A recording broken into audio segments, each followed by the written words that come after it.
Just give me the beat. I just wanna move my feet now. Yeah. Just give me the beat, that's all I need. Just move your feet and let it breathe. Cause all you see is all you need. Don't be cheap, don't do it for free. Turn up the heat like an oven, baby, give me that loving. Make me wanna lose control. Cause when the beat start pumping and the party get jumping, everybody get on the floor. See, if you lose your mind and you lose your cool, then you know that you're doing it right. And if you ain't in the mood, I tell you what to do. Got something that you just might like. Just give me the beat. Just give me the beat. I just wanna move my feet now. Yeah. Just give me the beat. Just give me the beat. I just wanna move my feet now. Yeah. Just give me the beat. I don't wanna step on your toes when I see you moving. I don't wanna let this go unless that's what you're choosing. Everything that I've done is the truth and it's already proven. We just wanna make you laugh, wanna do it for your amusement. Turn up the heat like an oven, baby, give me that loving. Make me wanna lose control. Cause when the beat start pumping and the party get jumping, everybody get on the floor. See, if you lose your mind and you lose your cool, then you know that you're doing it right. And if you ain't in the mood, I tell you what to do. Got something that you just might like. Just give me the beat. Just give me the beat. I just wanna move my feet now. Yeah. Just give me the beat. Just give me the beat. I just wanna move my feet now. Yeah. Just give me the beat. Just give me the beat. I just wanna move my feet now.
cloudy skies turn blue. No cares when you're in the air, looking down on the ground, think we're nearly there. Beach air and freedom air, paradise is waiting for you. Everybody needs some time away, and some time to play. Think you better take that holiday, holiday. Everybody needs some time away, and some time to play. Think you better take that holiday, holiday. First quench, sun drench, tingling on your skin. Good times, timelines, let the indulgence win. Palm trees, warm breeze, really massage your bones. Hot nights, moonlight, wish you could take that home. Sip sweet, dip deep, repeat. When you stand on the sand and it warms your feet. In this heat, you deserve a treat, so take it nice and slow. Carefree in a fantasy, you'll forget your stress for a week or 3. Trust me, when you're in the sea, there's nowhere else to go. Everybody needs some time away, and some time to play. Think you better take that holiday, holiday. Everybody needs some time away, and some time to play. Think you better take that holiday, holiday.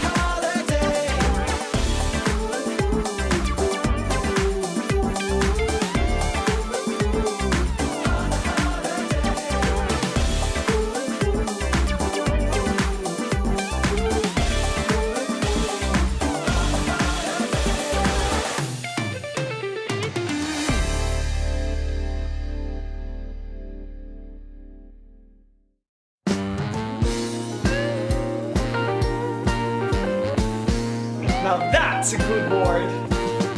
So nice. Damn. I don't think there's gonna be a game number 3. I know I'm hard to understand, but I hope you make the effort anyway. You hold our future in your hands. I hope we make it longer than a day. I can't help showing my emotions. I gotta be a little more discreet. If you feel a fraction of affection, then come and Someone's swim me feeling a off on my little feet. toxic.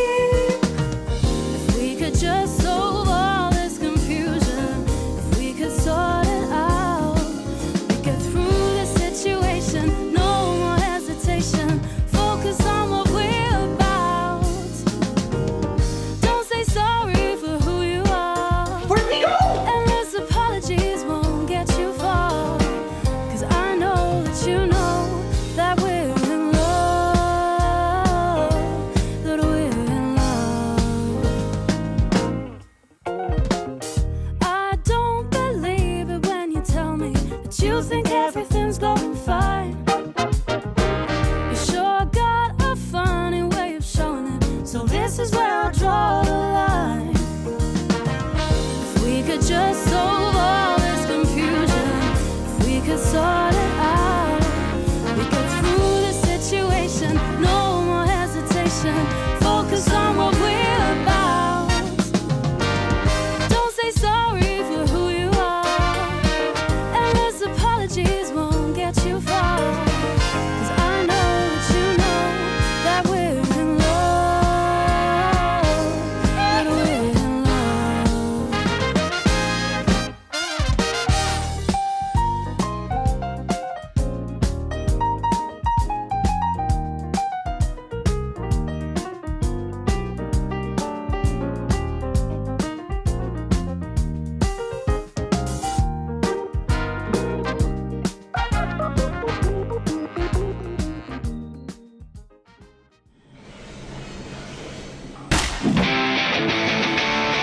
About bloody time.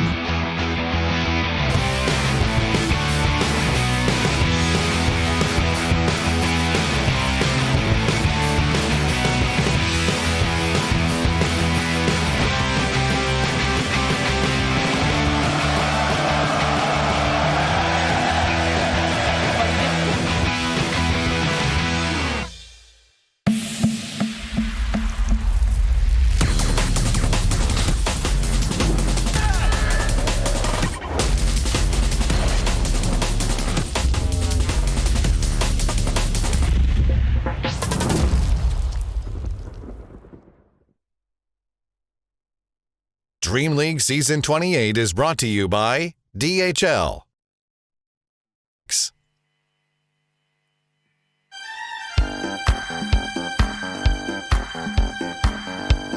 Welcome, friends. We're only at the halfway point of DreamLeague Season 28. It's been a heck of a ride so far, but I think we still need to keep this soul train going because we're getting into more Group Stage 2 action, and we're going to be able to do it with the PogChamp Pandas.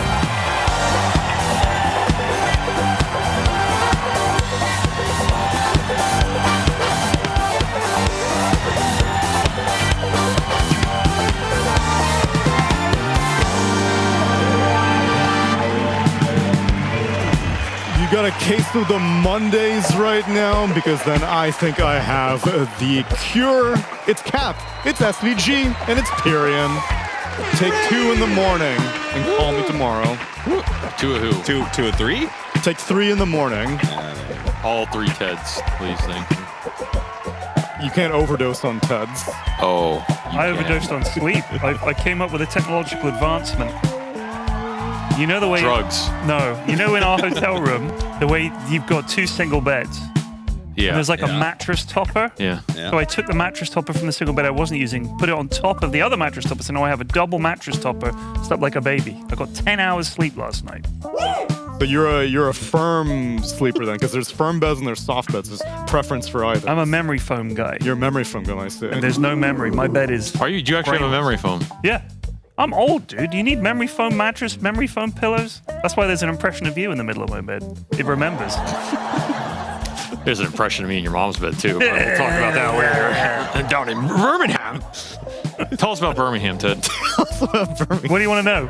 I hear there's a tournament going on there. It's the second biggest city in the UK. There's a lot of canals, a lot of history, a lot of industry. A lot of Dota. Indeed. That is the home of UK Dota. This will be the 4th, I think, ESL Birmingham. Cap would maybe know that. It's the 4th. Sounds right to me. Yeah. Oh, okay. Because it didn't, no one won the first 2 with the old VP. Yeah. And then Falcons won it last year. And then we got another 2 one. years ago. Yeah. So this is the 4th one. Yeah. ESL-1.com. You can still get your tickets. Get to see a whole bunch of people there. It's going to be lit. That's good usage of the word lit. Yeah. Is that still a thing? Lit? Is that something you young people still say? Lit? Sure. Yeah. Well, it's going to be lit. It's lit. It's lit. Yeah, exactly. It's going to be great. Uh-oh. This thing is quite fun. Is that for Birmingham or for Ted? That was just for Ted. Yeah, I I know he likes appreciate it. They have Thank given you. us the device back. It was confiscated yesterday, but Avery has resuscitated it. Wait, why was it confiscated? Because I was fucking pressing it. Because in the middle of the game, all of a sudden some random Cinder would show up. I'm like, what the hell is going on? Here's the problem. This has a button on it that does this. And I had it in my pocket. And I bumped it twice, and both times it was in the middle of a game. There was a big team fight going on, a big chrono, and in the middle of it, Sin just walks in, boo! And I was like, I'm so sorry. It does happen. You know, you bump a button in your pocket. So I kept it in my shirt pocket so it wouldn't happen again. And then I was trying to see where it was and bumped it in my pocket like an idiot. That's the most old man thing I've ever heard in my life. know. Just looking for me button and I hit me button. Hit me button. Exactly. Oh, where am I? This is Brum. There were some chronospheres going on yesterday. Maybe we can take a look at the highlights from our second day of Group Stage 2 action, because Faceless Void was making a bit of a resurgence. First of our series, we had Xtreme taking on MOUZ, where MOUZ got taken to school. Xtreme were really coming correct in this series. That was not me. What is going on? That was... I don't have that button. I did have that question in my mind watching MOUZ yesterday. I was like, is this the same team that's like won a tournament this year? Because they look terrible. Tell you one thing though, XG. Your boy Ame. Get actually me really points, baby. They are Your on the boy rise. Ame. XG stonks rising. Oh yeah. Early investors rewarded right now. I think you still have lost more points than you've gained. That's on yeah, Xtreme, that's probably true. so- This is not me. Still not me. This is all Avery. I do not have the... Was this the one that you booed in between? No. Are you sure? Yes, I'm 100% sure I know exactly where it was. Okay. It's seared in Ted's memory. Yeah. The shame of it all. This instead was no one's not debut performance on Huskar, but the first one in how many years, Cap? You looked up the stats? It's only been a year, but he had not lost a game on Huskar in almost 10 years. Wow. 9.5 years since he had lost on Huskar. But his total pro games on Huskar? 11. 11. But he won some really high-profile matches. ESL won Birmingham, actually. There you go. On that VP squad, he beat Secret twice in the upper bracket with that Huskar. So there was Ari. So Ari, you can see him in Birmingham. UK born and bred talent. Indeed. Doing numbers on Tundra. You can see him anytime, too. He's just there. That's true. He's just hanging out. Brum. He's a Brum boy. Oh, love me Birmingham would be what you would say. I'm watching right now. Yeah, they definitely just threw. I know. May have been the case for some seen that one. BetBoom team against Liquid, as BetBoom team did get also O2'd. And the final series of the night was Aurora versus Falcons. And Cap, you and I were remarking yesterday morning that this was going to be the true test for Aurora. Is it just a flash in the pan? Yeah, that was not a test at all, apparently. Unbelievable. It was an open book test. It was a test that they passed with flying colors. It was an open book test or something because they got it 100% correct. They just smashed Falcons. That was disgusting. But now the real test will be Liquid and Tundra, of course. This seems fake until they beat every single team in this group and remain undefeated. Falcons was like their bachelor's degree. And then they're going to go for a master's with Tundra or Xtreme. Well, right now it's looking like, or Tundra and Liquid, that's what you said. Master's is Liquid, Doctorate is definitely Tundra. Okay. Not necessarily because they're, that much better of a team. So what is Liquid? There you go.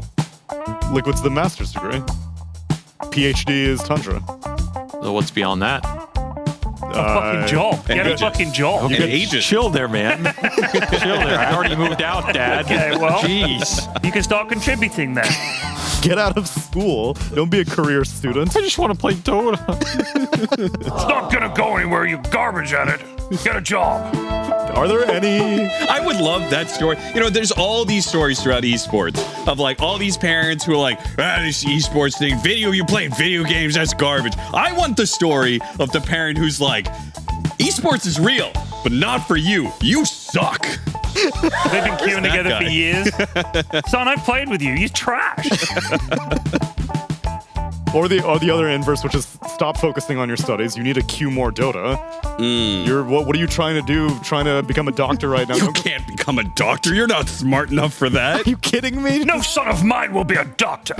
You'll be an offlaner, like your father and his father before him. Wait, wasn't Tomato's dad his coach for several years? Yeah, he was. So that's kind of close. Didn't Envy do a Reddit post saying he was going to stop school and take up pro Dota? Yeah. And people were like, please don't do that. Oh, yeah, it's a famous post. Yeah, I remember that. I remember that post thinking, this poor kid. And then 10 years later, he made the same post about day trading. That's true. And people said, please don't do that. And then he made a shitload of money doing that. And then He defies expectations. It's just a true. Nobody used Jackie Mao as an inspiration because that guy, he's an outlier in every way. Yeah, you are not Jackie Mao. No, you are not. Don't pretend you are. Mao. Maybe in terms of our success capabilities, Night Shift are like the Jackie Maus, and we are the other side of the 50-50 coin, because we've been having a handful of tasks to complete over the course of DreamLeague, and Cheever is growing more and more powerful. Yeah. That's an appropriate That's my reaction to that. How could we win? She's fucking gone Super Saiyan. Cyan. She is SSJ. How do you say it? Super Saiyan. Oh, whatever. Super Saiyan is the 8th color of the rainbow.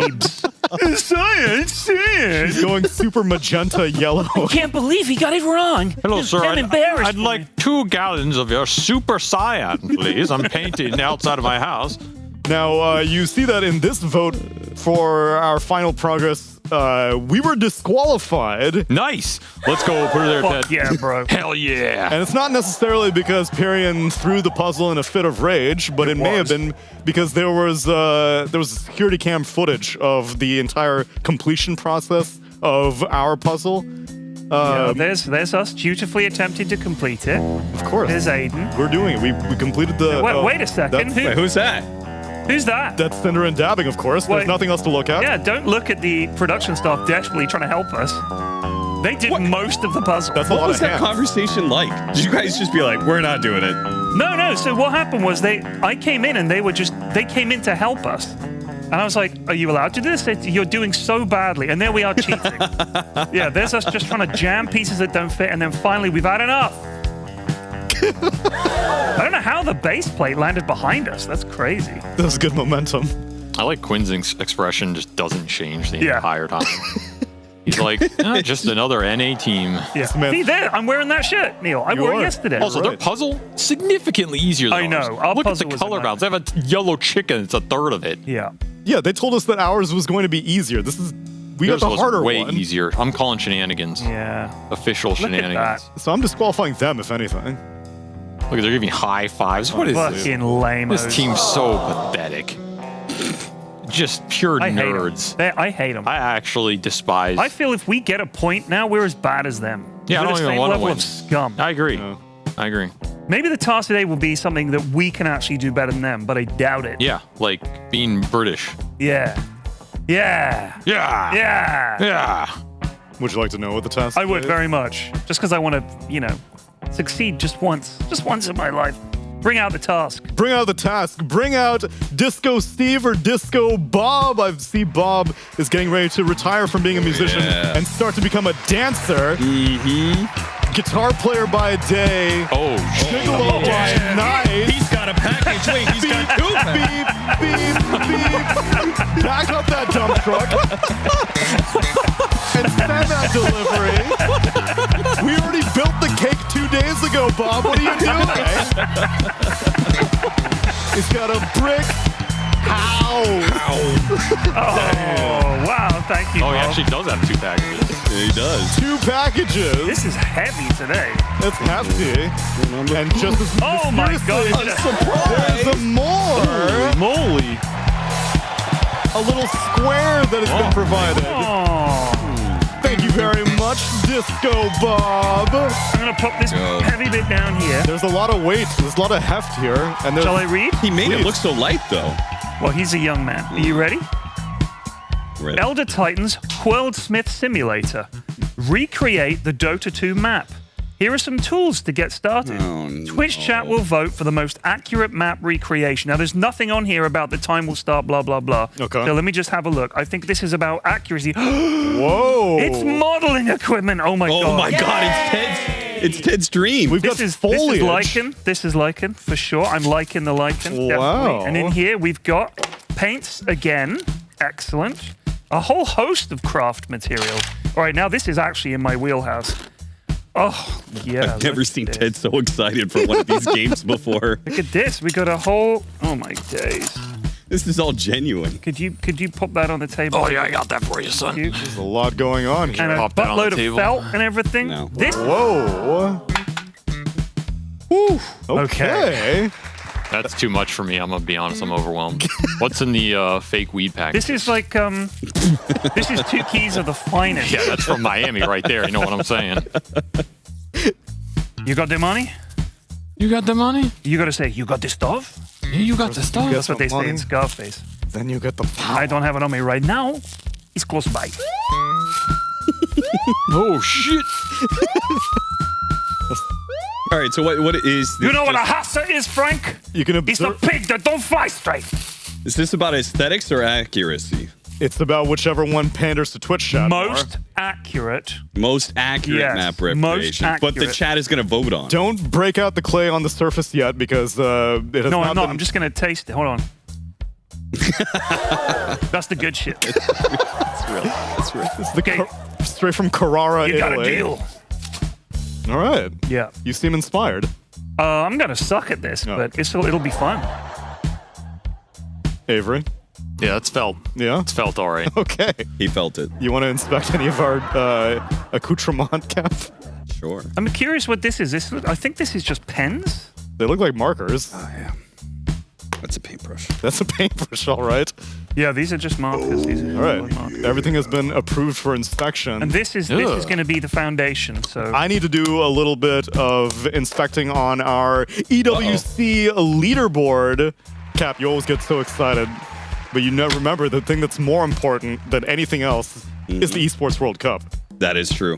It's what we're all building towards. It's what we're all building towards. It's what the ESL Pro Tour and the teams on that leaderboard are making their way towards. I wonder what that sound was for a second. that was kind of. What if I spam that really fast? Oh, that was you. Round of applause. She doesn't start with the applause, so you won't be able to spam it. Yeah, it's kind of hard to loop it. Yeah. Aurora Gaming definitely deserve that applause. As the way things are going, I imagine that they are going to make their way higher and higher up this leaderboard chart. How many points do they get per? They get points per win in the group stage, right? No, you get points if you get first place. Oh, okay, that's what it is. I need to remember all these teams, so I got to take a photo of them. But yes, if you get first place in a group stage 2, you get stage points. Ooh. And if you do get first place, then you're going to get an extra 420 points. Ooh, hey, the lava lamp one. Oh, the lava lamp is doing something. That just looks like an amoeba or It's something. really gross. Cancerous growth. It's like slain from the Drops down substance. from the top. Look at this. Just it's like, a piece like of flesh. fungus. A piece of flesh was ejected from the host specimen. Come on. Dear God, how is this so something. bad? Like, It's all- this has to be the worst lava lamp in the world. Look at it. It takes some time to wake up, all right? It doesn't, Neil. We gave it 10 hours yesterday. It's It been didn't do a a week, thing. over a week. Wait, it's been on the entire time? No, Yeah. but every single time, every day, people turn And it it's on. not It even doesn't do true. anything. It's not even true. They should just like go Yes. instantly. You turn them on, it starts. Oh. Because you're like, it takes time to warm up. And yesterday, the whole time, the whole shift, it was sat there doing nothing. This thing sucks. Ted, Yeah. throw it out. I'm not going to. It's not mine. Okay. And it looks quite breakable as well. And it is quite hot at the Yeah, moment. it's true. Quite hot. Please It does do not produce a start lot fire. of heat. Really, it's like it's evolving into something. Ponder the lamp, Ted, while I ponder the 4 series that we're going to be covering today. 4 best of 3s on day number 3 of Group Stage 2. We're starting off the day with MOUZ versus a BetBoom team. After that, we'll cover PARIVISION taking on Xtreme, and Night Shift will walk you through Aurora Gaming versus Tundra Esports, and close out the day number 3, or day number 3, night number 3, with Team Liquid versus Falcons. That's, I think the Aurora Tundra is going to be a really good test, and we'll get to see if Aurora are as good as we think. I think Aurora Liquid is probably the Yeah, it the looks 2 like teams that are scariest at the moment. we're going for this. So this has to be the Masters before the Doctorate, because they're playing Tundra right now. The pre-final. The pre-final. I mean, MOUZ, BetBoom, we're starting off at kindergarten. You know, we'll work up to the Masters. Those 2 teams have not looked great. I think that's fair to say. That is relatively fair to say. They are not doing well in the groups, but perhaps they are a favorite of some of our predictors. Let's take a look at what Cap is really hype about. The predictions and the prediction leaderboard. Bam! Wait, how am I on? Wait, how did you get another point? Nice. What? You were tied with Neil last night. No, he was 1 below me last night. No, looks like at he's the end now- of the shift, Yeah. they showed it. And it was 15-15, 14-14. I think they just hadn't updated it. I think they gave me another point because I predicted Extreme Gaming correct, which is worthy of 2 points. Also, where did Insania come from? Wasn't he bottom of the board, and all of a sudden he's He fifth? was on like 4. I demand a recount. Damn. All I know is number 1, baby. Yeah. I got 4 yesterday. Well, so. I think I've got today. What the hell's that, man? There we go. Can't just update it in real. What is this recount bullshit? This is the true number. There were some hanging chads. Whatever. I had to I'll take do a number 2. recount. No, Avery, you're always so militant about this. You're taking these predictions so seriously. You really want to be on top that bad? No. I'm actively trying to lose. Put him on top. Andrew is actively trying to lose. Put You're Avery on clearly top. not. Yeah. Sure. Okay, on top we now. apparently see eye to eye mostly on the predictions. Yeah. But I think today is the day where we break rank. It's actually quite tough. I'm Yeah. taking risks today. I'm going all in. Let's I think see. I might have gone opposite of Avery for almost every single one of these. so. Really? Yeah. Okay. Let's take a look at our predictions for today and where our analysts and casters have lied. So, the first series is a real coin flip. For me, my justification is this is the last bit of faith I will have in MOUZ. If they lose this one, I'm never predicting them again. I had MOUZ and then I lost faith midway through my prediction. I was just like, oh God, they look so bad yesterday. Like, I actually can't support them. And Avery is on the same train. You two went a BetBoom team together. Everyone did, actually, on this shift except for me. But that is the first series. Second series, it's going to be PARIVISION versus Xtreme. And it looks like, of course, Avery rooting for... Let's go, Ame. A-M-E. Let's go, Ame. We are all Xtreme believers on this panel right now, especially after seeing yesterday's performance. Then, for the second half of the day, Aurora versus Tundra, who are still the Aurora doubters. We don't count Jenkins, because what you see there is actually the opposite of what he believes. So he thinks Aurora is better. Brian is still that's doubting. Brian. Well, let's just move on. And Avery is still doubting Aurora. I switched to last minute after a discussion in the green room. I think Tundra are the vibe killers of Dota 2. Okay. I do agree with that. And Aurora are vibing the hardest, so if anyone's going to beat them, it's the ultimate vibe killer 33. That's my theory. I personally don't think the Tundra's wins have looked as, like, quite often it's looked a bit shaky. Sure. And there's a couple of times where it's like, oh, nice comeback. I don't think a lot of the wins we've seen so far from like Liquid and Aurora, it hasn't been like a comeback or like, oh, that was on the fence. It's been pretty destructive. So I think they're just below in terms of form, just below Aurora and Liquid right now. So I'm back at Aurora. It's a fair sentiment. And then the last series, most people are backing Liquid again, ignore Jenkins, except Avery and Cinderin. My vote is a pure spite vote, Neil. I'm not above admitting that. I will, since that Blitz interview, I will root even heavier. You didn't like his anti-shout out to people. Yeah. Oh, there you go. We put you on top. Hey, that looks like me even more. That's me from my NA days. Yeah, that's before the makeup is put on there. Yeah, when we apply makeup, it's actually just shaving your head and removing the nose. That's right. Yeah. This is just a bald cap. The clown hair's underneath. I figured as much. All right, well, we are talking about this MOUZ versus BetBoom matchup, but maybe we should get a little bit more in-depth. Let's get ready for our very first series of the day.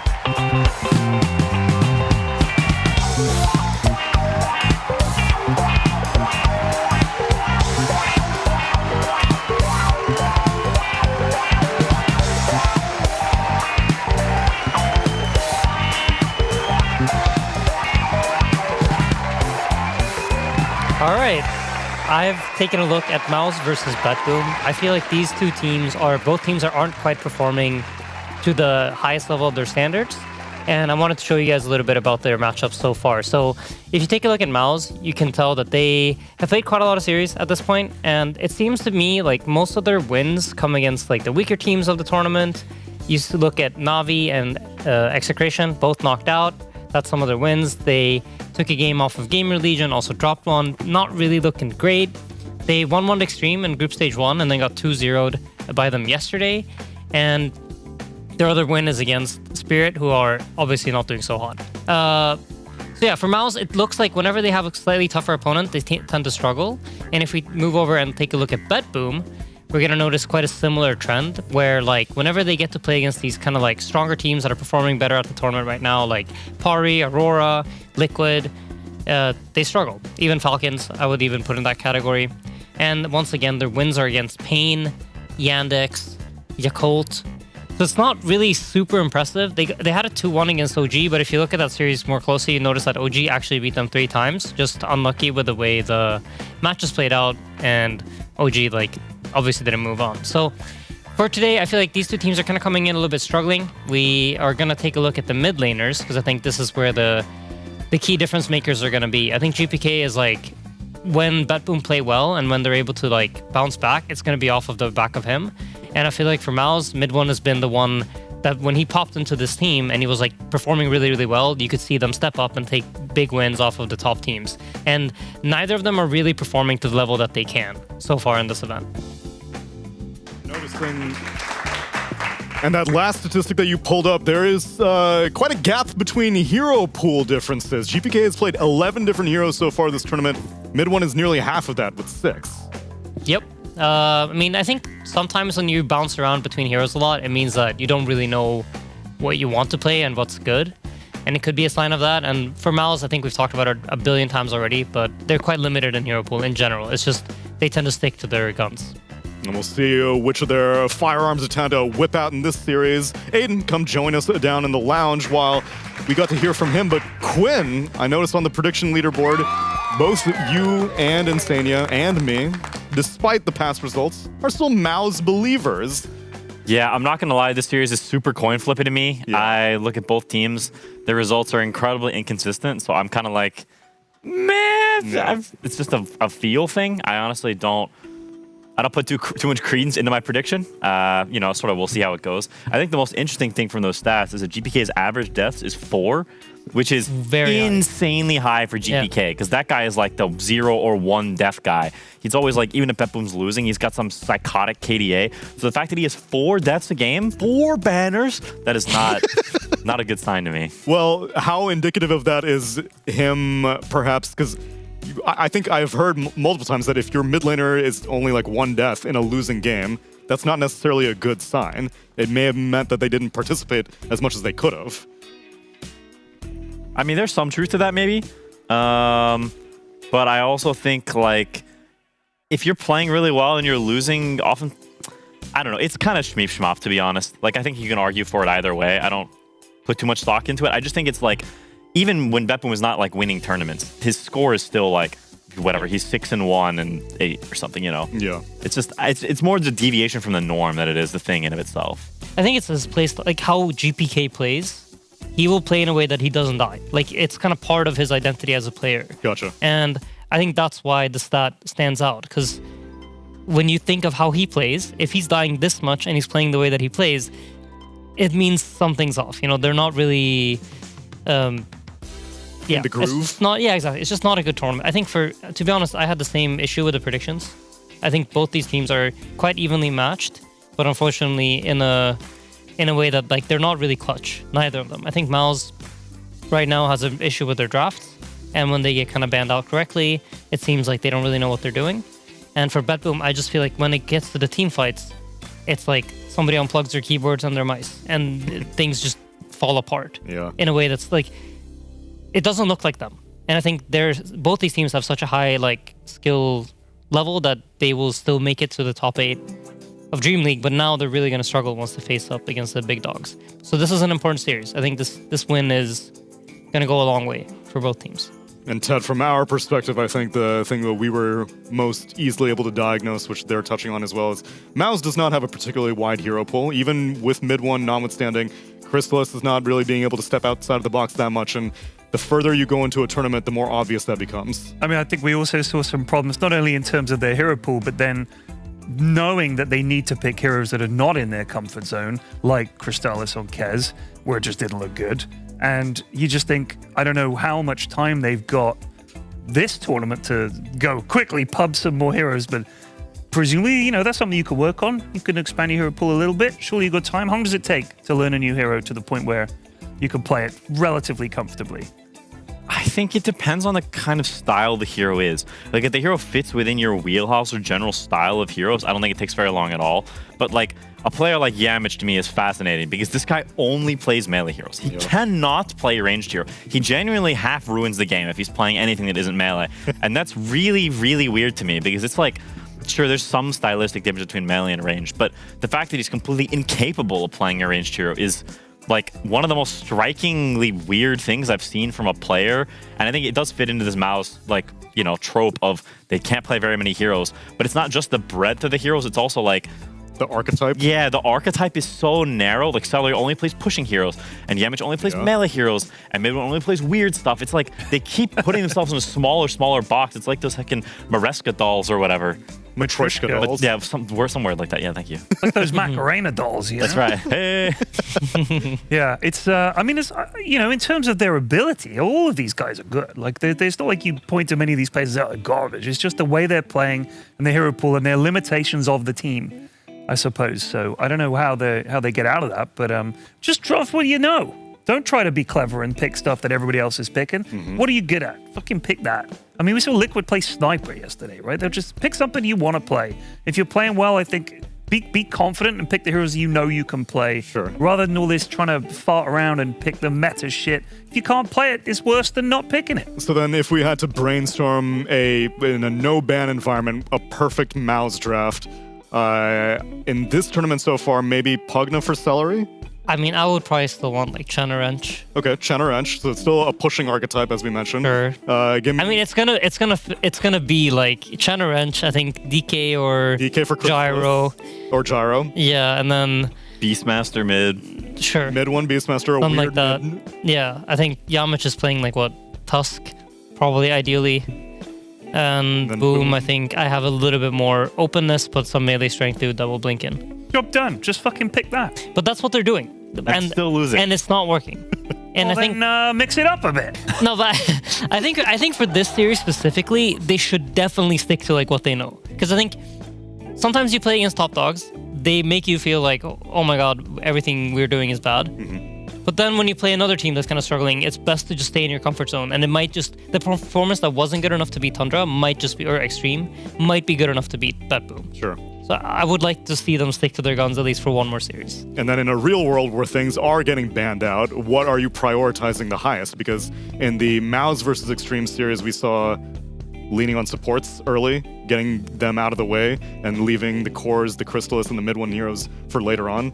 I mean, I like they played like a DK draft with Puck. Yeah. And Celery played Ench, and it looked really good. Like Celery was destroying mid. I think mid one didn't really have like an amazing performance, but if he played up to like his own standards, I think that game was winnable.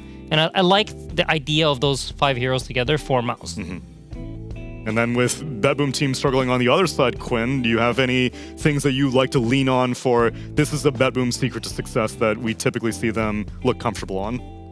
I feel like you pick Save Lion or some hero like this. You put Miero on Stun Guy number 4, and then you just play Dota. Like the games we saw yesterday were honestly insane. They had 5 ranged heroes. It's been a long time since I've seen 5 ranged heroes in a draft. That's just absurd.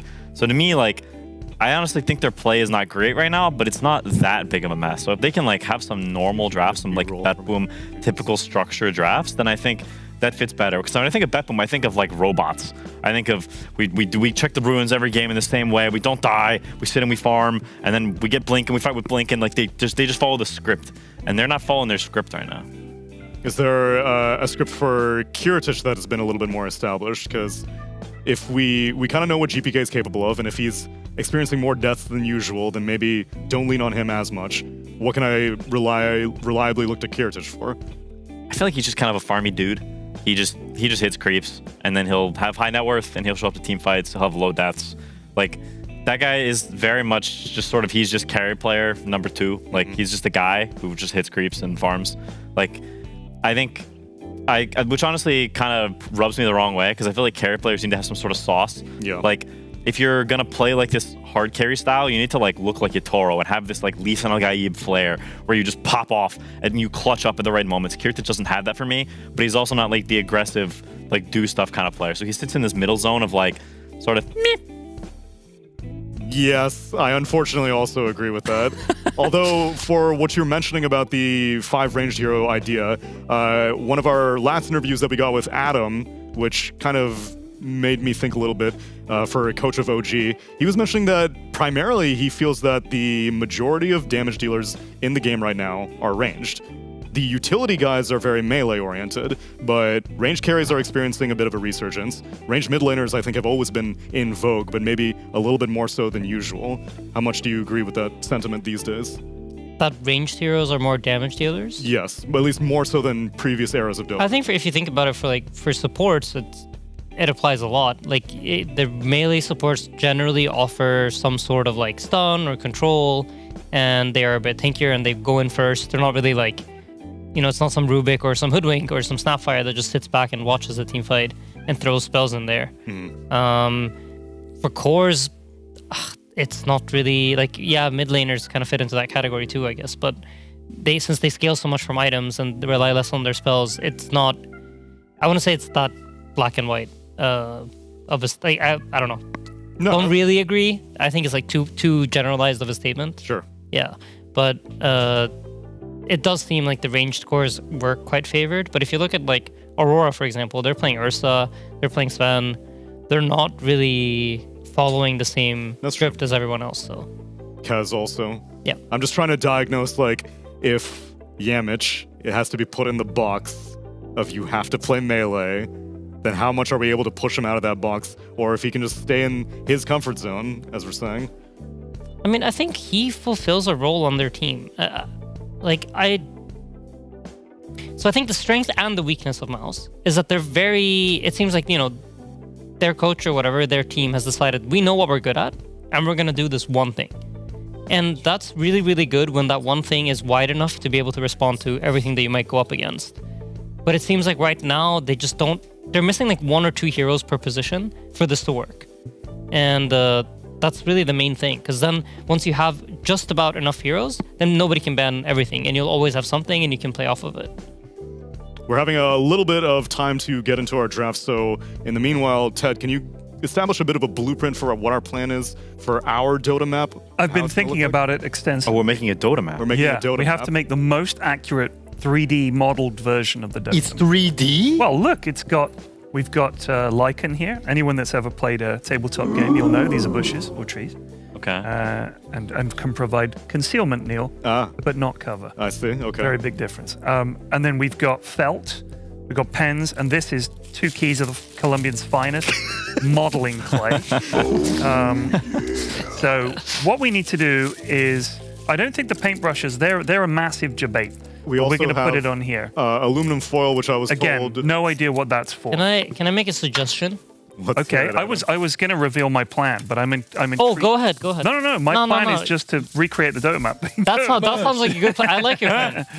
What's your plan? No, I just want to say one last thing about the BetBoom thing. Oh, please. Yes, I feel like GPK, ever since like Kiritich coming into the team, I feel like GPK is like, I feel like before they had like some Sumail Arteezy thing where they had like 2 players that could both carry. No, but they could both carry the game kind of in Pure and GPK, and I feel like now it's become more of like it like leans heavier on GPK because he has the experience and he kind of needs to have those star performances, and like similar to what Quinn said, I feel like Kiritich still is just some carry guy. Yeah. He hasn't really found his like thing yet, and I just wanted to make that clear. I feel like GPK has to step the fuck up. That is true, actually, because I feel even in prior BetBoom rosters, they have always had 2 people who can win the game, typically. Kind of. Like, Nightfall, maybe not as much to the degree of Pure, but still the same thing. I think so. It's been more of like a shared responsibility, and I think now it's like, leaning more mid lane carry heavy. Sure. Do you think that then makes them as a team easier to draft against? Because you're just like, if we shut down this one guy, we just put general pressure on everyone else, as in any game. Yeah. But if we make sure he doesn't have a good game, the whole team kind of flounders. I mean, for sure. I think whenever you lack, what to call it, like the best teams, when you look at it, like you look at like some Tundra and why they're so hard to beat, it's because you have to figure out how to deal with all 3 of their cores. Any one of them could carry the game. And when you don't have that factor, it becomes easier in some ways. But this is the cool thing about Dota. Like, there's so many ways to be good. Like, you could do the MOUZ thing where it's just like, we stick to these 5 heroes and we're so much better at it than everybody else that it doesn't matter. Don't worry about it. Tops are here? Well, it's because for the keys of Yayo. They're after the Yayo. So regarding the map, obviously, I would like to have things like, obviously, we're going to have the towers and stuff like that. That'll be that's what we're going to use the clay for. But I also want to use the clay for the stairs.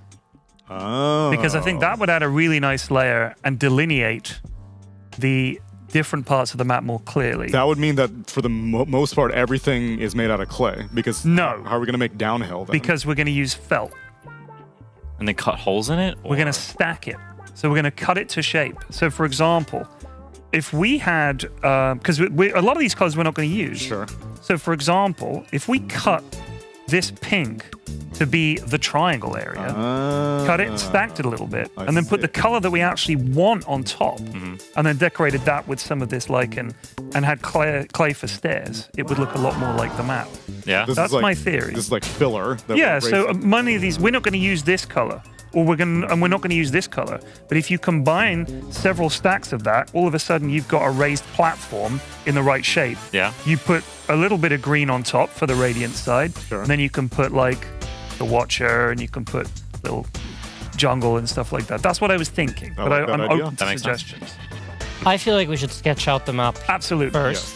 Yeah. And then we step start one building is on top draw of the map on here, and then we build it up step by step. Right. And we cut the felt to fit what we need, so the river can just be felt. And all structures made from clay. All the structures, the stairs and the towers and the fountains and the throne are made from clay. I think stairs is quite ambitious. I don't think it is. We just need to roll some little bits of clay. All right. You seem to have a vision. I like it. Let's run with it. Put a little tiny vision in my brain. BetBoom team and MOUZ also have a vision that they get to realize as we're going to get into the draft for a game number 1. Technical difficulties have been fixed. MOUZ, they're going to ban out the Treant Protector, the Shadow Fiend, the Beastmaster, and the Shadow Demon. BetBoom team, they ban out Chen, Huskar, Razor, and first pick themselves a Largo. I love Largo. He's so cute. Is he good? Yeah, he's pretty good. Okay.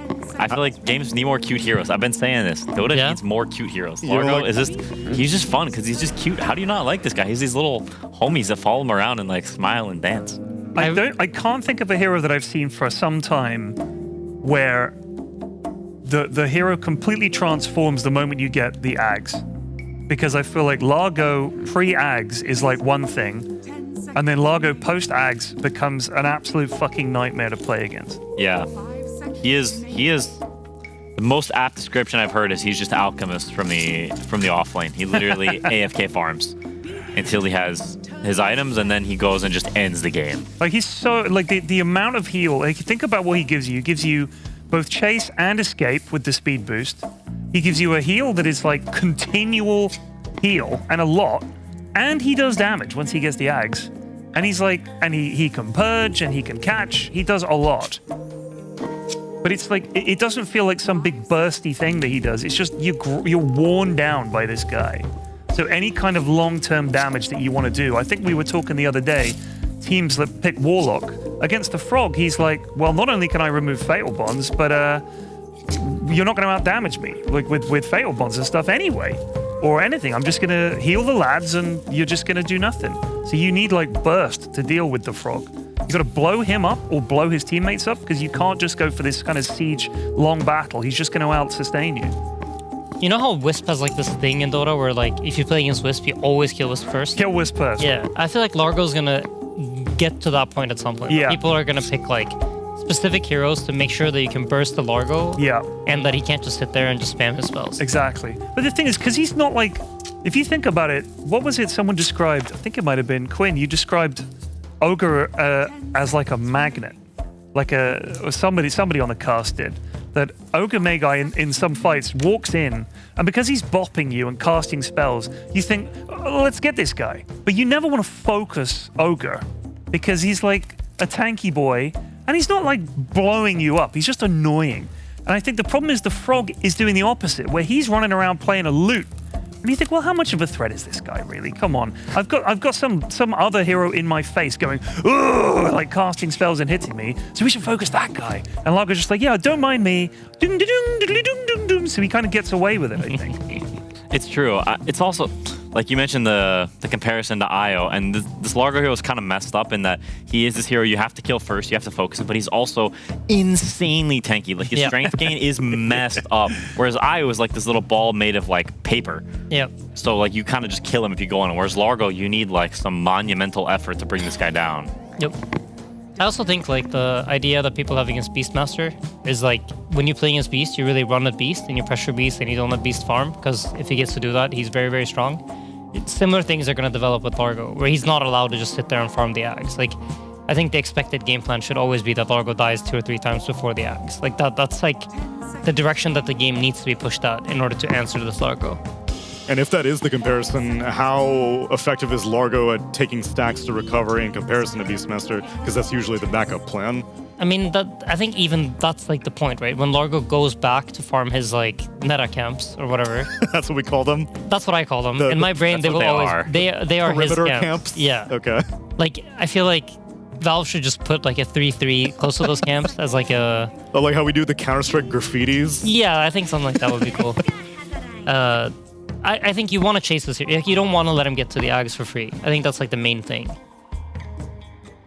Dark Willow shows up after MOUZ pick up an Enchantress, no big surprise there.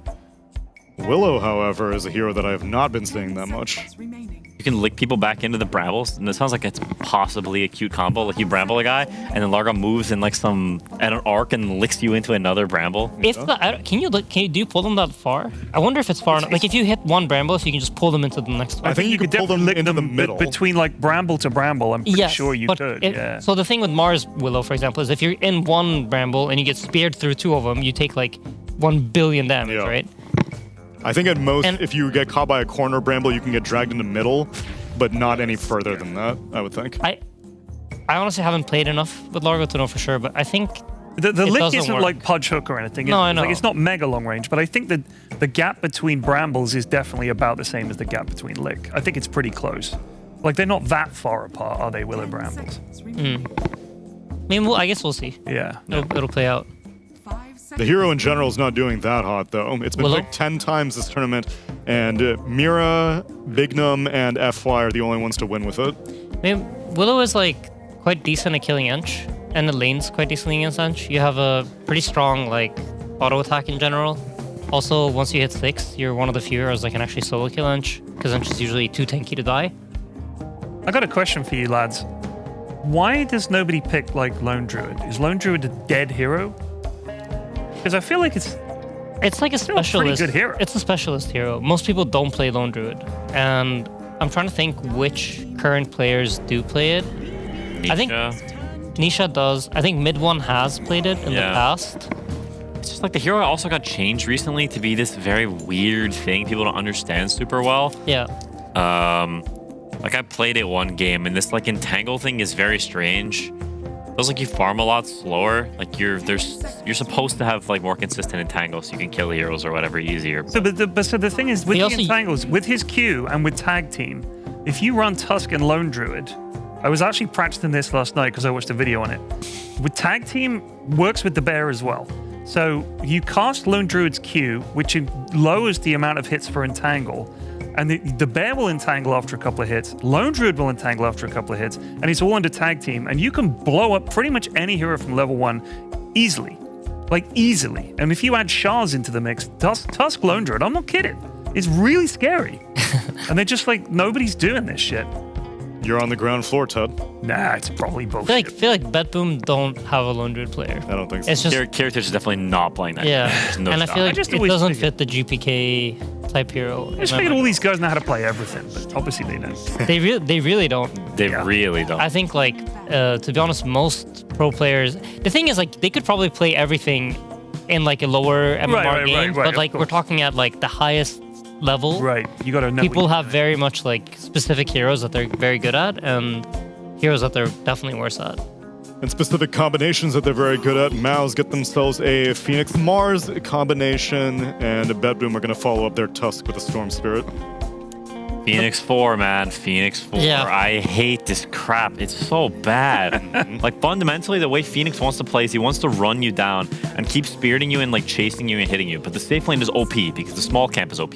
So you keep pulling the lane back under tower, and then Phoenix can't do the thing he wants to do most, which is run you down, abuse, like, these open spaces where he can, like, trade with you with 1v1s because spirits are like a broken spell at trading. He doesn't get any of that from the 4 position compared to where 5 you can actually run people down way easier, and you can also contest their wisdom rune way easier, whereas when you're playing 4 you can't do that. Like Phoenix is really nice at these wisdom rune fights, but you also lose out on that completely. Like there's so many things to this that just make it suck so bad, and I don't understand why teams keep picking it. They're picking it, and they're also giving it to Yamich. They're giving a ranged hero to Yamich right now. Yeah, I will say the redeeming quality is it's good against Tusk. Like in a pure hero-to-hero standpoint, Phoenix is all against Tusk. Tag team gets countered by Fire Spirits. Sure. He's also a melee dude playing against Dying Light. Yeah. Doesn't feel great. So that is the positives. But I would agree that the overwhelming negatives here are questionable, at least for MOUZ. I did think it was interesting that you can lick Rocket Barrage of Gyro. I think that's fucking ridiculous. I'm surprised more people don't know about this, but I guess it's just my Oracle brain is like hardwired into. I know all the spells that I can remove. Yeah. Yeah, it's a buff that can be removed. Yeah. It is weird. It's weird that it's considered a buff and not like a spell like that he's casting continuously. Like you can't take off Edict off Leshrac. Yeah. That would be so bad from a heal. My goodness. You say that as a Leshrac player. It sounds great to me. But I do think if Valve... Hey. Take the devil. Bam! Well, guess what? He could cast Edict without worrying it getting dispelled. Yeah, that's true. Dispel that, you frog bitch. And when we were talking about the heroes that MOUZ, like the little box they like, I immediately think of this Leshrac hero because the whatever the heck, the fast Edict got super nerfed, so you can't really take it that much anymore. You have to take the slow Edict. Canoptic Nourishment, the worst facet ever. So I think that hurt MOUZ a lot because they really relied on this hero to give them that damage because so many of their heroes are these beefy boys, tanky lads that don't actually do much damage. And Lesh counterbalanced that and gave them like the nice tempo while also having like the scaling and kill threat. Yeah. When that hero got nerfed, I think it really hurt this team because Lesh kind of sucks right now. The trade-off is, though, now they have even more push potential because they have the DK, they have the Enchantress, and now they have a Leshrac who will most likely be hitting towers if he takes Chronoptic Nourishment. Yeah, the hero's scaling is just like so mediocre. Like Pulse Nova does not do that much damage. The spell has been nerfed and you can't toggle anymore, so your actual Pulse Nova damage is low. And Edict just takes so long with this facet. You basically have no facet, right? Your facet is like mana regen, like kind of ridiculous. The hero just has some serious issues. Not to mention that Bloodstone doesn't heal off of pure damage anymore. So Edict is like, well, you can't buy Bloodstone and you can't buy all these scaling tanky items you used to buy on Lesh because Bloodstone just died. So it really hurt the hero scaling with Chronoptic. Given all that, then what's the motivation for a 24th pick Lesh against Storm Spirit? It's just mid one. He just really likes this hero. MOUZ really likes it. I think that to me, this is the going back to basics thing. They're like, we've been losing a million games. Oh, you want to know who we win with? We win with Lesh. Let's pick Lesh. We win with it.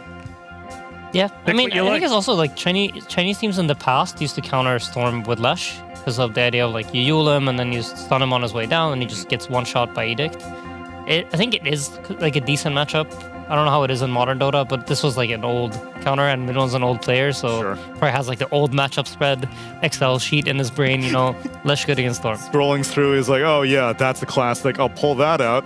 And I'll also pull out a game number 1, Enjoy It with Cap and SBG.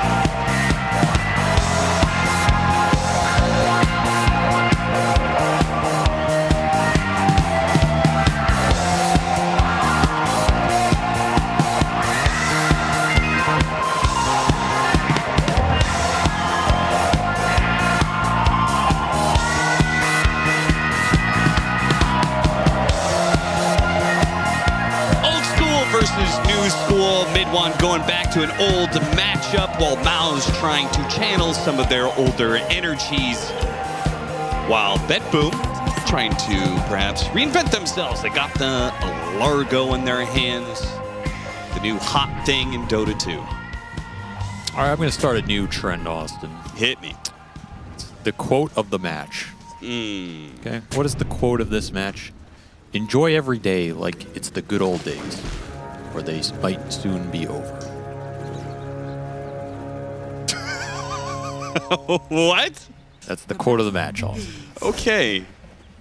That was not what I expected it to be. Why did you...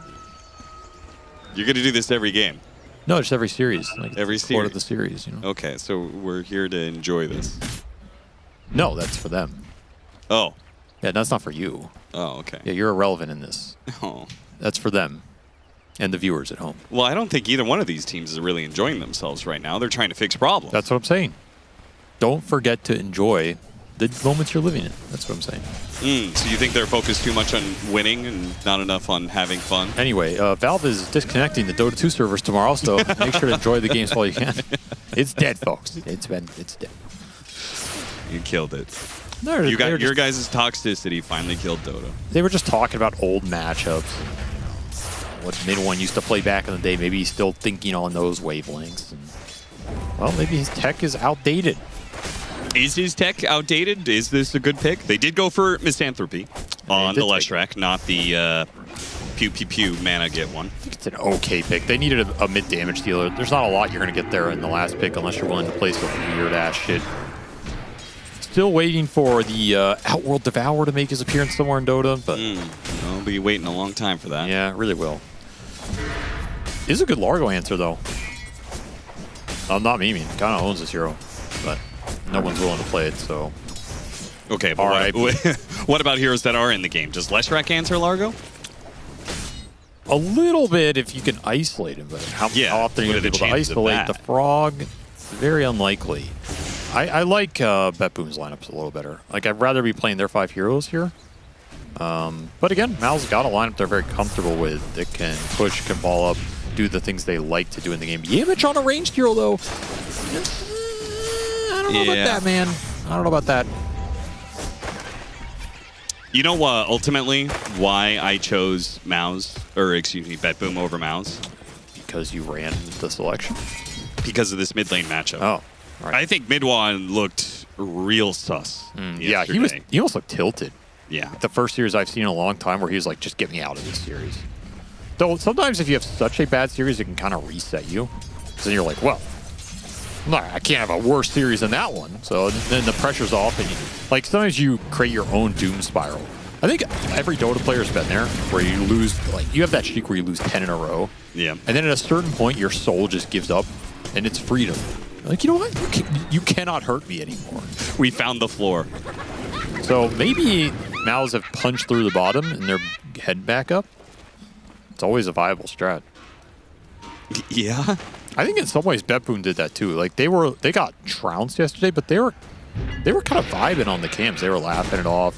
GPK was making everybody laugh, getting quad tipped while he was like 0-8 on Shadow Fiend. Yeah. I think they punched through the bottom as well, in a sense, and there's no expectation anymore. They're just trying to figure stuff out. They're vibing. That's why I voted for them today. I think they're kind of on the road to morale recovery here. It's like when your doctor tells you you got to stop eating cheeseburgers to help your cholesterol. You're like, good one, bro. I'm American, please. It's against my doctrine. Why don't I just stop breathing air while I'm at it? So wait, how does that connect to BetBoom? Oh, nothing. It's just okay. You just had that on your mind. Yeah, that's the quote of the second series. I see the Gamburger quote. Okay. Well, it's pretty quiet laning phase so far, but the quietness does seem to be favoring BetBoom. 24-3 for the Storm Spear. He is topping out the chart in this matchup against Mid1, who's 20-1. So this is going to be counter. It's not working out in the laning phase.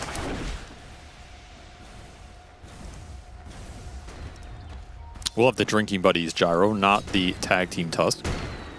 We'll see if BetBoom can pull it off. I don't think this strat has been too successful as of late. Well, we watched it where Yamich was playing it. I think he overdid it. Yeah, that one wasn't great. But I still just think Tag Team is a way stronger spell. I think it enables you to do a lot more in terms of objective taking. And I feel like I don't think you lose that much damage. Like, this sounds weird, but I think Gyro doesn't need more split damage in this meta. I think the games where he struggles, you don't have enough single target physical burst. So you almost rather have Tag Team, even though it's less efficient with the flak. There's some metas where I think buffing up his flak damage feels a lot better. This one, I don't know if this is one of those metas because there's undispellable Pipe Crimson in every game. Yeah. So, like, okay, you're buffing up his split damage, but the split damage is already being taken care of by the auras that are super popular here. So in those situations where enemy has Crimson Pipe, what do you want? Okay, I want more single target physical burst. In which case the Gyro almost rather have the Tusk going with Punch Tag Team and him hit the guy with Tag Team buff damage where the whole team's bursting him. So that's one of the reasons I lean towards this. Snowball coming after Mid1. GPK already brought him a little bit low. Now they blocked him in with the Ice Shards, and they will get the kill. They're both low, though. Katomi's going to die in the tower, and GPK, oh, he sidesteps one of the Fire Spirits, gets hit by the other, and will die here. So 2 for 1. Works out pretty nicely for the MOUZ supports, though, as the Phoenix level 4. He's got to be really happy about that. Also lost Galvanized stacks. Not really a productive gank for the Storm, even though they get the Lesh first. Sure. And everybody's dead for this power rune. but it's an arcane bottom. They're going to be able to hold it for the less TP. So MOUZ really won out in that exchange overall. That would have been a big rune for both mids. Miro will end up dying trying to cut the wave. Damn, gets run down by a dragon. And now Save is in some trouble, though GPK to the rescue here is going to try and kill Celery. Celery has been lured into feeding away a galvanized stack back to Celery. A nice kill for GPK. Cost him a lot of mana, but he has a clarity. Should be able to boost back up with the wave pushing in. Oh, look at Yamich, who was hunting. I don't think you could die GPK here. You can't really use this catapult. This is rapidly becoming one of the go-to wards, it seems like. Oh yeah. This dire side invasion next to the mid tower ward. Anytime you can get wards behind tier 1s early in the second ward spawn, that 6-minute window, they're super nice because you get it for the nighttime. These tend to be the most valuable wards in the game. Mid one's going to go for the Wisdom Shrine here. The Storm Spirit doesn't have great resources, and Chrysalis is level 6. They have to give this up. This is going to be a double Wisdom Shrine for MOUZ. Where was the help? No contest on both shrines. That's pretty rough. They don't even stealing some of your ancients here. Nice little ancient prowlers. Save. Well, the Bramble, if he could separate from the... Nah, he can't get far enough away. The catchy lick attempted. Miro, that's not going to work.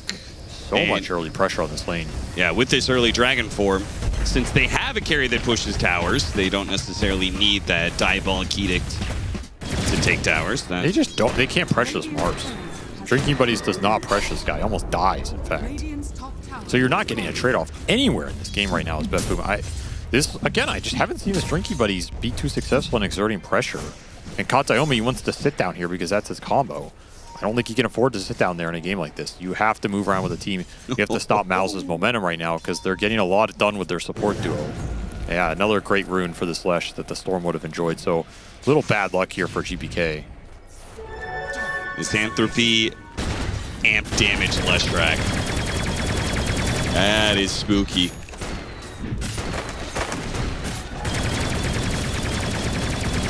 You've got level 6 on the Mars. Wouldn't be surprised to see like a push in mid, smoke to bottom or something. The moves here for MOUZ are all going to be around these tier 1s. That's what Enchantress naturally wants to do. You can even bring DK into these plays because he's super high level, has another Elder Dragon form. This could easily be DK through the gate, try and get the kill on whoever shows bottom of the arena, push the tower. Unless Gyro has very high resources, no way BetBoom fight that. And the Largo is just... He's poor, man. He's decimated, yeah. Yeah. I wouldn't say he's decimated. It's a very strong word. He's lowest net worth of everybody. Yeah, but that's he's not decimated. He's like 600 behind. He lost his offlane tower. Maybe his morale blocked out. His morale is decimated. He's a sad frog. Playing a sad song.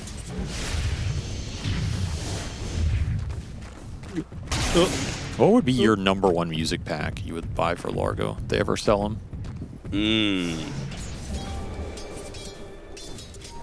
I don't know. I think it would be pretty funny to have this happy little frog. Making my way downtown. That would be a good one. I was thinking just something that really contrasts, like some sort of death metal, you know? Oh, yeah. Metal Frog would go hard. Just raining blood in the middle of a team fight. Yeah, he's got some like Kiss-esque makeup or something. Kiss? Yeah, listen, yeah, you know, I don't like Kiss, but you've got to admit the look is at least iconic.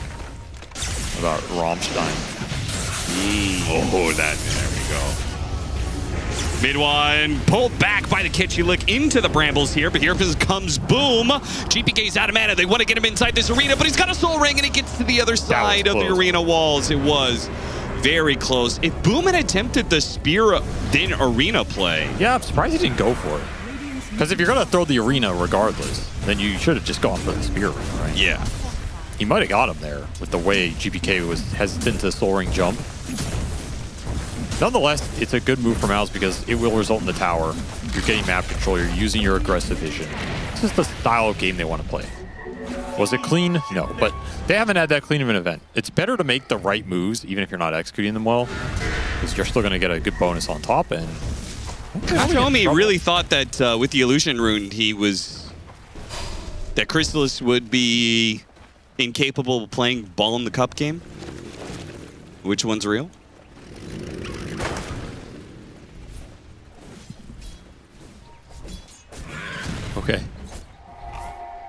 3 Ball in the shuffle. cup game? Balls in the cup game. What the hell are you talking about? I played different games growing up than you did, I guess. Okay. That's the Ramstein version. Du hast balls in God. Goodbye, Frog. He's having a rough life up here, man. He's just been ganked. His tower's been killed. But the team, maybe they can bail him Well, out. Miro, he's going to live. He's going to live. They actually got the kill. Miro's going to play a happy little tune. He's a happy frog now. Look at him go. God, this Miro's something else. Yeah, look at him. The face of pure Look at all evil. the little guys. Yay. Oh, they're dead now. Okay. He's just going to heal straight back up. If he died there, his game was really rough, but BetBoom bailed him out at the right time. That's big because they needed some sort of trade this game when they're losing all their tier 1s. Oh, this tower's so close to being finished off, but BetBoom can't get it in time before the rotations come through. Tasted. Shadow Realm goes out, but still got hit by the Dragon Tail. That might mean Boom can catch up. Oh, he just didn't chase at all. Okay, that was a very unhype haster. Yeah, that was really odd, especially considering how BetBoom bailed so aggressively. You figure you could probably chase. Well, they did not end up getting an objective here. All 3 tier 1s still standing for MOUZ. They have all 3 down, so significant map control advantage, but the bigger question is always, can you use it? Do you play well around it? If you take these towers, you don't invade the space. Does it do anything for you? Not really. Gets you a little bit of extra team gold, which you can sometimes snowball off of, but the bigger thing is always using the map. They haven't been too successful at it this event compared to previous events, so that's what I want to see from MOUZ here. I want to see them play their usual like high tempo in your face lineup. They went for an early Atos on the Lesh. That could help out. Definitely a nice item against the Storm mobility here. I feel like as this tournament has gone on, we're only more and more aggressively blocking camps. Got him on the Rod of Atos into the split earth. GPK, can he get a zip off? He can. And that'll dodge a lot of the damage over time here. He was so slow, they might have actually caught him. Got him on the last Fire Spirits, but it's not going to do 300 damage. Tanky boy survives. That feels a little bad for Min One. You want those first Atos or Yule's connections to connect. They just don't have any stun follow-up with the support duo, which is a little sad for making those little kind of plays. Can look towards Wisdom Shrine, though. Celery already set up. Can you afford to lose all of these shrines in this game? Well, I guess we're about to find out, because they lost. You got it, yeah. They will get the kill on Celery, but there is going to be MOUZ showing up here. Damage with a little Sunray action. Mid one, ready to go with the Rod of Atos, hoping to catch something here, but they get up to the high ground, and it's a hard area to push into, so keeps his invisibility in his back pocket for now, hoping another opportunity will present itself. So they got 400 gold and 600 XP off that Enchantress kill versus a Wisdom Shrine of 560 XP. For, that's for 2 heroes, right? Right. For him and the, so you got... So it's not that much better for Celery, if you think about it. Yeah. I think people underrate zip, giving up some of these kills. Well, you definitely know there's a high ground ward there. That's for sure. The ward game from MOUZ has been on point from the early map control. They've had deep wards the entire game. We've also seen these triangle wards be placed so much, and I feel like teams have just not been dewarded. Yeah. It's very weird to me that they've stayed up so consistently in these games. Considering Celery and how aggressively he's playing on your side of the map, you got to expect your jungle is warded, your triangles may be warded, maybe some of the farther down camps like this area, which Celery looks like he is posing to get some sort of ward down. There it is. Radiant's bottom tower is under And BetBoom playing all defense here, just trying to hold on to the parts of the map that they do control, but MOUZ getting more and more aggressive. I did get the D-ward on the triangle, so there's one of those D-wards down, but these other 2 are going to be protected by MOUZ. Do you believe Terra is going to be required here? That'll stop the damage on GPK just enough that he can get away scot-free here. Now the chase on the other side. They saw 2 cores, and they feel like they can take this, and Katomi runs at 3 heroes and says, wait, I thought they were alone. Snowballs away. Snowballs into Boom. Now they got the arena on Kiritich. Maybe they bought it a little bit more than they could chew here. The Supernova on the side is definitely going to help. The Spear does not latch. Catchy Lick pulling back into Boom. Neo mid ones here with the shield running. Chrysalis with a Blink Dagger. They're going to chase after more. Miro, he's definitely caught. Save. He's going to make a run for it. But Boom, he's got a Blink Dagger. Should be able to catch another. Got the Spear on him. And Kiritich, you just got to let this be. They have certainly lost this fight. Save the final kill. Got him. Crystal's going to dive into the tier 3 areas here. There is buybacks available for these BetBoom supports, but they opt not to use it. I just don't see the way they kill some of these heroes. Your best damage combination is a Drinking Buddy's Gyro. Just does not do anything to these heroes right now. Do not have the damage, not even close. If this spread damage to Gyrocopter is a problem, do you think that more of these gyros should not go the Axe build? And just go the damage route that we've seen some gyros go? It's hard to justify. It's such a strong farming item. I mean, are you going to have that much time to farm against MOUZ, though? No, not necessarily. That was the first fight with Ags Largo done. Was this really a fight, though? I mean, it wasn't. We did not see Storm enter this at all. He's a big chunk of their damage. We did not see ults from the supports. We did not see a coherent formation set up by BetBoom. This was just a chase down. MOUZ caught them off guard.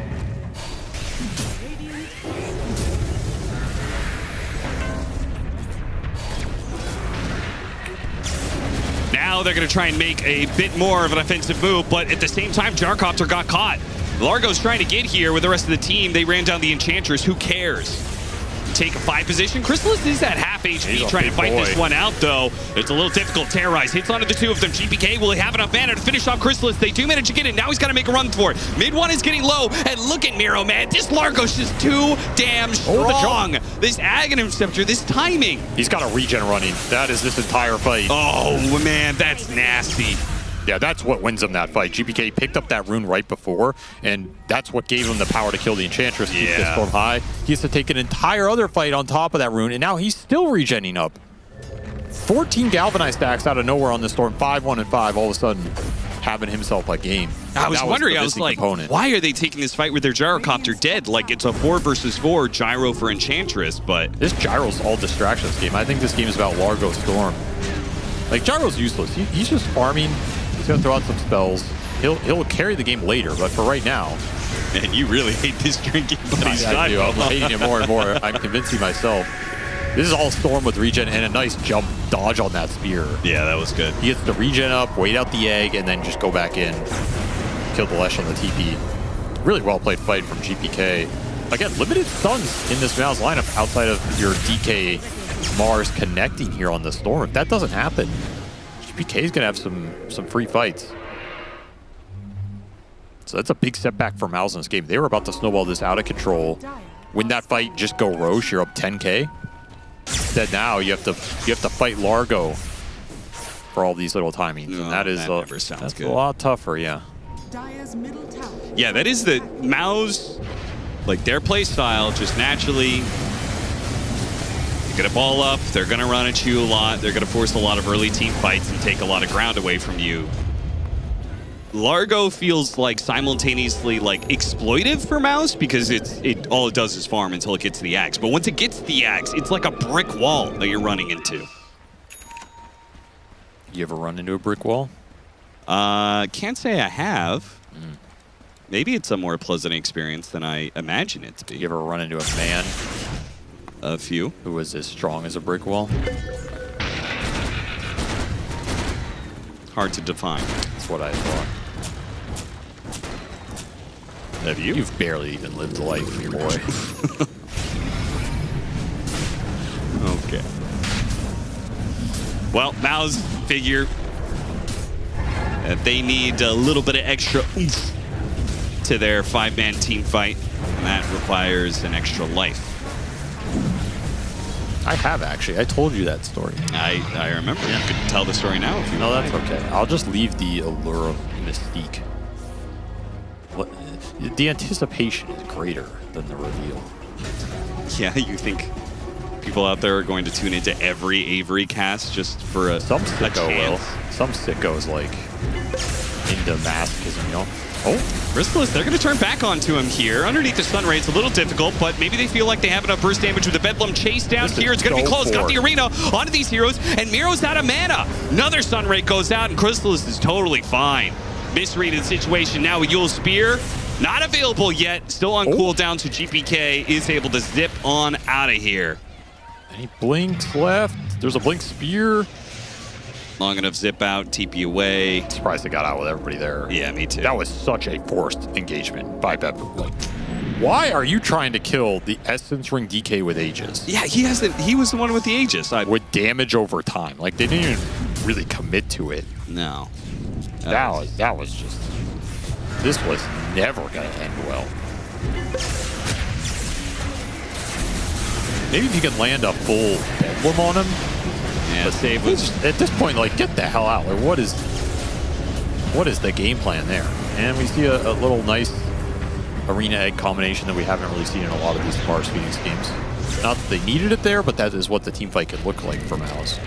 Yeah. Just need BKBs here if you're BetBoom to commit to a play like that.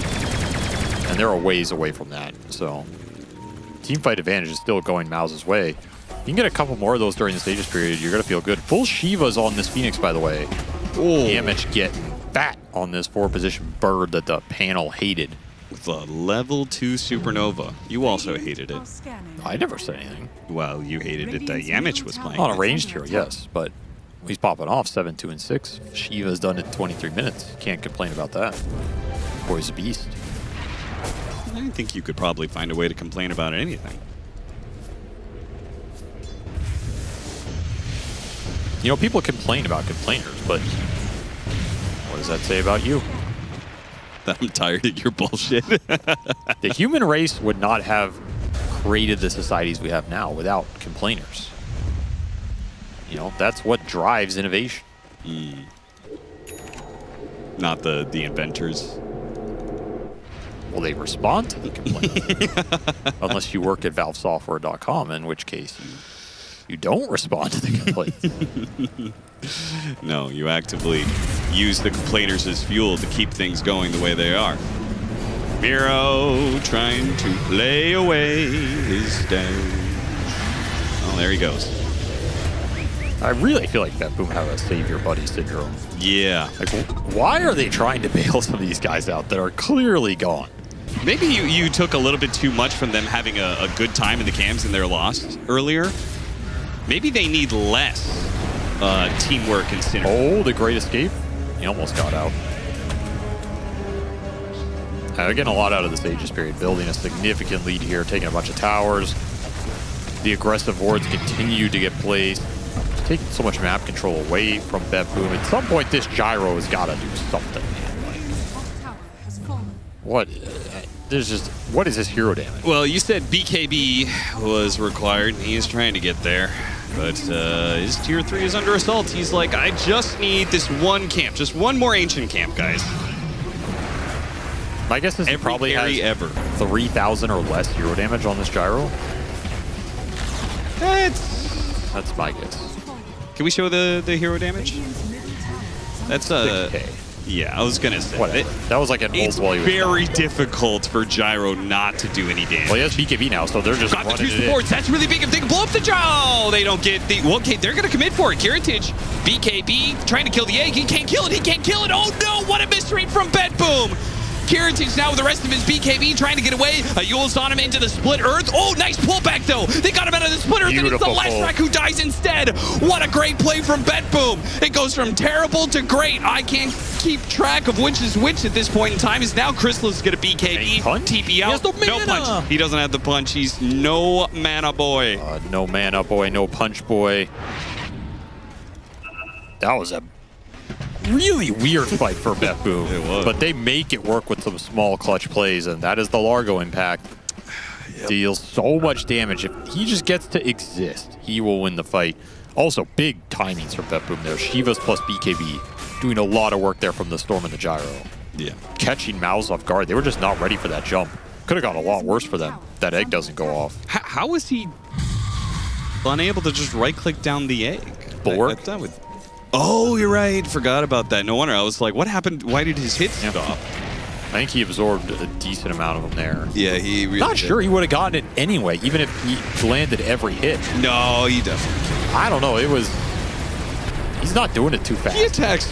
Gyrocopter attacks fast enough for a level 2 egg. Yeah, he absorbed the last two. I don't think he would have gotten it. Here's this drinking buddy play from Katomi. Nicely. That is the value of that over the tag team, is when you can reposition heroes and save them a little bit, then you really max the use of this facet. But ultimately, it's a Storm and Largo fight. Like, GPK jumps in, gets the Shiva's pop on everybody, and Largo gets to sing. You're amping up the damage. You're amping up each other's damage, healing everybody. You should have Largo BKB. Now, this game's getting a little scary for MOUZ. They had all the early momentum, but they do risk getting outscaled here with a Largo Tricore that's gonna have, it's all split damage, but at some point I can see it just becoming so overwhelming that it's really hard to exist in the fight. Avery, as a musician, I have a question for you. Would it be difficult to do what Largo's doing, constantly changing songs at a moment's notice? What does that mean? What? He's playing a song, yeah, and then he switches to you know, the healing to. No, PogChamp Pandas do it all day, every day. Well, I don't think they really like switch second to second. You know what I mean? No, you could do it. Okay. Radiant's bottom tower is under attack. Oh, wait, that. The green room is top. Okay, Yamich took it. A regen Leshrac sounds pretty damn sick for a team fight. Okay, well. Yamich, don't mess around. What could Yamich possibly do with a regen rune? He has Tranquil Boots. Radiant are scanning. This makes no sense. You just don't understand Dodos. I clearly do not. Because I thought that regen rune was pretty teamfight winning for the Storm earlier, and it could be equally good on Leshrac. To quote a great movie, don't tell me what to do with my regen. Yeah, you want to Nobody will get that you want to movie share the reference. rest of that quote? No one's going to get that one. Chasing after Boom. He's going to use TP away, but there is going to be Brambles. And now Arena's on cooldown too, so... All of the momentum in this game is gone for MOUZ. They just have to play a straight up, 5v5 normal game of Dota now, where you don't snowball it into a victory. And they still have a 6,000 net worth lead. It Like, does I not agree feel with like you, it. but It does not feel like it. Yeah, it doesn't feel So much like of that net worth is on their support duo, which is strong here, but BetBoom's supports do not need a lot in this game. It's a very core-oriented draft where the 3 cores are going to exist together in the same spot in the fight, on top of Largo, and they're just going to throw damage out. And you have, it's a test, right? The test is on MOUZ here. Can you kill them? Can you survive their damage? Well, maybe just one more aura item. It is, yeah, it is Hellions missing. There's no Crimson on the side of MOUZ. They only have like the Shiva's pipe. All 3 of their cores are trying to get to BKBs here, which will be nice for a lot of the spell damage. It is kind of weird that they don't have a Crimson Guard. Like, they don't have a lineup that can really build it very easily. Mards can build it. Yeah, but, I mean, first of all, Mars doesn't want to build that item. Phoenix can build it. Yamich did have a choice of his aura here. He went Shiva's. Yeah, I mean, that's just a different aura item. I think that's acceptable. Well, the argument is, I think you kind of wanted Shiva's on Lesh at some point in this game. Okay. And I think that dissuades mid one from going for ones, but then how does he get armor in this game? Maybe he just doesn't need armor since it's a mostly magic damage lineup. It's going to feel bad against this Daedalus Gyro now, but nonetheless, here's the smoke from MOUZ with their BKB timing. Yeah. Mid one's trying All to pick it up three. right now. He gets the BKB, and he's got a haste rune, so he can get to his team pretty quickly here. With a pipe and a BKB, a lot of the magic damage goes out the window, especially if Katomi's just going to die 100-0 at the very start. With beautiful arena, with the supernova in the middle. Kiritich is already burning out. Mid one with this haste rune is making really good use of it. Runs down the gyrocopter. Miro with his BKB is left with no allies, so he's playing a song to nobody. Gonna try and turn on the DK. Oh, Dragon Knight's gonna take a lot of damage. Okay. GPK comes in Damage. big here. And look at the Meanwhile, stun on the 2 minutes side. off the Cursed Crown. Mid one almost dies to it. GPK can finish him off. He got the final hit in right before the BKB wears thin. Now he's just reliant on the rest of his mana regen from the Galvanized stacks. There's enough to kill the Mars. Now they're running out of damage. Yamish is gonna run down as well. Miro, GPK, he TP's away, and Miro's going to, I don't even know what you do here. I think they both mana, exist, TP and out. either dies. Yeah, I think you just TP out. Yeah, goodbye. Bye-bye. Hope you enjoyed the show. Dude, that's a sick turn from GPK. He is owning this game. 24 galvanized stacks, 8-1 from this Storm. And it's always the Largo DPS that's the winner, but the single target jump from the Storm on the DK is what decides that fight. He saves all of his resources, doesn't overcommit in this bad initiation. For BetBoom, that is great initiation for MOUZ. They find Tusk, he's the save. He dies first. Egg Arena, no way you're killing it with Mars on top. Exactly what you want in the opening here if you're MOUZ, which is concerning because this is the dream start and you still end up losing the fight. If they had just stayed clumped as they MOUZ, split you too think- much. Yeah. And GPK gets to isolate heroes. He does so much damage. Nice Cursed Crown that's done too as well. Yeah. Save playing to his maximum capability. And yeah, look at the damage, man. Shiva's putting it in. It's just amping up this Largo. The Largo's amping up the Storm. Even chases him down over the tree line. The only thing that saves Celery here is Miro is out of mana. Turn into the two-man show here between this Storm and Frog.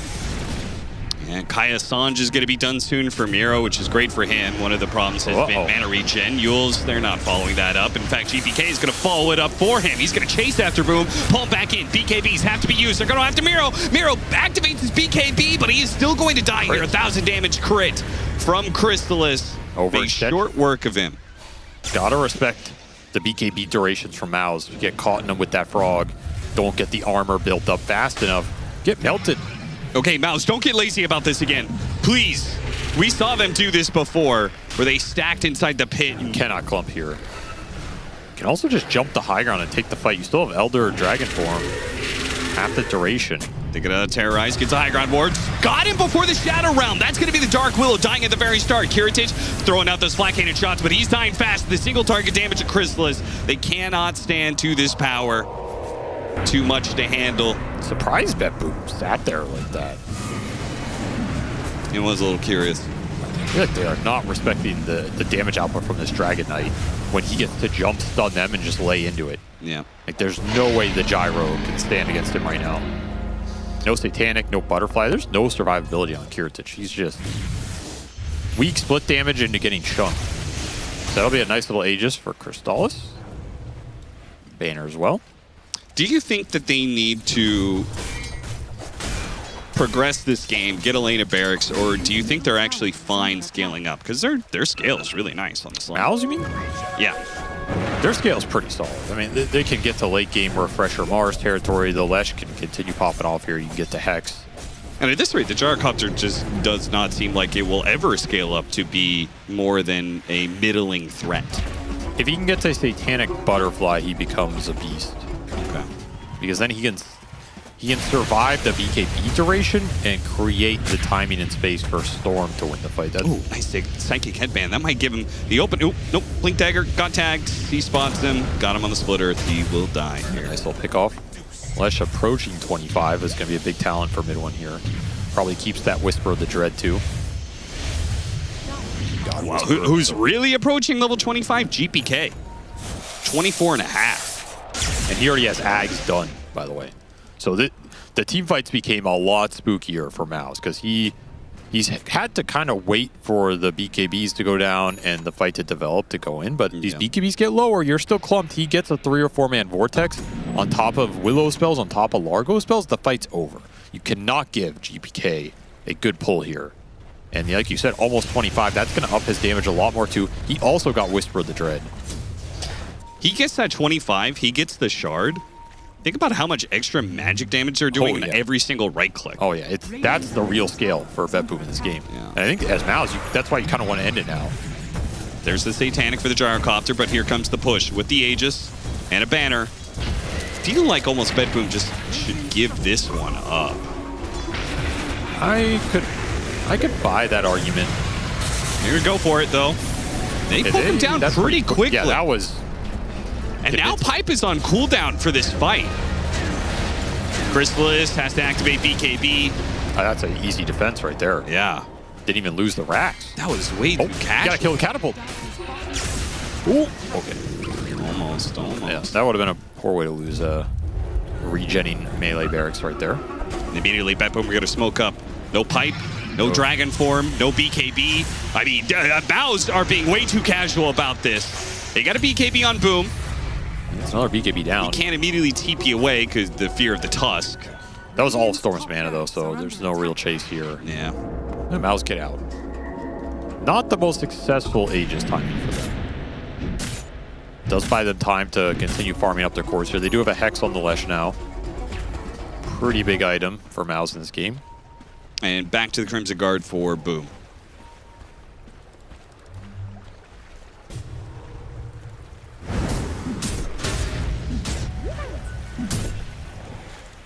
Metamorphic Mandible is actually pretty value in this game. Pretty underrated neutral item. I think it's just that it's tier 4, so like usually that late into the game, most Dota games have enough of a physical damage threat that the trade-off is not worth. Sure. But in a game like this? In this game, it's mega value. Because even the attack damage from, say, the Gyrocopter is coming with magic damage amp from both, what is it, Bull Belly Blitz, as well as soon the Overload from GPK, who is just about, there it is, 25. MOUZ have to win the fight in the BKBs. If everything is even and the BKBs are down for MOUZ, I think they're just going to get it shredded. So they need to make the jumps and the stuns count. It's really the window where they are going to win or lose the fight. Because GBK, he's 25 now. He has overload bounce. He can buy the pretty far forward here. They're going to Dragon Tail him. Yeah, good snowball save. He's got BKB Satanic, remember. Katomi, not so much, though. Kiritin's just going to have to run away. And BetBoom are still confused. Are we taking this or not? She was jumping. Beautiful eggs with the Terrorize over the top. That is just a devastation. Celery and Chrysalis and Yamage almost all fall in that initiation from GPK and save. What? That's the combo, man. That is the combo. They might even get Boom here. Got a missile on him. Save. Yeah, the missile's going to keep chasing. I don't think they realized which direction it was going to be going. What a jump. Just like, whatever. What a jump. He barely landed that Terra. That was right on the edge of the circle.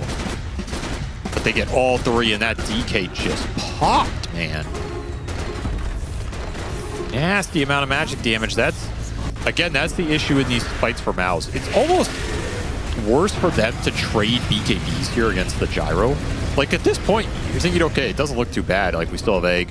But the fact you use multiple of your BKBs, that's the opening for GPK to go in. Just lands a sick pull here with that ward. Is that just out of sentry range? Looking at that ward on the Dire Hill that sets all that play up. Yeah, it might have been. Oh yeah, it's just outside that sentry obs for MOUZ.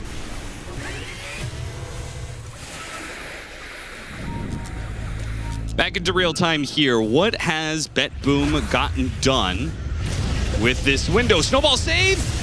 Okay, it does not need it. Katomi will die. Not for GPK, but because of him, I guess.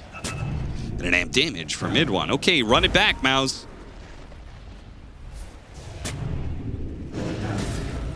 Game's getting a little chaotic right now. Chrysalis, he'll take the amp damage off of mid one, sharing his bottle. Very scary for Kiritich. This DK hits really hard, especially if you get the jumps done with either the Blink Hex on the Lesh or the Spear. Try to get the Spear. BKB goes off. Yules Still got a back here, I Kiritich is think. going to reset. Yeah, they're going to try and poke at this Mars. God, oh, trying to get the Dragon Tail, but he got off the BKB first. Good Terrorize goes out. Now here comes that Axe Grab. Supernova this time around. They're still committing. GPK doesn't have much to work with. Okay, he's got to get out. Supernova forced. Heroes are low. Amp damage was used. Boom. Missed out on the spear. And now if he's not careful, he might... If he got grabbed by one of those brambles, BetBoom might have ran it back. The Storm is healing up, and he's ready to go again. Awkward fight for both teams. I don't think either team got what they wanted. The jump stuns from MOUZ were not clean enough to line up the damage from this Dragon Knight, and at the same time, BetBoom did not want to take this DK head on. Well, I think any situation that ends up in a draw is favorable for BetBoom. It is. Right? Yeah, it is, because all the BKBs go down, and when all the BKBs are down, they want to fight. They're just smoking it in right now. They're not nearly as BKB dependent. So they're going to run it back here. Oh, they're actually going to do Torment. Dude, this is crazy. Unless they're going to TP out of this play immediately. I don't think they realize that BetBoom want to take the fight. GPK is just going to go. He's skipping right into grab 2. Meaning follow up with the Bedlam. They're getting diced up. The Sunray, it's not enough to be able to bail out mid 1. Yamich can still get some damage done. Maybe kill save. The burn. Supernova goes out. Miro is going to have to play his way out of here. Heal up. He'll be okay. This is clearly still BetBoom winning the fight. But good on Yamich to at least get something out of the situation and TP out. Cannot clump like that in this game. The Storm is going to Shiva's jump every time. And now that all of a sudden this Largo, he's 25. So he has his Rhapsody song bonus. It's funny how they got their 25s in the other 2 cores before the Gyro did. He's still working on his. Also, big upgrade for BetBoom is Shard on Largo with this Lincoln stun. That's a double Lincoln Sphere Miro can throw out with the extra duration. That's huge against this Hex DK stun lineup. Oh, did the Dragon Tail get blocked? I thought he got BKB off fast enough, but... Either way, it's killing two out of 3 of your stuns here on the side of MOUZ that you're mega dependent on. Well, mid 1 stun is a little bit more powerful. He got the Shard.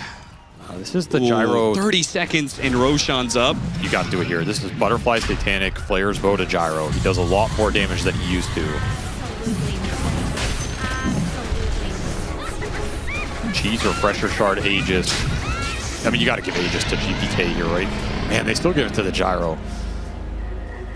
I'd be so tempted to just give it to Stormlight. Let him just die in the fight. Though I guess sometimes it kind of backfires because you go and you use all your mana, and sometimes you can leave them alive. Yeah. But this Storm has such high innate regen with all the Galvanized stacks. I think it's harder to do that than some of the older versions of this hero. Might have been a little bit about buybacks. GPK does have his Gyro at the time. Also, someone has to hit high ground here. That's also true. Always the biggest consideration. He does hit 25 on the Gyro. Think about Divine as well, especially if you go Divine, then yeah, you definitely want Aegis on this guy.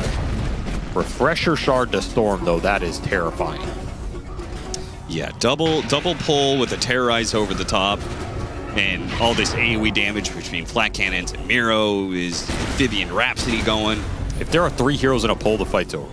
You're going to get double pulled, just like double Vortex Overlord Remnant and Shivas into the save spells. The fight's and Croak of Genius, let's not forget that. Croak it's of so Genius. powerful. I'm pretty sure that's what burst that DK in the mid-fight. It almost looked like a Bloodthorn proc at the end. He just took another 600, 800 damage and popped. Very easy to forget the spell. Now they need to find a way to weather the storm. They did hit Refresher on the Mars, so could be some big double arena spear plays out from Boom, and they might need it. Need more control to land, particularly on this Storm Spirit Largo pair. That's a nice little rune to pick up. So fast, man. Clearing out the areas, cutting the wave.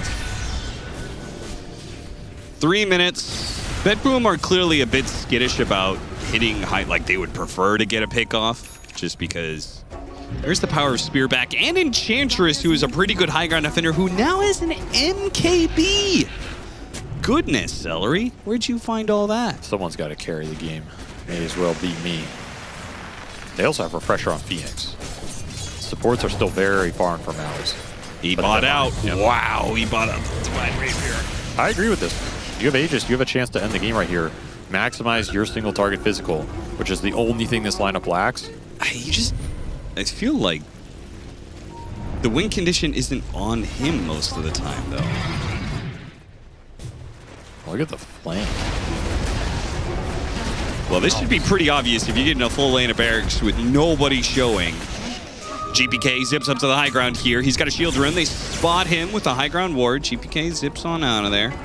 And here it comes. They're still pushing in. Kiritich is going to put himself on the front lines with this Aegis to make the jump onto Leshrac, though. Leshrac getting low. Mid one gets off the BKB. And he doesn't have a buyback. Supernova is going to be used with the Sunray along the side. Miro with the BKBs getting out of the arena, trying to save these supports. The supports are just not dying that quickly. Another round of the Supernova. Miro's getting lower, though. Celery's doing some good damage off the impetuses. Supernova explodes. And finally, the supports are going to die. What a grab from GPK, getting all four. It's done. That's the blue hole you're talking about. Getting everybody.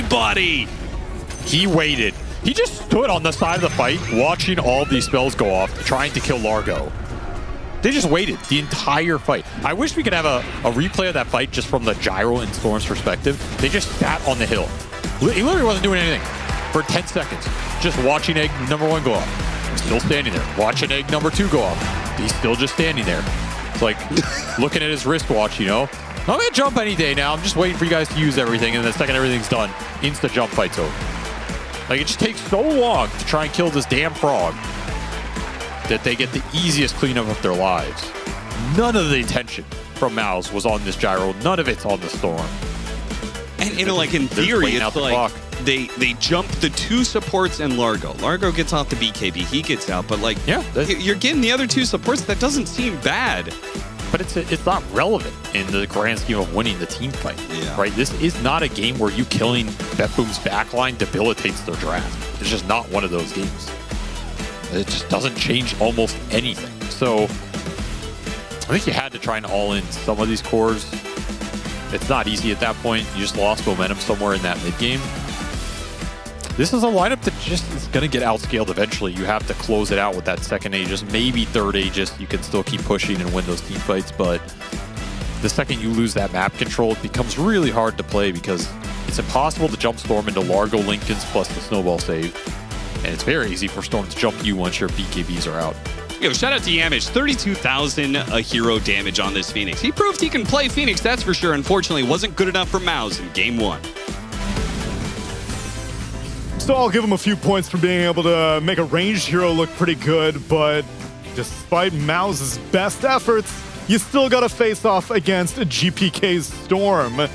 Quite a bit of the early game was in MOUZ's favor handedly, but I think as soon as a few galvanized stacks come online, as soon as Largo decides to be able to start dual strumming multiple strings, and as soon as MOUZ gets a little bit disjointed in team fights like this one, it was all a BetBoom team after that. Doggone clowns, I predicted them. Why they gotta do this? It's a 3-game series, Quinn. Unless if you're losing faith already after game 1. I mean, after a start like that, to then lose, that does not do good things for my belief, for sure. Because this is also about the most MOUZ lineup you ever have. I mean, to be honest, I think a lot of this game is Leshrac is just not the hero he used to be. Like, we talked about it before, and I think you can see it in this game. At some point, this hero just doesn't do anything in fights anymore. He's literally a non-factor. Yeah, he ended up opting to go for the Misanthropy facet, but you've said time and time again, Leshrac has been on the receiving end of maybe one too many nerfs. And while he may be able to pull out some idea... Oh, that Vortex. Yeah, that was crazy. That was crazy, dude. Yeah, if we're talking about mid laner impact, it's not going to get more substantial than a blue hole like that. Blue hole. GPK did great, but the Frogman, you get Ags on this guy, you win the game. That's it. I'm telling you. You get Ags on this guy, you win the game. Can't kill him, can't kill his mates. He gets BKB, you try and blow him up. You gotta blow him up. We were talking about how Io was the guy. You just gotta blow up this Io. You can't blow up the frog. No. The frog. It's impossible. Everybody knows that. Way more substantial than a ball of light. Exactly right. I'm just smashing this out now. That's good. Go for it. Go for it. Because I don't give a fuck. So I'm just gonna go for it. No, we saw that from the puzzle. Yeah, exactly. That was kind of base, though. That was kind of base. So then what's our takeaway from MOUZ's mental right now? Because I feel like they got quite a bit of what they like. They got Crystallis on a DK. Mid one, ideally comfortable in Leshrac, perhaps in a different era of Leshrac. And Yamich excelling on a ranged hero, Celery on Enchantress. It seems like a lot of the concepts that MOUZ relies on was here in this game. I mean, I think what was really cool about this was that a lot of the things that I feel like I associate with these teams, they kind of proved wrong. But we're going to take a look at my clips first. So I want to look at the two mid laners. We have the Slash going up against the Storm. We're going to notice here, Quinn talked about the nerfs, right? Look at Storm's HP. He just barely survives after all the combos and spells. And I'm pretty sure with the old Fastlet, he would have dealt about double the amount of damage. Yeah. So probably gets the kill. Here they're going to go attempt to the same play. This time there's a clutch save from save, but once again you see Storm is very low. And like on the old patch, maybe he gets these kills, maybe these plays work out, and that snowballs the game. And then I said GPK needs to step up, right? And what better way to do it than to, with these like super clutch, what is it, like a 3-man Vortex? Yep. And then he's going to do it once more later. And you notice how GPK is kind of like the guy that needs to win them the game. I feel like these are the moments that he needs to have for BetBoom to close out games in this series. And he stepped up and he did it. And I really like to see that. I feel like BetBoom also, in my mind, they haven't been clutch in team fights. And in this game, they needed to be clutch in team fights because they were playing from behind most of the time, and it kind of came down to some base defense where they need to get their stuff together and kind of clutch out a fight. And they did that. So I think for BetBoom fans, a lot of signs of life in this series. So far. So far. That Again, gets applause. That gets applause. that gets applause. Good job, BetBoom. It's a 3-game series, although for as much praise as we're heaping on, MOUZ may have also fumbled the ball a few times. For as good as Boom is on Mars typically, it's his second most played offlaner, still seemed a little bit shakier than I would have liked in terms of teamfight initiation and execution. Yeah, it was a bit sloppy. It was a little sloppy. I think they were kind of on different pages somewhat this game. They were, like, to be honest, with the start they had, they should win this game. But they straight up got out-executed in fights. There's some points where they overextend and waste their BKBs, and then they get turned on and they lose the long fight eventually. Like, you've got Dragonite, Mars, Leshrac. Like, if you're not bursting people and winning sort of a quicker fight, then I think you have some problems, because the other side, there's Willow casting a bunch of spells. There's the Frog, just like we said, strumming indefinitely. So in a long fight, it's not going to go well for you. So if you mess up those initiations, you botch stuff a little bit, then and we saw what happens. So then, Aiden, what were you going to get at then with both teams doing things that you consider to be pretty trademark characteristic of them? Don't try and help Quinn. Okay. I'm going to sing before you started your clip. You can help me later. Oh, like for example, for MOUZ, I feel like they've generally, for BetBoom, I feel like they've generally struggled in team fights. It's been the main thing that I've had a problem with when I watched their games. And one of the reasons that I was very doubtful about their performance coming into this. In this series, it looked good. I like that about them. I think MOUZ, they kind of got drafts that they liked. And we've been talking about how Yamish doesn't really play range supports. But I think this Phoenix performance was really, really good. Yeah. Very few things that I felt like we could say about, oh, this guy didn't look comfortable. No, he actually looked like he knows what he's doing. So they also like swapped it up a little bit stylistically, I think. You know, they didn't run the melee 4, and that kind of makes the draft have a different dynamic to it. And they show that they can play this way. Unfortunately, it just came down to like how they wrapped the game up. Teamfight execution was how a BetBoom team cleanly took their comeback and got themselves a 1-0. We need to watch Ted hurriedly craft away on this. I got lunch waiting for me. I want to crack on with this, bosh through as much of it as I can, go and eat my lunch, and just take off 0 points. I'm just chill with that. I've just entertained myself and disappoint my teammates. I'll entertain Basically, you. It's the way I play Dota, Neil. I'm interested in the way that MOUZ and BetBoom team play Dota, though, so stick around, everyone, and we'll be back with game number 2 after the break.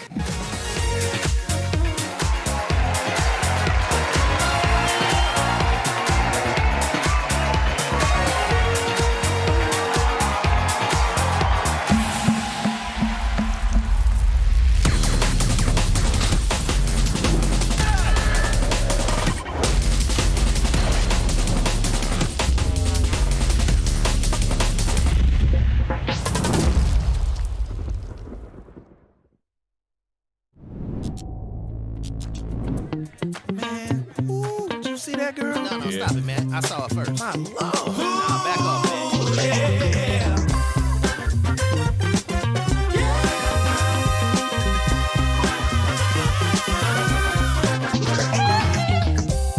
The first time I saw you, I knew I had to have you. Don't mean no one night stand. Gotta find a way to be a man. It's something about the way you turned and looked at me. Your smile, it turned me on and set my mind at ease. I'm trying hard not to stare. Don't wanna look thirsty. Just trying to play it cool. Gotta show you that I'm worthy. You walked in on the air and seemed to leave this room. I just had to find a way to get next to you. I'm here to testify. Give me a chance, I'm satisfied. Captivate your heart and I'll blow your mind. Don't wanna pass me up cause I'm one of a kind. Hot, you're checking me out. Trying to figure out what I'm all about. Wondering if my love will make you scream and shout. If I don't at first, I'm gonna figure it out.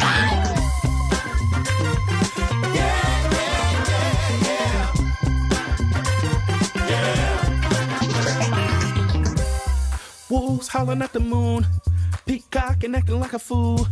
Unbothered as you sift through all the nonsense they throw at you. That type of thing don't interest me when it comes to you. I can't wait to show you that my love is true. Don't wanna miss my chance. Would you mind if I took your hand?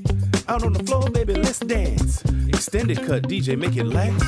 We're the only ones in here, we're so into this groove. Intoxicated by the way our bodies move. Hey, chance I'm satisfied. Hey, and I'll blow your mind. Don't wanna pass me up cause I'm one of a kind. So, you're checking me out, trying to figure out what I'm all about. Come on, if my love will make you scream and shout. If I don't at first, I'm gonna figure it out. Chance I'm satisfied. Every heart and I'll blow your mind. Don't wanna pass me up cause I'm one of a kind. So, you're checking me out, trying to figure out what I'm all about. Wondering if my love will make you scream and shout. If I don't at first, I'm gonna figure it out.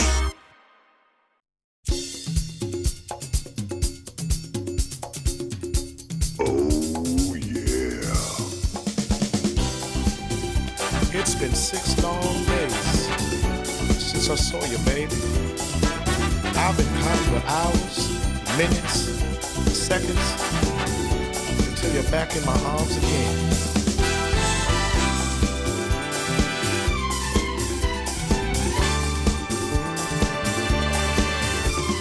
Monday night stay in with my baby. Tuesday night I'll be with this lazy. Wednesday night I'm hanging with the crew. Thursday night I go to the movies. Friday night it's time to get groovy. Saturday night the DJ spins the tunes. Saturday night feels right. Saturday night feels right.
Welcome back, friends, for game number 2 of BetBoom team versus MOUZ, where you got to get crafty with how you're planning on coming back in this series. Good luck. Ban the frog. Ban the frog is a good step in the right direction. That's my suggestion Wise to all words. teams. And beyond that, GPK Storm, something to be wary of. I mean, he had a great game, but does he get there? Like, once he got the axe and BKB started to run down, I felt like, okay, this hero's now able to do shit. Because they had the MOUZ egg, they actually made it look really good. Multiple fights, it was looking good. Sure. All of a sudden, BKB's starting to wear down. You can't stand and fight for too long. Storm just bides his time. The frog buys you time. And then, bam, you come in, blow up this DK who just looked super squishy at some point for some reason. I also felt like there were a couple of fights that MOUZ took where they kind of were like, ha, we've won this fight, lads. Look at him run. And then they chased them 3 different ways and all got picked off and it went south. But hey, I defer to the experts. I agree with everything you said. Bless you. I feel like Backstage, he doesn't. Backstage, like, Flex, shut the fuck up. I've never said that in my life. All my homies love that. There's proof on Reddit There's not. of you having said that in your life at some point. Not Not about Ted. Not verbatim. Not about Ted. Not about Ted. Not either. about me. Definitely Not not about about Ted. The words have been spoken at some point. Not those words. Not those words. But the sentiment? The sentiment, sure, but not about Ted. Never about Ted. No, never. It's because Ted, he's laying the groundwork for our Dota map. What is this? Right. That's the Dire Tower. They need to go here. Because we got They're to clearly turrets, guys. Tier 1. Turrets, you better watch that. Tier 2. inhibitors. Inhibitors. Yeah, we Nexus. gotta make a Nexus. What are the? It's called jungle in League, right? Yeah, I think I it think is. it is. Yeah. Because yeah, They stole our terms originally. Yeah, but they have hacking in. They stole the whole game, bro. Inhibitors is rocks, right? Yeah. Yeah. But they respawned. You know that? Yeah, I heard. How mad is that? So weird. 5 seconds. We don't want anyone to have their towers killed. That wouldn't be fun. The children that play our game would cry. Well, I got bad news for you. MOUZ may be crying as well because they decided to let the Frogman go through. Instead, Shadow Demon Dark Willow was a more intimidating ban, and a Treant Protector and Jakiro, sure, those are free. BetBoom team, they continue to take out the Chen, the Huskar, and the Razor. Dark Willow's a higher priority ban than Largo. Really? Really? I think the reason they banned the Dark Willow is because they had banned Beast last draft, and they just replaced it with the Willow because it was like, we don't play it, they play it, so we'll just ban it, and then we'll trade Largoba for Beast. Because, like, if they ban Largo, Sure. then Then they Beast can't goes get on through, and then they just pick a Beast. So they're like, we want to trade Largoba for Beast, but the Willow was just like the throwaway ban they replaced their prior Beast ban with, is my interpretation. How is Celery in that regard? Is he like the kind of guy that would get annoyed about like, oh, this guy ruined my game. If it wasn't for Willow, I would have cooked. Or is he like not that guy? Nah, he's not really like that, generally. Yeah. He kind of just wants to play his heroes and generally doesn't care that much what he plays against as long as he's his heroes. He's kind of the player he is. I see. Like, he just wants to play Chen against anything. Like, Was ist das? Das ist verboten.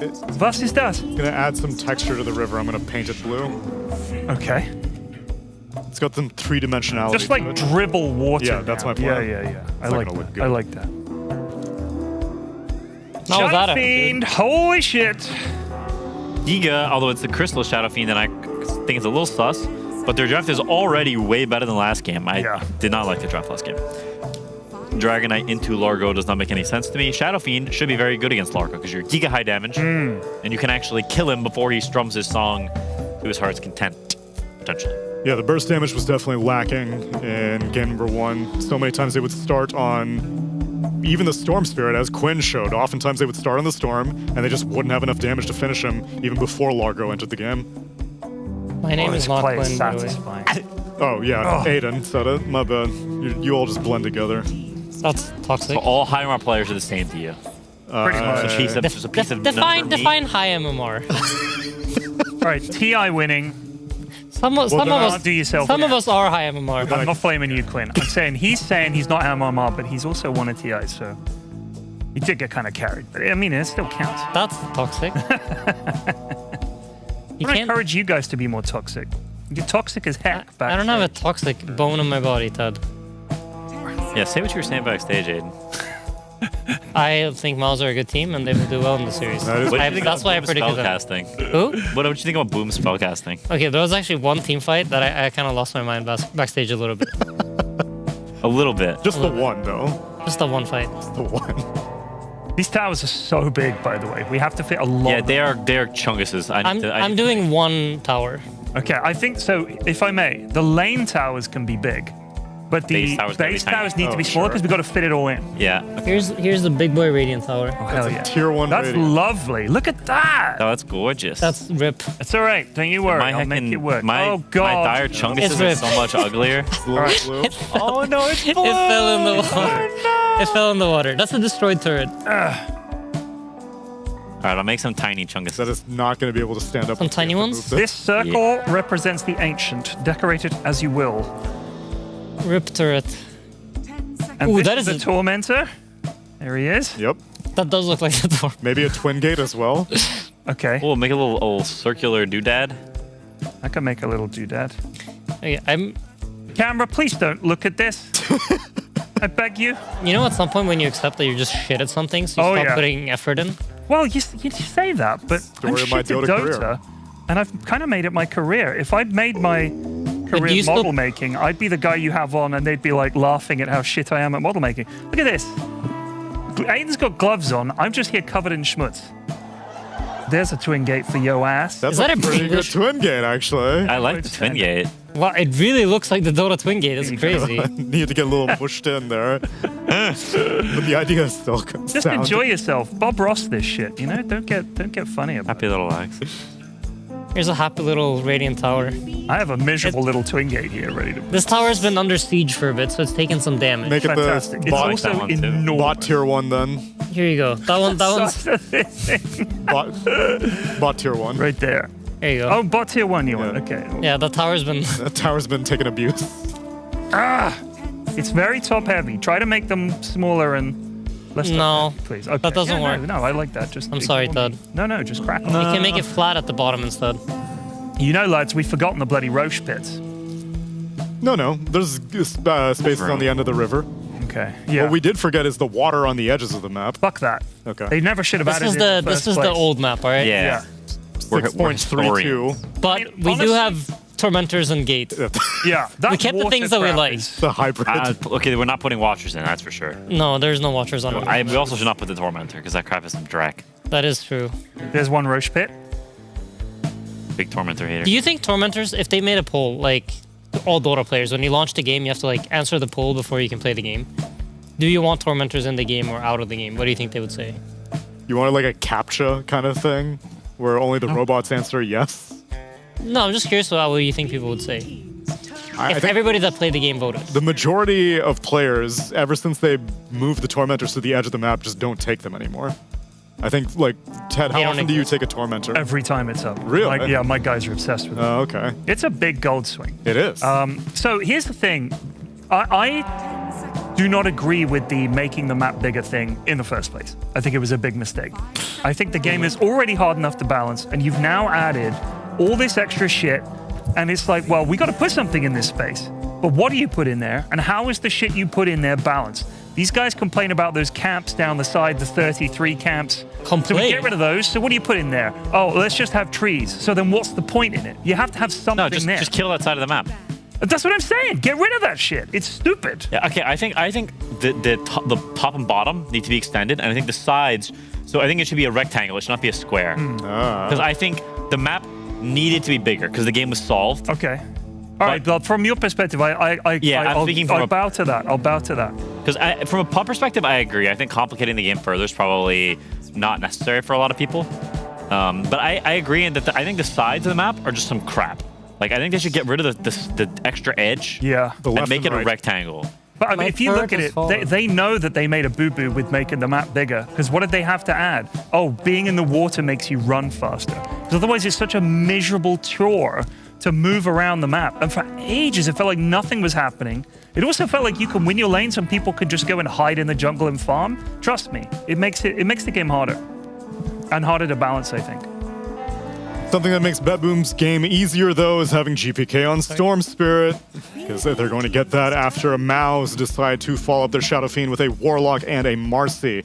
Offlaners are the last set of bans from BetBoom. They take out the Mars and the Centaur, and MOUZ are taking out safe lane carries, as they are expecting this Wind Ranger to be a support. They take out the Muerta and the Gyrocopter.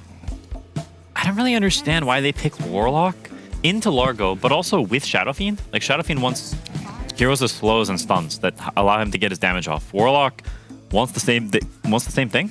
So it's like it's very weird to me. And also Largo, we talked about it before, like it purges all the Warlock's crap. And also you out heal, and you can also run away from all the they're stomping and chomping up there. These pebbles are creeps. Okay. Oh, smart. I like that.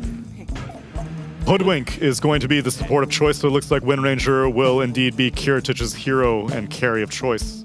Could be a Marcy SF lane, and then they go Warlock plus something off lane.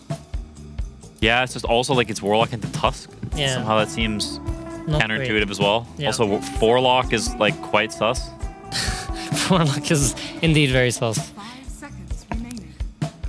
So then what offlaner do you want to go into Wind Ranger? Are you going to send Beastmaster to be offlane and then get a new... I feel like Beastmaster is like mid one's hero. Yeah, that's what I think too. I mean, not that Boom can't play it, it's just I think it should be on mid one. I'm inclined. And mid one's mouth is not moving very much. This is a sign that it's probably not his pick. Fair enough. Even though production's trying to make it seem like it's mid one's pick. No, it probably isn't. Like Boom's moving his mouth around. Yeah. He's chatting. He's like, mid one, how do you feel? He's like... I think mid one is thinking about like, after I throw my axes, I'm gonna wait 2 seconds and then I'm gonna throw my axes again. And then I'm gonna check my mana pool and notice that it hasn't moved at all. Yeah, that sounds good. This is interesting. So Boom will take the Slardar into the offlane to go up against Wind Ranger. I've seen him banned quite a decent amount, actually, Slaughter. I've seen a few Slaughter bans, and I thought, what's the deal? So what is the deal with... I mean, if honestly, Beastmaster and Slaughter coming at you means your BKBs are kind of going to be kind of undervalued. And Warlock Soul too. To be honest, I don't really see the value in Starter into Wind Ranger Tusk. Yeah, because a lot of the bans that you're seeing, Ted, are in regards to mid lane Slardar. Right, to protect right. Yeah, melee mid off-lane matchup. Slaughter. It is. I think it is a bit odd. Like, neither of these heroes you can are traditionally good against. Also, in some ways, I think Slardar plays into the way Wind Ranger already wants to itemize this game, which is she's not going to buy BKB. She's going to buy Manta, Mjolnir, and Lincolns and things like this, like these kiting items. Slardar plays into that in some way. Kitems? Kitems, yes. Kitems. Not to mention, Largo will buy Lotus, he'll buy Lincolns, he'll give everybody a bunch of armor, so... I mean, I think they have better chances than last game because Shadow Fiend is just Giga Hero, but it is Crystal Shadow Fiend, which I don't particularly believe in, if I'm being totally honest. We have to mention, since they picked 2 minus armor heroes, there's very good synergy between Shadow Fiend and Slardar because they remove armor from heroes, and it's the minus armor strategy coming out from MOUZ. Physical damage superiority on the side of MOUZ, I think. It is interesting to me how little you guys... Why is that a problem, the minus It's because on every single panel for the past 13 years of Dota, if 2 heroes have minus armor, somebody on the panel has mentioned it. And I just feel like it's been beat to death. That's funny. It's more against the panelists and the casters than it is like something. Dude, my towers are getting more beautiful and more bigger. They're also getting much bigger. This tower never dies, so it's grown. You still need to make 1, 2, 3, 4, 5 towers, Aiden. And we are almost out of stuff. I'll make smaller towers as we go along. Yeah, we made some real chunkuses. This is really coming together quite well. Now let's see how well these teams' drafts came together. Let's get into game number 2 with Cap and SVG.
to Largo. It's a minus armor strategy. Minus 28 armor between Slardar and Shadow Fiend is going to be really good. Hey, someone mute Insania's mic. That's ridiculous. Like, we don't need him on this cast. God, I felt when Aiden said that, I felt it in my soul. I was like, God damn. What, that was you? It cut right to the quick of what panelists are, which is basically just trying to find the easiest point ever and put it together to make it sound smart. I don't know. I kind of like the minus armor. Yes, combined with the physical damage of Shadow Fiend and Mercy. Miracle is not going to last very long. Okay, counterpoint though.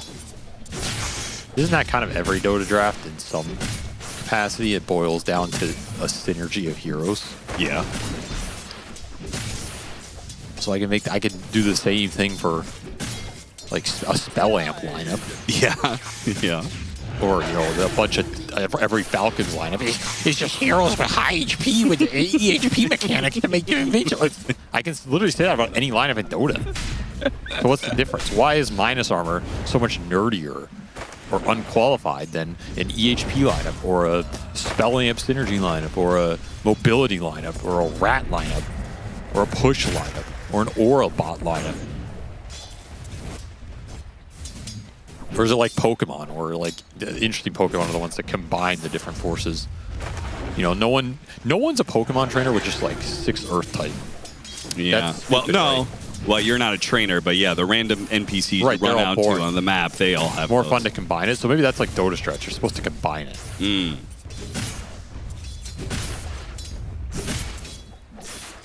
Cool. Nice D-ward. Little D-ward action. Mid-1 level 3. I do think this MOUZ lineup looks pretty scary, though, if it gets farmed. I think this is a lineup that is meant to grief Largo. That's what I think. I think it's just here to chop the frog's head off as quickly as possible. It'll do that. They did give him the Storm Largo again, which was super nice in that game 1. However, the Vortex AoE pull later on does not have anything to combo off of. As the Dark Willow got... Boo you, man! As the Dark Willow got banned. That was a very... Do you let him live? Don't let him get away. What? Oh, Mercy? No. Why did he show him mercy, Austin? For the voice lines. He's like, you know what, Katomi? You got some good voice line game. I'll let you live this time, kid. That was a 100% first blood if you just follow him. Crush him another time. Yeah. Probably thinking about all the minus armor synergy they have. It's doing the math. Putting the numbers together. And we have tag team this time. Yay! Hooray! Tag team, give damage. Damage, give kill. Kill, give gold. That's a really influential first blood not to get, because then Kataomi gets to heal up, come back in, and get first blood for his carry. And off of that kill, they also get the Lotus. Like, this is a massive swing in It all builds up here, so nice little start for Kiritich, but very even lane phase across the board. Maybe even going a little MOUZ's way here with some of the nice CS, especially for this SF. You have a free farm Shadow Fiend. You gotta have some confidence that it'll carry the game.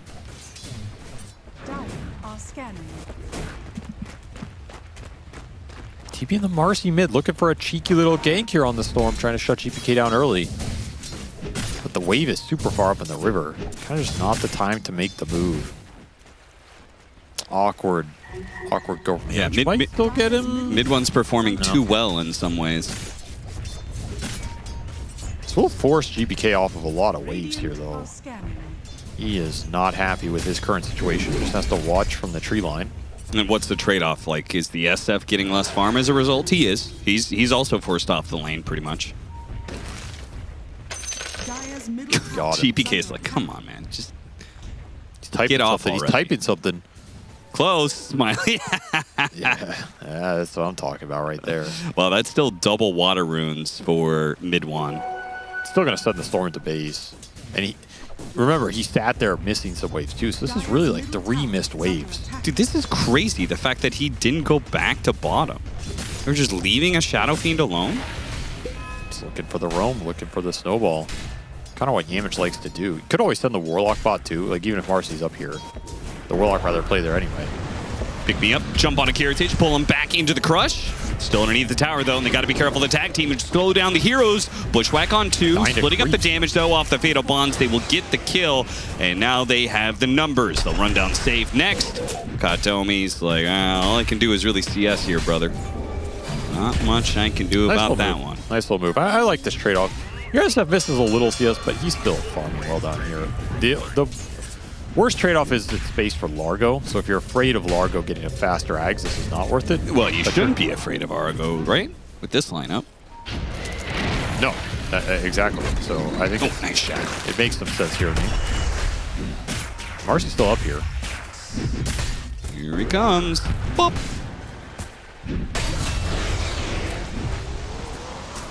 And if it pulls the supports off of the bottom lane, it's just a Largo versus SF 1v1. Who cares?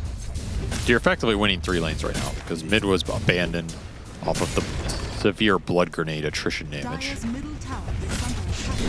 Oh, careful here. There's Aurora available. Aurora does go out, but it went out onto the squirrel. Not really worth it. Ooh, if that shard had landed, there was a possibility of going for the kill. The Fatal Bonds. Uh-oh, Katomi. Save is not going to die off of it. Pick-me-up attempt here, chasing after GPK. GPK does manage to pull some of the creeps off the tower. But that's a power rune for mid 1 and amp damage alongside 3 heroes and a boar tanking up tower for the siege wagon. Man, Beast is really owning these mid lanes this event. I don't think I've seen anybody beat this hero on mid. It's starting to feel impossible unless you really just cheese him out completely. Scary hero from this mid lane is the priority has shifted him back into that area, and this will be a free last hit for mid 1. Most farmed hero. Even gonna get a D ward on a defensive obs. That's a interesting ward because you're placing it around a sentry block on the Ancients anyway. Yeah, there was definitely no way they had the read that there was an observer ward there, right? They were just blocking out the camp. Just a freebie. Do get the Wisdom Shrine though, as BetBoom did not get him last game. That's an upgrade, but the Storm's game is non-existent. He is below the Warlock out of laning phase. Damn. That's rough. In gold and XP, by the way. This Warlock's higher level off of the Grimoire. Putting the pieces together early. Miro's going to be chased down now as Golem and Roar. And a little pick-me-up action. This game's looking rough for BetBoom. They just don't have a mid. The Beast is gaining traction around the map. They're going to take a bunch of early tier 1s. Your one hero doing well is this Wind Ranger? But how much can Wind Ranger do to stabilize a map? Not a lot. And a +1 on Katomi as well. Yeah, this is one of those situations where MOUZ just have like a better read of like what they like to do in these situations. They're trying to get some pressure on the other side of the map by killing Boom with a focus fire. It's taken a while, but they will get there in the end. Get something out of the Wind Ranger strength right now. So you're trying to find trade-offs here while the Storm just recovers in the jungle.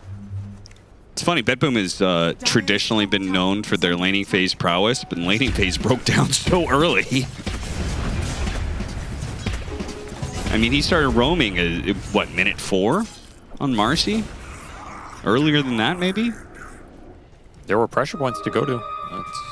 It yielded some good results here. Mid 1 going to have an absolutely free game. Should have a very fast Ags on this mid beast, and then you can just go with your ball and start taking Aegises, get a fast blink, start looking for Storm Spirit kills. BetBoom. We didn't see it, but they were pinging the boar in the mid lane. They successfully ganked it with the Bushwhack and Remnant. Nice little ward. Use it for anything. You do have Javelin on Wind Ranger, so Kiritich could connect to some kills around the map with this Focus Fire, Max Shackle, and Tangle build. Does have some significant single target damage to contribute right now, and that might be what they're eyeing up. This is the one hero you can use right now. I have to make this fast, though. Like earlier, they were chasing the hero down for a while before he got into tower range. Here, they're dying the tower at the start. Are they going to be able to burst down the starter fast enough they don't get punished? Yamich has already killed the ward. Ice Shard blocking him out, and BetBoom feel like, no, this is just not it. TP's not even forced on MOUZ. They don't even react. That kind of play is okay, though. you're just forcing attention and reaction, which means your other heroes aren't getting ganked. Just creating some time for this Storm to hit some jungle, maybe look for a power rune here. Jump mid one? Really? Trying to jump onto him. I know about that. With Miro coming in, give him a little catchy lick on a GPK. GPK dropping low, has to lose the last little bit of zip here. Nice shackle shot, though. Really? Now no longer having the roar. They can try and chase down mid one. Once he gets up to the high ground, it's going to be a little bit more difficult. Kiritich is going to keep going for it, though, and he got it in the end. What a kill. Storm Spirits, Katomi. Katomi is the one who's going to die to Yamage here, who got his early level 6. Picks up the kill. The Storm Spirit barely did not die to the Fatal Bonds. Fantastic trade for BetBoom. Bringing in the Wind Ranger. The one hero that has that damage to bring some of these big boys down, get the biggest kill on the map, and this Beastmaster with snowballing into a free Ags. And GPK, more time for the Storm Spirit to recover, right? He doesn't die, he's not losing his little galvanized axe. Golem was used as well, so his Golem doesn't get to hit a tower or really convert on any sort of objective. This is slowing the game down right now, not what MOUZ want. They want to keep the pace up, keep finding kills, let the Beast get to his item for free. You have a free farm Shadow Fiend, you can gate top if you need it, but I don't think you need it here. Well, Golem lasts long enough that it chips away the top tower and they'll get it.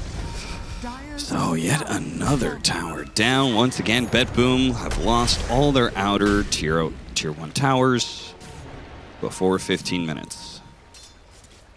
Need to continue to find ways to slow the pace down if they can. Pickoffs, D-wards. Even little kills like this would have been nice. Yamage has done work this game. Very strong early game for the Marcy. Yeah. He has good combinations. Pretty good Marcy lineup. You can bring any of these heroes in with you, and they all excel from being close range. Slaughter likes being tossed on people. The Beast likes it. Even the SF likes it. Trying to jump on to Kiritich here. Snowball pickup. That'll allow Kiritich to get off the wind run. Focus fire. Nice bushwhack catching the two of them. But the focus fire is now expended. No real threat in the Slaughter. BetBoom got to get out of here. Just keep finding focus fire kills and get the hell out. You don't have it. Fighting for power runes. It ends up being top. Shield rune, GPK. I don't think he can go for it here. Yeah, he's too low on resources. So yet another power rune for mid one to play off of. Solidified early game lead here for the side of MOUZ. They have the Mask of Madness Shadow Fiend going to work in the bottom jungle. They have the Beast taking over this triangle. Very efficient farming setup for them right now. And they'll have a Slaughter Blink here too. Can do early Rosh in this game. Super strong Rosh lineup. With the minus armor synergy. With the panel, they talked about, I believe Aiden said he didn't really believe in Chrysalis Shadow Fiend. Who'd be right to do so? Chrysalis has played 23 matches of Shadow Fiend, 43% win rate. Who the hell's he to judge, man? Maybe Chrysalis doesn't believe in his SF. Everything about that? I mean, I definitely would not believe. Yeah, I wouldn't either. So don't throw shadow raises from in glass houses. Yeah, there you go. Yeah.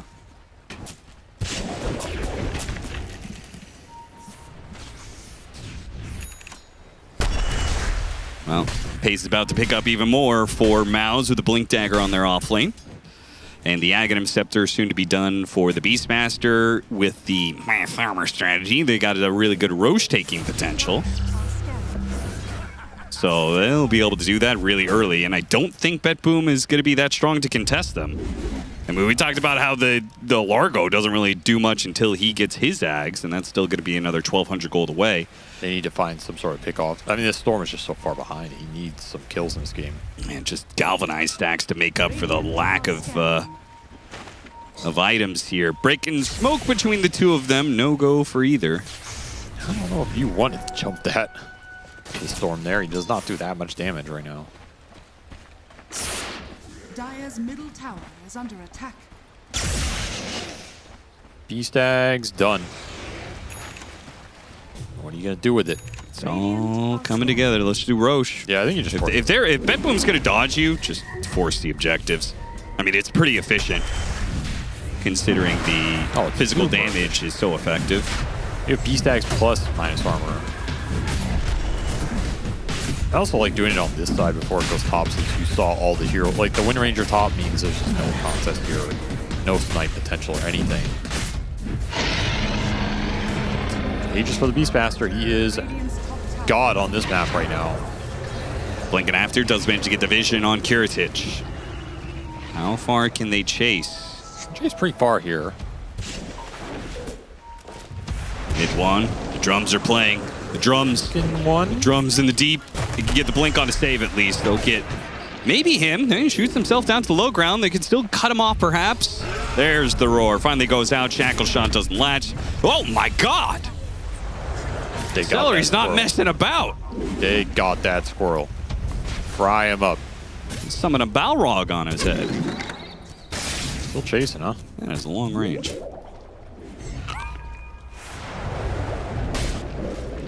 What's the trade-off? They're just looking at SF push out mid. That's sad.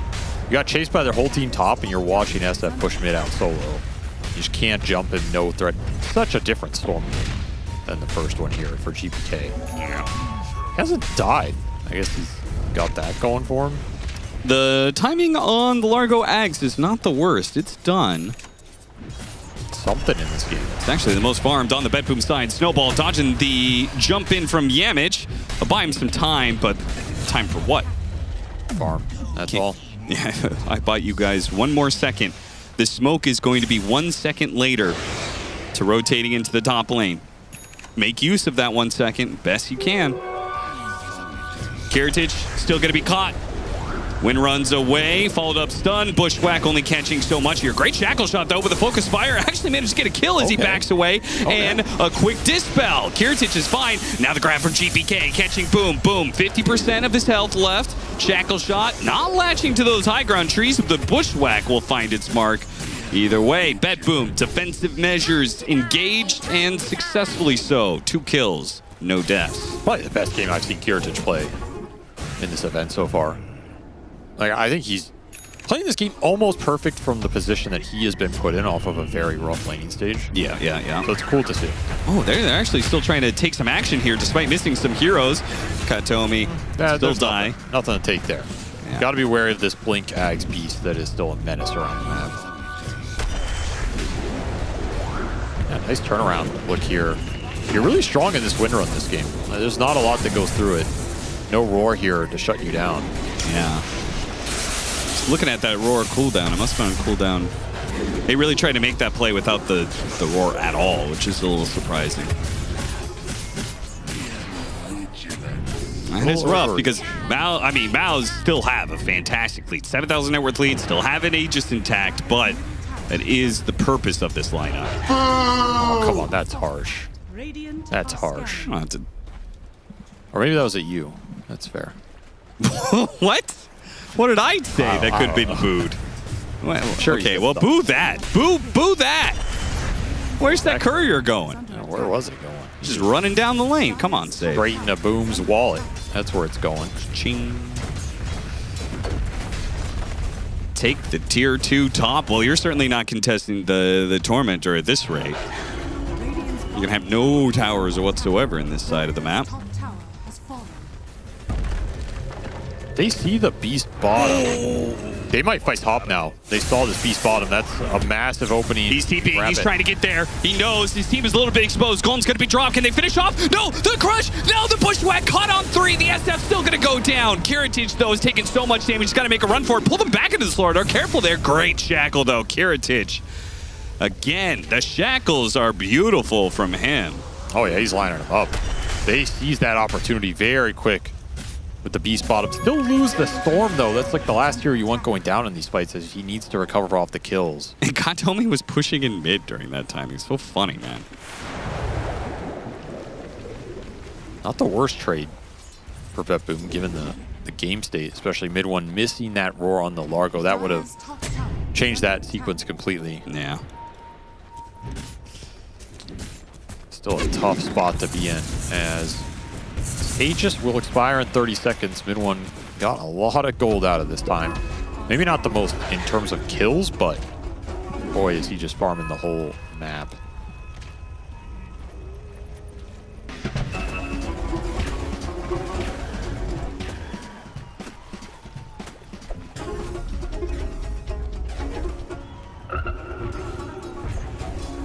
I think they recorded a real frog for Largo's voice line. Considering the number of sounds that I've heard, the sound effects in Dota games and other areas, I'm pretty sure they just used them. Okay, just saying. It's Valve, some frog pack. It's Valve Software at valvesoftware.com. Roar, bushwhack. Oh, it missed on the tumbler toy. What was that? That was nasty. Look at the smile on his face. Like, I got that. I got that guy. Yeah, that's a shit-eating grin if you've ever called one. Holy. You got the Tormentor at the same time. Wisdom Shrine open for the taking too, perhaps? They are just owning this map right now. This Storm has nowhere to go, nothing to farm. Nero, they're going to try and jump him without their two strongest heroes? I mean, this Warlock's more farmed than the Storm, so... That's a long TP. Got him on the crush. TP. Nero is dead.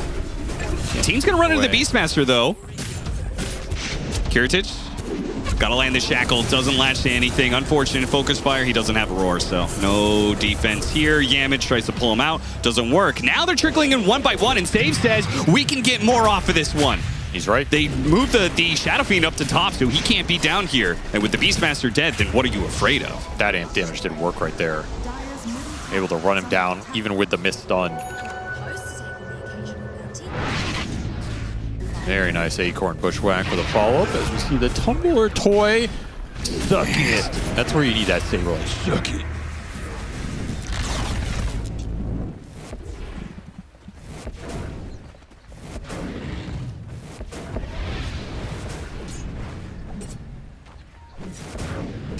I feel like BetBoom is playing quite well under the pressure that they're in, and yet MOUZ is still up 9K. Does that mean they were just like draft-wise, like this is just a bit of a draft loss? I think the Beast versus Storm mid we've seen this event has been very Beast favored. Yeah. I'm not sure people are responding accordingly to this match, but I don't know if they're aware of how bad it's been to put more resources into helping the Storm. You leave him on an island, he gets owned. I've seen it time and time again in this event. So I think that's the story of this game. So the Beast took advantage of that. They get the early towers, and then he just runs the map, gets every power rune. That's the 9K lead in a nutshell. Your SF gets complete free farm as a result of all the pressure going in the mid. Trying to catch Celery, see if they can burst him down before any response, and do That's so a nice takeoff, because you got so much response out of it too. Yeah. And the Warlock is worth a lot. As you said, he was rivaling the SF, nice farm. or Storm when it comes to net worth. Everyone finds another power rune. Kiritich just eyeing him up here. Dangerous attempt though. Yeah, he's got roar. You can't do it while he has roar. The current map split is pretty good for BetBoom though if they get away with it. They're farming a lot right now. No objectives being taken by MOUZ. Roche is available. Could you do it here as BetBoom? You have the Tusk Wind Ranger. You do it pretty fast as well if you could sneak it away. That would definitely throw a wrench in MOUZ's plans, but it doesn't look like they feel confident enough about it, and MOUZ is beginning to recenter their heroes a bit.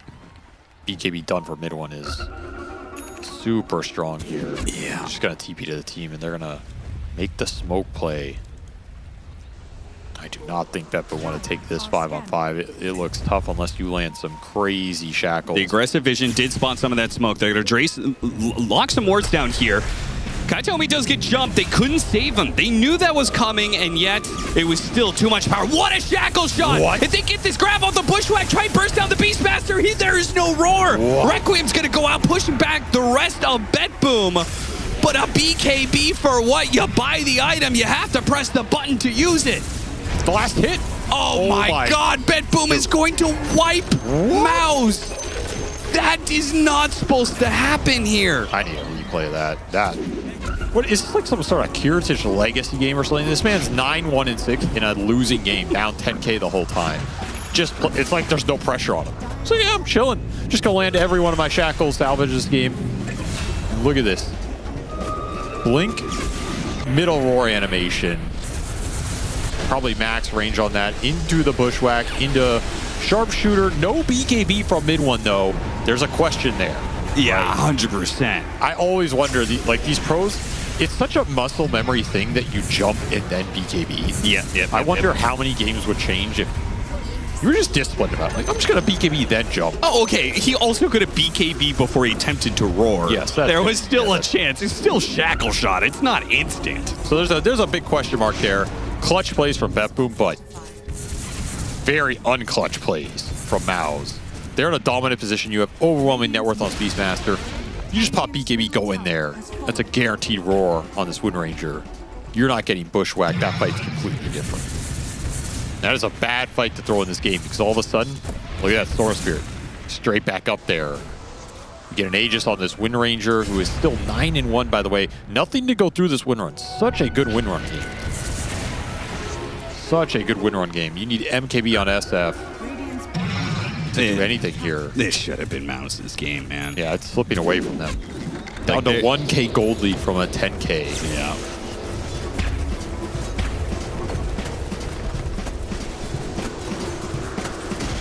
So Largo now has his Kai Assange and his Shard.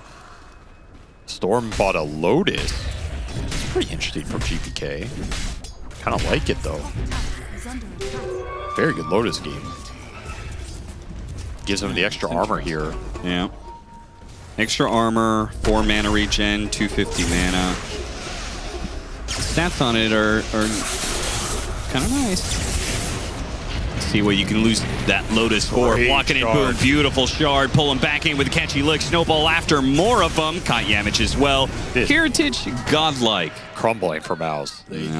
They're just showing heroes getting caught up elsewhere. Losing that Roche hurts their lineup so much. That is an Aegis that's supposed to go to SF here so he can dominate.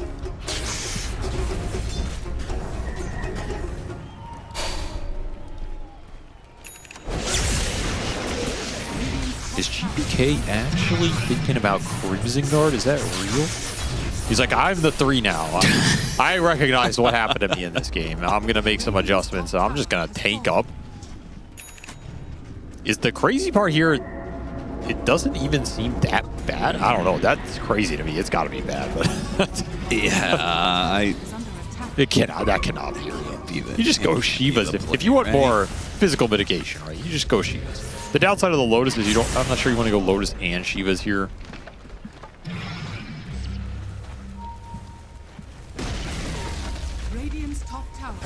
Very creative though. Can't argue with that. No, definitely not.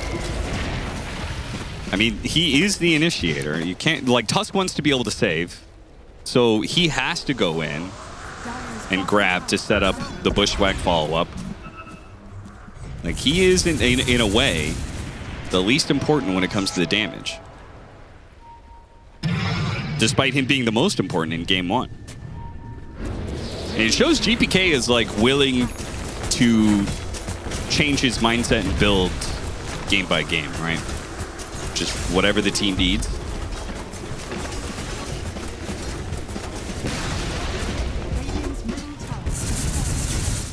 I'm still waiting for him to reconsider and change his item build, but we'll see what he ends up with. I still think the fact that you see it and you're thinking about it is good.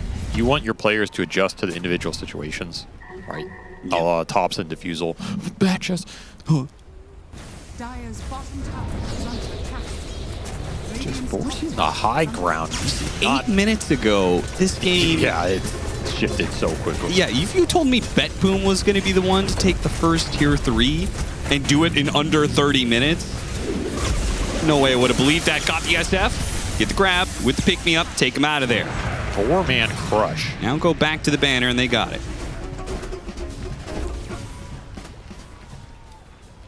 50 seconds left on the Aegis.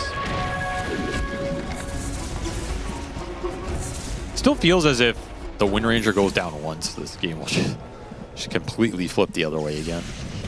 I don't think Heritage can afford to die. Well, that's definitely the case if GPK buys a Crimson Guard. He bought it out. He bought it. He bought it out. Oh my god. So they're all in on Largo surviving and being a primary damage dealer and the Wind Ranger surviving. If either of these go down in a fight, your Storm is likely not carrying the heavy damage load as this game goes later. Oh, he sold it again. Did the he switched to Shivas, so that's why the item buy showed up on the right, and somebody was like, "What the?" Stave was probably like, "Are you insane? Are you high? What's wrong with you?" I agree. It's a little insane. Because again, if you want another physical mitigation, just go Shivas, right? Yeah. Also, better at being able to stop like blink daggers. Right, when you go in, you had the Shiva's AoE, hits the Slardar. He's not able to counter-initiate like he did earlier when they tried to jump the SF. Nonetheless, MKB done for the SF. This is the big window for MOUZ here. They've lacked an answer to this Wind Ranger directly. Now, you can just stun him, and SF will do the rest. So the fight becomes a lot more straightforward for MOUZ. Just drop all your disables on Kiritich. You can maybe reflect some of it with this Lotus on the Storm if you're very clutch. Lincoln's is coming for Largo soon, but it's not here yet. AC done for mid one as well. The full minus armor strat is online. You didn't do the voice. I don't want to do the voice. Mid one pops the BKB this time around. They definitely will kill save. There's no way he gets out of that, but he almost got that Lotus on. Is that worth the roar BKB? That's okay. We get some map control. We'll be back up by the time the squirrel respawns here.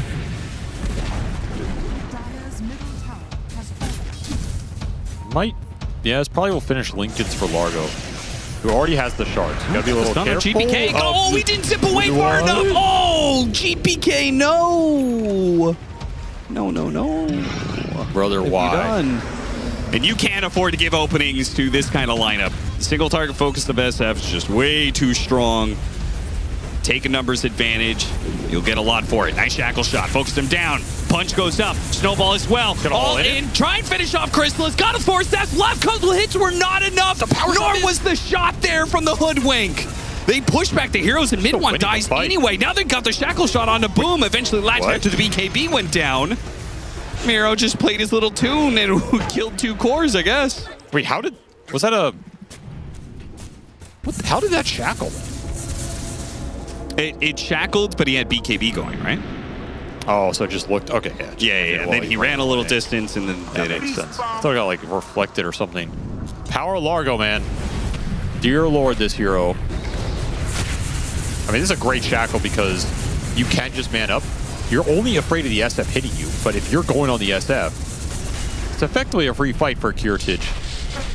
The other way around, you don't have Roar here, right? That's the biggest deal. How much Mjolnir damage did he do? Because like they use Focus on Fire on the SF. I'm just trying to figure out how much of that was Miro killing 2 cores with his song. I mean, this is a nice combination as well. We're seeing more teams throw this Mjolnir charge on the Frog. It's pretty nasty. I think you're just going to get a Rax now. And there goes the Focus Fire. You had your MKB SF timing and you botched the push. Boom is going to be up. They're going to make a jump here. There goes Crush. Get him out pretty quickly there. So SF damage hurts. Still got to respect it here. Having all these Dispels, though, super nice. They're going to get another Lotus on the Hoodwink. You have the Lick. Here's the Shivas. Just thinking about AC on the Tusk. This is sometimes the issue with these lineups that are very one-dimensional. It makes itemization for your opponents very straightforward. Just buy every plate mail and physical armor mitigation item in the game. Shiva's done for the Storm. Everybody has a plate mail. Smoke gonna smoke. BetBoom, get up on the high ground. High ground ward there from Celery. Gets caught, gets grabbed. Boom, trying to get the counter initiation. He went for it blind, and GPK zipped past it. Now hits him with the rest of the Shivas. Takes the high ground ward away from MOUZ. Takes control of the area for the upcoming Roshan. Now, Roshan isn't going to spawn for 45 seconds, so MOUZ will still have the chance to contest as a full 5. Or they're going to get smoked into the Frog. It knows no downtime here. Landed up tempo beat. There's the jump, got the SF. GPK, they turn back for mid one instead. He got off the BKB, gets off the Roar, and the Shadow Fiend's doing some damage. Kiritich, though, Focus Fire, and he just takes the fight to the Shadow Fiend and brings him down with the Wind Run. Still being untouchable. It doesn't matter how much physical damage you have if you can't hit through that Wind Run. He didn't work this game. Absolute monster. This was his game, man, through and through. He absolutely held down the board. The rest of the team was crumbling, getting run at by this beast. GPK had nothing. But a beautiful Wind Ranger game. So strong against this lineup for so long, and then when you got your MKB, you had that window, you were pushing high ground, you could potentially win the game there, and you're pushing with Roar on cooldown, you just get caught off guard. BetBoom cleaner today, crisper, more in the zone, even when they are behind. With a lineup that honestly doesn't play that well from behind, they still found the openings. Is this the power of dyeing your hair like an anime protagonist? No, it's just Largova. Are you sure? Because Kiritich and Nightfall, that's two different carries popping off right now with dyed hair. The Yatoro meta. Mm-hmm. Yatoro watching is going, what the hell? You just stole my strat. Stole your drip, stole your strat.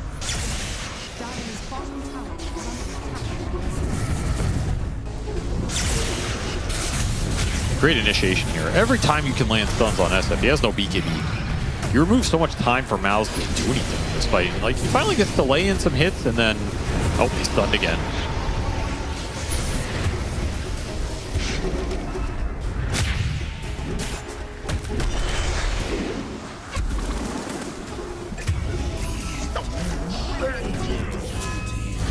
Oh, back in real time, they set up for Roshan, and GPK jumped out with the Shivas into the triangle off that high ground ward and kills the Marcy. So now they got a numbers advantage where they already were going to be able to take Roshan, I think, without MOUZ being able to do anything about it, but even more secure now. Aghanim Scepter almost done for Kiritich. I mean, too many items now. The SF can't just do enough damage. Like, he's got MKB. I mean, this Tusk has an AC. Yeah. You're not doing that much anymore.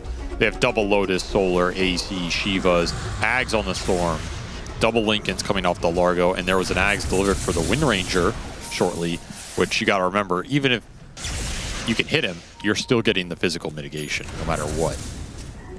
So it's a really nice item against these physical-oriented lineups. Yeah. I don't think this SF's hitting hard at all anymore.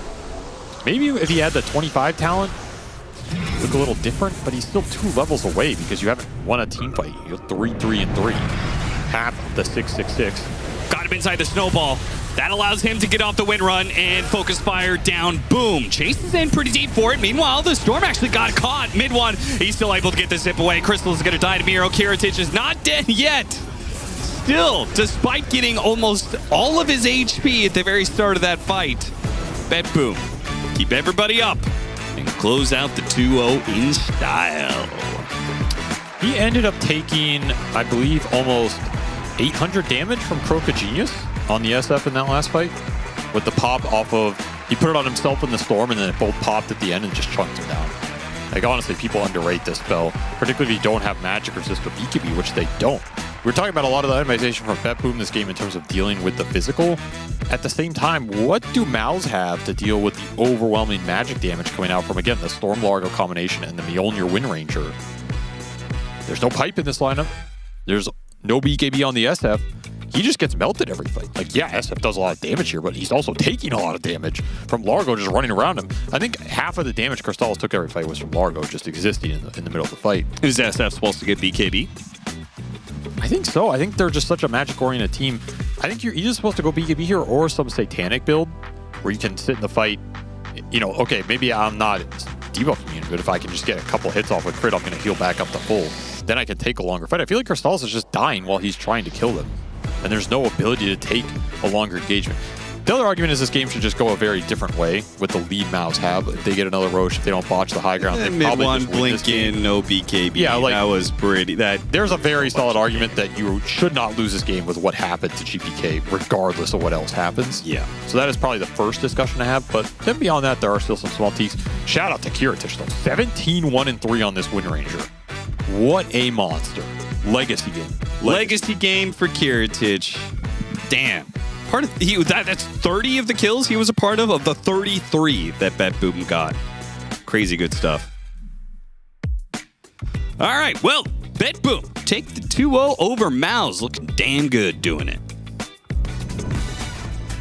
And I'm pretty pleased that they're able to do it off Kiritic's shoulders, because so much of the conversation around BetBoom has revolved around GPK and being the showstopper mid to single-handedly win a game. But when you're, let's see, 6,900 net worth right now, just barely out-farming a Warlock, well, someone else has to take responsibility. And Kiritic said, don't worry about it, bro. Me and my Wind Ranger, we got things under control. And by golly, they yet again make a admirable comeback, mainly off of this fight. And yet again, Neil, MOUZ in both games in this series have a lead and then take a bad fight and get the swing. So, I mean, it's frustrating to watch because I know Insania pointed out the other day, I think it was Insania, and it could be one of these noobs, and essentially it was the same deal where they went uphill, took a bad fight. It's like, what are you doing? Like, why are you forcing? We've seen a few teams. Listen, I understand. I'm garbage. It's what I see with my own eyes. Sure. Grouping up under a tower and getting Warlock ulted all at once, running uphill into God knows what and getting owned. One guy goes up and you're like, we gotta help our bro. And he's dead by the time you get up there and you still stand and fight. You can't make those boo-boos, especially when you're ahead. It's sus. It might even be cause for alarm in certain circumstances. Might well be. But MOUZ, unfortunately, did make these mistakes in both games, and maybe earlier in their series, earlier in the group stage as well. And now they are in a very rough spot because this is probably the last time I'm predicting MOUZ. Yeah, this was their best bet to win a game. And they just looked really bad. This team is not in zone right now. If Aurora is the team that's in zone, they're clicking, they're vibing. MOUZ is the complete opposite. It's super dysfunctional. The heroes are not meshing well. It feels like 5 dudes just sort of running around and playing and not a cohesive unit by any stretch of the imagination. Yeah, it's rough. Although on the flip side of things, though, we get to see BetBoom get themselves their very first victory in this group stage 2. And I got Save to talk about it. Save, congratulations on the 2-0 win. How'd you feel about this series? It seemed from our perspective, it was comebacks in both games. Hello? Yeah, I mean, like, it feels like enemy played worse than we did. So, yeah, that's why we won it, actually. So then how do you feel about your current state right now? Because the score isn't that good, but maybe inside you guys are working on things. Are you experimenting? Give me a reason for your performance. Yeah, there's a lot of games where we play bad. We're still figuring out how to play, like in this meta, like this map. I think there's a lot of games that are actually close, but maybe we just don't know how to end the games or something like this. Still figuring out. I just hope next game we will be better, you know. Makes sense to me. I also want to touch on something that you had talked about in a pre-recorded interview that we did. I briefly talked to Kataomi about it, but maybe you might know more. You were saying that Bulk had left you briefly, and in that interview you mentioned that he is like the father of your guys' type of Dota. So in the time that he was away, how did you know that like maybe we should bring Bulk back? I mean, we just realized that we lost a lot of power when he left. So basically that's why we just forced him to come back. Yeah. What type of coach is he primarily? Is he like a draft coach? Is he gameplay oriented? What do you enjoy most about Bulk's coaching style? I mean, he does everything. I mean, he's making all the Dota, like Dota map movements, teaching us how to play the map, doing the drafts right now. So it's easier for me because I was doing the drafts when he left. Yeah, something like this. Just casual coach stuff. Yeah, I guess the dynamic between more of the responsibility being just on your shoulders versus sharing it with a coach makes things a bit easier. I got Insania standing by with a question for you as well. Hey, Save. I was watching a few of your games leading up to this, and I feel like, generally speaking, you guys have done very well in the early game and then kind of struggled when it comes to the team fights. In this series, it was kind of like the opposite way around. Have you ever been focusing a lot on your fighting, or what is like the main conversation in your team right now about what to improve? Yeah, we're for sure working on our team fights. We're trying not to give all the spells when fight starts, you know, trying to play smart. We'll see if it's enough against like some better teams than this. All right, cool. I will let you go then, Save. Congratulations on this 2-0 victory. The first of many to come for BetBoom team, I'm sure. We'll catch you later. Yeah, bye-bye, guys. See you later, Save. This is a much needed victory for them because for as long as the group stage 2 is in DreamLeague, still, it is around 4 days from now that we'll look back on BetBoom's scoreline and they'll be like 4-4 or something and be like, man, how are they in this like close spot? Maybe if they just got one more win, they would have been able to be in the playoffs easily. And it's moments like these where you're like, okay, well, at least they got the MOUZ victory out of the way. Yeah. And I mean, to be honest, I think like compared to what I've seen them be bad at in other series, they did it a lot better today. And it's cool to hear that they also have been talking about their team fights, and that's something that they've been working on. Is there something specifically that you can show us that might have to do with how they did well? Yeah, sure, we can take a look. For this clip, I mainly had issues with what MOUZ is doing. So if we could just take a quick look and we can pause it and let it play for like 2 more seconds, please. Sorry, I was a bit quick. If you look at the position now, you're going to see like BetBoom are all on the high ground and MOUZ are fully aware. What's going to happen is Beastmaster is going to blink in and super clutch Shackle from the Wind Ranger. We can play the clip up until that point. So here we're going to see this happen. That's extremely clutch, all right? So good. He gets it off before the roar. They're going to manage to kill the Beastmaster. And then after the Beastmaster dies here, if we could hit pause real quick. Your Beastmaster got nothing off, and he's kind of like your strongest hero. And I think a default for a lot of these situations is when the fight starts in a bad way, you kind of just want to pull out and get out. But I feel like this is like where it shows to me that MOUZ are not really like fully locked in. And if you hit play, you're going to notice they're going to keep chasing. And it's going to lead to them just like losing more and more kills. And SF kind of just tries to man up, and BetBoom are playing it very patiently, but they're going to get the kill on him, then they get the kill on the Slardar, and then Warlock also pops Golem in kind of like a desperate way. And when you do that, now for the next fight of the game, you don't have Golem ready, and it's just like a lot of these things are just link into each other, and together it becomes like a very, very big problem. And the entire lead is lost, and they're playing from the back foot. And I don't think that was isolated to that game as well. Throughout the series, I feel like there were moments where MOUZ's disconnect in team fights would cascade into bigger issues down the line.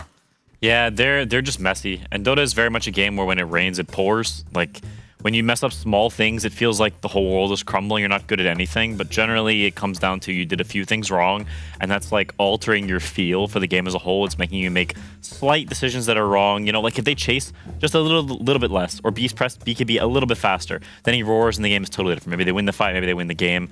It's all these little things that add up. And so finding what the actual problem is like the tough part, and not overreacting to like, oh, we're so bad at everything, we're the worst team ever. But like, okay, how can we slowly build up to a good place again? Because we've seen them be good before. Yeah. They're not good now, but they have the potential to be good. So they've won championships. We've witnessed it. All the little things can add up to make something beautiful, though, such as all the little components of our Dota map here. Ted, you mind doing a little showcase of what we've created in 17 minutes? If I must. You must. So as you can see, this piece of shit is our attempt at a 3D version of this Dota 2 map. It's cobbled together from a combination of felt, lichen stuff, modeling clay, a little bit of paint, some tin foil, and pebbles. There's a river. What do the pebbles represent? Creeps. Yeah. There's a river. There's a river. Towers. These are towers. This is the base. Look, that's the fountain. There's the throne. I made little purple things on the sides. It's currently daytime, so the Tormentor is top. Roche would be in the pit. We haven't got a Roche. I'll just stick a bunch of fucking pebbles in there. That's Roche. Okay. So we really put a lot into this in the sense that I think total work time, 20 minutes. We speedran it. Speedran it. Efficiency. Evening crew, I'm sure, will turn out with some masterpiece. Good luck to them. I was busy watching the games and trying to provide top-level analysis with these two bros. And you did it, Ted. Amen. You fucking did it. And eating lunch. Priorities. Yeah. I'm proud of what we created. Oh, yeah. I mean, I know I'm going to fail at this. Why try super hard at something you know you're going to fail at? It makes no sense. Who booed? Inevitability. Someone booed. If you can't do something, don't try. I think maybe Statler and Waldorf up there in the corner. Those two have done nothing to help these tasks at any point. What I love is they're lumbered with our score. They are. Because they're part of the morning crew, so they fail with us. What are they doing up there? What are you guys doing up there? Why are you sticking around? They're actually styled. What are they called? You're waiting to get in the lobby.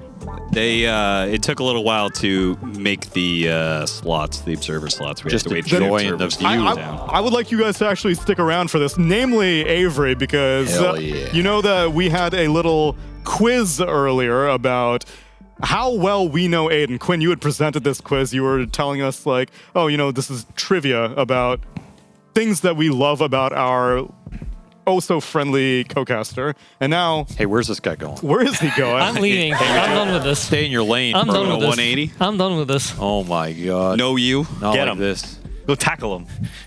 He's taking the quizmaster position. Interesting. Yes. Aiden, what are you about to teach us? Well, I'm not about to teach you anything, or maybe a little bit. It's more you guys are going to be answering some questions, hopefully, that I have prepared. Ooh. Is this a Quinn quiz? It is a Quinn quiz. Oh my! We literally just did this on our podcast, and I want you guys to know. Did you? I beat Avery on a Quinn quiz. I let it win. I let it Yeah. That's incredible. Farming L's out here. I hope we don't do the same questions, because that would be kind of boring. Yeah, you have to recuse yourself, Austin, if it's Get out of the here, exact man. same question. No one likes you. If we did a Synderen quiz, there'd be one question. How much does he suck? There's your entire Synderen quiz. All right. Let's get into it. Let's get into it. So, Quinn, a friend of all of ours. That's a tough A one. friend of most of ours. That's mighty specific. But how good friends are you guys with Quinn? Do you even know his birthday? We did this question. Okay, I then will you guys recuse don't myself. answer. You guys I don't recuse answer. myself, but I don't think Avery should recuse himself because I know he doesn't remember. I don't remember. I gladly admit I don't remember. I will tell you, Avery. I'll give you a hint. Remember what I said? God. I said it's. I remember it's close to my birthday. I don't remember that Do you either. actually remember it, Cap? I don't remember your exact birthday, Okay, but okay. I got close. I think I got the month. Avery is like a dad in waiting, I swear to God. The same shit he doesn't remember is the same shit that dads don't remember.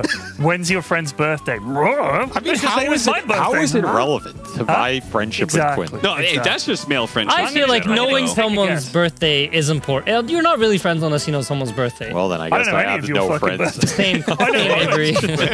You know Owen's? Owen's birthday is the same as mine. Oh. That's why I know. That's cheating. And I have to remember. I have to be reminded every time.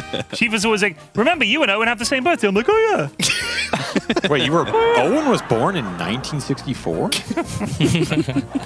I'm just gonna YOLO a month. You're a summer baby. You're July. I was going to say Oh, we have December, one baby. July. December 12th, I'll guess. December. Neither one. Oh. Avery. It's close to my birthday. That helps Wait, them it's like zero. It's close to TI times. Oh, August 1st. No. It's oh, I remember. I guessed something. I was wrong, and it was the month before. No, that's July wrong. 4th. You did not guess the month. September 11th. Oh. It's not far off. It's not September far 10th. off. September 10th. It's September 9th. Oh, wow. God damn it! Wow, I feel like that's close enough to get a Wait, point. you're for you. 9,999? No, 98. It's wrong. Oh. September 11th, That would've been 2001. pretty cool. I would That just would've like been to say I birthday. provided the answers to these questions to production, and I did not include a year. So Yeah, that's that's it. production L. Anyways, next question. Damn. Who's paying your paycheck right now? Aiden? Be careful. Anyways, the next question. Quinn often calls people goobers. Just like According a to bit of a Google, bozo. what is a goober? Yeah, just a bit of a fool, bit of a bozo, right? Don't be a goober. Isn't that right? That kind of a clown. I mean, I googled it because I didn't know the answer to Does this. it have a There's specific also meaning? like the SpongeBob meaning of it, Oh. which is a peanut. Oh, okay. I also know goobers as what? You know, dried up peanut. mucus in your nose. What? No, that's a A booger. peanut? That's a booger. Oh, that's not what I heard.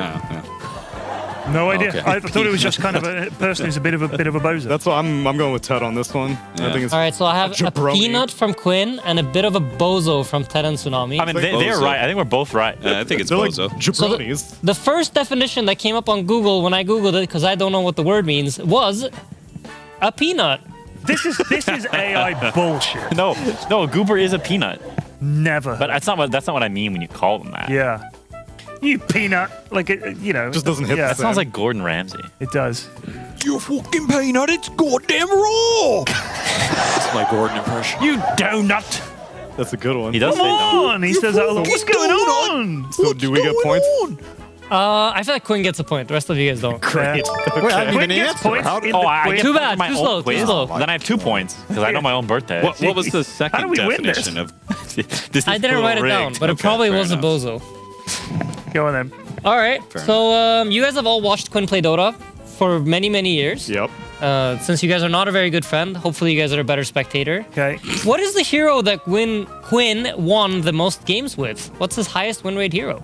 Highest win rate? I'm going to Yeah. go with Queen of Pain. I think that it's one that you don't want to be your highest win. I'm going to say Pango. wait, is this his highest volume of wins or the highest win Yeah, that's percentage? important. Those are two different things. I'm assuming it's a hero that has like more than like 50 games, right? Yeah, I mean it's his high. Yeah, highest win rate. among most like Probably heroes that he's played a Pango lot. then, but- So it's win rate. Yeah, highest win rate hero that you've I'm played a sticking lot. with Quap. I'm Not sticking with Quap. Sorry. absolute number of wins. I actually think I know this. I mean, I think it's Lesh or Void Spirit. Well, it No, might no, be no, Void no, no, Spirit. no, That's no, a no, good show. This guy drafted your heroes, so Oh, you know. this question was his worst hero. Yeah, but Avery drafted. What is my worst hero? Tell me. I'm not going to say it because you're going to get mad at me. No, tell me. Tell me. The tone in this. What's my worst He's hero? already mad. I think. No, I'm not going to answer. I know the best hero. You can't rage bait me. It's my own quiz. No, I know what his worst hero is. It's Lone Druid. Okay, that's fine. Yeah, I'm terrible at Lone Druid. Yeah. There was a patch where he tried to like practice it a bunch, and I remember watching him like, you can't play this. This is not a Quinn hero. Yeah, that's true. I thought you were gonna say something contentious. I was gonna say Puck, but oh well. That's also not true. Yeah, it became really good. But originally your Puck was, I think originally Puck was the worst of like all of the mobile spirit mid heroes that you played. But Yeah, then back you in the made day, it that's really probably good. true. Then you made it good. I think his actual best hero win rate wise is Huskar. That's also wrong. Damn. It is a rather cheesy hero, and the correct answer is a Monkey King. I think you have a 71% win rate. Really? Okay. Yeah. That's better than Tops. Nothing's All right. better than We'll Top. Fucking bat chesting over Quinn Monkey King. We'll continue down this watching Quinn trend. So you guys know he won his first major LAN in Lima, Peru. Yep. But against what team did he play against in the final? That's an easy one. Ted, I defer to you. What do you got for this What one? year was this? This was 2023. You didn't win a major until 2023? I mean, he was in North America. Yo, until chill. 2023. Yo, I chill. won a minor in 2018. Yeah, that's true. With Optic Gaming. That's right. 2023. Star Ladder. Star Ladder. I'll say Liquid. All right. That is correct. That is correct. Who Good else? That job. was the year you won everything against Liquid. That is Beat correct. them every time. Well done, Aiden, for putting that in the quiz. That's a Thank real you. man right there. You have to include Liquid in every quiz, otherwise. Right. Even when they get beat. Yeah. There it is. There it is. There it They is. had a stand-in though. They did have a stand. Okay, but they didn't have a stand-in for Bali or Berlin. Yeah, I was going to say that the real grand finals is that with Game of Gladiators beat Entity. That was the only real threat. Entity was Liquid not a had threat a that tournament, I'll tell you that. Damn. No, it was Talon. Talon was the lower bracket final beast. Yeah, but play Ganon them went through the lower upper bracket. bracket, so they didn't have to face them. Yeah, but Jabs beat Talon. That's right. That says something. No hate, but No, if anything, it's just Jabs is a beast. that's right. That's right. Aiden. Yeah. So obviously Quinn, he's won many, many major tournaments. But who did he win his second major LAN against? And as a clue, it was in Bali, Indonesia. I'm just kidding. It was in Berlin, Germany. I'm going to go for Liquid. That is once again correct. Good job, Ted. I hosted that tournament. I remember it very well. Was there anything notable that happened in Berlin? Quinn, you were remarking that you think that Medusa was the most broken any hero has ever been in Dota history at that tournament. It was not okay. Yeah. The hero was just impenetrable. You became impervious very, very quickly. Did you give Duraccio Medusa a lot? No, it was first ban every game. Oh, okay. We played Alk TB that final, right? I think, or Alk That Doom. was Alk TV Underlord was the trio. Oh. Yeah, I think Doom was kind of up there too. I do remember that because Underlord broke the game during Grand Finals. Wasn't Roche trying to go through the Twin Gate? And he got stuck in the Twin Gate? yeah. God damn. Was this in the grand final? Yeah, there was during some Grand weird Finals. shit. I remember. It was, Yeah. It was like during game 3 or 4 or something like that, and Roche still used to take the Twin Gate to go from top to bottom, and then Underlord rooted him in between, and then he just stayed near the top Twin Gate. Yeah. How do me and Tad be the only ones who remember That this? was the funniest. Because you guys usually remember like the useless random stuff that doesn't matter, instead of like the really important things that are game changing and game breaking during the games. Such as who I'm guessing won major number 3 in Bali. Is that your next question, Aiden? So you might think that's my next question, but the next question is, Quinn won his 3rd major LAN in Bali, Indonesia. But who did he lean against in the grand finals? Nisha? Are you sure? I guess. It sounded like a question, not an answer. That is correct. Good job, Ted. Nice job, Ted. All right. Enough liquid mentions. Next up. Oh, there we go. That was a recreation of that final. Yeah, that's kind of what that final looked like. Anyways, moving forward. So cringe. Yeah, I have a tweet from Quinn, and I have blocked out a word or 2 or 3. I know this verbatim. What does it say behind the blocked out words? Avery actually got this tattooed. Yeah, somewhere. Don't I need to hear the rhythm. Quinn, can you say it up until the redacted point for me? Stay mad, Reddit cringelords. Being a heel is so much more fun than having that inane sight fawn over you. As said before, something. I would have thought it's okay. Well, like suck my nuts.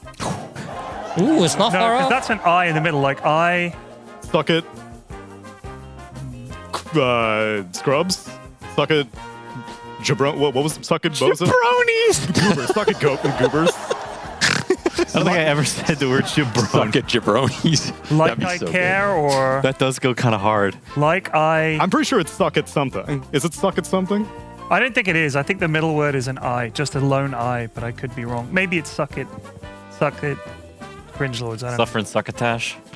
Give up. I give up. Okay. Quinn, do you remember this tweet? It is suck it clowns, I believe. Oh, suck it clowns. There we go. It is indeed suck it clowns. I love the way you took the time to bold cringe lords. Like, well, you probably searched for cringe lords. I don't think I did.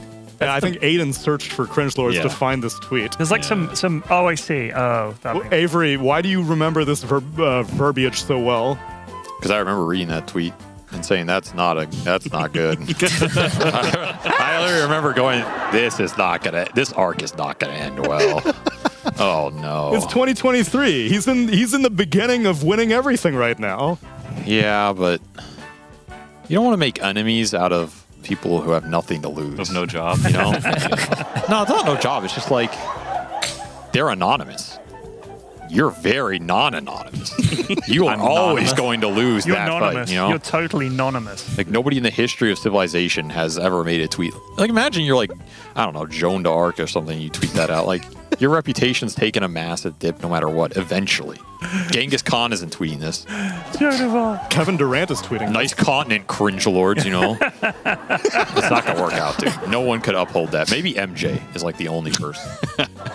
God, I'd love to see what historical figures would have tweeted. My God. Like, that's what I'm saying. Who survives this tweet? Dude, doesn't Durant like literally tweet like this? That's what I'm saying. Yeah, but he uses burner account, so he can always hide behind like it wasn't really me. Bro, you know? that's base though. He's like just a generational hater. Yeah, he's you, but well, we'll move on. We'll move on. all Avery's doing is flinging shade. You want to come down here and sit on the couch? No, this chair's quite comfy up here. It's comfy down here too. I'll stand up and give you the whole seat. All right. I'll RKO you. All right. I'm sorry, brother. All right, let's move on. Enough. This is everything that's wrong with NA Dota and a nut. Yeah, exactly. Right there. They're just Enough, playing each other. enough NA on NA violence.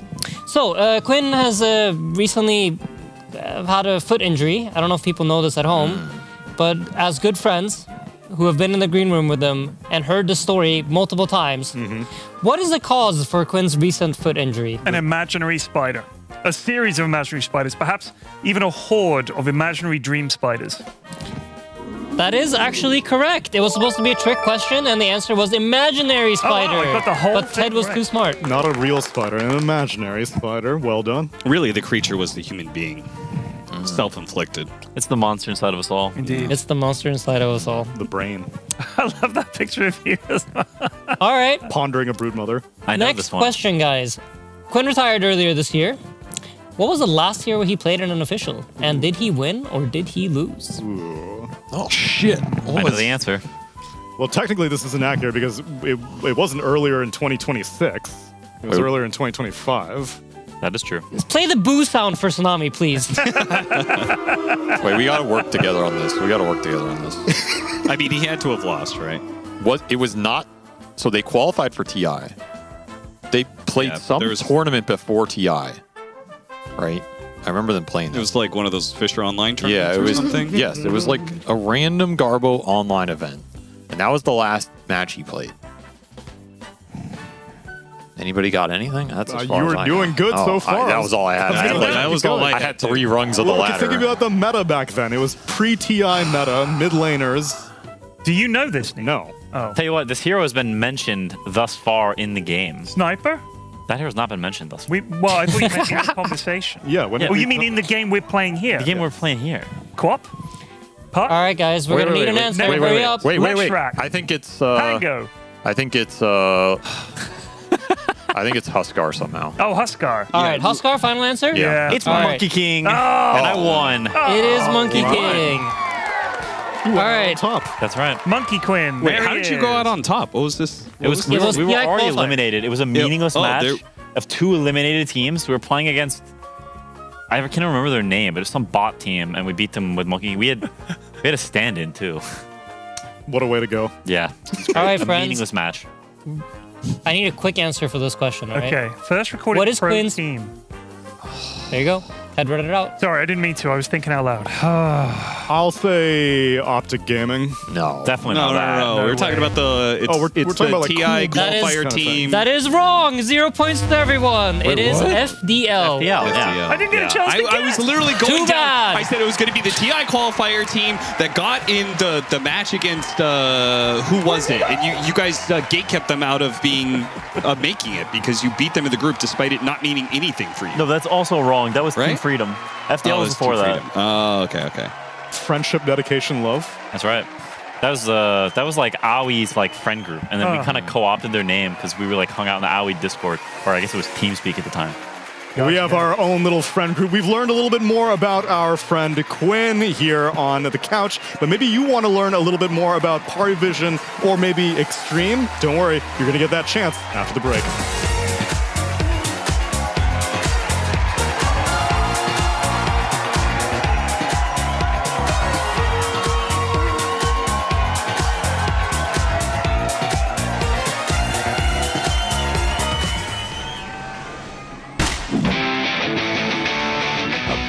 Bloody time.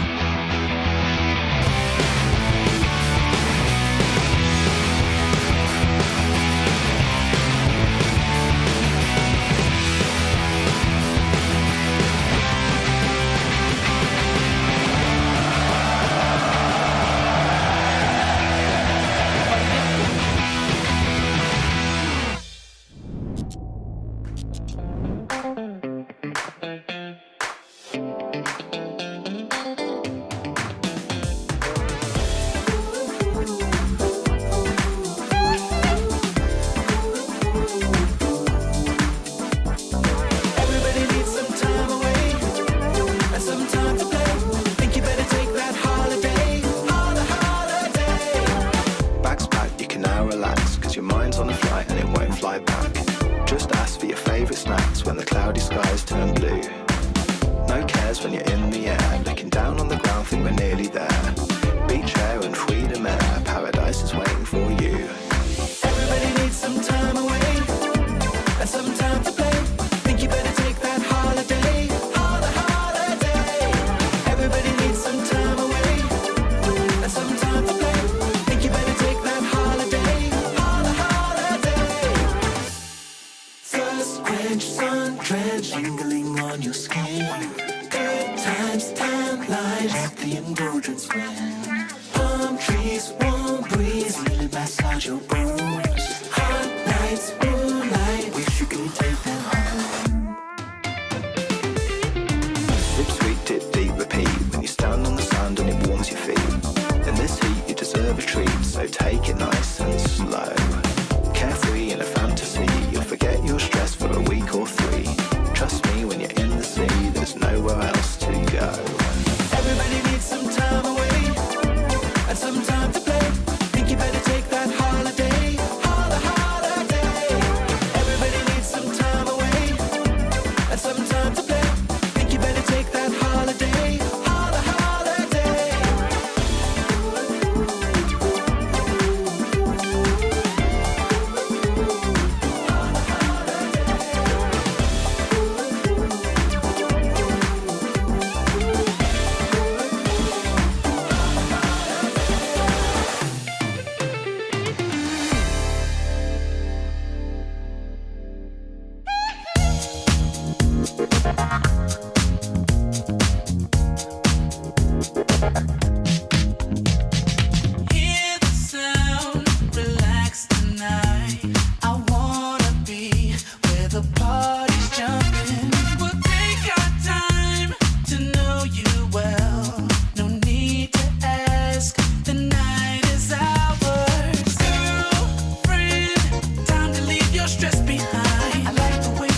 we were both so happy, just hanging out.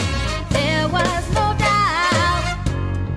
Why did we take for granted all that was good? I wish we could find what we had and bring it back on track. Yeah, yeah. Don't wanna give this no. Let's give it one more try. Don't wanna say goodbye. DreamLeague Season 28 is brought to you by DHL.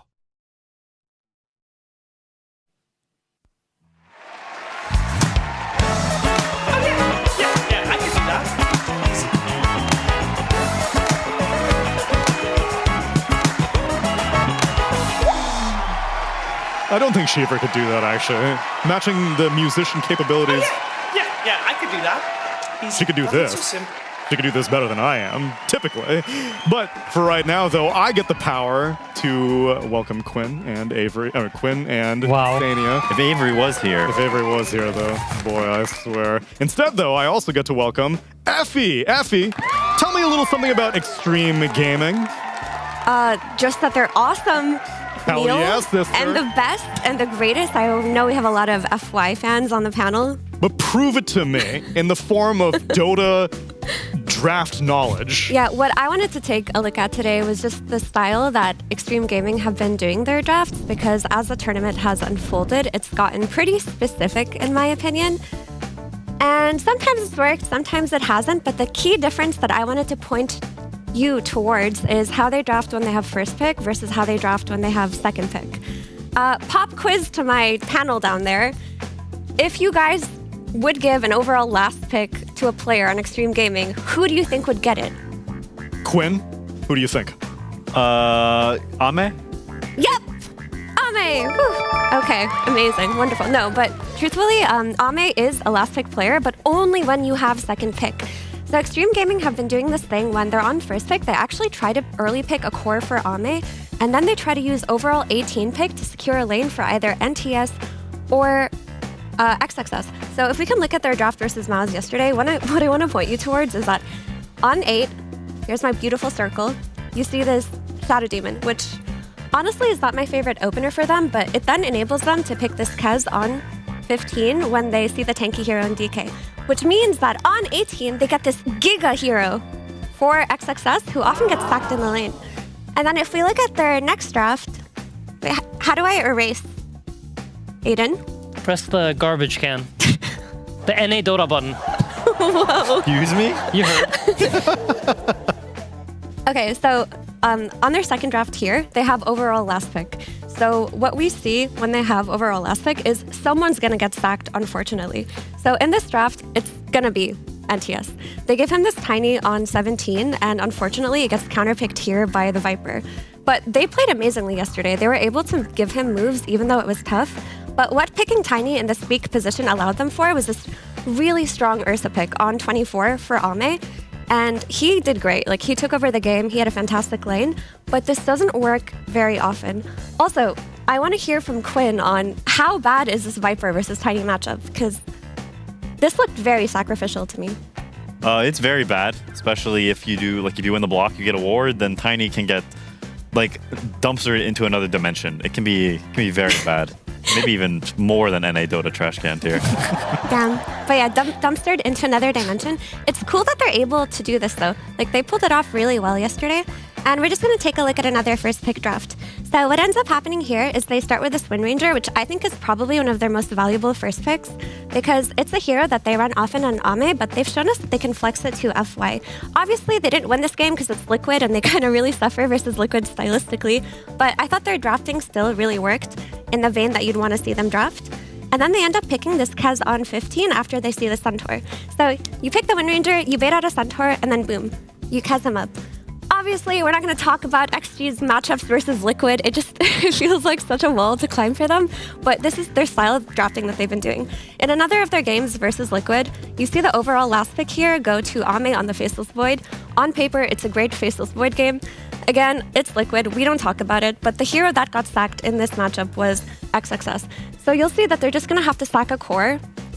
Whether it's first pick or second pick, someone's going to have a rough game. But ideally, it's not Ame. Like, ideally, it's going to be NTS or XXS getting sacked.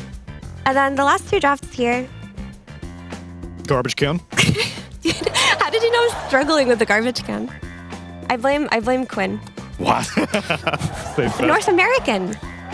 No? Are we not doing that joke anymore? Just gotta press the button. Yeah, but I didn't put the trash can there. Very I true, am very the trash true. can. But we're gonna look at their last two drafts again versus MOUZ, but you're gonna see a little bit of a divergence in this pattern, and this is actually a game that they lost. So they had second pick. They start off with a Spin Ranger, which we talked about being a great pick for Ame, but typically when you have overall last pick, it's not an NTS kind of role, I think. I don't think he's the type of player that you want to give your gotcha pick to. And the Beastmaster looked quite good, but they ended up losing this game because Ame wasn't on that Imba scaling last pick hero that counters every single pick on the side of MOUZ. But in their last draft here that we're going to look at versus MOUZ, we're going to see the common pattern. This Mars comes out here, and guess what? Ame gets his early pick in this first pick core. Then on 18, you get XXS getting a counter pick versus Gyro. Not necessarily a counter, but a hero that's going to do well on lane regardless. So this is a style that we've seen maybe one or two divergences throughout this DreamLeague, but it's what they're doing. I expect they're going to do it today as well. Thank you very much, Effie. I guess you're pressing that garbage can? I did. Press the garbage can. I found it. Be kind and rewind that tape. And join us down here on the couch, because now I'm very intrigued in the coin flip situation. If I'm keeping my eyes on preference, do you think that there is a strong preference for first pick or second pick, or these are just contingencies, Aiden, based off of which pick priority it is? It tends to... Some team matchups or some teams that you play against, you tend to care a lot about it, and in other matchups, it doesn't matter as much. I think we had like a Tundra MOUZ series, was it a few days ago, where it just looked like whoever has second pick just really struggles with finding the correct heroes for the draft. And in those cases, you obviously tend to want like first pick specifically. I don't really know how this Xtreme Pari matchup would look in that regard. Yeah. In terms of pick priority. Yeah. Even historically, I don't even know if I can pinpoint Puppy ever preferring, because the only thing I've always attributed Puppy to is typically being a stubborn drafter. And so if he kind of doesn't really care as much about game one, says, okay, let's see if you want your 24th pick Ame hero, or if you're going to do your 15th Ame hero, which I guess are the two differences, either 15 or 24. To me, honestly, like, those are only the last 6 drafts, but if I showed all of them, like, side by side, it would have looked like first pick seems to be working out better for them. Okay. And I think it's because you want to give that 18 pick to someone who can play make early on. Like, in first pick, the strongest phase would just be that one, and you can't really give it to Ame in a patch like this. But if you don't have something on XXS that works, it makes the game that much harder. And because it's usually XXS who gets that pick on 18, that's when they've looked strongest. And it looks like Xiaowei agrees, because Xtreme had priority and they took first pick, and they were going to leverage that first pick for an XXS Mars after banning out a Slark, a Templar Assassin, and a Kez. PARIVISION, they ban out Shadow Fiend, Treant Protector, Shadow Demon, and Slardar, and respond to Mars with a Phoenix. You mentioned PARIVISION drafting. Is Puppy drafting for them? That's true. I don't know how much influence Puppy is necessarily having. I'm pretty sure Ducalis is still doing the majority of it. Okay. But I am only attributing that because I don't see Puppy like standing behind them or anything. Can I tell you guys one more pattern that I noticed? I couldn't really elaborate on everything, but I also think when you 18 pick a hero for XXS, it's usually versus teams that aren't capable of overall last pick for their carry, which doesn't apply to PARIVISION. So I really like just picking up Mars early here and securing your team fight, because like every team that I watched that we saw them draft against in that draft example didn't have a 24 pick carry player, but Satanic is that type of carry player. So you can't really use that position to bully him out of a strong matchup. Makes sense. I do like that they banned the Kez though, and TA. Both these heroes do pretty well against Mars and lane, and they're trying to just like remove the prime heroes that would mess the Mars's game over. So they were trying to give him like a decent enough matchup, right? So probably Satanic will still find something good because he's just, you know, genius carry player with a lot of potential last picks. But at least removing like the hardest matchups for XXS to set him up. He's good. I like. He's good. He's good. I mean, I'll be honest, this Phoenix being upped in priority so much is still incredibly bizarre to me. I feel like Kaori is the only player who makes this hero look super imba. Like, Whitemaw's really good at the hero too. But in general, I don't think it's something that every team should play. And I also don't feel like it's Giga Omega broken. It's just kind of he's like a strong hero. It's fine, you know? But I feel like it's over-prioritized. And I feel like, you know, we mentioned it before. The 4 Phoenix needs to stop. And 9 classes played it before, hated that look. So I really hope this is 5 Phoenix, not 4. Yeah. Could it be that they just don't want to give it away to XG and they don't want to use their 1 ban here on Phoenix? In general, I think block picking is not that strong. Oftentimes you like end up making your own draft a lot worse, and you don't like, you pick stuff that you don't really want, or then when you try to do things like this, oftentimes you often end up opening holes that they can counter your draft with, because you're thinking so much about countering them that your draft doesn't make any sense together, and then you just get counterpicked in some other way. Do you guys find that when you have second pick, you have to block pick more often just because you only get that 1 ban? Or do you not really think about that? Not really. I think, like, if you're, let's say both these teams value Phoenix really highly, in that case, like, yeah, you might up the priority on it. But not really. I think picking a hero so you don't have to ban it most of the time means that there's something fundamentally wrong with how you're approaching the draft. If you feel like the enemy team's draft is so threatening and they're like so much better than us, then if they get their heroes, we just have to pick their hero or we're gonna lose. That it's a problem in of itself if you're in that kind of a position to begin with. But I think like picking Phoenix because if we don't pick it, they will, and so therefore we up the priority on it, I think is completely fine. Yeah.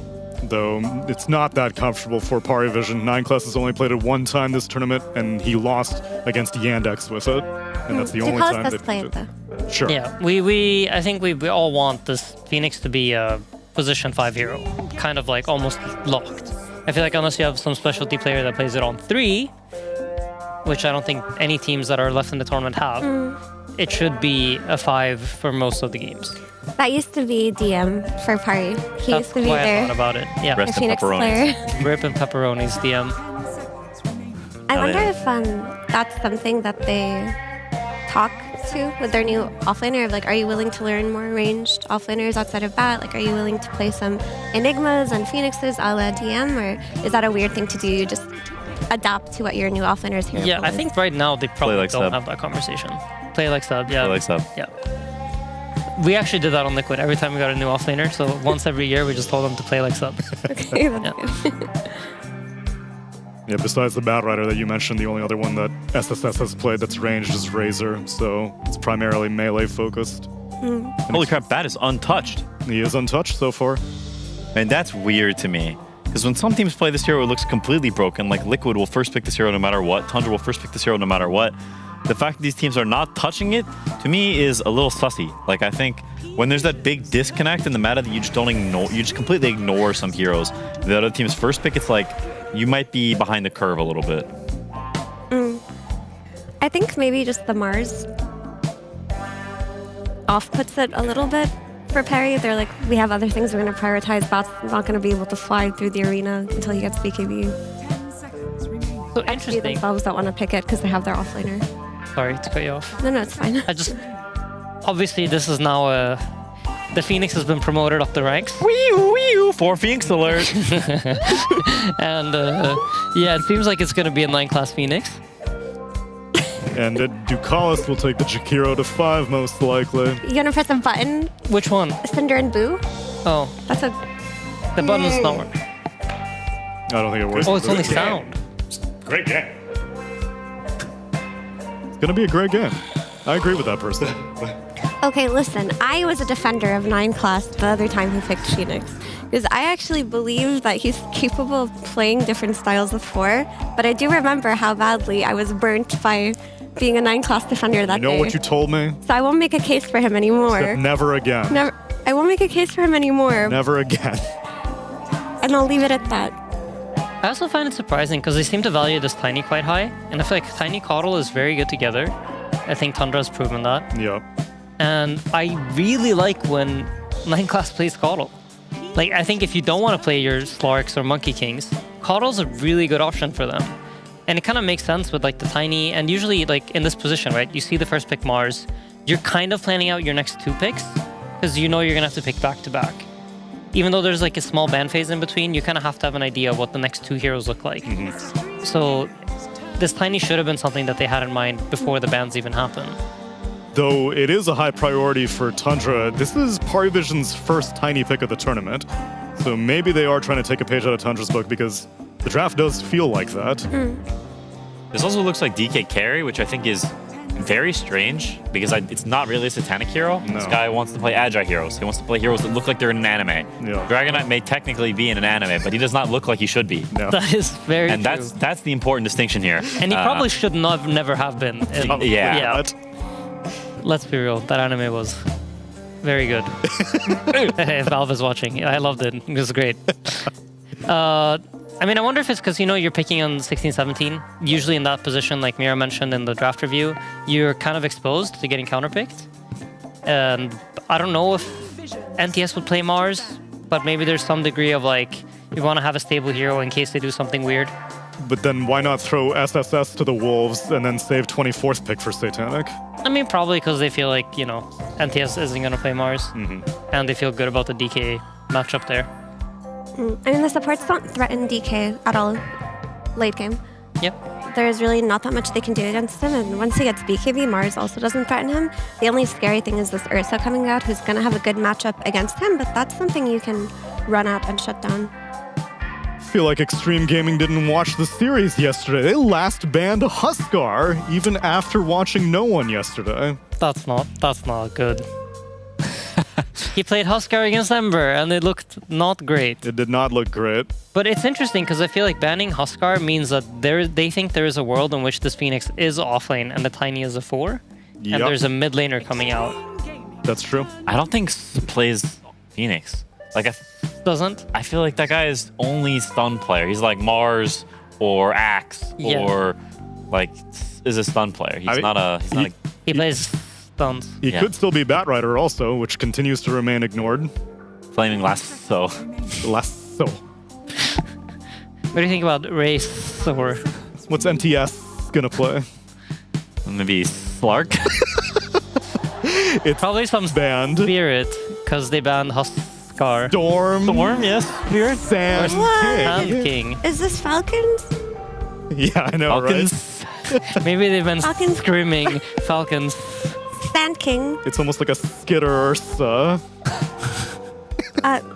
This is unusual to see the SK come out. Like, NTS did play SK when SK mid was really popular. But I feel like right now this is such a specialty type of hero. Like, it's... But maybe... Oh, I could have gone... There we go. Or Get specialty. Specialty hero. It's not that he can't do it. It's just a little bit harder to pull off. I mean, you see the Tiny, so it should be okay. It's a little bit greedier. Like, it's gonna farm stacks and play on the triangle and stuff. I don't hate it. I just find it unusual, I guess, for this team. But I don't hate it.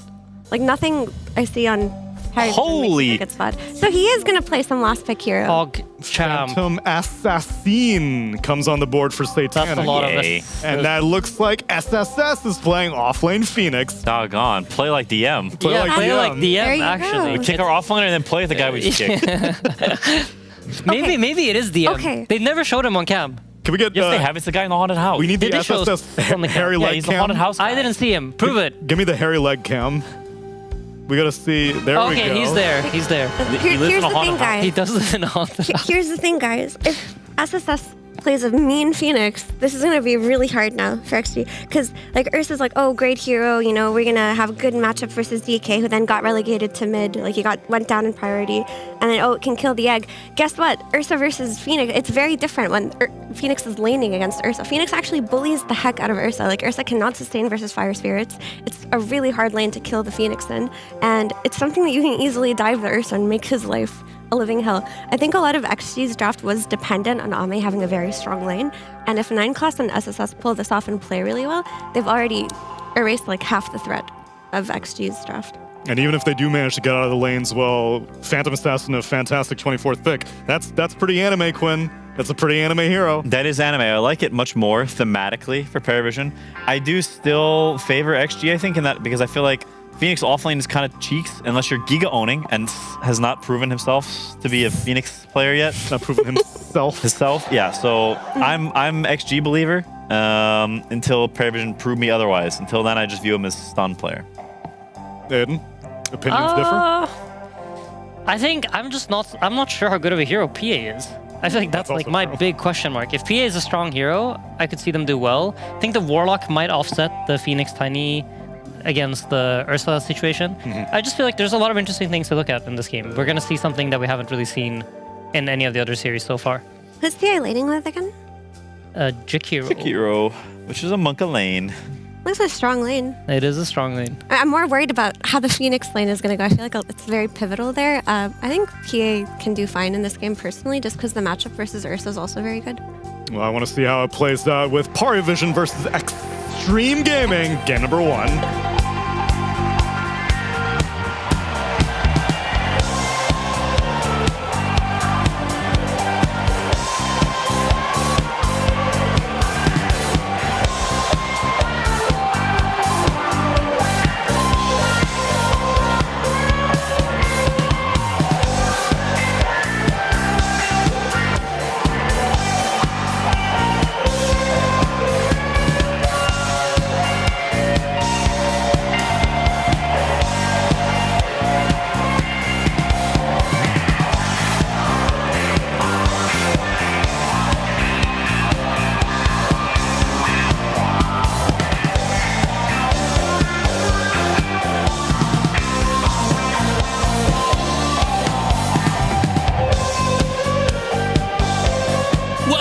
Everybody to the second series of the day, PARIVISION versus Xtreme. A matchup that I just have a lot of question marks about. Xtreme's gaming's form has been, on the up lately. Meanwhile, PARIVISION, I would say for the last few months, they've kind of been on the down, but not like that far down. But they're definitely not like the tournament winning team that they used to be. Got 3 bounty runes, though. They did get 3 bounty runes. Everything is fixed. Well, I've got a lot of answers in this series. Okay. Hit me with your answers. Number 1, Ame. That's all you need to know. Number 2, okay, Phantom Assassin, sweet release. Hell yeah. I think this facet's strong. Okay. I think it's been strong. I think there's some pub games where this hero just goes ape-tastic. Like, it just... You start getting the extra procs in the fight, it just snowballs so quickly. You can go some high damage early builds. Still play her like a traditional hard carry, which is probably what we'll see here because it's Satanic and he just gets mega farm. But you can definitely play this hero pretty fast. And I think people underrate how fast the damage can build up, even just with some basic items. Xnova, he's going to die here, but will they get the return kill? Fairy Fire goes off, but it's not enough. Ame will still pick up Triple S. So First Blood versus a core kill. It's pretty even trade. Yeah. I think it's almost better for XG because they want the Ursa to just have as good a game as possible. I think this is such a good Ursa game outside of that PA pick that, you know, yeah, they swapped the Phoenix, they got caught off guard, whatever, you had to deal with that. Otherwise, very strong Ursa game going into these cores. Yeah, but I mean, I would say at the same time, gives the Tiny a little bit faster at level 2, which makes it more likely he's going to keep getting these pickoffs on Xnova now that he's got Toss. He's currently denying the camp as much as possible. See what happens with that. Pretty nice Warlock game if the PA doesn't jump him. Going bonds into these DK Tiny heroes. I like XG's draft, which is rare because I haven't liked a lot of their lineups. No. Despite being a big fan. Pari, I agree, are in a weird place. This team is dominant when they're on and kind of meh when they're not. They're in that middle ground of half convincing you they're back and half just not being back. Very weird spot to be in. Yeah. If they can show up today, I think that will give them a lot of momentum in this second group stage. As Ducalis gets whipped, speared, bashed, and battered and bloodied. He will get back. Doesn't quite die. FY did not throw the blood grenade. Interesting. Would have been a kill. Is it worth killing the Jakiro, though? Comes back full resources. Oh, yeah. It's worth it. It's worth it. Because you get the Carney clap. Nah, that's true. always worth the kill with the Ringmaster. In fact, I think Ringmaster is I think of him as the blood grenade hero. We talk a lot about how this item has changed the game. I think Ringmaster is designed for this item. It's a hero that has a lot of slow, a lot of chase down, a pretty good right click / animation to throw into heroes while you're chasing them down, and just being able to add a little extra slow, a little extra damage to get the early kills, to put your innate on lines and start getting Carney classics that then let you trade a little bit better and win Lotus and all this stuff. It's like the perfect hero for this item. How do you feel about Core Phoenix, by the way? It's okay. I think it shines when the 4 position is also a hero that can pick up a decent amount of farm and scale into the later team fights. So even if the Phoenix is having some trouble finding direct impact, it kind of splits the net worth. Like, I think of it as 2, 3.5s, you know? But that's Phoenix, my preferred way to run the hero. I feel like Core Phoenix just gobbles up lots and lots of farms, right? You're just fire spiriting off cooldown, you're dying light, like you're clearing out the lane, you're clearing out every neutral. I feel like that's one of the advantages of the hero. I'm not really talking laning phase, just more in general in the game. Okay. Also, every offlaner gobbles farm. What offlaner isn't just like mass clearing stacks in lane as much as possible? I feel like level 7 Phoenix might be the fastest of the offlane farmers, though. In a vacuum? No. I think Darkseer is the fastest. Because he has vacuum. What happened in a to Darkseer? Darkseer? Fast. That was one of the most popular heroes, the Blast, and now it's just gone by the wayside. Now we're at OG second week played of DreamLeague. OG had a very successful tournament with that hero. Very high win rate. They were kind of the only team running it or having confidence to run it with the strats and their playstyle. Yeah. I do think the hero, we should see him a little more. I don't think he's that good, but I think if you're willing to later pick an offlaner, he becomes a lot better. I just don't think a lot of these teams want to later pick the offlaner. And he's not a flex hero, so you can't take him early like this Phoenix and then throw him there. Sure. So he's not strong enough to justify waiting your whole draft to pick him, but that is the slot you generally want him in, so it just puts him in an awkward spot in the meta, but I don't think the hero is that weak. CNTS pulling waves, clearing through, doing the Sand King back laning here. A true classic at this point. Ame. Thankfully, he's got a Warlock to heal him up. He's going to need those heals and put it to the test here. Dive on through, and they got him. Triple S and 9 class finding some openings here.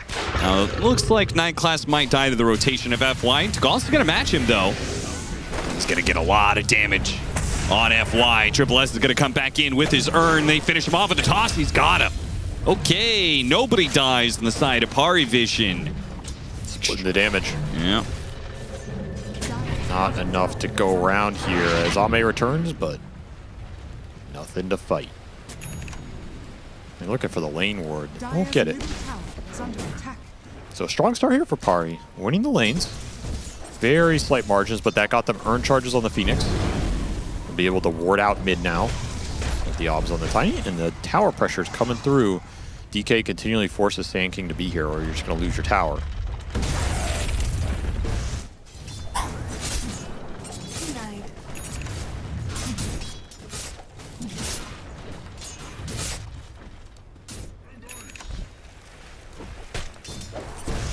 Could be a nice Sand King game for NTS.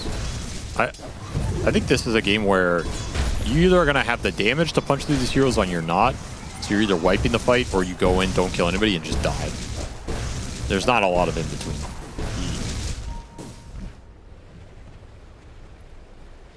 It's also not Maulering Sand King, so you know, how much? Yeah.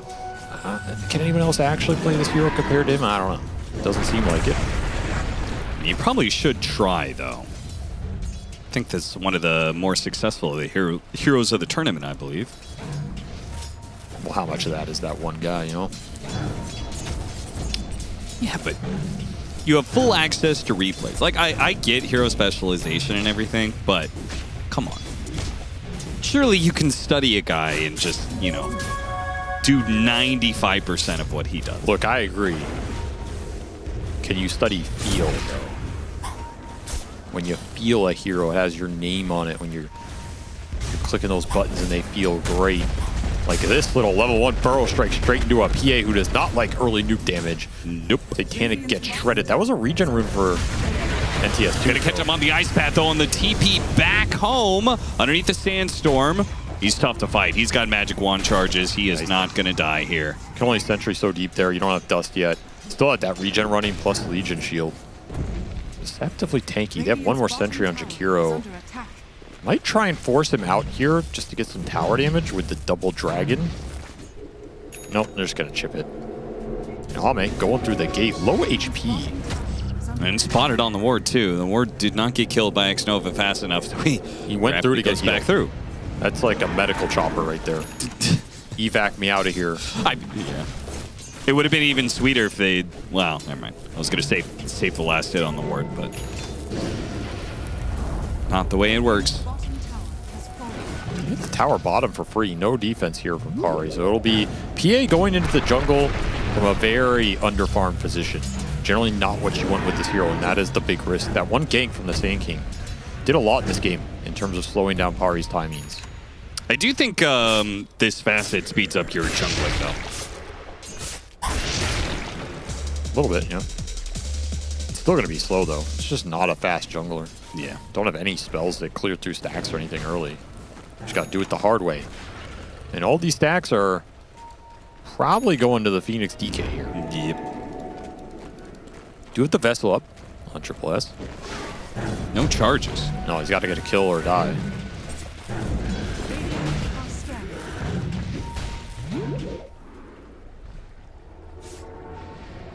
Ideally, you want to be putting more pressure into the Ursa. You don't want to let Ame sit up here too much longer. He's trying to claw his way to a battle period of his own. Your pressure points are the top lane killing Ursa or mid lane pressuring tower with Dragon Knight. Combining these heroes. XG are just going to play a defensive game here until they have Sand King Blink. And that's where the Sand King looks so good, right? Oh yeah, oh yeah. Like all I'm seeing is Dragon Knight, you want to be pressuring towers. The Phoenix, you want to be, getting kills. You can get these earn charges. Jakiro, you want to be hitting towers. And all of that is running into a Sand King. You ever stared into Sandstorm, like right at the middle? It's kind of hypnotizing. Oh, like the sand comes out from the center, right? Yeah, it spirals out. Yeah. It's really trippy if you stare at it long enough. Sometimes you just kind of lose track of time. Are you sure that's the sandstorm, or is that the acid you took earlier? I don't know. Things in the sand, brother. Shy Halud is in there. Oh, 4 Grimoire charges. Damn, Xnova did not have to pop that to get level 6. No, he's jacked.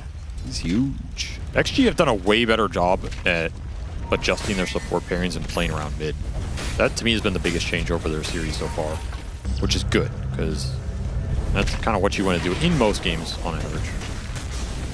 What about Epicenter? That's a tanky boy. You gotta be careful about diving this right now. You get scanned out.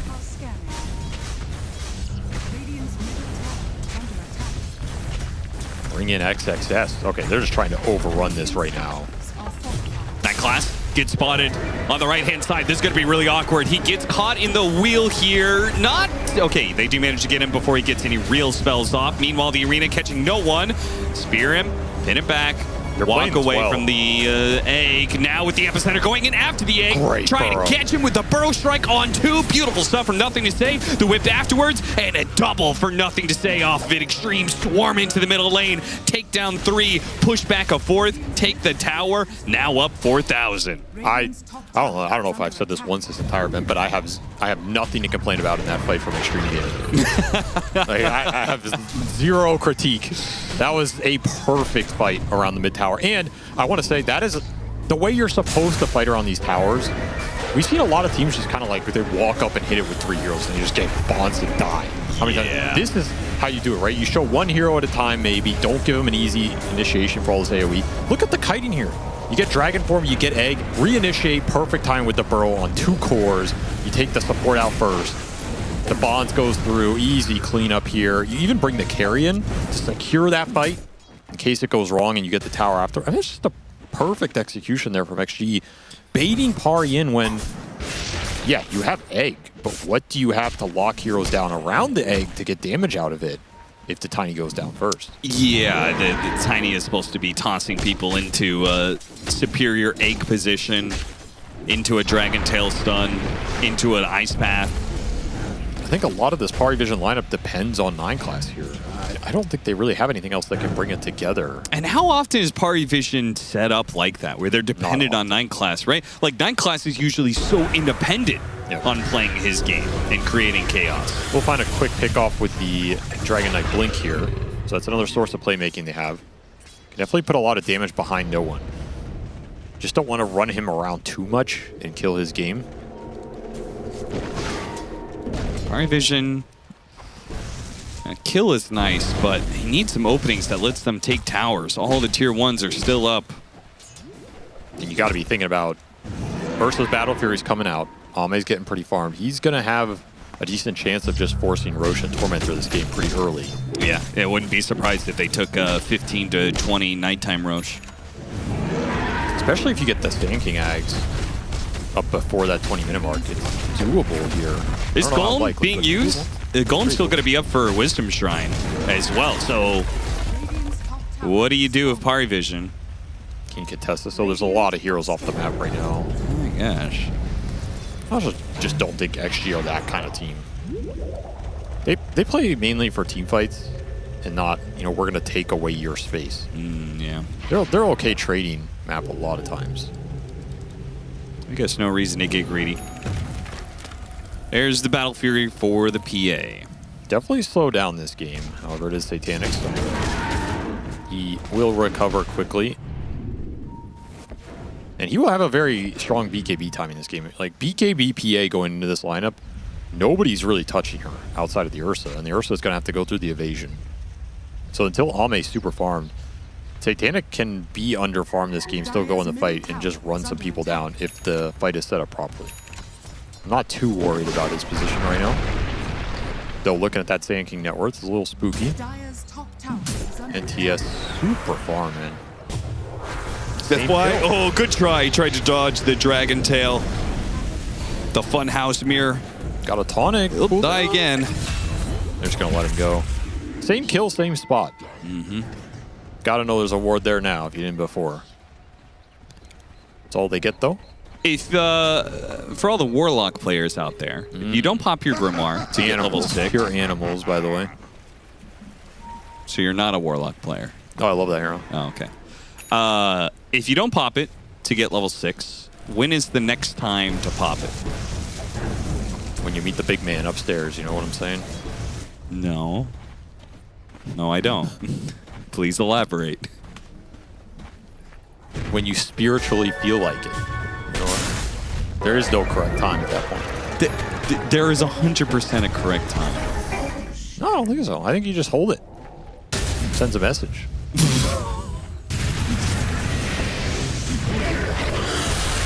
You're telling me there is not another power spike somewhere along Warlock's levels that you're looking at?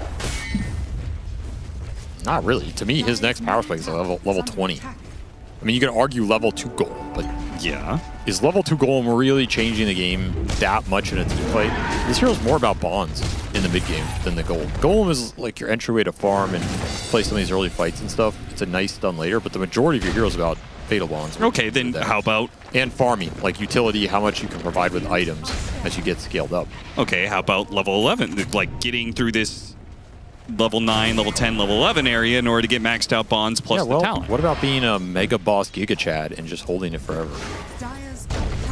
That's badass. Well, Slacks does that, and I don't really think it's badass. He's usually right. That's a quick pick off a smoke. Getting Ame involved in this game with the Blink Dagger. They have the Ags on Sand King already done, by the way. That's why they're getting real aggressive here. How are you no way you can fight this. Yeah, fight into Golem, Fatal Bonds, Ag, Sand King. I mean, give up Tormentor, give up Roche. Like, you're not getting any of this. Especially with your DK going Midas. This is signaled that Pari have made the call. We are not taking early engagements this game. We are going to try and scale. And that's fair. They do have very good scale. They basically have 2 carries. It'll also be free eggs in this game at some point. Ursa can kill these early, but Ursa is the only egg killer in this game for XG. So you get to level 2 and 3 egg with, you know, potential 25 talent or Ags or something else to boost it up, or Shivas for attack speed, so whatever. Ursa struggles to kill this thing with a single BKB Pearson stun, which I guess only comes out from a PA Abyssal at some point. Still, I think it's going to be hard for XG to commit on the eggs in the later fight. Could turn into a bit of a farm fest unless that Xtreme Gaming can continue to find openings. Man, it just seems like both sides getting pickoffs. But that's all they really find because they make a move as a group and the enemy team is split up all around the map. Here's another question. If you go into a series, do you want your game plan to be, let's make it a farm fest against Xtreme Gaming? Is that the team to turn the game into a farm fest? If you think you're better than them, yeah. Okay, sure, but... Like Falcons would say, hell yeah. I don't even know if they... Well... I think they would say in the sense of they control the map. And they build one of their, like, 50,000 gold each, sure. But I'm talking about just trading farm. You know, the game is even. If you're Spirit, you say, hell yeah, we out-team find those scrubs. I'm just saying, That's maybe fair. PARIVISION has ego. Maybe they think that they are better than Xtreme in scale. I just think it's not the way to abuse this team's weaknesses. We're just like talking over highlight reels that Takal is getting eaten by a bear over and over again. He has definitely tanked some smokes this game. I'll say that much. Yeah, he has. It's not the worst. I mean, it's not growing a huge lead for Xtreme. It's kind of chilling at this. These aren't really the connections they want out of these big team plays. Yeah. They're just going to golem bottom to hit the tower. Age is still up for 3 minutes here. PA did get to be Gibby, so that's step 1 for Satanic. Yeah. He can team fight now. They're going to wait for this Aegis to expire. Once it's gone, you can definitely look for some action here. You get in there with level 2 egg, plus this PA BKB that is going to negate a lot of the damage early on. It's really weird they use Golem to push down that bottom tier 2, but that means they will have it if they want to fight for Tormentor. Awkward time for the cooldown, for sure. PARIVISION trying to get some good wards down. Any sort of pickoff could lead them into a nice situation. Escape back goes out, but so many heroes are here layering this that X-Nova doesn't really have a way out. Now there's no wheel. Now potentially no Ringmaster either, as he's going to be caught by Satanic. Here comes a jump in from nothing safe. They're going to blow up no one. Do get him with the epicenter. BKB from Satanic on the run, not TPing out. Now he's going to get Yule stunned. Weird. Ame's just cleaning up the back line. Oh, that was so close to being Supernova comes in, see if they can finish off Satanic. They are not sure if they can. They lock him inside, get him on the spear. Ame comes in to finish off the Phoenix on the second life. Triple kill for Ame. That was a very confusing fight. Just not cohesive at all. The wheel blocked off the river. They never really got a great egg combo off. Starts with them finding the supports, but the supports were missing some cooldowns, so how important were those kills to begin with? I also thought, like, Satanic, why was he running away the way he was? Trying to dodge a lot of this epi damage coming in on the DK. Just not a clear focus on who to go on here with Pari. They're going to get the free support kill. The wheel kind of blocks it off, and they run through. So this separates the fight. Half them are going on this Ame Ursa in the back, or at least running away from him. Epicenter's killing DK. I think Satanic wants to bail at this point. Yeah, why didn't he TP? Like, in my head, I'm hearing the comms, the screams as the bear is eviscerating everybody. He watched the Dragon Knight die. By the time he was going to TP, I think it's too late. So then you're committed. Try and fight it out. Pretty close here. Almost save XXS with the Victory Feast proc at the end, too. Oh, yeah, that actually did. No one's like, what the hell is that damage? Well, he's going to see it again. Dead. Once more, third death for this DK. Cannot get to be Gibby in this game. This Midas is not paying off at this rate. Actually abusing it, and Sand King is just out of control. Shard online, almost level 18 for NTS. He's so far ahead of everybody. Same with Zursa, who finished an entire BKB during this Aegis period, by the way. And now he's just going to go fourth item MKB to counter the PA. XXS working his way, doesn't take any damage, and will eventually catch up with Yules. And his spear back. Spear's over to nothing to say. They're making this map look easy to play right now. Yeah, very clean, and tier 2s are being chipped away at. Eventually they'll be taken. Making a play onto Ame. Toss back. Yeah, it's pretty good. Got the BKB and Rage off of him. The ultimate nightfall. Enraged BKB teleport on his signature hero.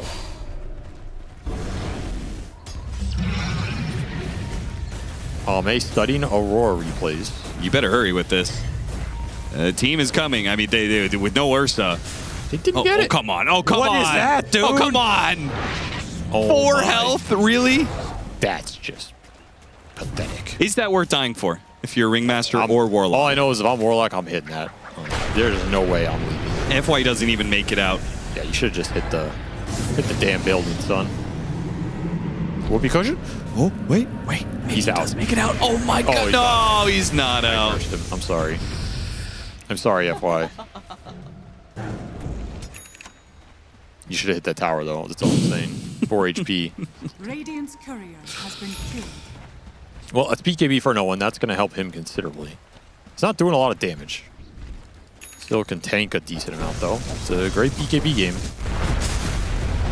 Ooh. Well, I didn't see what was supposed to happen there. Did PA blink away? Or 9 class blink away? Yeah. Got him good. Hey, you miss every epicenter that you don't miss.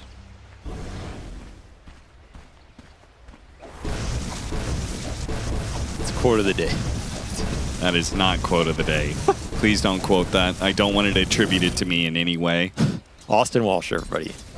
2026. Miss every epicenter you don't miss. 11 Grimoire charges. See? This guy knows how to play Warlock. This guy knows how to play Warlock. When is he going to use it? I'm telling you, it's level 20. Okay, that's fine. Thank you. You gave me a level. Yeah, level I wasn't 20. memeing. I don't think there is any point in popping it because there is no other power sway on this hero. It's level 6 and it's level 20. Okay. For the talent. That's it. Also, you were memeing. You said when you meet the big man upstairs. That is the same thing. That's a spiritually significant event.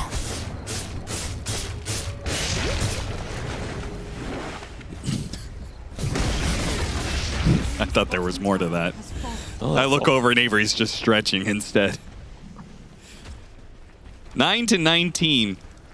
This game has been weirdly kind of whatever. Like Xtreme got the lead. They're holding on to the lead. They're killing heroes. They're building, especially the Jakiro. Significant advantage on these 2 cores in the front, though. MKB done for your Ursa.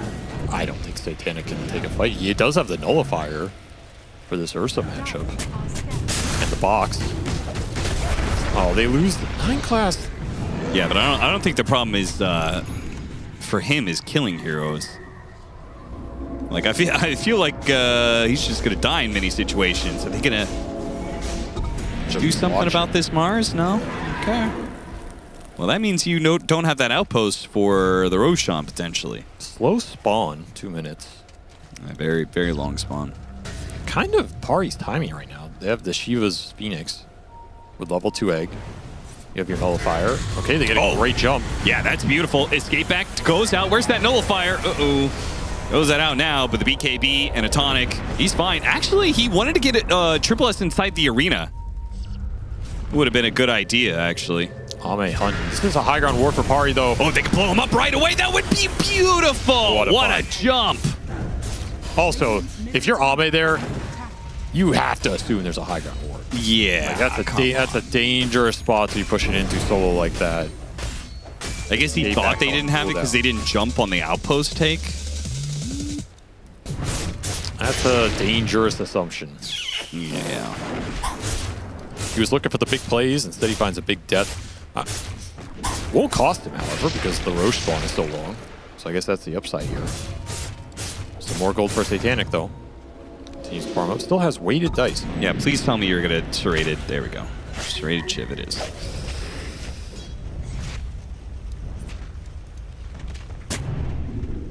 Golem's just beating the shit out of this Centaur. God. Damn. It's a big boy golem. Golem getting killed. 2, 1. Didn't get it. That golem's got a gut on him. Oh, nothing to say. Once again, Nightclaws getting away from him. Oh my god, he knows. He knows he's here. He knows he's here, but he doesn't have a stun to stop him. Well, he was out. He was out. All right, Ursa's back up. They lost a little bit of gold on that death earlier. But gets an amp damage. As you said, not the most lost. They'll lose double shrines, but they will still get Roshan number 2. I do think Xtreme, there is a significant amount of pressure for them to get some stuff done with this Aegis. Like, the game has slowed down, and that has worked to PARIVISION's favor. It's a strong Aegis timing. You have the level advantage, you have the item advantage. Time to use it. Try and build this lead into something that is insurmountable, because right now it is surmountable for Pari. You should not underestimate how much damage the PA can do in the fight if the fight is set up properly. And what is a properly set up fight? Well, being able to jump in and all in a core is really nice with the tiny plus DK chain stun. A toss back is another way to set it up. Toss somebody in, stun them with Dragon Tail or Avalanche, just egg on top. You have Nullifier for escape pack. You're looking to bring down a core instantly. Get a 5-on-4, and the PA can try and run it over with the numbers advantage. What you don't want is to have your initiation fail. PARIVISION, I mean, this is the game that I think they're probably the best at. They want to rat the game out, get pickoffs.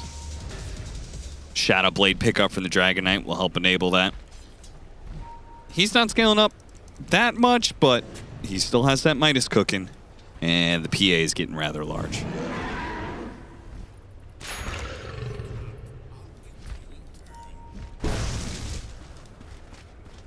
What are you up to, no one? What are you up to? 5-man smoke. Scoundrel. Dire are scanning.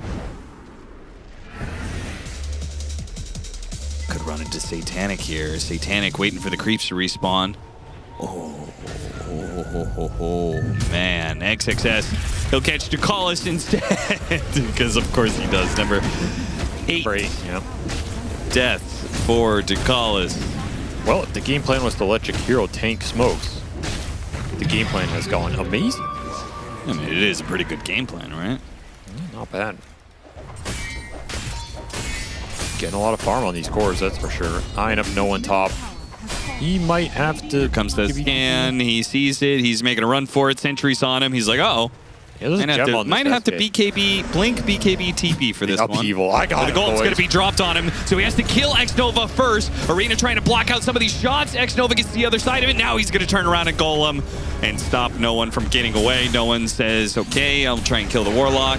Not going to work. Smart Arena from XXS. Yeah, I like blocked that. one shot, and that's enough with him running in with Bulwark to save this Warlock, which means you have Golem for the BKB TP cancel, which is why no one's trying to kill him there. Yeah. Normally, you just let the Warlock die, like, who cares? But you need him up there to secure the DK kill, so smart idea there from XXS. Bails out that situation. Now you've got the numbers advantage, and 2 minutes with an Aegis still. Time to take more objectives. There's the Tormentor you can go back to. It feels kind of bad to go back to this side of the map, you know what I mean? You just let the Ursa do it solo. You don't have to commit to anybody else. So I think it's fine. Yeah, but Ursa's also all your threat right now. So much of Xtreme is built up around him. Well, you can gate bottom directly afterwards. Try and run these heroes out of Radiant Jungle. Yeah, XXS might catch something here with his Yules. No, gets staggered. Still a lot of scale that XG can go for here. Like, you can get to Hex Refresher on the Mars. The Sand King can continue to build up towards Abyssal Refresher or Shivas later on. Yeah, I don't think they're talent. incapable of going late, but I don't you agree that PARIVISION's chances of making a comeback go up as the game goes late? I think it goes up with every PA item. Yeah. Till a certain point where it plateaus, and then maybe starts to go down. Yeah, but then the Dragon Knight also is going to be scaling up. It's true. could be the X factor in this game. I mean, he got a rather early minus. He's not that far behind the rest in net worth. Radiant's top I just think it's tower hard is to under fight attack. late game level 25 6-slotted Sand King. Yeah. Double epicenter with all the pulses, abyssal ags going through. It's just disgusting. It is crazy good. It's so hard to stand there. Yeah. Extreme's team fight will always be crazy good. This Warlock is just jacked, dude. He's just farming Grimoire. So you're going to have to defend with this Warlock's effectively level 17 right now.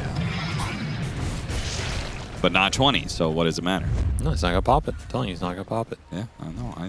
I heard you. Sometimes it's about sending a message. Sending a message to the big man? No to the enemy team, Austin. You don't get this hero at all. Okay, so you get the message from the big man. Then No. you pass it along. No! I'm not even going to explain this. Team fight coming in. Satanic done for Satanic. Radiant's middle tower is under attack.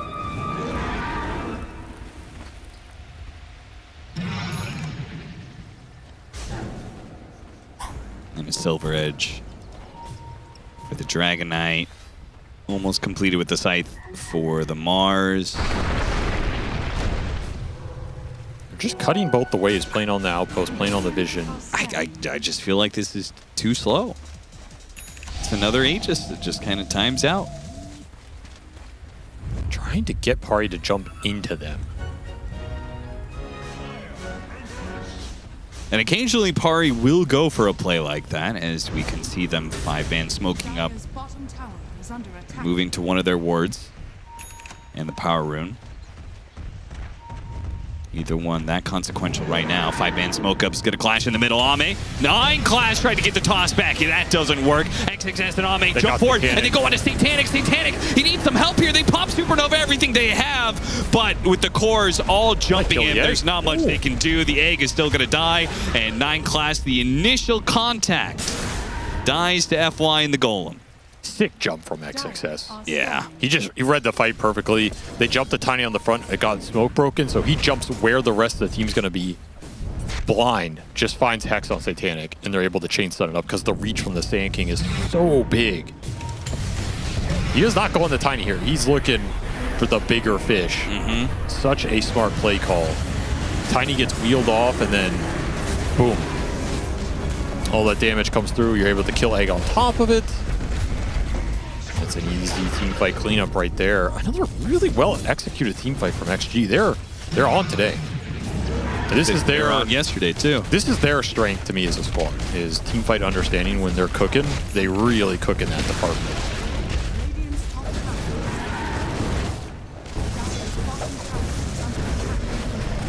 No one took the Wisdom Shrine on the other side of the map.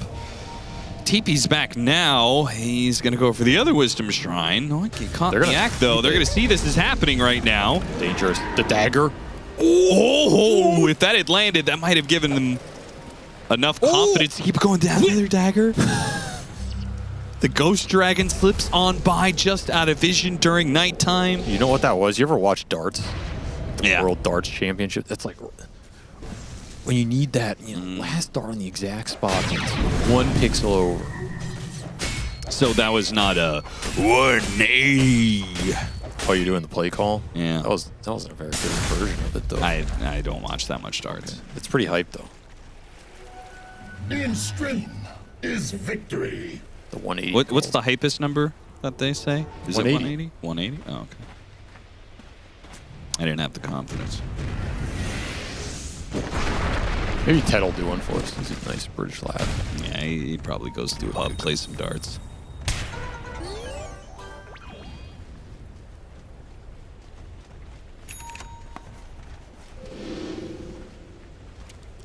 XXS sitting on the high ground, waiting for the pickoff, though. They baited out to Collis and jumped XXS. XXS got off his BKB. He can still get off an arena here with a wheel catching the Dragon Knight. That's going to feel pretty damn good. Epicenter is going to lay him low, catching Ducalis as well. 2 to Xtreme. Now they're jumping actually just done lands, but here comes Ame. Ame chasing after Satanic. Satanic trying to get away. Side the Vice plays on him. The whip hit on the Phoenix as well. The spear back on the Tiny. It's all too perfect for Xtreme. No chance for PARIVISION in this one. Superb teamfight execution from Xtreme Gaming. Very cool, calm, collected, some might say, in this game as... Yeah, there's some worry about going ultra late against Satanic. I think there always will be, but they just have so much control for him. He got bashed by the Sand King when he blinked in there. There's going to be an Abyssal on this Ursa eventually with Swift Blink. You can fight him in this game, and there's just not really another damage threat. Too much AoE control in this game between the wheel, the golem, the epicenter stun coming through, an arena spear with Hex lead off. You have to BKB very early, and then if you don't, you're just getting chain stun forever. If you do, you're getting kited out. The box is kiting people. The golem stun helps you get out.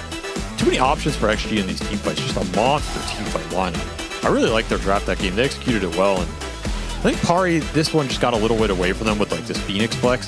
Yeah. I don't think this offlane Phoenix really did much. They didn't win the lane convincingly, and I think that's part of the issue is I don't think you're gonna own that lane when it's against Warlock specifically. Because he can just sit there and sustain the Ursa. You just play under tower, you play for pulls. Really hard to dive in with a support Tiny.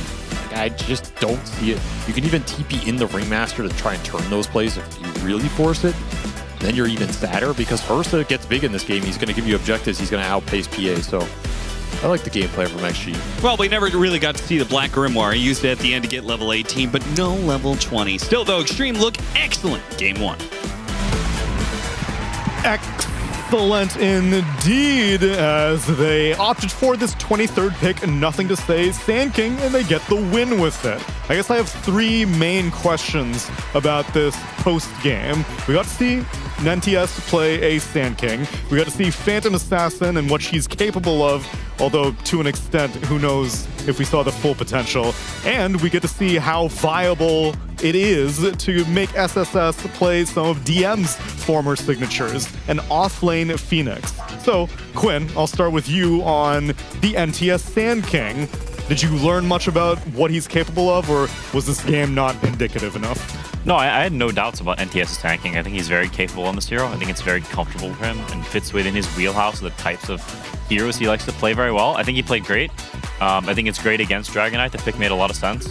And yeah, just looked good all around. I think he played a really, really solid game. Yeah, it was very nice. In terms of his wheelhouse, what part of Sand King do you think aligns with his style of play?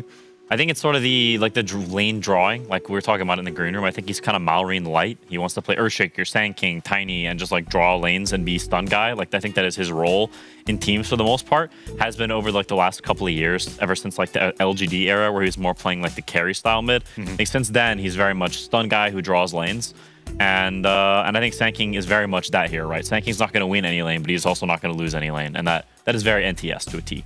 Definitely agree. And then now Effie, as the Phoenix enthusiast on this panel, we got to see SSS in his Phoenix support primarily, but we get to see Phoenix as an offlane in this capacity. What are your takeaways from his performance? And I think what Avery said at the end was very important, and it's something that I neglected to talk about. It was like, if Warlock is offsetting a lot of the Phoenix poke in the lane, it does take away from the value of the pick.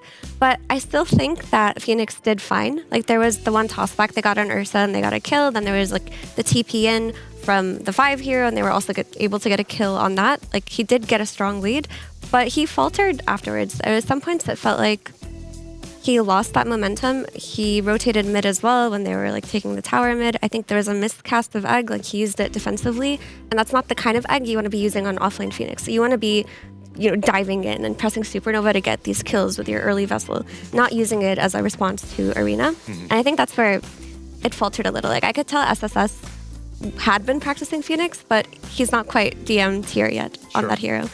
There was also a moment where Satanic was diving on the PA, and it took him way too long to connect to that dive. Like, Satanic was fighting by the top tower. He BKB'd. He was just like pushing in. And I was like yelling, Phoenix, where are you? Because the reason why he committed to that was because his Phoenix had Supernova. And maybe it's because he used dive and was waiting for the dive cooldown, but it was a bit, oh, okay, well, we're looking at Xtreme Gaming early game. I love this moment. Ame just goes through the gate. He's like, hey, you gotta tango me, you gotta heal me. Like, it's just cute little things that Xtreme Gaming do in the early game. And here we're going to watch actually one of the moments that I talked about, but Xtreme Gaming played excellent around this mid tower. They're getting the pick off first of all on the Tiny here, and then this is where you get the arena from XXS. This is what I'm talking about of defensive use of egg. This is not a good egg use. Sure. This is the kind of egg use we see from a 5 Phoenix. But if you're an offlane Phoenix with a vessel and your net worth looks that good, you should not. You go in. You do not save that. Just wait for the arena to come down. Then when they commit their bodies outside of arena, dive in, get a vessel off, cast some spirits. Press the Nova in the middle of it.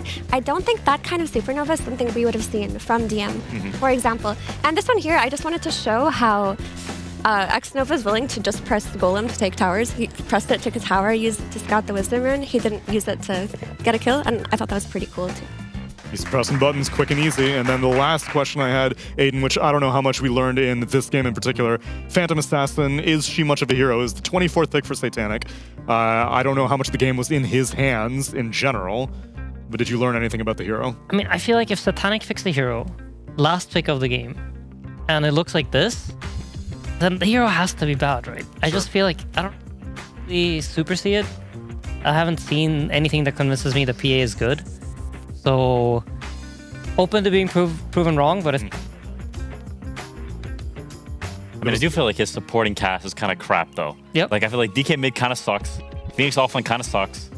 And that's 2 suckers. 2 suckers is enough to bring the whole ship down. Which also now, I would imagine, is lowering the stock of Phoenix for yet another team, because if this was the debut of the Flex, which we had no idea. Initially, it was like, okay, 9class is the only one who has played Phoenix so far during DreamLeague, but we don't like Phoenix that much. So now Ducalis is the one who's most likely to be playing it. And then they picked Jakiro, and we're like, okay, well, now we don't know where the Phoenix is going, but I don't think Xtreme Gaming really care where it's going, because it doesn't really seem like PARIVISION can leverage it that well.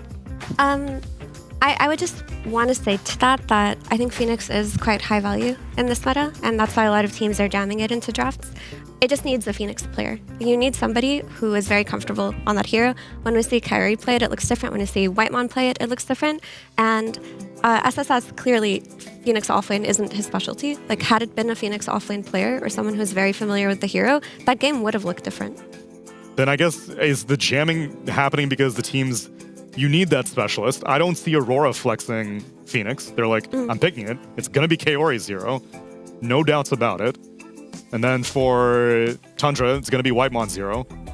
So then why even bother dangling the possibility of, like, I don't know, is it a 4? Is it a 3? Is it a 5?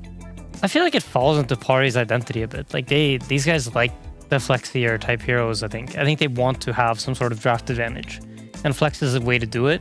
But it only really works if you're flexing it to positions of strength, right? It's like people that know how to play the hero. You have someone that is really comfortable on it. And you have like 3 of them. It's like when we see Tundra flex Beastmaster. It's like pure BZM or Neta. It's all 3 of them are really good at the hero, so it works. But when you're flexing it to people that don't really know how to play it, it just feels like you're weakening your position. And it's pretty interesting, honestly, because PARIVISION used to be such giga flexers, but they honestly don't do it that much anymore. Yeah. And I didn't even think about it until you just said it, but it is like, it is quite a stark contrast, because it used to be the most annoying thing ever. Their first 4 heroes can go anywhere. It's like, all right, I guess we're drafting against a big can of soup. Like, it's just, and now they're just kind of picking dudes. I do feel like that is quite a big deviation from their prior identity.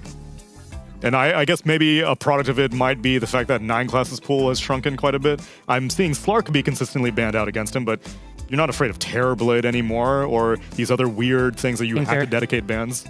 He was a very solid Tinker. Tinker was another one, yeah. We don't see his Pudge. Pudge was another one. Yeah. I'm just surprised he doesn't want to play Caudle. I'm curious what if we get him on an interview, you have to ask. Okay. Yeah. Will do. And then for Xtreme, and they're picking priority. Effie, you had touched on it before the series began. They gave Ame 24th pick, or no? They actually gave him 18. They gave him 20. Yeah, they gave him 8. No, Ursa was. He was 18. They gave him 18 pick here because they first picked MOUZ, which is, I think, something you can do versus PARIVISION. Like, they actually did something different than their formula, but in the same vein, it also worked. Is because they wanted to first pick this Mars for XXS because they assumed Satanic would get a last pick. They didn't want to save that 18 pick for his position. So they just start with something like a first pick Mars. Maybe in the future we could see a first pick Primal or something in one of their drafts versus a team like this.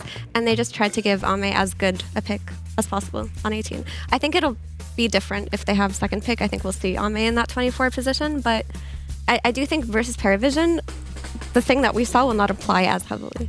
We'll see if PARIVISION can turn it around, as it's a entire best of 3, so they'll still have an opportunity to make a comeback, and we'll find out if they can mount that comeback in game number 2 after the break.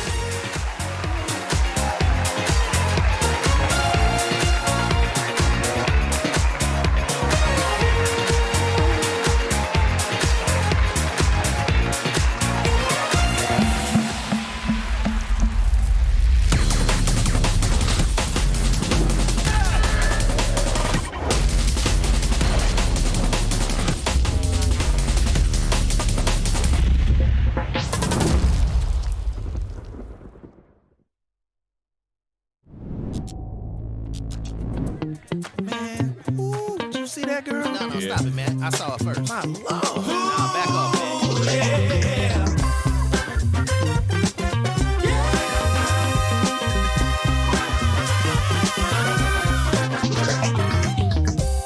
The first time I saw you, I knew I had to have you.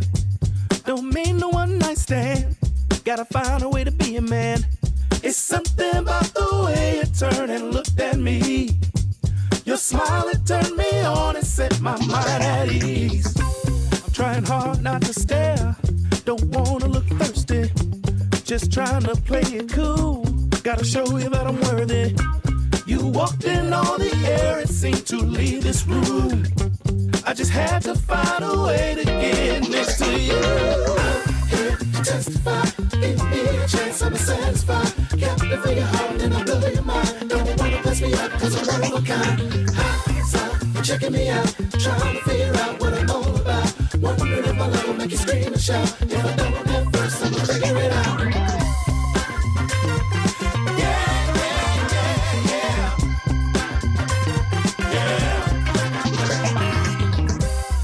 Wolves howling at the moon, peacock and acting like a fool. Unbothered as they sift through all the nonsense they throw at you.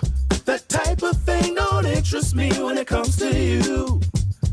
I can't wait to show you that my love is true. Don't wanna miss my chance. Would you mind if I took your hand? Out on the floor, baby, let's dance. Extended cut, DJ, make it last. We're the only ones in here, we're so into this groove. Intoxicated by the way our bodies move. Testify, hey, chance I'm satisfied. Hey, and I'll blow your mind. Don't wanna pass me up, cause I'm one of a kind. So, you're checking me out, trying to figure out what I'm all about. Come on, if my love will make you scream and shout. If I don't at first, I'm gonna figure it out. Testify, chance I'm satisfied. If you're hard and I'll blow your mind. Don't wanna pass me up, cause I'm one of a kind. So, you're checking me out, trying to figure out what I'm all about. Wondering if my love will make you scream and shout. If I don't at first, I'm gonna figure it out.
Everybody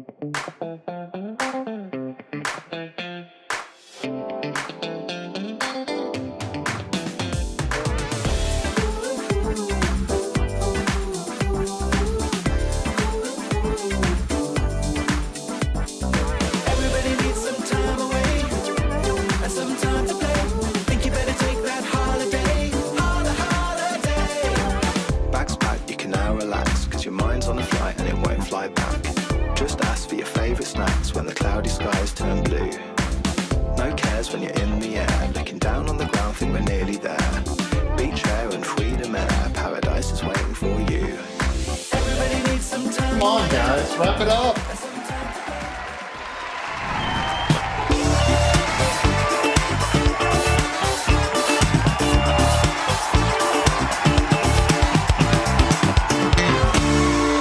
Welcome back, friends. It's time for game number 2 of PARIVISION versus Xtreme, where we're testing the limits of what PARIVISION are capable of. Because so far, they are not doing all too stellar in Group Stage 2. Maybe it's because they're learning things. It's an experimentation phase. Maybe we can see how flexible we are. Some shades of who we used to be in most of 2025, and if they can recapture that spirit.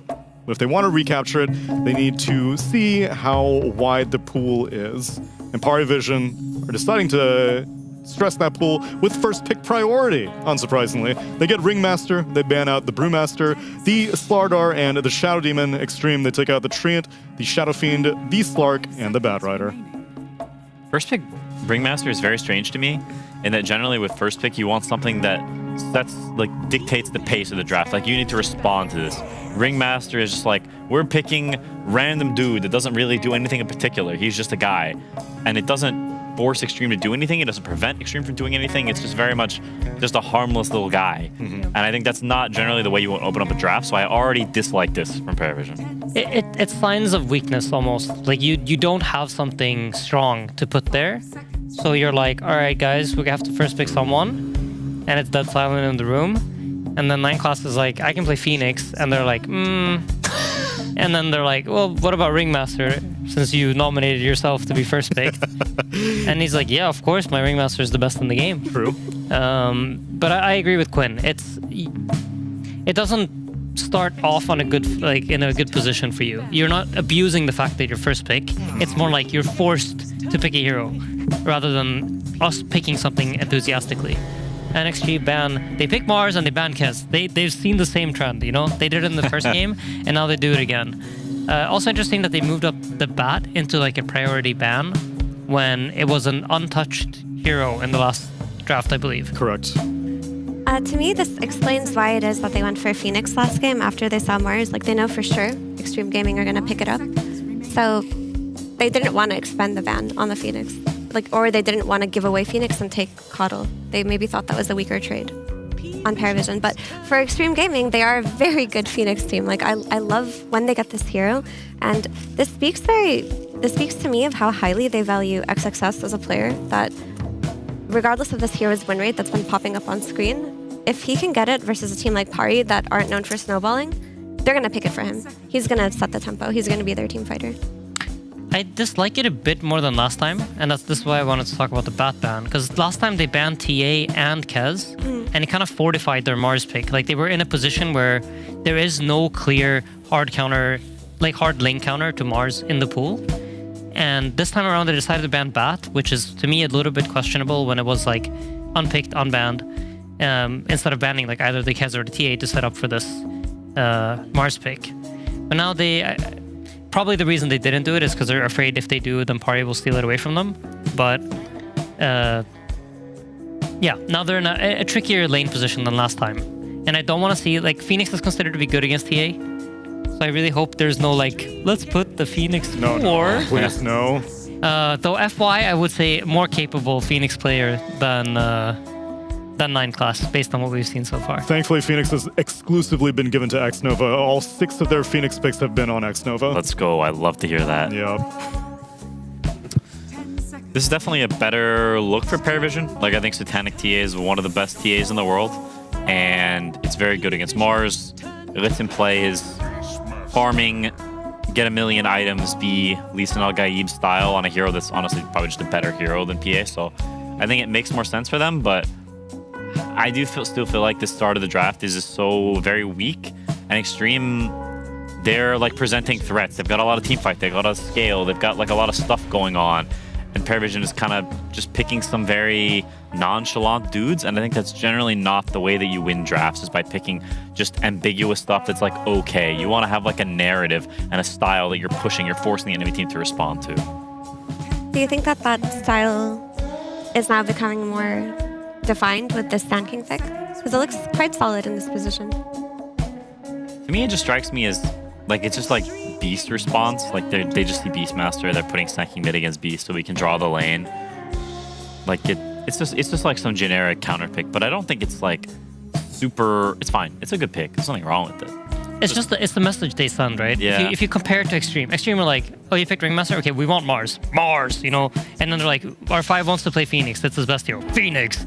And then it's like, the response is TA Nyx. You're like, okay, whatever, I don't care. Rasta, Beastmaster. These are just heroes we want. It's not like, it's smart because Beastmaster can purge TA's refraction. There's no like, it's not necessarily interactive. It's just like, we're building our draft based on what we want with heroes that we like, and we're fortifying each other. Like, we're building things that come together nicely for us. And for Pari, you don't get the same vibe when you look at it. I'll at least come to the defense of Satanic's TA because that was a first phase ban from Xtreme in game 1. So clearly it's high value. Yep. But I get the auxiliary heroes surrounding it don't inspire as much confidence. It's the like I feel like Pari is like, if I had to say who's responding to who, I feel like it's more Pari like reacting into Xtreme's setting like of the draft. Yeah. Xtreme's giving problems and PARIVISION's having to come up with answers. How is how is Nyx reactive to XG? It feels like Pari are like, let's give 9-class stylistic hero and play off of what he always does. It doesn't feel like this Nyx was a reaction to either Mars or Phoenix. But I don't really see just like playing devil's advocate. No, for sure. But I don't really see like the Nyx synergy with anything else. It's not like what is it that they're building towards? You know, it's like here's Nyx, and where's the Sunstrikes, or where's the Nature's Prophet, or where's the, you know, what is it playing with? What is it like combining with? Like Nyx Ringmaster is a. Who got this win? Hold on, this hero's gotten picked and got a win? You want me to look it up? Probably Falcons. Pango. He has like a magic piece of paper in his hand that shows all matchups for all heroes. Well done on your theory, Quinn. Who played it though? Probably Amar. Correct. Amar won, and he beat. Who did he? Gamer Legion, game 2. I need more time to verify. Okay, I'm guessing Gamer Legion game 2. Carry Beastmaster. I'm a beast. Okay. Amar beat Execration. Yeah, okay. Isn't that what I said? You said Gamer Legion. Same, but different. NA Trash versus C Trash. I didn't say that. Quinn said that. I love SCA. SCA is... You thought it. No. Philippines. I love SCA. Don't say that. All right, SSS thinks that he's got the Amar levels of sauce because Quinn, I've been told that this hero has been kneecapped and Pango is unpickable these days. Yeah, I do believe it is just straight up horrendous. I also feel like it's really bad with Nyx because Pango wants to win his lanes, or at least he used to. I don't know what this hero wants nowadays, but he used to want to win his lane to get defusal fast, to be a Chad, to man up, take space, and be ahead. Because Pango in even games or games where he's behind is kind of a useless bot. And since he's been, like you said, kneecapped, they took the bat to him, Tanya Harding style. I think this hero is even worse than before. So as soon as I see this hero, I just assume PARIVISION are just going to lose because this hero is straight awfulness. Like, to a degree, it's like, you think Phoenix 4 is bad? You ain't seen nothing. Just the tip of the iceberg. All right, Effie, how you feeling about these two drafts? I really like Xtreme Gaming's Beastmaster carry on Ame. I do really like this pivot because the strongest pick for Pari did look like that TA, but when you play Beastmaster carry, he just gets online faster. You end up grouping up faster, playing for objectives faster, and setting the tempo yourself. So I think it's really cool, and I think Ame has proven he can play all styles of carry these last few Dream Leagues. The only concern that I would have is if 9 class somehow pulls off that lane for Pango, like I can see Pango being very impactful and maybe slowing down some of the timings, but they'd have to pull that lane off. Just like last game, they had to pull off the lane. And SSS is going to have to pull off a hell of a hero performance because we're not too hot on Pango. Let's see if PARIVISION can make it look good in game number 2 with Cap and SVG.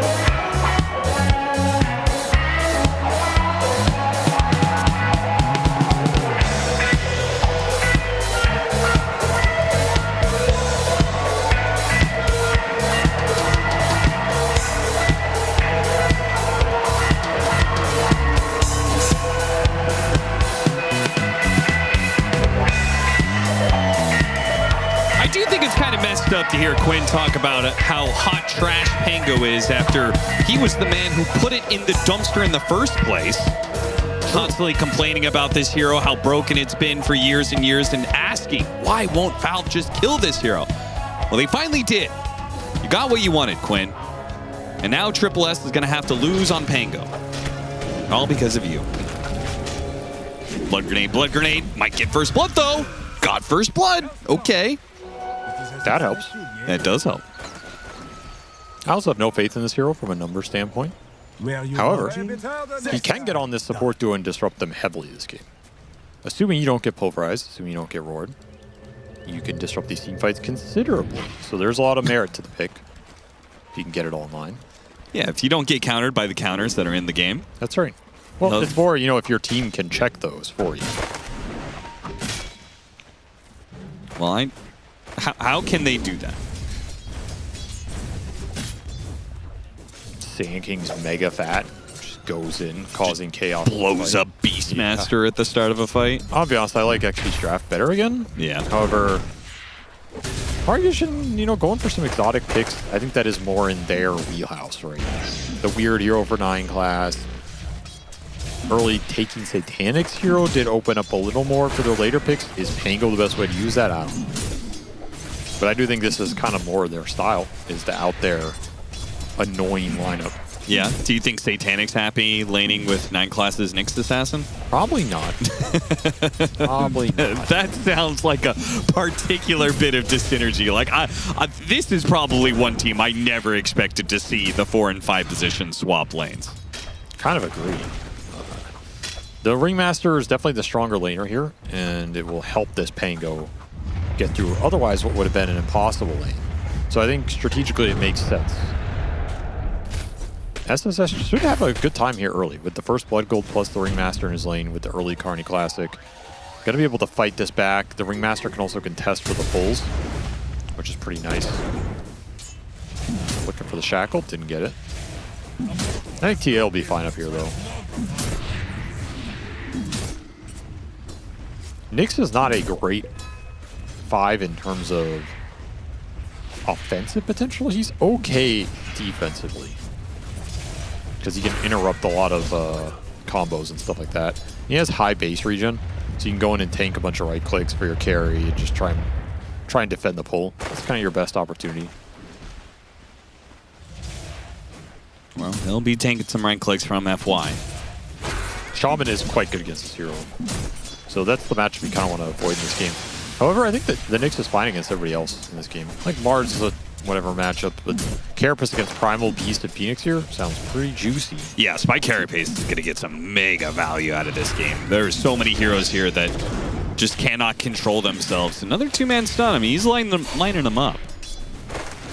So this is where I think Satanic will farm, because it's pretty hard to stop him farming with Nyx just running interference. He gets Carapace on the right click, got him. Not strong enough to take Lotus, though. This is the ultimate mid-lane, anti-lane matchup. The Primal who wants to creep cut. The Sand King who wants to creep cut, so neither creep cuts. because they both can do it to each other, or they both creep cuts. I think if both mid players could just call truce and just go pull each other's waves into neutrals and do that, they would both agree to it. Though I do think it's Sand King favored if they meet. Yeah, which is why no one is keeping it constantly.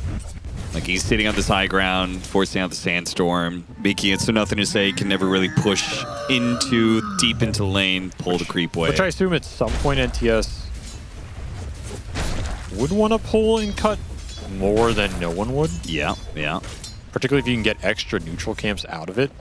It's generally how Primal accelerates off of these laning phases. But at some point, like, in order to do that, don't you have to, like, give up an entire wave? That's kind of the way it's going. Unless you can just run into the tower because you shove it in. But very hard to shove it in here.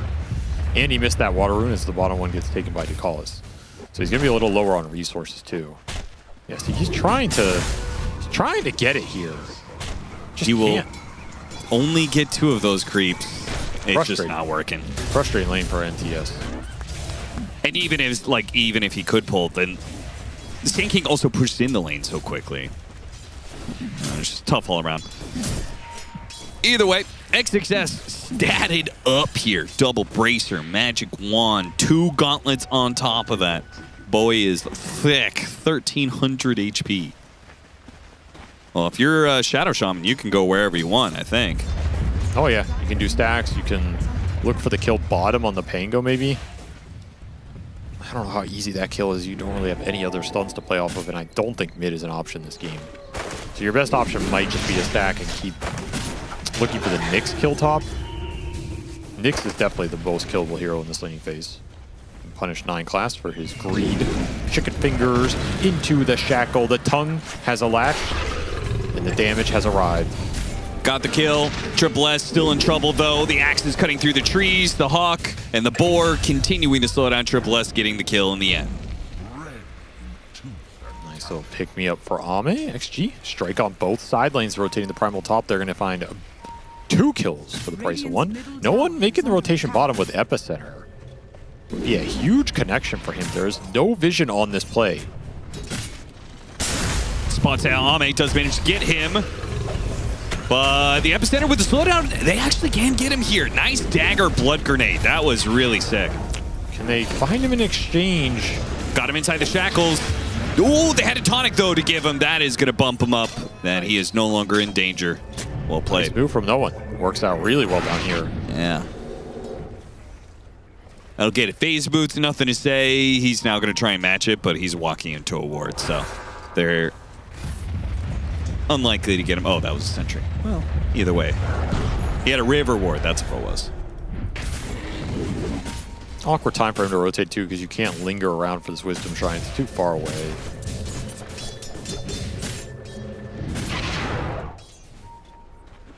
Still an XG victory overall in this laning phase. Pretty interesting, as the Mars is just laning against nobody. TA to the jungle very early, giving XXS complete freedom up there, as XG converging for this shrine. No 6 on the Pango yet, not even close. This should be an easy fight for them. Triple S gets himself stuck. That was Shield not crash his goes moment. out. Nothing to Say. It's just going to stick on him here. Pretty easy kill. Ducalis might be up next. Got to be careful. Nothing to Say. Still has his ultimate. If he gets close enough, the whip pushes him away. Wisdom Shrine taken by XXS on the other side of the map. Massive victory for XG here. They're going to get both, plus that Pango kill. Yeah, these supports love experience. Just not well executed by Triple S around that area at all. And they are mega out-leveled in this early game. 5 to 6 level difference here at the 7.5 minute mark. Ame just took that tower, by the way. Yep. But that's also a little ridiculous. And they're still just laning Nyx up here. Satanic really went jungle early. I'm not sure why he wanted to go jungle so early. This TA lane's fine against the Mars. Yeah, because he's tilted because he has a Nyx assassin in lane. Was that the play call? Just Nyx needs XP? Might be, yeah. I understand that in terms of you want to give Nyx XP at some point, but not that early. Like, they abandoned this lane incredibly early. Nyx assassin tanks the arena. Big wave pushing in with a siege wagon. I mean, if they get this tower off of this siege wagon, and then they get level 6 on the Shadow Shaman, he takes mid tower.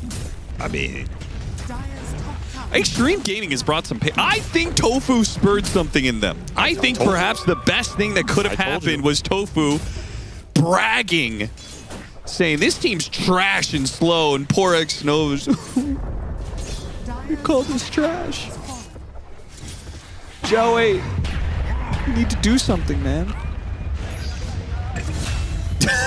Dude, they're just running them over. Dire's middle tower is under attack. I just also think we haven't seen much cohesion from Pari in terms of what is the style they're playing. We're so used to them having their specific like ghost lane push style that they played for a long time with DM. Yep. The weird 9-class shenanigans, the 1 and 2 super scaling heroes. Have we really seen any of that in this series? Not really. It feels like a large departure from a lot of what was working for them, as if they're trying to find a new way to make this roster work. Or it's just not clicking. Sometimes the games just don't click. That's fine. I mean, if you're off, you're off. FY is going to need to buy another Sentry, but at least he's found the Observer Ward, and it's relatively fresh. Well, let's see what Pari can do with their first set of items. They're trying to get Diffusal on the Pango, Deso on the TA, Blink on the Sand King, Vendetta for 9-class. That's when this lineup is going to start the fight. I don't expect too much more from this lineup before the first round of fighting items plus the Vendetta. A lot of heroes that just need that first ward item drop. to get online. Power Rune, regen.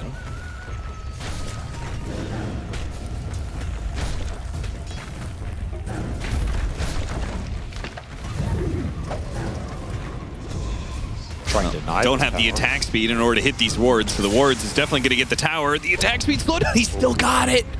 He got the deny. The play there, I think, was to micro half the wards to hit it, and then all the wards to hit it. That would have been a cool play. That would have been sick. Still a lot of extra space for Xtreme to work with here. Ancients with the Primal will finish his BK or his Blink Dagger. As Ame just going to AFK farm for an Ags. And XXS also kind of close to his Blink. So it's going to be the first big items of this game. If XG can make some nice moves with the early Blinks here and get a couple of core kills, it'll really snowball fast. There's the Blink for no one. So Pari also have some options of their own as 9-class continues to leech XP from his carry. Satanic is definitely not happy about this. Says, go away, man. Please. I didn't want you at 5 minutes. I don't want you at 11 minutes. If you're going to do this, just play Io. Go on, get out of here. It's like a stray dog followed you home. Get out of here, boy. Go on, get. There ain't nothing for you here, dog. What happened to Beastmaster, by the way? This hero, as a core, is now his least run position is off lane. We've seen way more mid Beastmasters, and I think even more safe lane Beastmasters. I think it's purely just the timings you get with this Ags on these other roles compared to offlane and how inactive he is from the offlane. I just do not think you want an inactive offlaner in this patch. I think it feels real bad. The only one you can kind of get away with is Largo because his Ags is just straight broken. Yeah, he's so overwhelmingly strong. Smoke play on both sides here. They get the Phoenix for PARIVISION, but they lost their Templar Assassin. They need to punish this. With an amp damage on no one, they have a serious chance to pull this off. With the Rolling Thunder chasing after Xtreme Gaming, they're put into a corner here. Nothing to say. They're going to play around the Serpent Wards. Here comes no one. Blind in with the Epicenter Burrow Strike. Caught XXS. Speared away, but the damage is still done. XXS trying to get away, but should be run down. 2 for 1 in a way. And they get Serpent Wards, so not a bad amount of gold for PARIVISION. Sad to lose the TA there. Still, they'll take something in this game with the amp damage Epicenter. That's Diffusal for the Pango, like you said. So kind of online now. They'll have another Vendetta in 15. Continue to look for kills. They read the scan, yeah, baiting out the Nyx Assassin. Not going to be successful there. It's because they had so much vision back here. They saw nobody off of this top river ward. What are the chances they all went through gate except Nyx? So they'll farm around the area. Also, I don't know how many times I've ever said this. Satanic's kind of poor. Yeah, got the grab. Stopping the pulverize. Whip does not push him into the wheel, though. Nothing to say. We'll dodge that bit of damage. We just get the 1 kill on FY and get away. Not a bad kill to get, because he did have a killing spree. True. Decent amount of gold. Didn't lose anybody. That's what's important here. Keep finding Vendetta kills. Don't lose heroes around the map. TA is going to farm up. You said he's kind of poor. He's second in net worth. Oh, caught Primal as he onslaughted through. Nice little pick off right there. Get a power rune off this as well. PARIVISION picking up some heat here. It's just this 4-man crew just running around Xtreme Gaming. Not respecting what it can do. No. You know, you have this AFK Beastmaster. Zags is done. But he's not going to join fights before then. Pari bringing the numbers. Xnova, I love the hesitation. He's like, is this real? Is this... Can I take this? Am I going to die for it? No, that's a free shrine. He's pretty high level off that level 8 now. I guess I'm just used to seeing Satanic top net worth no matter what. I'm also used to seeing him pull a lead out in the first 15 minutes on some of these super fast jungle farmers. Yeah. We've seen so many games from him on TA where he's 1,000, 2,000 ahead of the opponent carry. That's 15 minutes. It's not unheard of. So, and here he's behind slightly. So to me, that's surprising, man. I think it's a reflection of him leaving that lane so early, which might be a product of the Nyx Assassin for sure. There's a little bit of anti-synergy there. You have to pay it back in the mid game. Night Class will try and do just that, but the Heal Scepter is going to catch him. They make a pulverized grab on the other support here. Arena catches 2 inside of it. No one tries to do what he can, but there's too much focus here. They managed to do enough damage to kill the Mars. That Victory Feast might help. Nah, too much damage from Ame with this Aghanim Scepter. He hits too damn hard. Perfect time to show up from this Beastmaster. Yeah. Right in that fight, gets a nice little angle. Decent value out of his spells. And man, did that Mars tank a lot of damage. Yeah, he did. He didn't really do a lot. He just took everything from Pari. It takes so long to bring him down. Took all 3 ults from their 3 big team fighters. Oof, he is a beefy boy. Brawny Occult Bracelet. All right, yeah.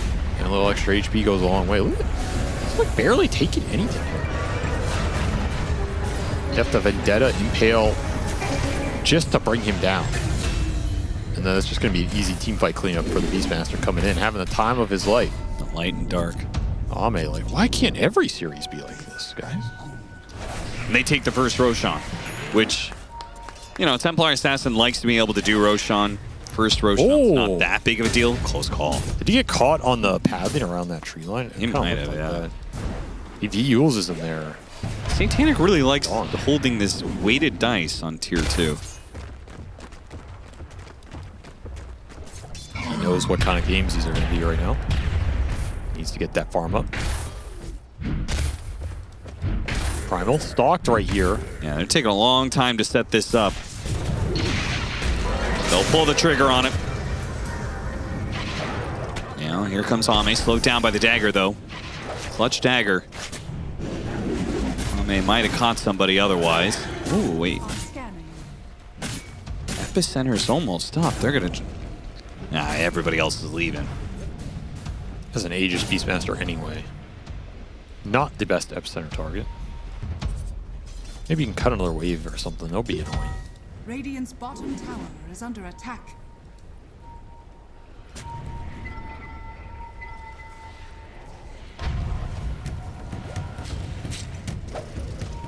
Well, I will say that the way Xtreme Gaming played Game 1, I do think TA traps are going to be very effective in this game. It's kind of ruining them right now. Yeah. Just getting scouted, running these heroes across the map, can't set any sort of play up. Combine that with Nyx Assassin, who... Oh yeah, a lot of vision. A lot of vision. And they do have very fast lane shot. Right. Pango, Sand King. Quite good at. Just playing off these vendettas. Keep pushing the lanes in, looking for kills. They have the vision advantage. Hard for XG to make counter moves. So it's keeping this game close right now. tying up Ame. Does have an Aegis. This is a tough target to start on. Managed to get him on the roar. They're going after him, but he's already with the roar out. He's killed one. Now the Pulverize going to catch another. It's Ducalis. They got to get on out of here. Surprise, no onslaught chase, but I guess Sand King's such a mobile hero, it's probably a fool's errand to try and chase after him.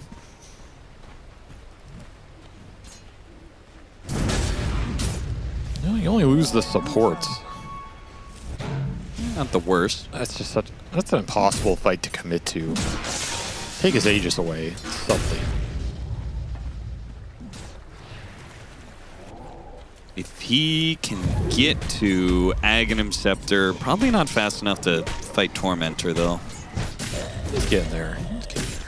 That'll be a big timing for Pari here. Bring this team fight together. What's the Pango got going on? Blink Dagger and some utility.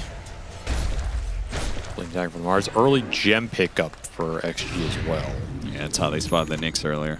Very important here against the Nyx and the Sand King and the TA traps. So this is a mega value gem for XG. They need to hold on to it. Oh, mate. You're going to need a clutch Manta use here. Because you are surrounded by heroes. Hiding in his trees, throws out the axes. They're going to spot him now. Middle tower is under attack. 1-9 class to lead things off. They start, got the roar off. Manta goes down as well. They didn't punch him into the wheel either. Pulverize gets the grab. They do have the escape act, but they'll be lucky to get Triple S out of here. He's going to try and roll in Thunder, but now he just gets smashed by nothing to say. Punched him. Punched him in the face. Very quick reaction from XG. Pari did not feel like they had enough damage to go for the beast kill with all the reinforcements coming in. Try and bail on this play. Not enough ways to get out. I just can't believe that Triple S led on Ame in any way. Like, you're either letting the Nyx Assassin lead that off, or you're rolling Thundering and trying to chain stun him or something. I mean, or you're just leaving.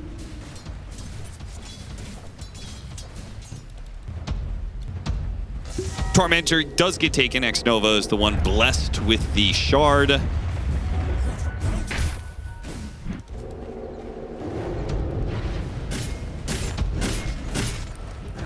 Still holding all their tier 1s. I mean, that significantly limits the power of what PARIVISION wants to do, right? Boo! Is that Ted again? Somebody take the button away from Ted. That was probably Ted, yeah. He probably sat on it again. Aiden, don't blame it on Ted. That's disgusting. I can't believe you would throw him under the bus like that. Definitely Ted, now that we know. He's looking me right in the eyes while he hits that button. It's really messed up. 4-man smoke. He's threatening to hit it again. 4-man smoke coming in. Ags, PARIVISION damage for the Sand. They're going to be walking into a high ground ward. So they can execute the Phoenix really quick. That's gem. Massive pickup. No punish whatsoever. They take the ward out. They back away. Man. Catching the supports, farming with the gem. It was a very casual smoke for what they got. Such a big kill in this game. That was the TA BKB timing plus the amp damage on no one. So they were absolutely ready for a 5-on-5 right there. No Roche to grab off this. But with the gem, might even be the better objective right now. Yeah, let's all their aggressive vision play out. Nyx Assassin can actually be effective. TA traps can stay alive. And off the pick off, they will get their first tier 1 tower of the game. Nice little gold bag to collect. Kind of getting their team fight online. They finished Lotus on the Pango. That'll be some protection for this, you know, Beastmaster Primal Beast duo going in with the big ults. Nice against the Shaman and Phoenix as well here. Very strong item to throw onto this Sand King if he's your primary initiator. Or just protect yourself when you're rolling in. I just don't think Xtreme have enough of a lead. With this sort of lineup, right? You should be wanting to run over PARIVISION. Getting picked off like they did earlier. And now many of their moves are going to be read by the Nyx Assassin. They don't have the gem to really punish him. It's a struggle to play the map right now. Yeah. That's why this lead is not growing. And Templar Assassin's just going to get bigger and bigger. Oh yeah, you're gonna have to scale into this guy. Doable because you have 3 strength cores that can all get really tanky here with some armor items. You can get a Shivas on the Primal. Can potentially get an AC someone later. You always have Hex jump potential with the Shaman. It's gonna require a lot of items though. Satanic's really strong in the fight. What He the can just fuck BKB is hit. going on? It's a good question. What is happening right now? Nobody knows. That's called a pause, Insania. I know you guys had plenty of those. Agreed. I also hate pauses. Is this the meta now? We're just using reactions to react to other reactions? Yeah. You got to remember, Dota commentary has been going on for like 20 years at this point. Yeah, you've been at it for like 30, so what's that say? Must be very good at what I do. Got the grab, pulverize, pounding the Nyx Assassin. Escape Axe is going to bail him out, though. Now the Arena, boy, they really hate that bug. Roar goes down to stop the Pango Ball, and they'll kill him during that Roar duration. Still got to be aware of that team fight that Xtreme Gaming can bring to the table. Is spooky. Surprised Satanic didn't try and look for something. He has BKB, he does a lot of damage. I think this has just been the nature of a lot of Pari's fights today and yesterday. Is some fight breaks out, either they started or the enemy started on them, and then he feels like it doesn't look good enough to commit to, so he doesn't. And he's ended a lot of these games with just some like low damage, low kill stat line, you know? I'm okay with it in this game, though. Just because I don't think PARIVISION should want... Anytime Xtreme show 5 heroes in this mid game, I'm not saying he should have just jumped it and forced it. It's more just the fights for Pari, they're not being set up cleanly. Like, there's another example, right? Someone just gets caught. I'm not judging Satanic's read of the situation. I guess I'm saying I think the situation for them has just been awkward. Sure, something is going wrong in the team if this is the result of your carries KDA. Right. It's not a indictment of him individually. It's more, how do we set these fights up so that Satanic feels confident and can see the opening to go in and start dealing damage? Or maybe you're just getting jumped more often than you wish. So yeah, still has that weighted dice. He really likes weighted dice. Who knows why? Lead off on the Sand King, who has the gem. Okay, got that back in their coffers. What a find from FY there. Another bad death on the map for PARIVISION as they give the gem back. Such a huge deal in this game. They'll give it to the Primal now.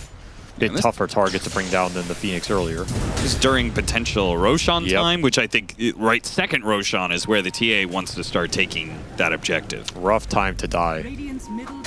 We'll be up for the Roche contest if Pari want to group up and try and take it. I think you almost have to take... Well, you don't have to take this fight.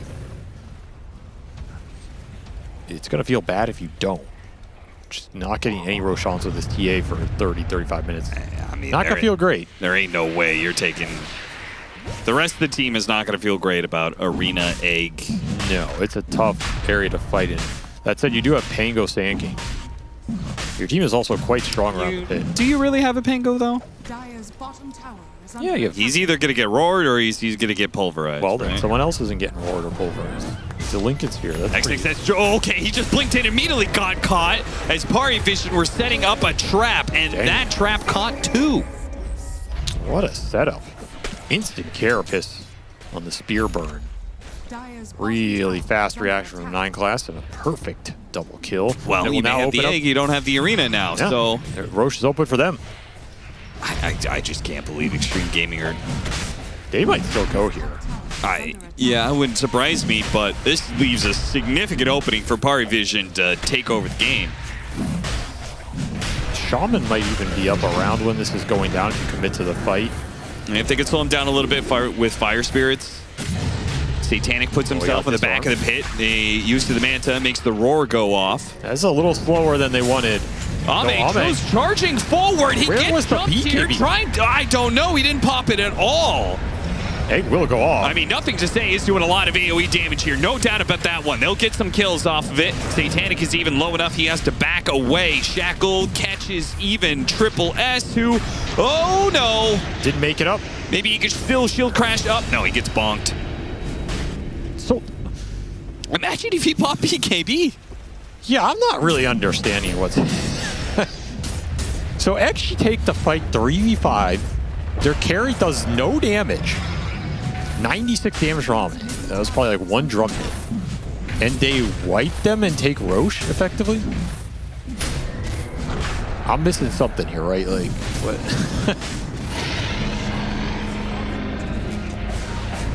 Well, you can watch it again and see. Did the Phoenix really, like the Pulverize got like jankified too. I guess Primal Phoenix just dealt an insane amount of damage to everybody because you're clumped going onto this beast kill to all in here.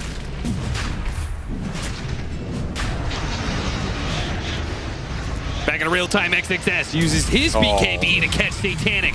PARIVISION trying to bail him out here. Escape back. Lotuses everything. They have the TP away, but there's the roar to stop him. And the game has all of a sudden turned on its head after it got turned on its head the first time around. Satanic tipping XXS, like, well played. You got me. You did get him. That is a confusing tip. Phoenix Primal. Classic XG / old LGD combo that Zhao8's been running forever. Man, do they play with it well. It's like the exact type of hero pairing that they love. It's doing work in this game. Oh yeah, he just reacted super fast. Very clutch BKB here. And that just turns that entire play around. Primal's grabbing the supports. Can't TP out of that one. Though it almost looks like even if they did kill the Mars, it looks like Xtreme Gaming was going to get there and catch them anyway, you know? NTS would have caught something, but maybe the TA gets out. It's kind of what you're hoping for, an assassination and bailing. Dire's middle tower is under attack. This game's just getting so rough. You needed one of those team fights to go your way to scale these other two cores in the game alongside the TA. Because now everybody on Xtreme Gaming is finding a lot of farm. Those armor items are starting to come in. That Shivas for the Primal's a big deal. Has fallen.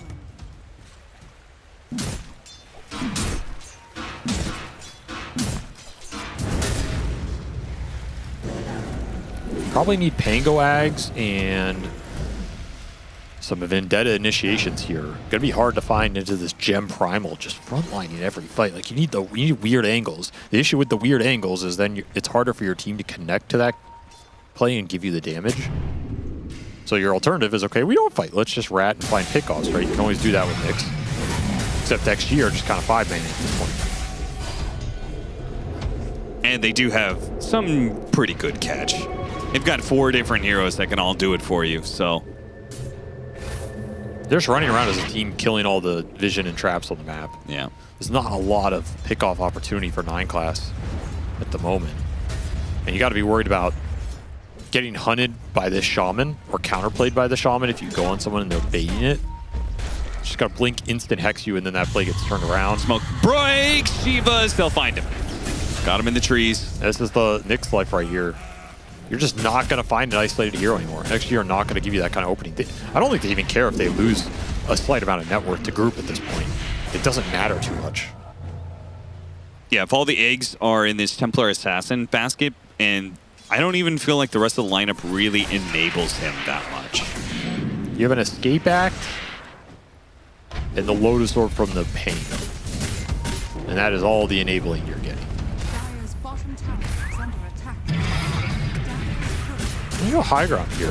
Definitely could. Still have Aegis for a minute and a half. Have a banner on the Shaman plus the wards. So yeah, drop the banner, drop the wards.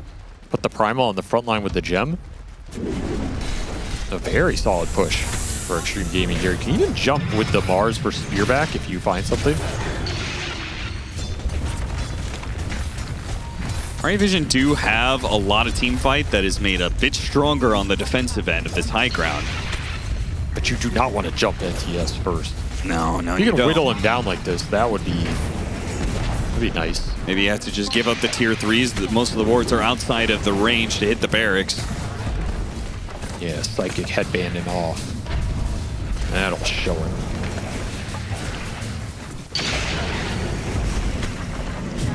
Rolling Thunder goes in.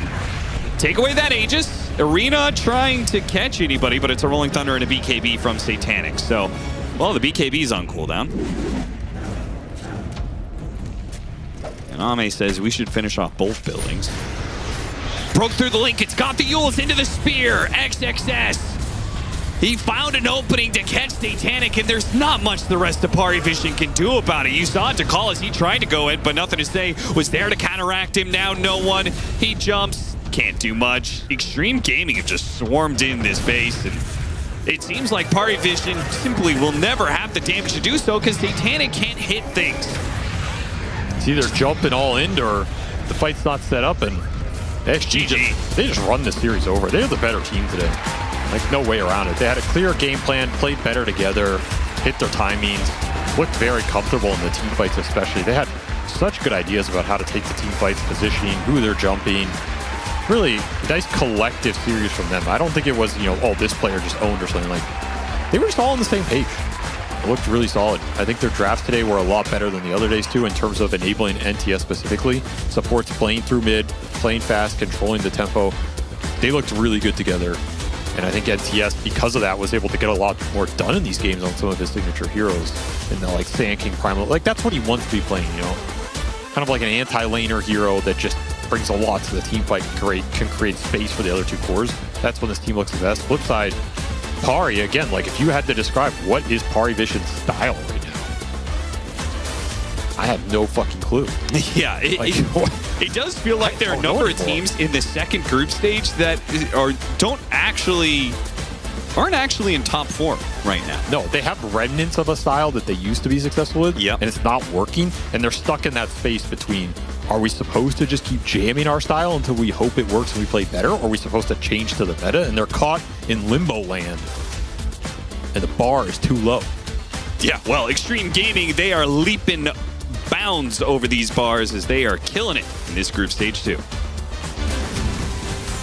But I tell you, they won't be shield crashing over those bars because I continue the idea that Pangolier is just not a very good hero right now. Recipient of one too many nerfs. Maybe Amara can get away with it against Execration, but I don't think many other teams will be relying on this, especially as a 23rd pick. As PARIVISION, as you have heard from Cap and Avery, still kind of trying to search for what are we supposed to do with these 5 players. Independently, they all have potential, but put together, it seems like it's not working out so well, at least in Group Stage 2. Quinn, they specifically cited you as being the standard bearer for making Pangolier get nerfed at this point. So you should feel bad? Good?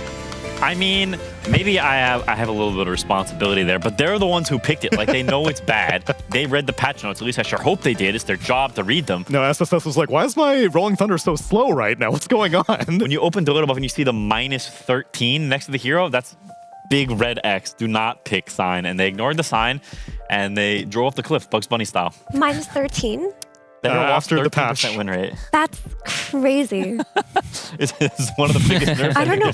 ever been in Dota history. What? I thought it was like -8 or something was my assumption. It was at least 10. That's insane. It's crazy. Poor guy. Yeah. Well, who cares? Who cares? He's been good for too long. I'm happy that he's in the dumpster for right now. I just am not happy that teams are not willing to recognize that. And poor SSS, man, he had an uphill battle this series, having to play Phoenix, having to play Pango. Rough times for him. I don't think it's poor him. I feel like you have a responsibility as a player to be like, first of all, I don't play Phoenix.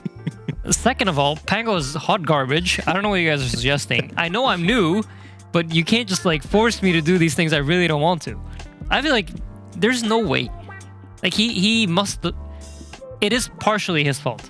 It's not poor him. Sure. He put himself in that position. He has a responsibility. Yes. We don't even know if it was him or not who called for it. Like, doesn't matter. He could have called for it. What if big man Clement is in the corner? I feel like that's why he's in the haunted house. I feel like exactly. I don't know. You have some degree of responsibility. Like I remember there was a game where I last picked the witch. Like I told William I want Witch Doctor for myself because I saw no hero that I thought was good, and I was like, it doesn't really matter what I am. So then I just said something with confidence to like at least like make us feel good going into the game. We lost, and I got shit for it. I can't be like, well, the rest of the draft was a problem. I don't know what to pick. Blah, blah, blah. I just have to sit there and be like, you know what, William, my bad. My bad. I'm right. sorry. You were right. You have responsibility.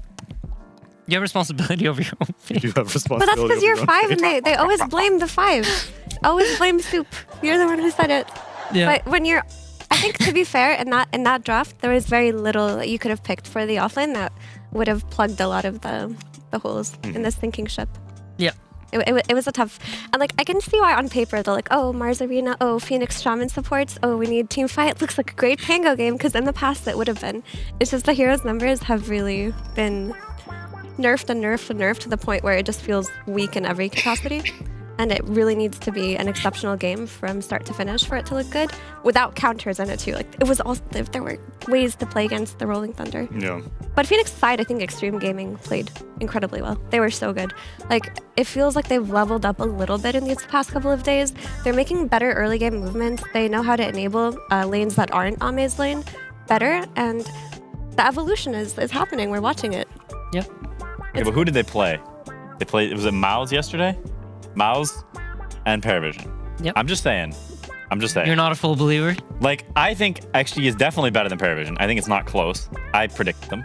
And I believe they would win. But also, like, Liquid made them look like a can of soup. So there's levels to it. There's levels. That could have been what made them evolve. Could have. We'll see what happens when they play Tundra and Aurora. We'll see. Yeah, you got to get the doctorate and the PhD. You're just passing grade school right now.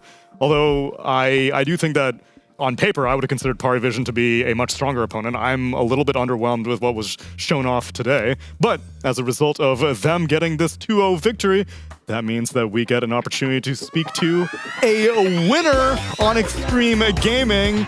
We get to speak to XXS, and Jin will be helping us translate.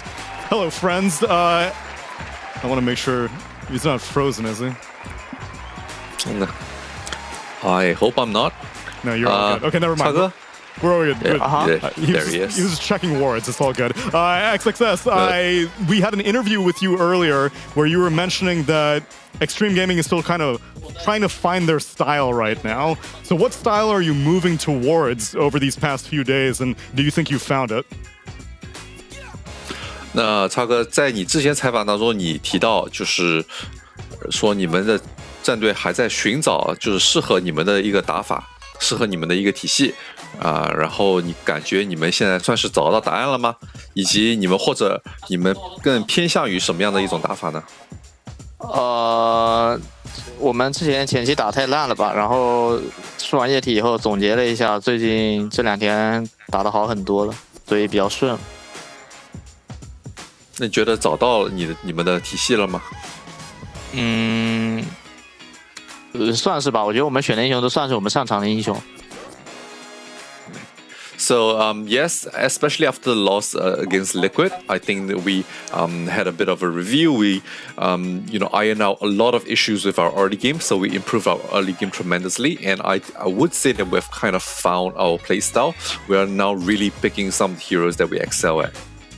I can see that in the wins ever since. Also in that interview regarding style, it seemed that you were saying that maybe you get a little restless in games. And now I'm not sure, is that just you as the offlaner, or do you feel like your whole team is a little bit hungrier for kills?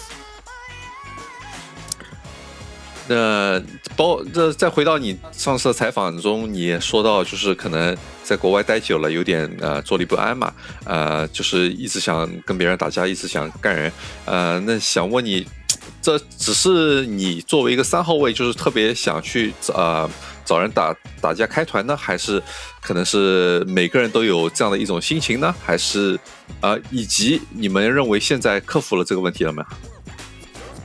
那个采访其实很早了，就是在我们 Blast 刚打完的采访。其实我们已经最近比较沉得住气吧，就是核心位置多打钱，然后就比较好赢吧。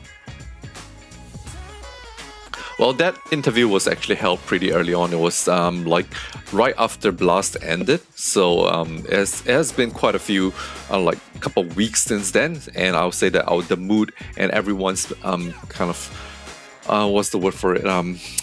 Everyone's state of mind has improved a lot. We are now much more patient, and we know that we need to, make sure that all the calls get farmed, and the game becomes much easier after that. Okay, a little mellowing out. I like it if it gets them the wins. I also was hoping to compare your 4 positions. How is Xingqiu's playstyle compared to FY for you as the offlaner? 那你作为3号位，能不能也评价一下你的4号位呢？就是之前是新 Q 哥在做你的4号位，现在换成了森哥。那这个改动之后，你作为一个3号位，有什么样的能给我们听一下你的评价？都很强，都是很有想法的选手，然后就都会有很多各种想法吧，就可以带动我这样。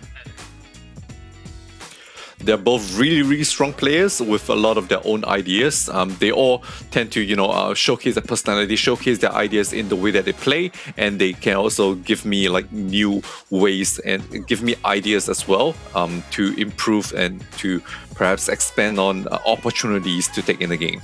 Okay, that's a nice, safe answer. I've also got Effie standing by for a question as well. Hey, I have a couple of questions. So I was wondering who you, in particular, XXS, view as your hardest matchup in this tournament, whether it's a team or a player.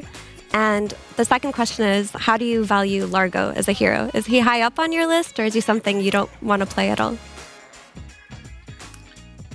那 Effie 这边有2个问题要问你。第一个问题就是，我先拆分一下。第一个问题就是梦幻联赛目前你打这个比赛打到现在，你个人觉得你最棘手的对手是谁？可能是某一个选手或者某一支战队。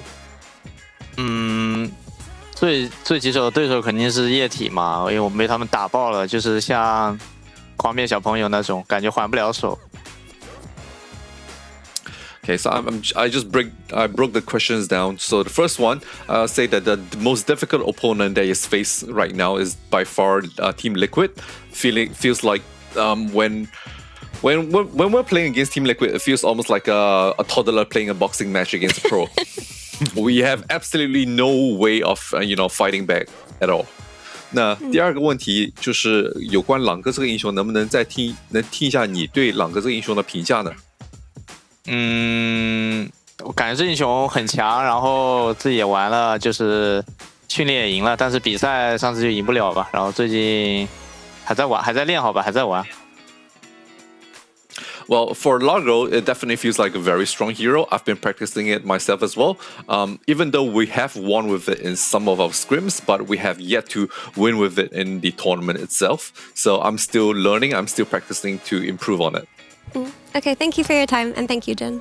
Yep, thank you both very much. I will let you both go. Congratulations on the 2-0 win, and we'll catch Xtreme later as they will continue on in our tournament because they have been doing quite well after recovering from the boxing match. They got to patch up some wounds a little bit, a black eye here and there, but... That was a crazy comparison, a toddler playing a boxing match. Coughing baby versus hydrogen bomb. He's funny. He's a funny guy. He is a funny guy. Very easy to remember. And that's why I'm kind of disappointed. I was hoping he was going to be like, yo, Xingqiu is barely playing the lane right now. At least FY is playing with me a little bit. Those questions are too hard. You can't give an honest answer to those questions because it's like, Go be based. You can't. It's impossible. Those are like the kind of questions that are like too tricky. He did hit you with the full PR answer. Just like, yeah, that's what I'm saying. I love them both. XQCL. You know what you should have best friends. They're both so good. I love them. I love their style. I feel like next time we get him in an interview, you ask them if you had to win a pub game, and you either have to play against FY or Xingqiu, and one of them is going to be on your team. Which one do you want on your team, and which one do you want to play against? You're saying that is a less complicated way. That one's ego-based. If you ask that, he will give you an answer. You want me to give him it's almost like a yes/no type thing? I think so. That's how you get the pros. This is good intel. I kind of believed him because people forget that XXS played with Baboka for like a million years. So include Baboka in that too. He's used to the Xingqiu style of player, and he's also. What I'm just trying to say is he's used to it. He adapted his playstyle to it, so I really don't think it bothered him that much. That's just his entire career, except now. That was what he said. Oh, they love them so much. They teach me so much with their new styles. It's an opportunity to grow as a Dota player. No, I need based takes. I'm telling you, the pub... Okay, let's try it. Quinn, yes. You get one of your former teammates on your team, and the other one is playing against you, and you have to win. In a pub. In a pub. Or like, let's say you get 2 of them against you. I pick you pick 1 on your team, I pick 2 that are against you. I can't pick the wins. Wait, this is so confusing. Okay, so you're on one team, and you're picking one of your old teammates to be on your team. Yeah. In order to win against 2 of your former teammates. That you're going to pick? That I will pick. Who are you picking? Well, you're picking first. I'm counter picking. If it's a pub, I'm picking Angles. You're picking Tofu? Yeah. Okay. Okay, so I'm picking what? Dyrachio? No. You're not picking Dyrachio. I'm not picking Dyrachio for sure. Wait, your team stinks at this. Yes, that's what I'm saying. Your team is horrendous Tofu is the only person you want on your team in a pub. This is way easier if you do it with Liquid, because like I'm playing either with or against Niche or Mick. Yeah. And they're both tough. So who do I want? Yeah. Do I want Mick or do I want Niche? No matter what, they have to go mid against each other. And one of them's on your team, one of them's on the other side. Right, but Quinn is Wait, no, Quinn's not playing. I'm playing as 2 of mine, so I'm playing as Boxy +1, probably. No, I just want you to pick between Nisha and Mick, who's on your team. Which one do I want on my team? Yeah. All right, guys, it's time to go to a break. Yeah, I knew it. I goddamn knew it. I see. Talking about PR answers. Dude, Neil was right. Also, your hypothetical was so confusing. I'm sorry. I made it too complex. Unbelievable. I made it too complex. I'll work on it. We can break things down still, though, because Effie, you took some notes on that game number 2. What'd you have? Yeah, let's rewind back into that game a little bit, but I did want to show you guys what went so wrong for PARIVISION. And for me, honestly, it was the way that the fight started, their initiations. When you play a Nyx team, you typically want to just get the first jump and get it done, but here he just gets fueled. He doesn't even get his Vendetta off before the arena comes off, and it felt like Xtreme Gaming took this fight on their terms, which is very devastating for any kind of Nyx lineup. I mean, in contrast, I'll show you the one time that it seems like they got to do what they wanted to do in this next clip. But what I wanted to point out here is for their Nyx initiation to work, it required four teammates, like 4 of them with the Nyx. Like at minute 16, that is such a hard resource to dispose of, is to bring everybody to get 1 pick off. And in this clip here, we're going to see his initiation yet again going badly, which again, you don't want that with a Nyx team. He gets stunned before he even gets his Vendetta off. And this is also an initiation on an Aegis target, which makes it that much harder and that much worse to do. But when you look at their draft, it's like, what can you do? Like, it's not like he's got a Storm Spirit or like a Blink Stun hero. He's got a Pangolier. Here is yet another initiation that goes wrong with 9-cost not starting. This time it's the Pangolier that starts with Swashbuckle, which is just like, wait 2 seconds for him to get stunned. Let Nyx be the one to do it. But PARIVISION, it felt like their initiations were just off this entire game. They couldn't take the fight on their terms. And yes, we can blame draft to that, but we can also just blame a little bit of maybe miscommunication or individual play. Mm-hmm. I mean, if they are playing those initiations with a more traditional Blink Stunner, I do think that the equation changes a little bit. A lot of these times I'm seeing Pango jump in, and he's like, all right, guys, I'm revving up. I'm putting my foot on the accelerator. It's spinning. I'm doing a little burnout, and oh, I'm dead. All roads lead to Pango, Quinn. Average Pango experience. What can you do? His hero is don't pick him, unpickable. I mean, I don't know. PARIVISION just shot themselves in the foot like 100 times in this draft. I think in both games, genuinely, I think they are definitely in a bit of a lost state. I don't think they know what they're doing. They've got a new player who's very different from their old player, and as someone who has been through that, it's quite a style change that you have to reconcile in a short amount of time. I also feel like it's kind of to their detriment. They weren't playing a lot of tournaments in the downtime. Like they took a pretty long break period and then also kicked a player, so that whole time they're not playing tournaments, they're not doing the grind like Aurora did. Like I think they didn't do themselves any favors, and I think, I'll be honest, I think they put themselves in quite a bit of a hole, not just this tournament, but throughout the year. Like, you're going to need to improve and grind quite a bit as it goes down the stretch, because this is not even close to the form you want to be in going into some of the later tournaments. Yeah, it is going to be a long journey ahead, but they are looking eager to do it, because they made it to Group Stage of 2, Group Stage 2 of DreamLeague, so they're going to get plenty of opportunities for more games. We have a little bit of an opportunity to keep you guys entertained as we prepare for our next game, because I see off in the distance a shiny head. Pyrian Flax, what are you doing up there? Fuck you, Neil. Okay. I'm up here that was necessary. With a tier list. Right, we're going to do a little thing here. We're talking about, obviously in this tournament, Parker has left his team. Maybe he was kicked. It's hard to say. I'm going to say he was kicked. So I wanted to put together a tier list of kicks, famous kicks throughout Dota history. And you guys are going to help me with this. That's a shot of some symbols. Isn't that, don't they call them kicks, like kick drum or something? Oh, like those that? are kick drums, correct. Okay. This is the graphic I wanted. Okay, so This is up to you guys. I'm just going to be here to work my magic of moving a mouse around and dragging some stuff. Okay. You guys are going to be the ones discussing this. I'm going to reveal them one at a time. First one up is Owie. His kick after EG1 TI. He got kicked. What kind of tier listing are we placing that as? Now, I'm thinking the tier list is rating the meme-worthy hilarity of these kicks, not the justification or whatever. This is just how big an impact did this have on the community, how funny was it, how many memes were made about it. Cultural impact. Well, the more influence it had, the higher up it goes. Yes. This one's an S then. This is a huge I cultural feel like impact. it's a minimum. Yeah, this one's definitely high up there. I mean, even on paper, I don't think I can think of a more legendary kick than He won AUI. TI and then got kicked. Yeah. That's a tough one. It doesn't even get better than that. And then he proceeded to win TI with other teams as a coach. Yeah. It was also Thereby especially indicating funny he was not the problem, which that is he- funny. He also just tweeted about it. He was like, I got kicked. I hate Oh, everyone. yeah. Or like, I hate the world. or Wasn't it that he something. also found out about getting kicked from like the internet? Press release? Yeah, like he did. Like Peter never told him. He just like read Is that like true? some EG thing that said like he's. I think so, right? That's how the tweet came off. I'm not sure if that was actually the case, but that is how it felt, where the news came out, and then Owie tweeted, like, I've been kicked from EG, I hate everyone. I hate everyone to me Yeah. is so sick. Like that rules. So for I hate everyone go alone, S. I feel like it's S. Let's go S. We're going S? Go S. We're going. We're going SSS tier. Now he's in the S tier. All right, next up. Hello.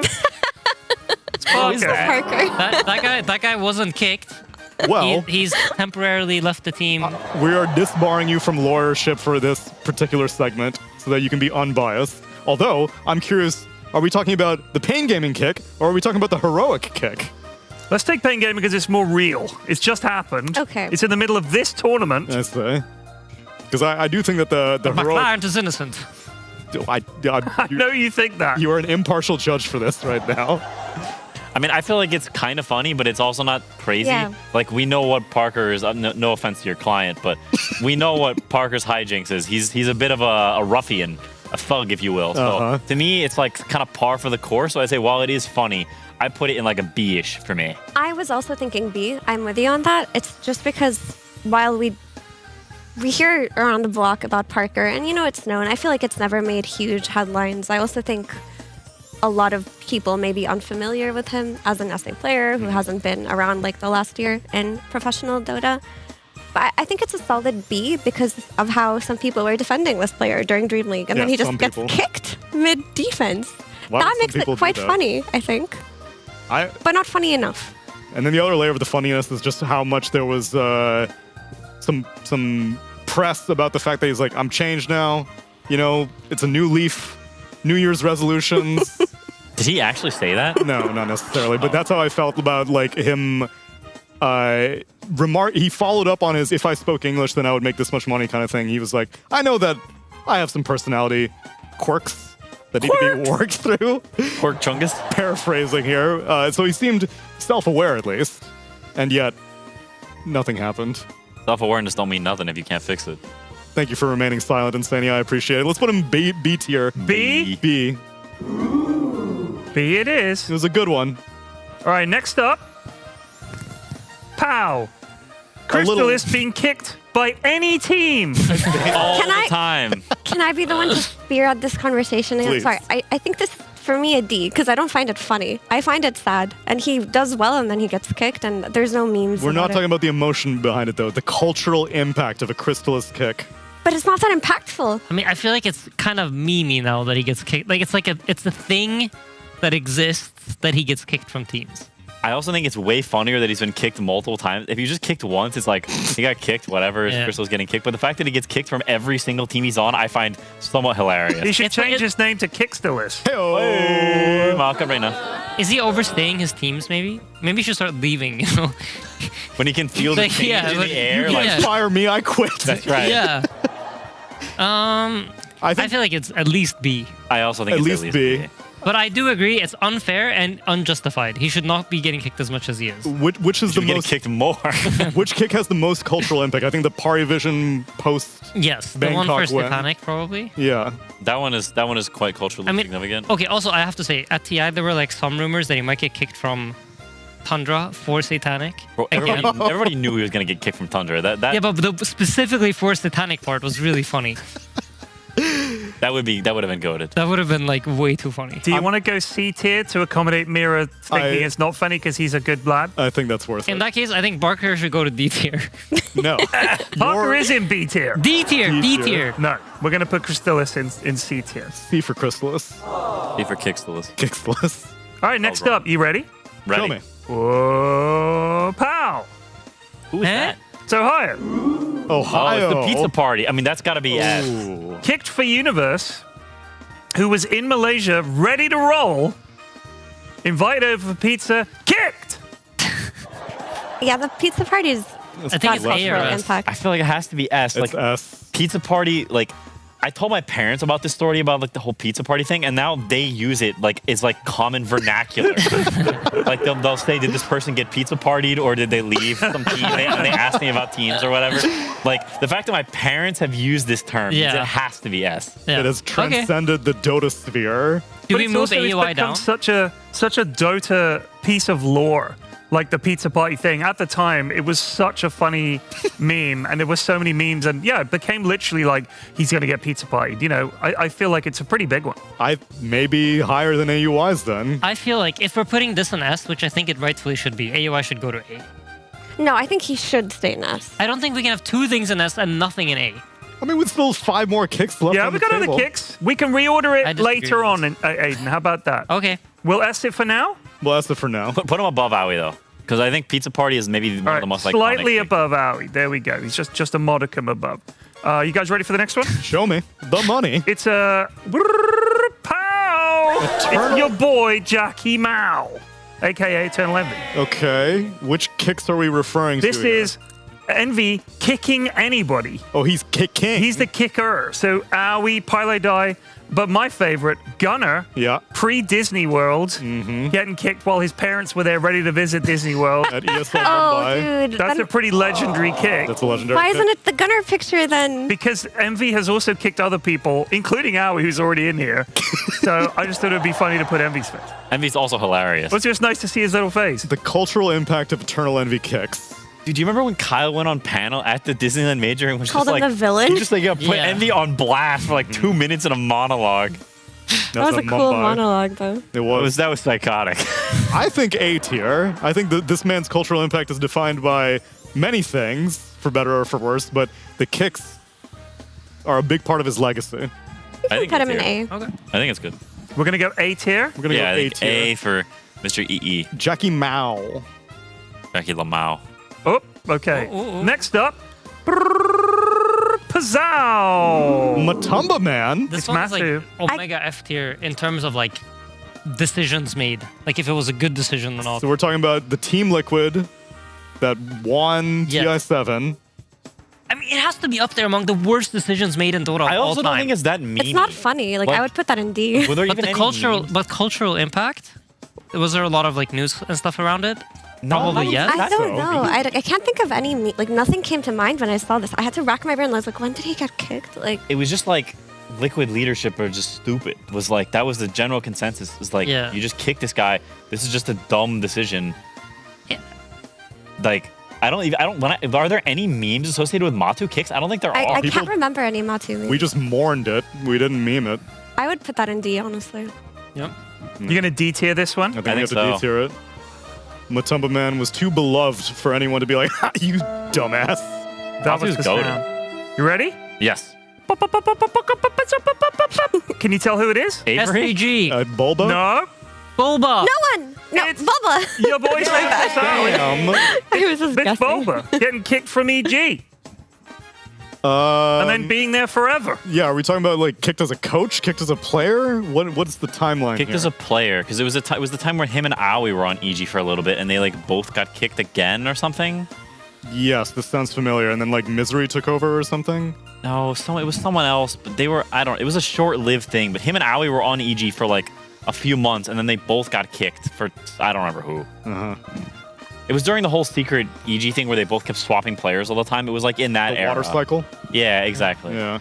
I would say that his kick is not that funny, but he himself is quite Oh, the Sam's a meme. character. He's a big meme, so because his meme value raises it up, That's true. like, I don't consider it S or A, but I feel like it could be B. His infamy grew as a result of Yeah, but I just don't even think about him getting kicked. I just think about like Storm Spirit memes and things like that. That's a classic. Can I offer something? Please. Beyond that incredibly loud sneeze, I apologize. Is that him being kicked is even funny when you consider that for that longest period when EG were just not winning stuff and he was responsible for their drafts and people were losing their minds, EG fans were begging for him to get kicked and he never did when he was the coach. So him getting kicked from the team as a player and then literally living forever like the immortal Mum Ra from Thundercats as the coach of EG made me chuckle.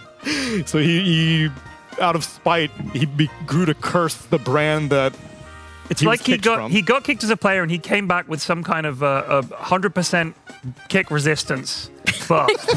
What are your thoughts, EG? I honestly don't know. Like I wasn't around for when this happened or heard about it. So for me, it's the D tier. But I'm happy to put Sam in D. It's fine. I'll refrain from commenting on this one. I would say C just because Bulba is funny. Yeah. C is good. But like the kick itself had literally zero cultural significance. Sure. Which is itself funny. So we'll put him in C. I think C is good. C is fine. It tracks. Ready? Next up. Is that a Fata? That is Fata. Okay. From Tundra? Mein Fata. Yeah, that's Fata. I remember something really funny around this. So this was Fata getting kicked from Tundra. Yeah. And the main cultural impact moment of this was the Seb tweet. Yeah. Saying this will go down I was gonna say too. as the worst kick of all time. Oh, that's right. The worst kick in history. And then, of course, Tundra won TI. So I forgot about that. Okay, you got to push it high up because I was thinking that's kind of sad. The Seb tweet part of it is like really high up there. Yeah, exactly. Minimum A, I think. I would put that A as well. For me, it's a B or an A. It's an A for sure. I mean, Seb has a good history, I'd say, a good track record of cultural impact tweets. That's true. For real. So it really, that being a factor, pushes it up. But you guys are saying A? I think A. I think it's funnier than Parker. It's funny because they won TI that year after his kick. Like, I think that makes it funny. The tweet funny. Yeah. The tweet. Yeah, it makes all of it funny. Yeah, that's an A then. The Seb tweet was so good. Last one. I don't know if you guys can see this, so I might have to move it over. Juan. Is that mid one? That is mid one, but this is for him kicking Ninja Boogie. Ooh. Oh, yikes. That's the one where his mom relative. Okay, yeah. His family had an emergency and it was related. I don't want to. But now I'm wondering anyone's feelings. If the cultural impact has been lessened because I feel like mid one has been mostly accepted. He's doing work on MOUZ, not in this tournament, but in general, he won a tournament and he kind of rehabilitated his image a little bit. I guess, do Dota players really care about the things other Dota players have done? I feel like there'll be like maybe one or two Reddit threads and people move on. I mean, I'm not gonna lie, I don't even remember the specific context of this very well. I also feel like there's SMG. Yeah. So his mother was terminally ill and he had to leave early from the boot camp or either attend the boot camp late so he could go visit his family. And then he got kicked as a result of that was what was said. Yeah, I mean, I feel like this is like... I feel like there weren't that many memes about this. People just got mad. This is like a Matu type They got situation. mad and then it just disappeared. Yeah. It's just not funny to me either. Just like thinking that's easily D. Like that's just not memeable and it's not funny. It's sad. I don't know. Aiden, say something. Let's put it in D tier. Slide it into D, period. D? Cultural impact. D's nuts. Cultural impact, D's Notwithstanding. nuts. We got like an inverse bell curve right now. That is the end of Can the I make a segment. suggestion? Yes. Can we go move one of the S's down to A? Wait, who's this? A late contender has entered. It's Banana Slammer Jammer, aka BSJ. When did he get kicked? Did he get kicked from DreamLeague? Is this like a Leviathan kick? Is this what was the team that he competed at a minor with? Well, newsflash, he's just been fired from DreamLeague. Yay! S tier cultural impact. We all mourn the. Yeah. This to me is S tier. Oh, he was apparently kicked for Ryoya at some point. Who? 747. Who? Eric Dong. Eric Dong. Ah, Eric Dong. Okay. How is that the name that clicked the most? I don't remember any of this. There was a lot of NA Dota So- kicks back. I think BSJ was kicked multiple times from multiple people. I think Quinn can decide this one Where because would you of put NA. him? There's an empty slot in B. It's not B. I'd say it's like B. But it is B for BSJ, so we put it B to even things out. I'm going to put him here. That's good. Okay, I like this. D for big SJ. There you go. All right. Well, Brian agrees. Brian agrees. I think it works. Yeah. Ted, that was a good little tier list that we made. Hey, you Nice guys job, did it. Ted. You guys did it. Thank you. Good job. That was the loudest sneeze I've ever heard, by the way. Yeah, it's a real dad sneeze. Sorry about that. Are we waiting for another scene? No, I just want to watch Ted wrap things up over there. He's folding something up. He's zipping up a... I ain't rapping nothing. bag. You're the host, mate. I'm the host? I'm making a paper airplane. Okay, you do that. There is another series of Dota coming up, but Aiden, you are not on that series, correct? So before we let you go, I want to get some thoughts on the next series, if you don't mind. Sure. It's going to be Falcons versus Liquid. Let's go, Liquid! But Falcons have a slight roster change. Are you privy to what has happened recently? No. Roster change. ATF is not able to play. Okay. And Saberlight is standing in. Pog, Saberlight? Saberlight is standing in. So he's going to tell Liquid to suck it after he 2-0s them? Bing bong. Bing bong. It happened when he's playing on Virtus Pro to gatekeep Liquid out. Right. And you think he's going to be able to do it again? Absolutely not. What? I think he's going to get smoked. Why? Liquid's peaking right now, dude. It's peak Liquid. Peakwood? Peakwood. Are you buying this, Quinn? I mean, I do think Falcons is they're a little iffy right now, I'll be honest. Yeah. And I'm generally a pretty big Falcons believer, but they're in one of those ruts where the meta is not to their liking. They're kind of waffling around. They can't find what they like. That's what I'm saying. Saberlight's the shot in the arm that they need of spite, of revenge. I mean, genuinely, I don't feel like they have worse odds with Bing Bong than they would with Amar for this series in particular. Like, I do feel like it is a boost of energy. It's also hilarious. It's hilarious. I think they will still lose, We're but talking it will cultural be funny. impact here right That's right. now. Cultural, that's what Cultural really impact matters. Of this series. Because if he does win, that's Okay, pretty funny. if he wins, If that's pretty funny. If he wins, I will be omega impressed. Yeah? But I think there's no chance. Like, I think... okay, Amar is their drafter. Yeah. He is a player that, like, their entire playstyle is built around. Sure. He's the one that flexes heroes with Malrine. It's just there's no way. And on the other side, you have Michael Vu, peak form. Nisha, like, 17th peak of his life. Tofu and Ace, comeback peak. And Boxy also always peaking, perma-peaking. That's the... Yeah, free. Peaky Blinders. Peaky Blinders. Effie, are you abstaining from this conversation? I changed the language on my iPad keyboard by accident, and I've been trying to fix it for the last 2 minutes. That's it. Yeah. Honestly, I don't think that. Like, I mean, I think it's hard to replace Amar and what he does for Falcons. They have a really different playstyle, so it'll be weird. And I think Liquid would have won regardless. Like, that was my initial prediction. But I don't know. Who knows? Anything could happen. Bunch of bing bong doubters right here. I gotta fix this keyboard fast, though. All right, fix it. Liquid! Liquid. It's going to be Liquid versus Suck It. Which one's going to come out on top? You'll find out as we take a little break, and when we return, it's going to be Falcons taking on Liquid.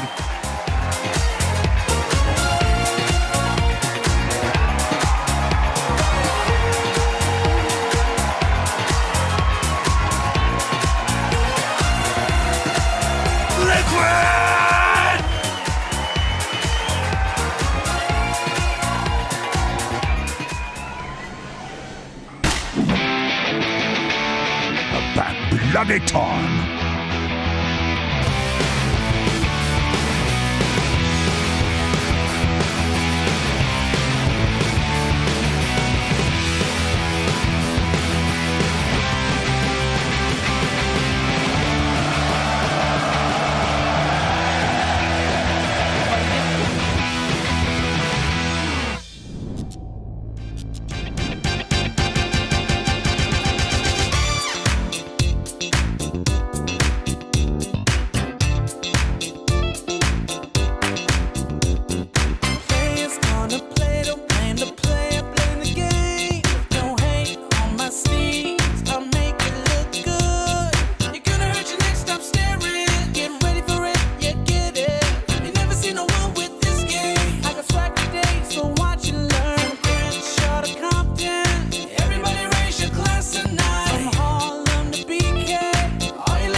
DreamLeague Season 28 is brought to you by DHL. DreamLeagues are always such a vibe. Every day is awesome. Every day is different. Every day is also the same. So we have the same amazing Dota that's being played, and of course the same awesome, and extra awesome today, PogChamp Pandas.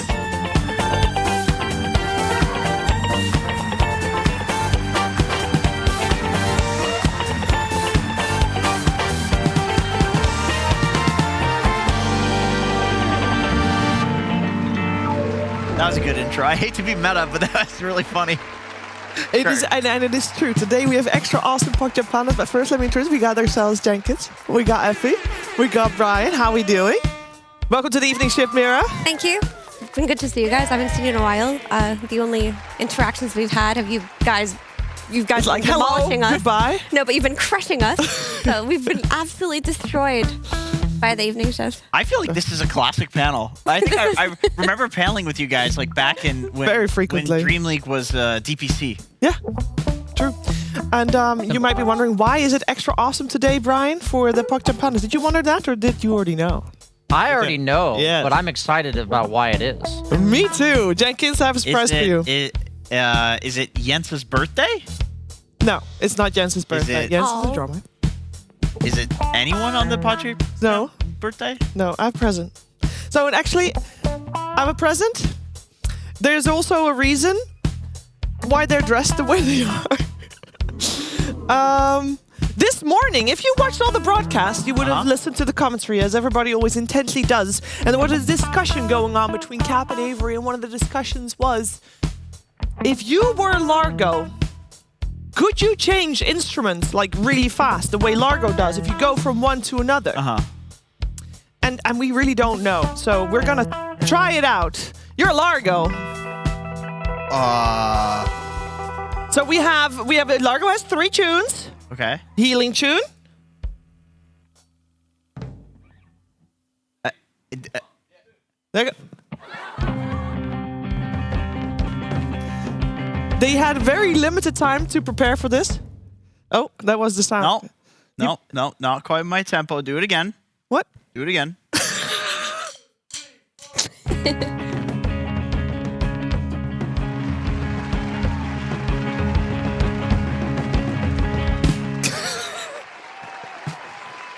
You've got 2 other flags too, you know.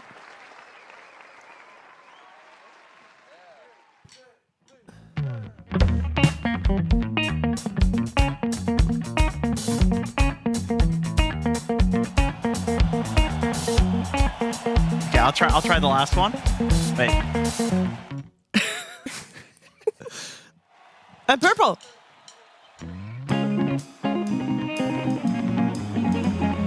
Oh wow. It's like we knew the whole time there was going to be a Bard hero. This is why the PogChamp Pandas. What if I have the Ags?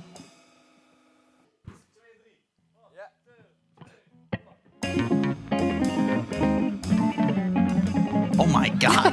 they learned this in an hour or 2, by the way. I'm genuinely very impressed. Hey Jenkins, I'm feeling a little sluggish and slow. Can I get a healing song and a move speed song? He's got it. Yes, you can.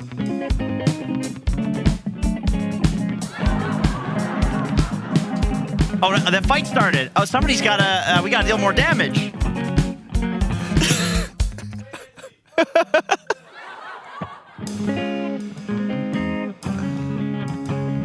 It's a bit slow. I'm missing some buttons. Not quite his It's tempo. picking up now. It's picking up now. Yeah. Right, I'm gonna try. You know what's there's something exactly that a Largo doesn't That's do. not possible. But the PogChamp Pandas, they can.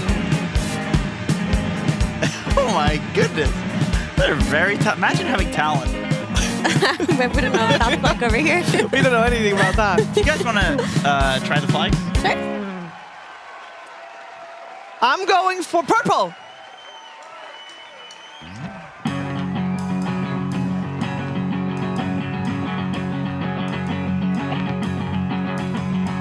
Moving. Give me some damage. Red. Is that balanced?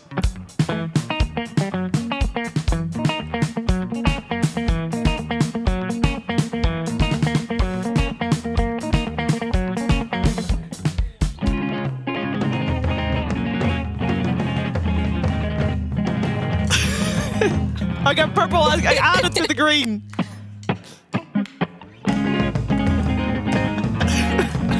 I gotta say, this DreamLeague season has been like full on ADHD. There's just stuff going on the screen. They're doing like Margo stuff. All right, let's have an applause for the Park Jump Pandas. That was awesome. Yeah, Thank you so much. Feel free to play those tunes anytime because that is insane. And I honestly impressive. I think it's actually most impressive that like someone has a stupid idea in this case, you know, a little bit, an hour or two before. Oh, by the way, can you learn those songs real quick? Can you do it on command of flags? It's like, okay. I mean, it's cool. It is I cool. love that we have the freedom to do this. Plus, this is relevant because the teams we're going to watch today play a lot of Largo. A lot of Largo. That is very true. Highly contested guy. Mira, for today, you were also incorporated in the challenge. Are you okay being evening shift for challenge? I cannot betray the morning shift, but I will be a helper. Okay. But I can't spearhead any of the That's fine. ideas. But would you be a grunt? We can put you to work. I can be a grunt, but in spirit, I cannot betray the morning shift that is constantly sabotaged and no one cares about whether or not we win or lose except me. But I still can't betray them. I still won't do it. All right. Well, we do have a task. And don't know if people saw the task of the morning Karoo.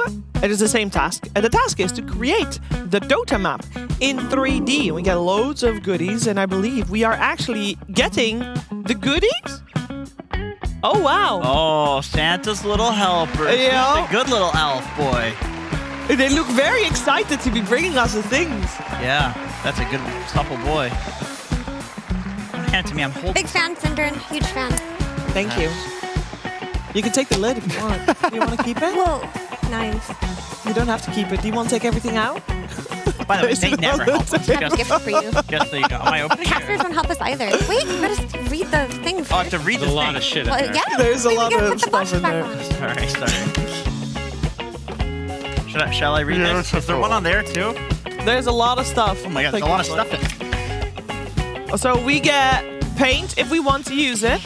Guys, you Oh. forgot the most important part.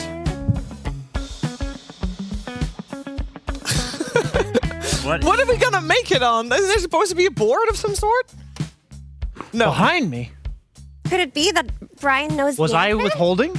Elder Titans Worldsmith Simulator. Recreate the Dota 2 map. Here are some I have tools found to it. get started. Twitch chat will vote for the most accurate map recreation. Very good. Did I do that in my YouTube voice instead? Yeah, do it again. YouTube voice. Recreate the Dota 2 map. Here are some tools to get started. We didn't say your Cannibal Island. No, voice. that's my. What's wrong with you? Don't do that. Do it to someone with hair, please. Now I lost my train of thought. You can do it. Hey, you guys are wearing the correct microphones. I don't know what that means. You're wearing an in-ear and this one. Oh yeah, we were told we're coming on about 2 minutes ago, so. But that means you can talk. I thought you were just going to be mute and bring us the kitchen. Yeah. Do you want to sit down on our couch? We can make space. I think. No. Nice if He's you good didn't here. notice. He's good there. What? It would have been There's nice if you space didn't right notice. here. If we didn't notice you, We made a lot of space. Yeah, we made space. We're just standing here awkwardly. That's what you You wanna guys hold that usually Largo do. flag? If you raise it really high, they'll play the Largo song. Oh shit, he said.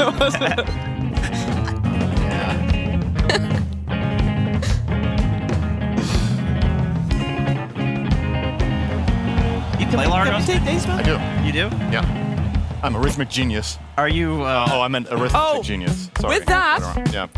Do you have the what do you call the thing that goes left and right?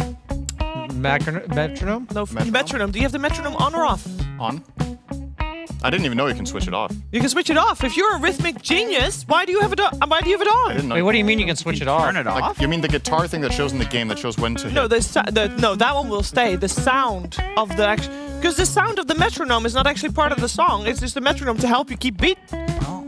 Okay, now I did I'm not not know sure. you could How do you turn it off? Talking about the guitar. It's the same way. You have the little help thing, just same way as you have it when you play Invoker. You know, there's a button that shows you all the spells. There's also a button that you can click to turn the metronome off. You can also, did you know you can get the bar that tells you when to click? You can actually also put it above your hero's icon. health bar. Yeah. It's in that same little menu. I didn't know any of this existed. I have the thing that shows when you're hitting with the circle in the guitar string or whatever. That's the only thing I have. I think that's default. I want to try to The put more it you above my know. hero model. I didn't know this. I think the most useful one is that you can put the little song bar on top of your the other hero side? avatar, like where his. On your screen? Yeah, so that in team fights. You can, yeah. So that during team fights, you can like click around. What? Where is that setting? I did it from somewhere in the settings. It's like advanced, super advanced, Largo specific settings. This is crazy. Well, you know, you've played Invoker a lot, Jenkins. There's like an exclamation point near his Invoke spell, that's so that sounds like what Shiver's saying is similar. Yeah, it's like above his ultimate, as we can see.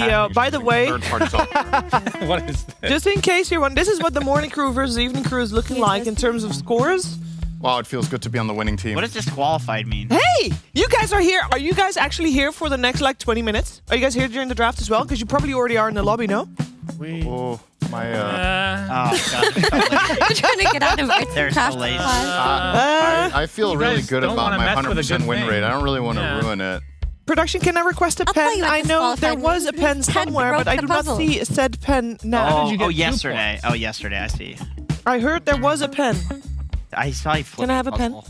That, It was an act of defiance. I respect Ow. that. So if we, I'm part of this team now, but if we lose every challenge going forward, we still win, I'm sure, right? No, because For not sure all you the do. challenges are one pointers. So there's going to be a comeback mechanic. There where they obviously get 8 will points be. in one. Yes. Yeah. And how many points that gives will be determined by how many we're ahead. Yeah, surely. Yeah. The good old be ahead by 12. The rubber band. Winner takes all. You guys are metagaming. We on the late crew do not metagame. We just play the challenges legitimately. Yeah. We are moral actors. There has never been any form of sabotage happening. I've noticed. Saboteurs. I've noticed Shiver has been very relaxed about it and not really trying very hard to win. So I think we've just calmly been better. Have you seen our painting? I did. Do you know what I painted on that? Yeah, you painted a beautiful top left tower. It was excellent. That's the It was only- the best tower. I the noticed best you tower guys, I've you ever guys made a seen. river and then 2 dire towers on each side. That was... I told you I only made one tower. The rest I don't have any control. You can blame it on your team. I tried. Yeah, but that's fine. We were one wait. team. What do you mean? There's a river with 2 dire towers on each side. No, the river... That's the mid-river, I assume. No, that's the No. river in front of tier 2 top. He drew the river. He's a carry player. That's That where river that he's goes- farming all the time. So the one where you get that move speed buff. Yeah. Yeah. Yes. It's that one. So that existed when that meme existed, is what you're saying. What meme? The meme that you drew. that the tower wasn't back like there? a meme officially, was it? Yeah. The pledge missing a hook. Of course. Well, that's a timeless meme. Yeah, So it can be happening at any We're point. applying in the time. timelessness You guys of it won. to You current can day. admit there was a mistake. It's not a big deal. Oh, so now you're part of the team. You're immediately challenging Hey. what we drew. If you want to be part of the team, how do you suggest we go about making the Dota map? I think yeah. Brian has to instruct every move. That's my feedback. I think Brian needs to tell you guys what to do. He does nothing, but he's the visual genius. He's the mind I feel like behind every the mind challenge has behind been the the operation. opposite. where I'm not the visual I person believe at all. this. It's He Eric's has- telling me perspective. He's a paid actor. That's a suggestion. I may be an agent. That's maybe I'm not. Yeah. I would suggest we first draw the map. I would also suggest we first draw the map. That's Brian, why I get to drawing. requested the pen. So How we about will. instead of drawing the map, you freehand it and potentially Now use the that wrong is color, sabotage! wrong colors. I respect that. I heard the Dota map is pink and yellow. I heard. He's completely neutral. Pink and yellow, sure. We could have an what I've artist been told. interpretation of it, actually. We could, but I think pink and yellow goes a little bit far. Let's see how far our predictions have been going so far, by the way, as we have gotten a lot of those. Well, I'm wrong the whole day already. Same with Insania. So, and actually, Sans Van Sinderen, you guys are joining me as well in the first 2 of the day, just being straight up wrong. We're gonna end with 2 and 2 today, Shiver. We are. You gotta believe. Yeah, you gotta. Are we? Oh, we are actually the same. Yeah. See, very I good. chose mine. Cinder and randomed his, right? No, I randomed the first one and then I chose the last three. Wait, is it really only me and Avery that believes in Tundra? Which means he believes in Tundra for the. You're also the only two that believes in Falcons. I believe in Tundra. It's just I kept betting against Aurora, thinking this will be the team that stops their momentum, and they haven't stopped yet. So I didn't want to be the odd one out anymore. That's an unstoppable force right now. Yeah, but Cinder and I have never voted for them, and now that we have, this is the one. It's gonna change. Well, let's take a look how things are looking right now at the leaderboard, as we do have that one as well. Earlier on, Tsunami was ahead, but SPG will take the cake because he did go for BetBoom, and I think Tsunami went for a MOUZ. And you're looking good down there. Yeah, I'm happy with how it's going so far for me. I took the high risk, high reward plays. I'm still about 50-50, so that's pretty good. What's the comeback mechanic for this? Yeah, There is no comeback mechanic for this. I think finals weekend should be like 3 points. I agree. How long does it go on for? That's the Until the end of the event. Oh boy. Yeah, and there can be a lot of things that will happen. I'm just glad I'm not in last place anymore. I was in last place for a while, even though a lot of people had the same score as me. It had to be me in last place. Jenkins is proud. Jenkins is taking it gonna for be the wrong. team. This segment, my fingers are really tired. It's been one mad respect to masseuses out there. The segment continues Masseur. as we are looking at the schedule for today. So we already had 2 series. I will say though, Sinrin, you're a smart guy. Why is so many series, bar 1 series, every single series has been 2-0? My smart guy opinion is that one team has just been better than the other team every time. By a lot, and therefore they win 2-0. I mean, it's not just been 2-0s, they've been really one-sided too, right? Yeah, a lot of them. Even though we were, I don't know if you agree, but it's been supposedly we have the most even top 8 that we have for a long time. It's like, nobody really knows who's going to win. The top 3 is as ambiguous as ever, but 2-0s all around. Been a bit surprised. I thought we were going to get a lot of 2-1s, including today. The previous series I thought 2-1 was pretty likely, but it wasn't even really that close. So yeah, I don't know. Your guess is as good as mine. I feel like maybe some teams have just cracked the code in between stage 1 and 2, so there's been like major level up. More so than there's been level down, if that makes sense. I think some teams have just improved a ton and separated themselves in a couple days. That's how it Xtreme. goes. Yeah, Xtreme is a great example. Looks really good right now. Yeah, you got it's in. So I'm gonna save you. If you want. No! Don't save him. No. He's very good at this, surprisingly. Well, I will give some nugget of information. We are like 5 minutes away from the draft. You guys can stay the whole time. I don't mind. God, no. But we are going to continue on talking about the actual game that is coming. Okay. Yeah, that was you. Your way. Massage the pad right out of him. That's crazy. Which is Aurora Where'd that come versus Tundra. Now, there's 2 things we got to talk about. One thing actually we don't talk about, we would see, and one thing that Brian eventually would like to talk about as well. What you would want to do first? I'll leave that up to you, Brian. I want to do the mystery one that I don't know first. Okay, but the mystery one, we can make that happen because the mystery one is a mystery because who knows what's going on the boot camp of a team? Well, we're going to find out what's happening on Tundra's boot camp right now. Hey guys, it's Ari from Tundra Esports, and today I'll be showing you around our boot camp.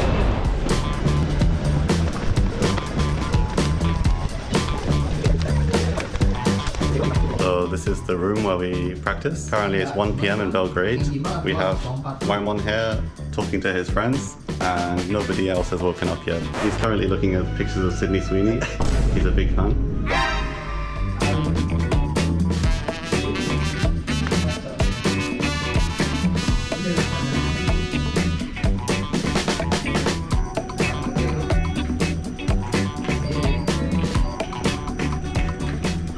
So here's the gym at the hotel that we're staying at. I come here every 2 days, but I'm yet to see anyone else from the team come here. Hey guys, so this is the floor that we're staying on in the hotel. Everyone is in one of these rooms. The rooms are really nice, but we'll be saving a room tour for the next video, perhaps in Birmingham. Another video. Oh, he said another video is for Birmingham. Oh. I thought they was going to do another video, and we're like, what are they going to do tomorrow?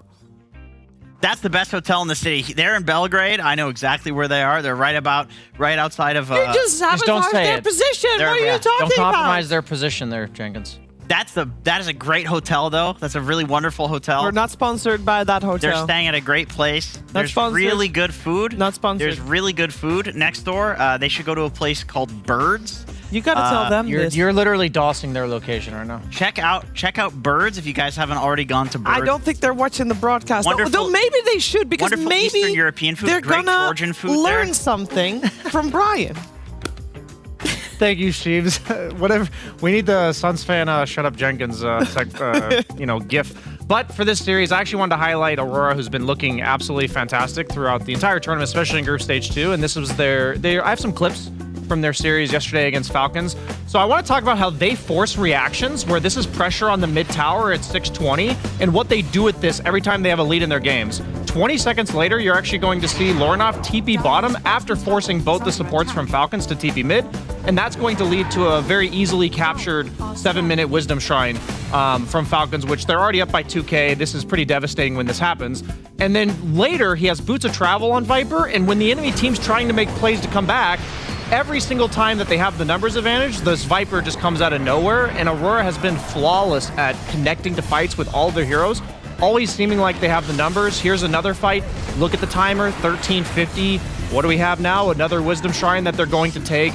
So they're reactive moves, they're proactive moves, they don't give any space to the opponent. This is one of my favorite TPs of the entire tournament. Lorinov's going to be farming near the mid lane, and there's going to be a fight right next to him. TP's probably going to save him about a second and a half. May not seem like much, but he's going to TP in, and Snake King's going to attempt to TP out, and he's going to die in Fountain. So that extra 1.5 seconds that Lorinov had, okay, you know what? They're going to get one Wisdom Shrine on the side of Falcons.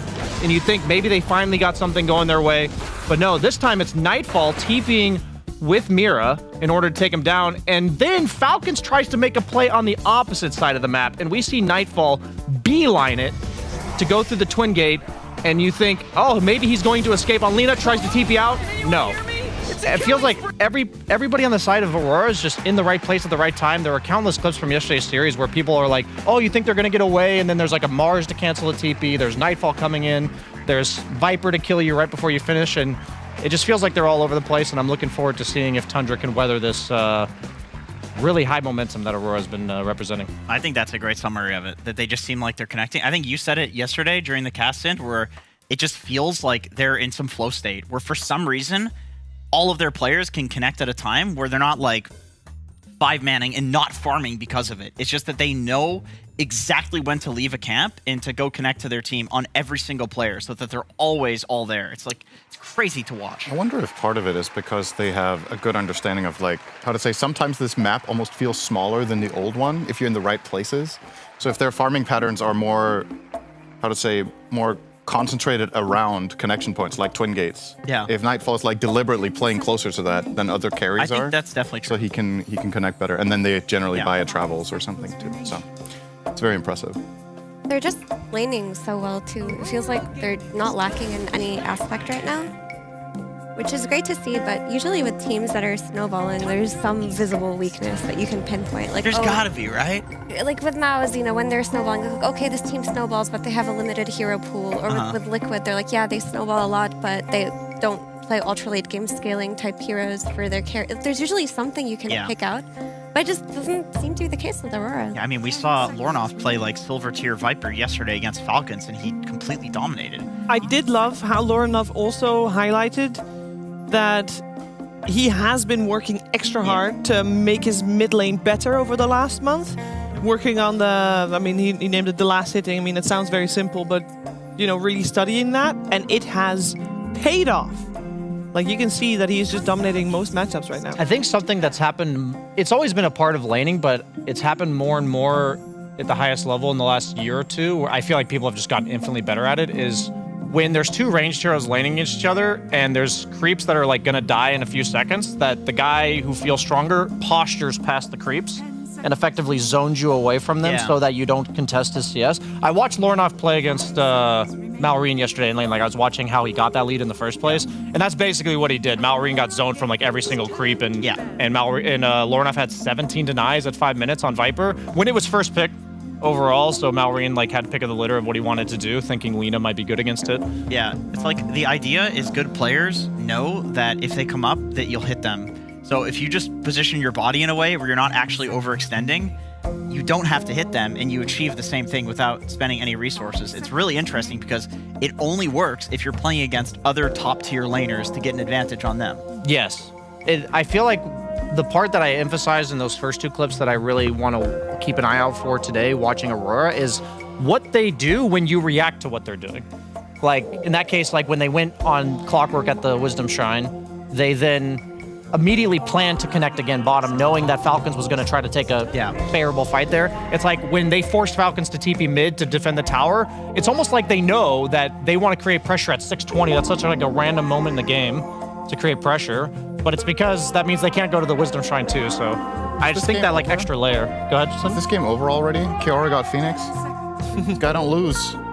He don't lose. Has he played anything other than Phoenix, Warlock, Jakiro? Are those the only 3 heroes he's played? Anyway, I'll check for you. 3 that come to mind. He's got Shadow Demon and Pugna. Shadow Demon and Pugna. Okay. In the odd games where the I was wondering if it's like a viable strat to just ban those 3, but if he's got at least a ace in his sleeve. He can probably play Treant as well. True. There are mandatory meta bans that every 5 can play Treant right now. It's so powerful. I don't think you can expend bans on a 5 heroes hero pool in this meta. It seems way too difficult. Viper's still in, by the way, if Laurenoff is feeling it. It's not the best against Bat, I would say. No. Yeah, maybe they're concerned about the flex that BZM could play mid-Bat. But I already think putting him on Bat is like pretty good for Aurora if they accomplish that. I don't know. Ari plays a mean Bat too, so a lot of flex potential on the side of Tundra. Tundra have been doing well at like bait-in switches in their draft where they'll pick something that looks like it's for 33 and then they'll bust out something else. The example that comes to mind is when they like picked Beastmaster and everyone's like, oh, it's 33. Of course he's a Beastmaster. No one else will play it. And then the Kez got picked as a response to lane against it. And then they just picked Tide. They're like, okay, we'll pick Tide. Kez is going to be useless and we're just going to give this Beastmaster to Pure. Do you guys like this Tiny pick? I feel like it's bad against everything they're seeing right now. I don't think Tiny's good against these heroes. It's a very Phoenix-favored matchup. If Tiny is core in particular, which he probably won't be. Yeah, it is so hard to ever hit the egg at any point. It's also Sunray does 1 billion damage too because you're a very high percentage HP. I think Tiny's actually pretty good against the Baton just because you break up the ball. Like, you make it difficult to shield the person that gets initiated onto. And I do think you needed some form of chaos creator because Bat Rider isn't going to do that for you with a Baton in the pick. I understand on paper it is not the greatest, but it does lane really well with Bat. Like, not just like decent kill combo between the two, but you also both heroes like a chaotic lane. Both heroes want to just drag creeps and cut creeps, and you want to free up the Tiny to move around. So I think it makes sense for their game plan, but yeah, individually the matchups are not ideal. I would agree with that. Like, I feel like it's about the Bat Rider. I actually don't mind Bat against Abaddon because Abaddon can't really do anything to stop Bat from just cutting waves, stacking his own camps, getting absolutely huge. I remember watching Yellow Submarine qualify for, I think, Wallachia with playing Bat Rider in the offlane against Abaddon, and they had some position 4 that just straight up left the lane. Oh, they picked Kaz. I'm fucking out of here. Good luck. See you, Sind. He's in. On the Tiny point, fuck Kez. I think this is just a hero that Tundra really believe in, and they believe in their Tiny players because they're currently on a 3-game win streak with Tiny, and twice it's been BZM from mid, and one of the times versus a bad matchup, and the other was when it was flex to support when they saw a good Ember game for BZM. So Tundra are a team that, like, I guess they don't look at individual matchups so much, just how they can enable their heroes and how they can help them within their own draft rather than worrying about, oh, Sunray's going to kill our Tiny. Which honestly makes sense in the current patch because I feel like in Dota right now, it's just how your team synergizes together. The laning stage doesn't matter so much. Maybe Aurora is one of the counter arguments to that, but I believe that their laning stage only matters so much because they're so good at rotating off of one lanes. But for most teams, it feels like already? it feels like the off-lane Bat Rider, for example, will just farm 2 items before he even connects to his team. Right? Like a lot of the time, you're just like farming separate. Well, the picture is gone. I did a holy shit, it's Viper, but I didn't see the Brian walking about. We'll get that fixed. We'll get that fixed in post. My question is, what version of Pure are we getting today? Because yesterday they were cooking. He was in the zone. He was really feeling himself, and when Pure feels himself, he's exceptional. But he's had days where maybe he'll get killed a few times, maybe the drops don't work, but you can really see him deflate. Yeah. And you just don't get any of that same energy. So I worry about this kind of inconsistency with a hero like Kez, who you need to be feeling. You need to be inflated to play Kez, for sure. Going off of what Mira just said, and I know, Jenkins, you love this philosophical stuff. Do you think that Pure and everybody that kind of plays like him, like very egoistic players, do you think they kind of have to experience like an ego death at some point in their career? Like, because you have enough bad things happen to you that you end up, I feel like at some point they all inevitably hit this unstable phase. I think if they want to move past the plateau, yes. But I think for some players, like Pure, where their plateau is so high that it's often better than most tier 1 carry players, then maybe it's not necessary. But I would say it would always make you a better player to have that ego death and then improve. Yeah, because my plateau idea for Pure is like 3rd at big tournaments, like EWC and TI. That's like true. That's what kind of happens for me when you're an unstable player. Because like Mira said, like there's games where it's just the Pure show, and then there's games where you're kind of like, what's this guy doing here? It's really crazy the volatility that you get. It's the baseline that we keep talking about, where like you want the baseline to be high. What was it? You said Quinn was saying? The skill floor. The thing that Quinn doesn't remember saying. Right. Like the skill floor. But he said it. A player like Yatoro, in your the skill dreams. floor is very high. But for Pure, the skill floor is lower. Even though the peak might be. I just feel like as a player on his team, it has to be incredibly stressful. Oh yeah. Do you know what I'm saying? Definitely. It has to be, because you're just like, I hope we get the cooking Pure today. You know? And also, I feel in a way, do you think it's a good investment to stay with a player like this if you can just push him in that direction? Absolutely. Because it will happen. Yeah, I'm looking at this Nyx and I'm like, am I watching Aurora draft? Like, this is not a Mira hero. Yeah. That's true. That is not a Mira hero. Because I don't associate this hero to him at all. And doesn't Coddle counter? Sorry, doesn't Nyx counter Coddle? I don't know about anymore. It's not as bad as it used to. Okay. I know the meta that you're talking about. That's like an old idea, right? But you can still put your Spike Carapace in the Illuminate. You're super right.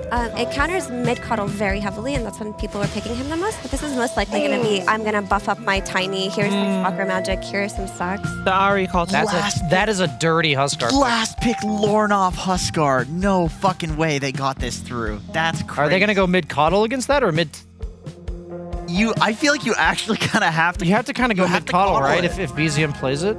Because you have to just give up the lane. Like, even mid Coddle's not the... Okay, they're actually going They're going to tiny Coddle, a tiny into the Huskar. So the problem is that all of their movers, like even support Coddles take the slowing facet, or do they take the recall facet?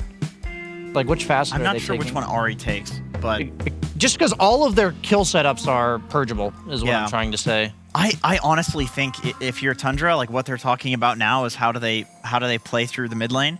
I could see Ari doing like the sentry trick on the tier 2 tower, aggroing the creeps, giving 33 like the first creep wave for free, and then maybe even like dual laning mid or having a support with boots go grab the second wave. Like, there's got to be some discussion of how to play this, right? My biggest problem is, where does BZM like recover in this game? Like, you're not ganking a safe lane of Batten, or that's what I'm saying. I feel like you have to talk about what weird shenanigans are you going to do to play the lane. We've seen teams just bring 5 heroes to mid and get the first blood further. I'm down for it. We've seen that happen a few times versus Huskar.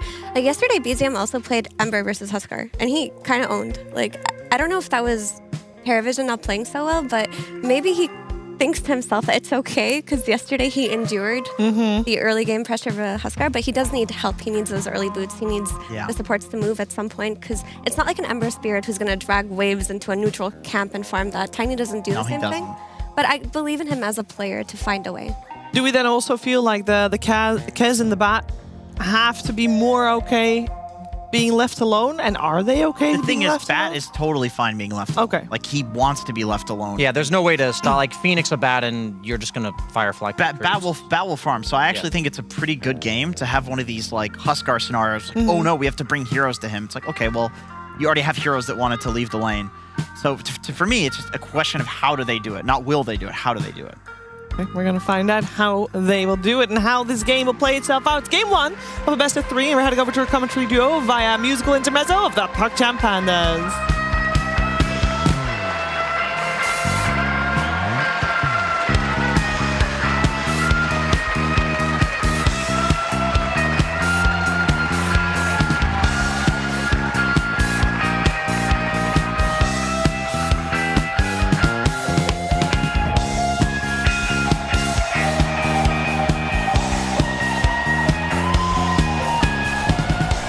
Holy shit, the game's already started. Pure almost dies.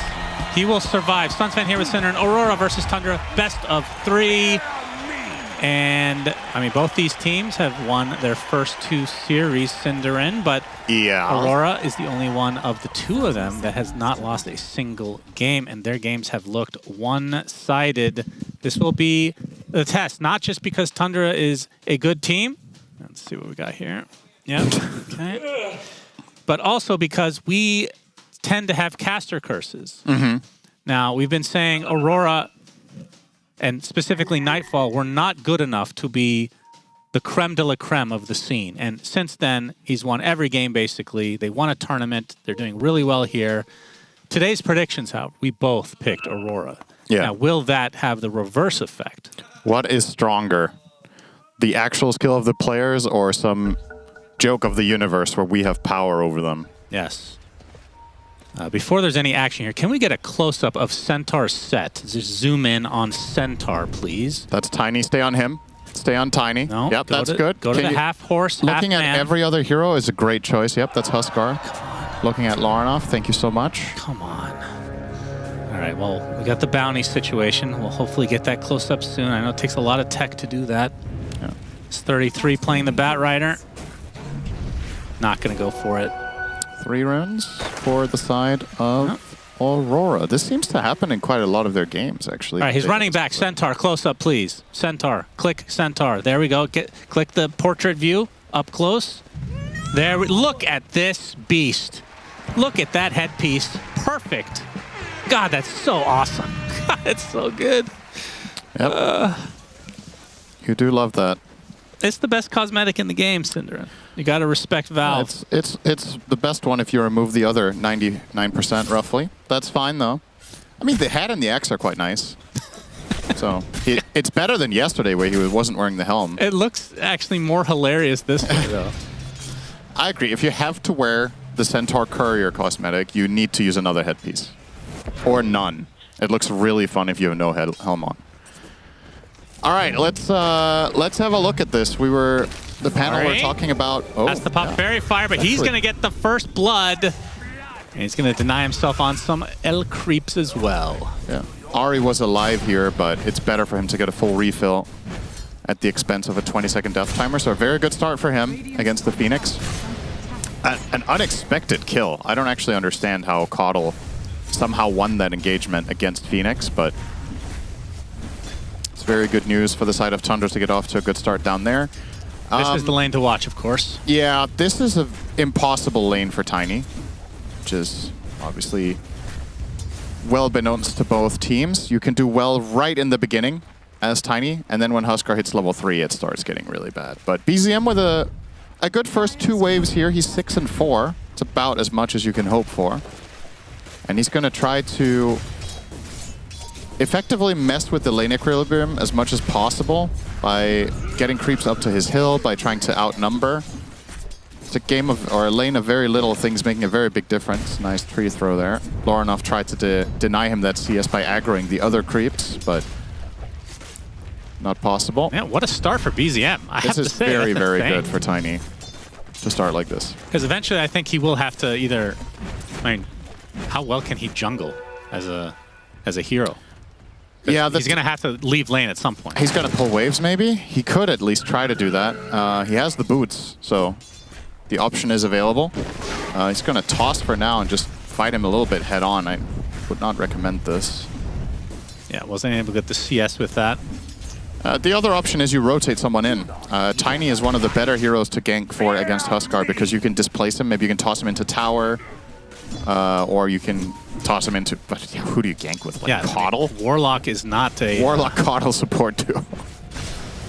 Not great. All right, PZM is watching now. He's just standing in the trees. He got level 4, and now I think he's going to go pull wave, surely. Yeah. Top lane, WS on that Centaur, trying to contest this Lotus. You can see the Fatal Bonds activate. Pure will pop a Fairy Fire and is going to get the kill as a result. They're going to get both, in fact. So Tundra, very close affair, but they come out on top big time. You got such an important Fatal Bonds there to connect up to the wave so you can win that trade. A great start for them. Now, top lane is going, I would argue, better than you would have expected. I don't think you're going to lose this lane with Warlock Kez, obviously, but you don't expect to get 2 kills like this. So that went well. EZM has done well for himself in mid, and your Caudle killed Bat, or excuse me, Phoenix. So in all 3 lanes, things have gone, I would argue, better than par. All right, so far, our predictions have been in effect. Yep. I mean, there's been a couple games where Aurora has started off a bit on the slow side, I guess, and then they've come. That's a relatively big courier kill. That's basically the full components of a Falcon blade for Kez.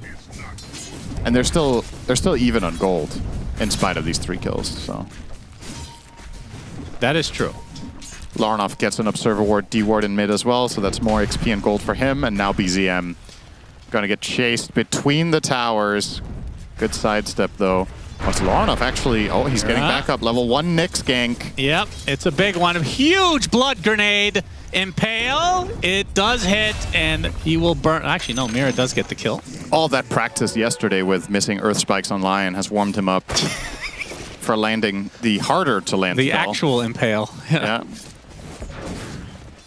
And that's gets Aurora on the board. Now, in the grand scheme of things, I think my biggest concern for Tundra here, even though they have had a pretty good start to the laning phase, is what do they have any way of stopping Huskar and Abaddon in fights except Kez? I feel like he has to do such an enormous chunk of their damage that you can even choose to itemize specifically against Kez on both heroes and on your supports, and you're probably going to do very well with that.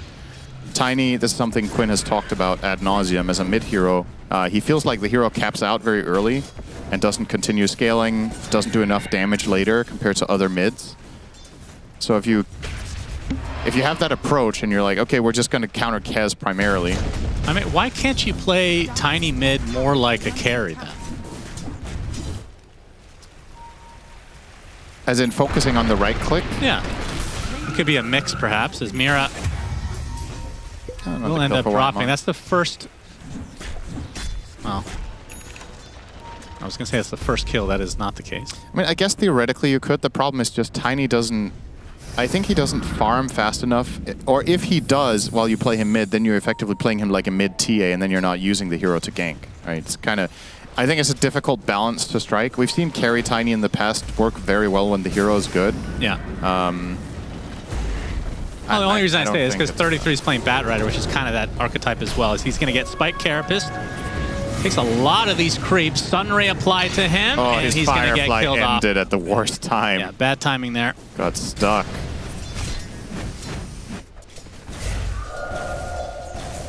WS has the Helm of the Iron Will already, and will be going for the Dom. Yeah. Seems to be his favorite. And when you say that they should be itemizing versus Kez, what items in particular were you envisioning? I mean, supports can obviously go Ghost Scepter. You can buy... I think Lotus Orb is just incredible this game. Lasso, Fatal Bond, Solar Bind, Armor against Kez, remove the bleeds. That would be a great item. Oh, this is a key timing here. Aurora want to try to steal the Wisdom Shrine. 33 is going to stick himself right in the middle with that Firefly, though, as Pure comes in with the Echo Slash Nightfall. He might be dead. He's only level 5, and he can't even get the Wisdom Shrine. Can he deny himself to the creeps? Nope. That is 2 big kills for Tundra. They secure their Wisdom Shrine as well. And this is kind of the fact that BZM got it is a pretty big deal. It's pretty interesting how this is in contrast to the pre-game clips that we saw from BSJ go over with Laranov rotating for that on Viper the other game, where he TP'd bottom and ran up there. This time on mid Huskar, he hasn't moved. I guess his overall mindset is, I am not rotating until I have Armlet. And as a result, Tundra can counter that quite easily. They just bring the numbers with Tiny, they outnumber you, and they win that. Yeah. Whitemon's already level 6. Yes, he is. And there goes the Golem. It's not going to find a kill, though. Unless Laranov would be a bigger one, and it's enough. Wow. The fact that you use Golem on a support and you get the mid instead. What a turn of events for Tundra as 33 kills off Kaori, takes a bounty rune. Feels like everything going the way of Tundra right now, although 33 will get impaled. And Nightfall will get his first kill of the game. It's still very big to kill Huskar here. WS Avatos. So BZM all over the place. Yeah, this is working so much better than what it should on paper with this mid Tiny. He has the same net worth as Huskarman at 830. This is the dream. Amazing start for Tundra's side. And Dr. BZM will return to mid. Try to finish this maybe with Did they Column. not get the second Wisdom Shrine? How are they level 4 on both supports? They did, but they gave it to WS. So only one support gets the XP, which I believe would have been Mira. Yeah, they're struggling. Yeah, I mean, this isn't like cause for that major concern just yet, but it already feels like Tundra have overcome the first major hurdle of the game. It's a very good sign for them that they can just be even here is already great. A lot of the time when you're playing against Huskar, even is great. So if I'm them, I'm feeling quite good about this game state. And keep in mind, you're playing two supports with relatively little gank potential, and you still found 9 kills in 9, which is kind of incredible, given that duo. They've been killing in all the lanes, and now 33, starting the biggest forest fire of all time. Sharing it with Ari. This is a nice and early level 6 on Caudle as well. Gonna go for the Holy Locket build, so focus on the healing. And against Aurora, Pennell was talking about how Cauterize on Lorinov obviously can dispel a lot of the stuff. But one of Huskar's problems in fights can be if he doesn't kill people fast enough and they can just outlast him. That's where Caudle can really come into play. You have his heals, you have Warlock heal, you have lifesteal from Kez. BZM finds another potential target. Ava toss into Whitemon. Still not level 6 on Mira, but gets the Impale. Should be enough. BZM not satisfied though, yeah. Oh, he got him. Up and dead. BZM is relentless right now. Yeah. Could not ask for a better start to Tiny in this game. This is actually incredible. Very, very nice for them. Lorinov, though, has Invis Rune, Life Break at the ready. Doesn't have a point in Inner Fire, which is interesting. Yeah, they have a sentry here too, so they know he's coming. They do. He just right-clicks BZM and backs away. Tower's gone. Will be denied. Now the next, or should I say, now that the early game didn't go the way Aurora wanted, their next like major upgrade, I would say, is Abaddon getting Radiance, aligning with this Huskar having Armlet plus his maybe half of his next item, like maybe a Sange, or if he wants to go Dagger, they could probably line up those two items correctly. And level 6s on supports, of course. Phoenix just got level 6, the Supernova unlocked. Nyx, quite far away from it. This is an insane Carapace game in theory. I actually think this hero is quite good against Kez. Kez has a couple of, you know, when you use Echo Slash, you can Carapace off of that and get a chain stun. Yep. And maybe you can burst him down. Batrider with uncontrollable damage. Tiny with the ground cast. Caudle with Illuminate. And you're dead. Yes, he is. Still level 5, unfortunately for him, as Nightfall kind of wants to fight. Not sure that's the move here. They get the Centaur stomp from WS, but Radiant's bottom tower is under attack. BZM still hunting. How far is he from Blink? So another 1,000 or so. As Lorinov will be forced out of lane for the time being, has the Armlet, and will be the casual Sage that we've been seeing. You know, Lifestealer says Sanjay. Does he? I can't bring myself to do that, though. Kaori is level 6, might have to pop the egg, doesn't have enough mana now, gets brought back into the arms of BZM, so a freebie for Tundra again. 3-12, only a 1k net worth lead, though. Looking for more down here. Hasted BZM wants to force out. Yep, toss back. Borrow time, he will do that. He needs to level it at some point, will do so. No reinforcements, though, so I think this is just a kill anyway. Yep. So Tundra getting everything that they want. And next move and immediately. They're gonna double TP. Yeah, the Centaur will stampede to safety. 33's going to try to continue, though. Yeah, Flame break. Safety? I don't know. Mira on the sideline, still level 5, by the way. Gets lassoed and killed off. Gracious. 13 minutes. How close is he? He's still halfway. Man. Yeah, they need to get the 14-minute wisdom here. It's really important. You need to get Nyx online. You need to get some sort of killer combos going. I still think on a conceptual level with how the lineups interact that Aurora have a pretty good chance when they get to their timing, but for now, BZM is just doing whatever he wants. And of course, we didn't talk about this, but playing Tiny with Caudle is a dream. You have infinite mana, you can give you lower cooldown on your spells, you can use them in quick succession in fights. And having this start against a mid-Huskar is phenomenal. 7-1. Yeah. When you got counterpicked. Doesn't happen very often. Now here is the wisdom, and this will go to Mira. So finally now, Vendetta unlocked. All right, watch out. Tundra's not going to be ready for that. I think they're going to be ready for exactly that because they know there's no other way. He must be 6 now. He has no net worth either. This is a very poor bug. But fortunately for him, the hero can do a lot with no items. The spells are very good. Gonna break the smokes here. Courtesy of Scuttle is super fast and can cross terrain. And he's actually gonna cancel the TP of BZM. A fun interaction, I'll get to that in a sec. Mira's gonna run away. He's gonna WS. 33, does not have mana, it matters not though. More than enough damage. So I think this has been bugged for as long as I can remember. In the Tiny versus Nyx matchup, if you hit Tiny with Carapace on, you stun him. Because of his innate craggy exterior that debuffs the target with damage reduction, but it doesn't do damage. Huh. But for whatever reason, this still stuns you when you Carapace it. I don't understand how that works, but it works against Tiny. So maybe it does like 1 damage, and that's how it gets applied. And nobody notices because it's such a minuscule amount of damage. I don't know. That's actually easy to check. Yeah, it's pretty funny. I should demo this, but that's really weird. Originally, Craggy Exterior did damage to you when you hit the target, like the ability name. If you remember the old Craggy, which was your 3rd skill before Tree Grab was even introduced to the game. It was a percentage base, though. Yeah, right? but that doesn't matter, right? You hit him, you took some damage. So it would work all the time back then and would make perfect sense. But with this new one, or new, I say, it's a couple years old at this point. For whatever reason, it still works. So Nyx can reliably stun Tiny by just hitting him with Carapace on. Meaning you don't have to use Impale to cancel a TP. You're saying old Craggy, you would hit them, guaranteed return some damage. That's what you're saying? Yeah. I don't remember that part.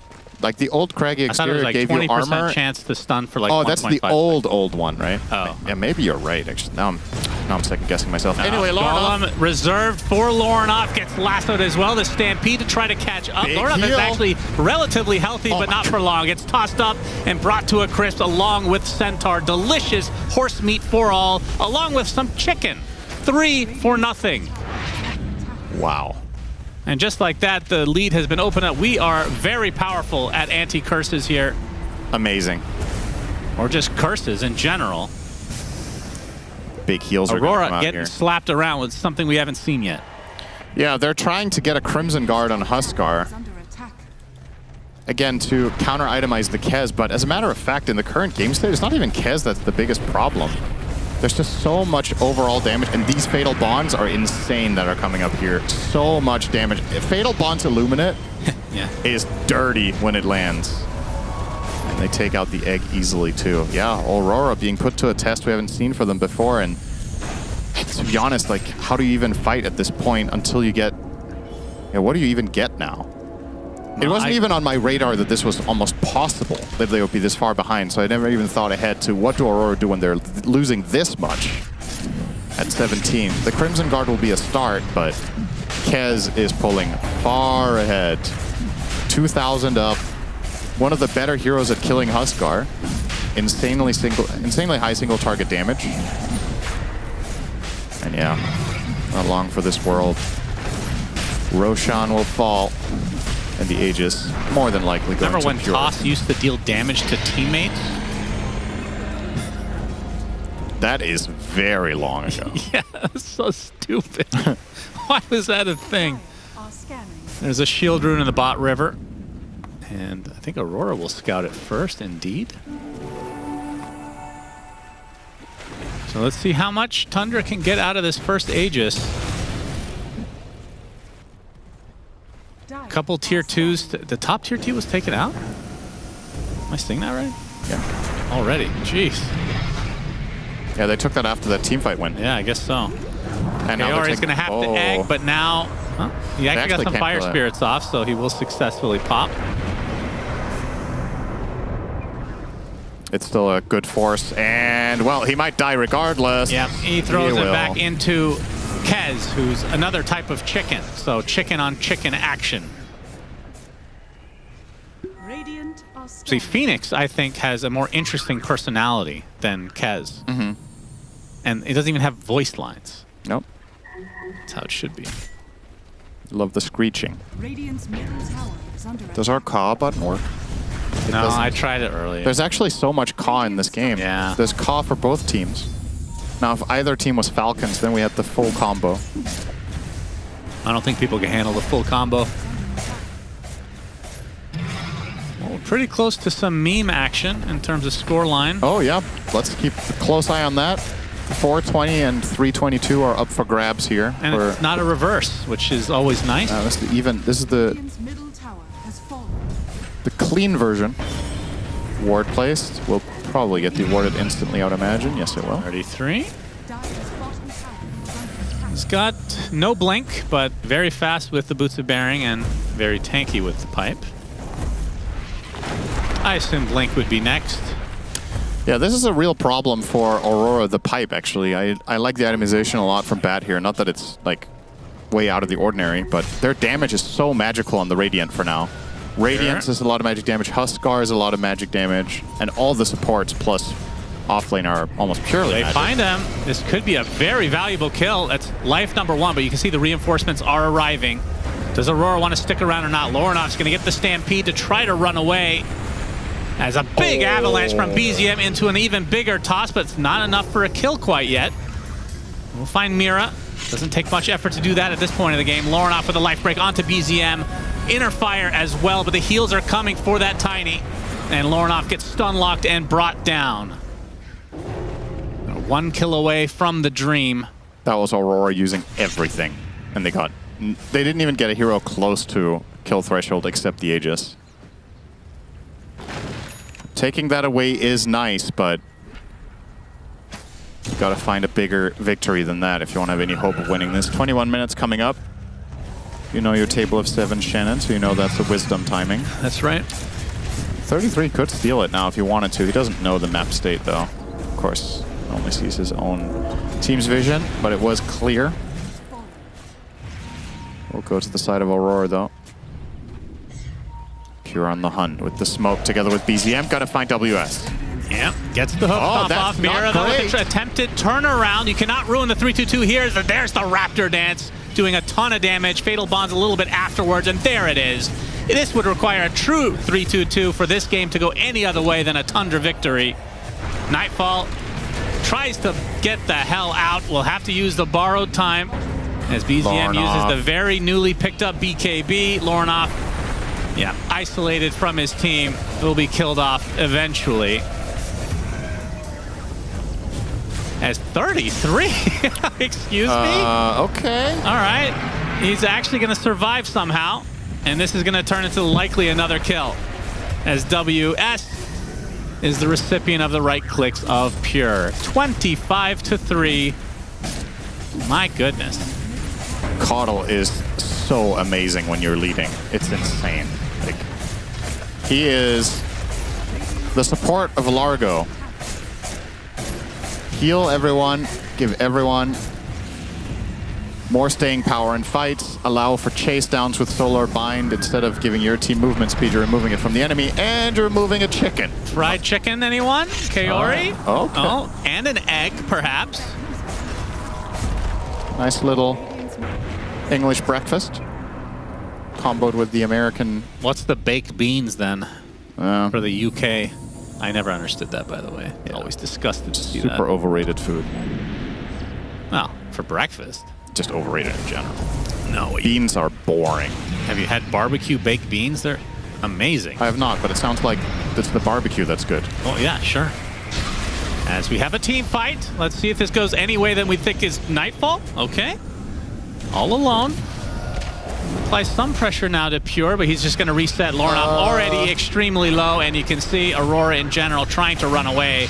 Toss is reflected. Pure takes the brunt of the damage, pops the BKB in retreat. Okay. They hold. They don't kill anyone, but this is the first fight that Aurora didn't lose. Yeah, but the Doctor Rune, though. They could reset if they want, if they see this. The damage rune? Damage rune. Doctor. We said Doctor Rune. The Doctor Rune. Yeah. It's like bottom of the moon.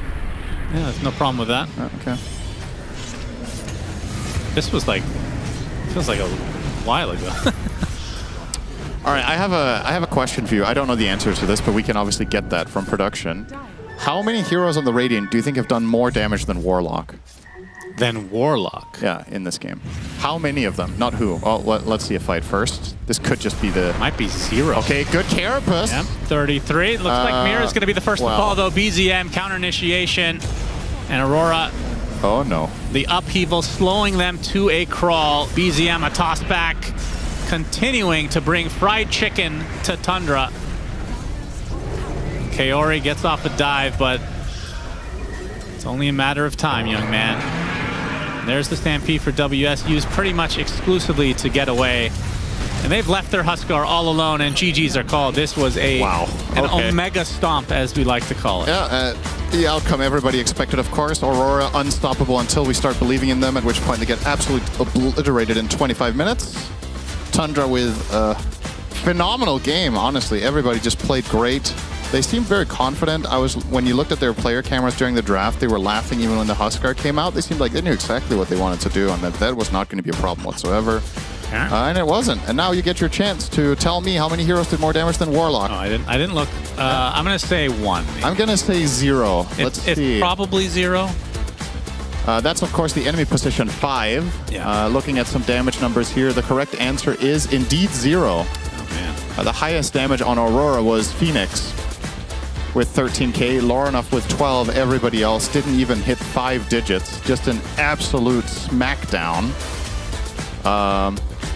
Really a powerful display. It's not just that you're winning a game like this as Tundra. You're winning it against a team that's really feeling themselves, that's on a roll, and they have players with kill participations of 0, 1, and 2, and 1 player was part of all 3 kills. Mira, of course, MVP for the Radiant, with his 1, 9, and 2, the best scoreline their team has.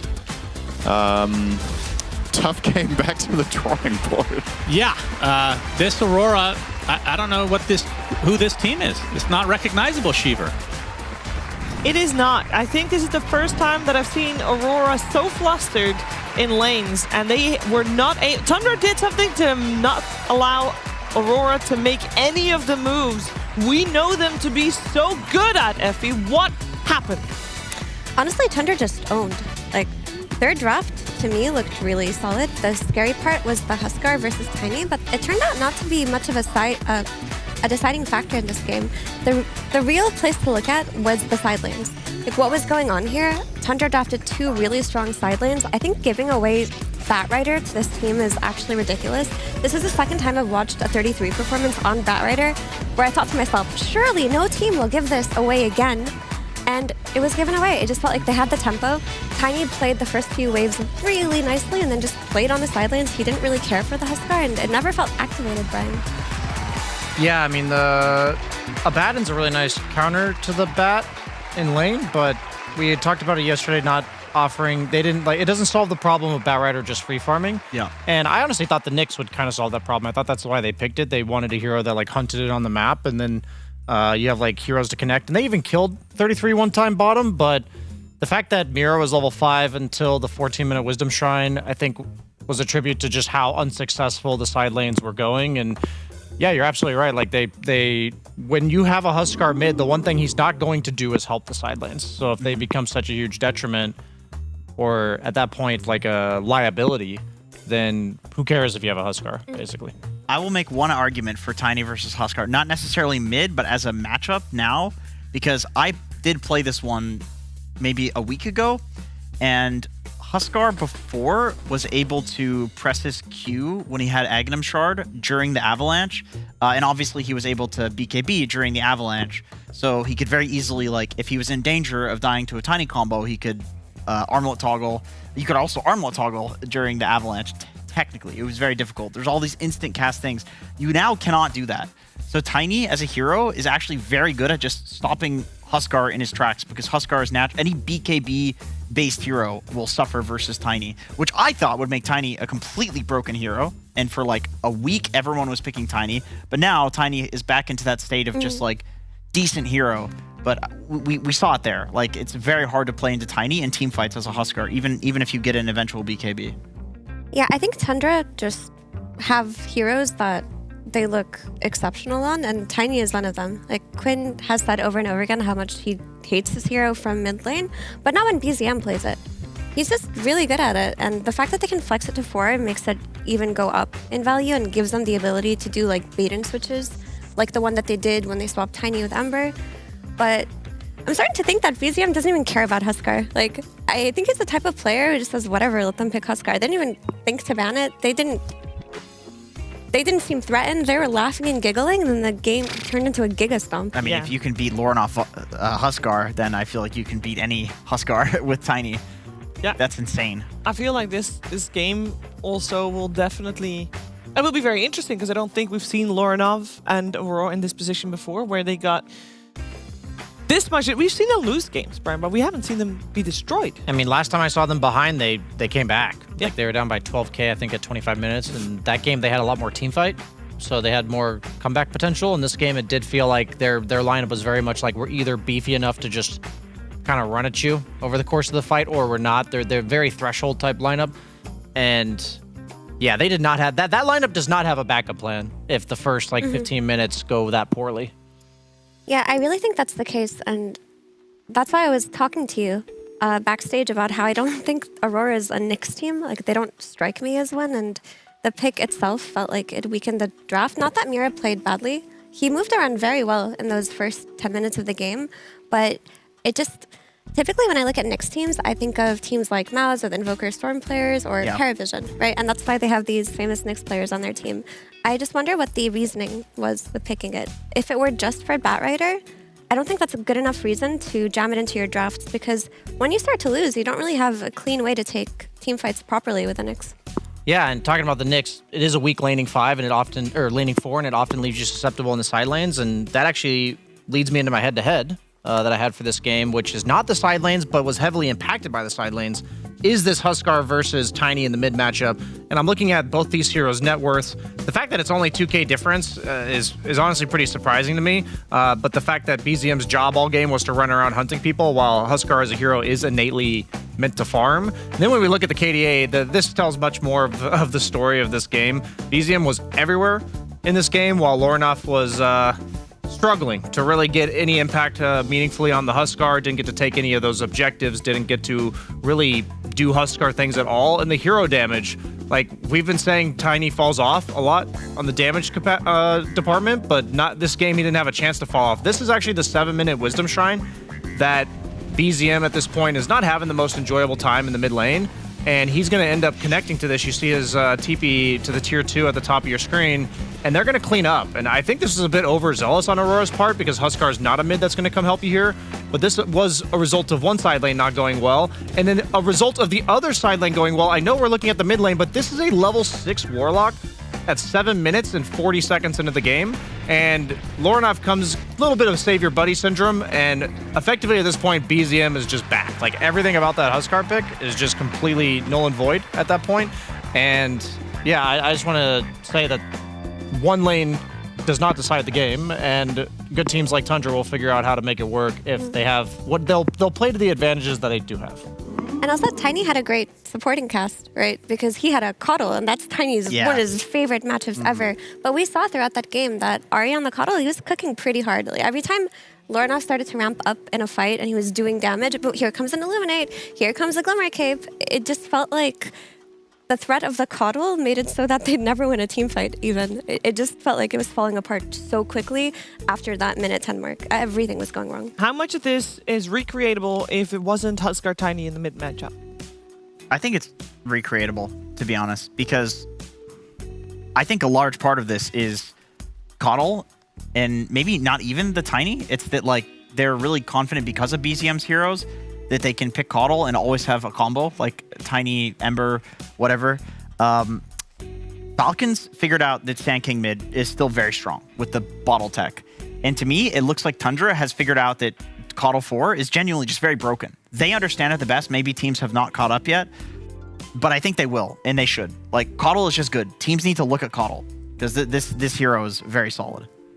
I also would just like to veto a Batten being the counter to Batrider. Like, I don't think it's an answer.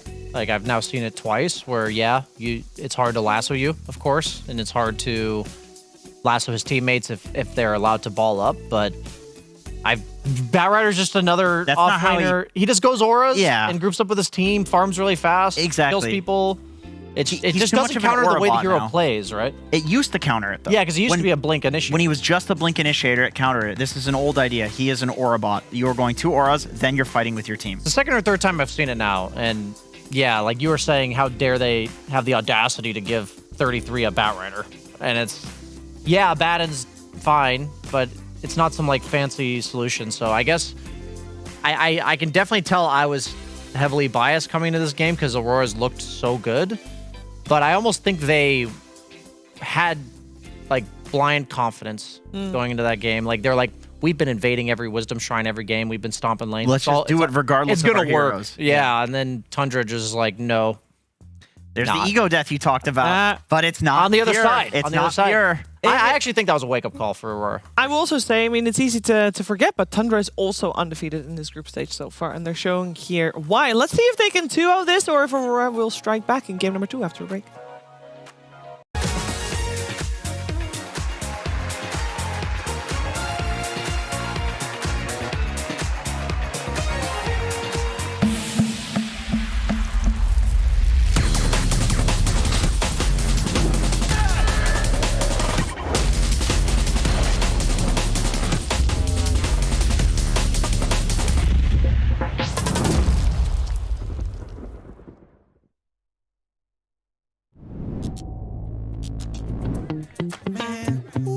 See that girl? No, stop it, man. I saw her first. My lord. Nah, back off,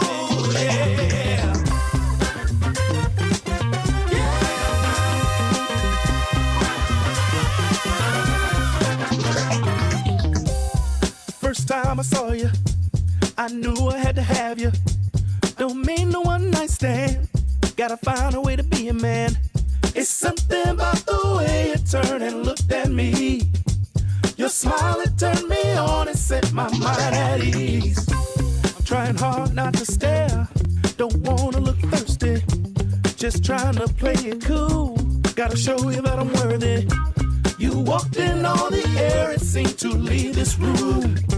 I just had to find a way to get next to you. I'm here to testify, give me a chance, I'm satisfied. Captivate your heart and I'll blow your mind. Don't wanna pass me up cause I'm one of a kind. You're checking me out, trying to figure out what I'm all about. Wondering if my love will make you scream and shout. If I don't at first, I'm gonna figure it out.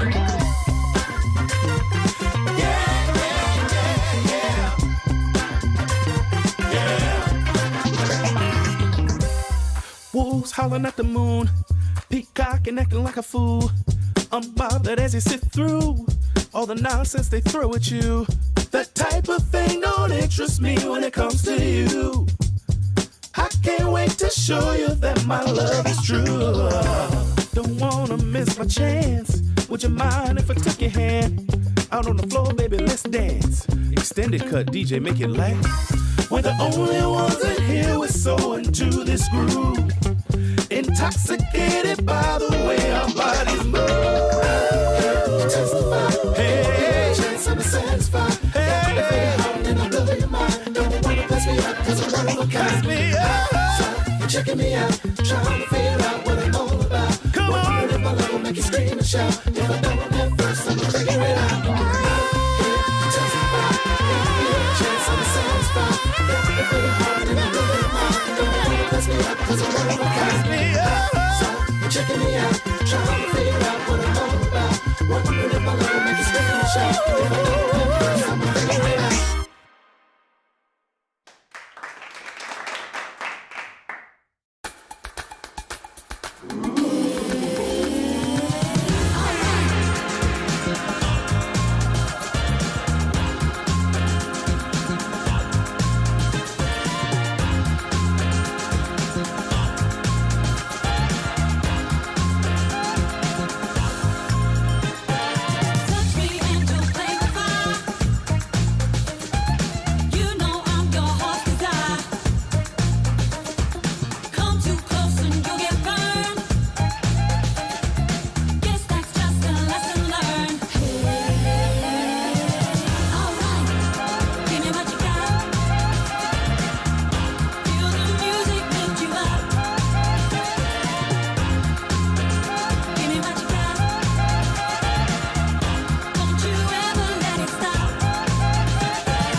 on work here.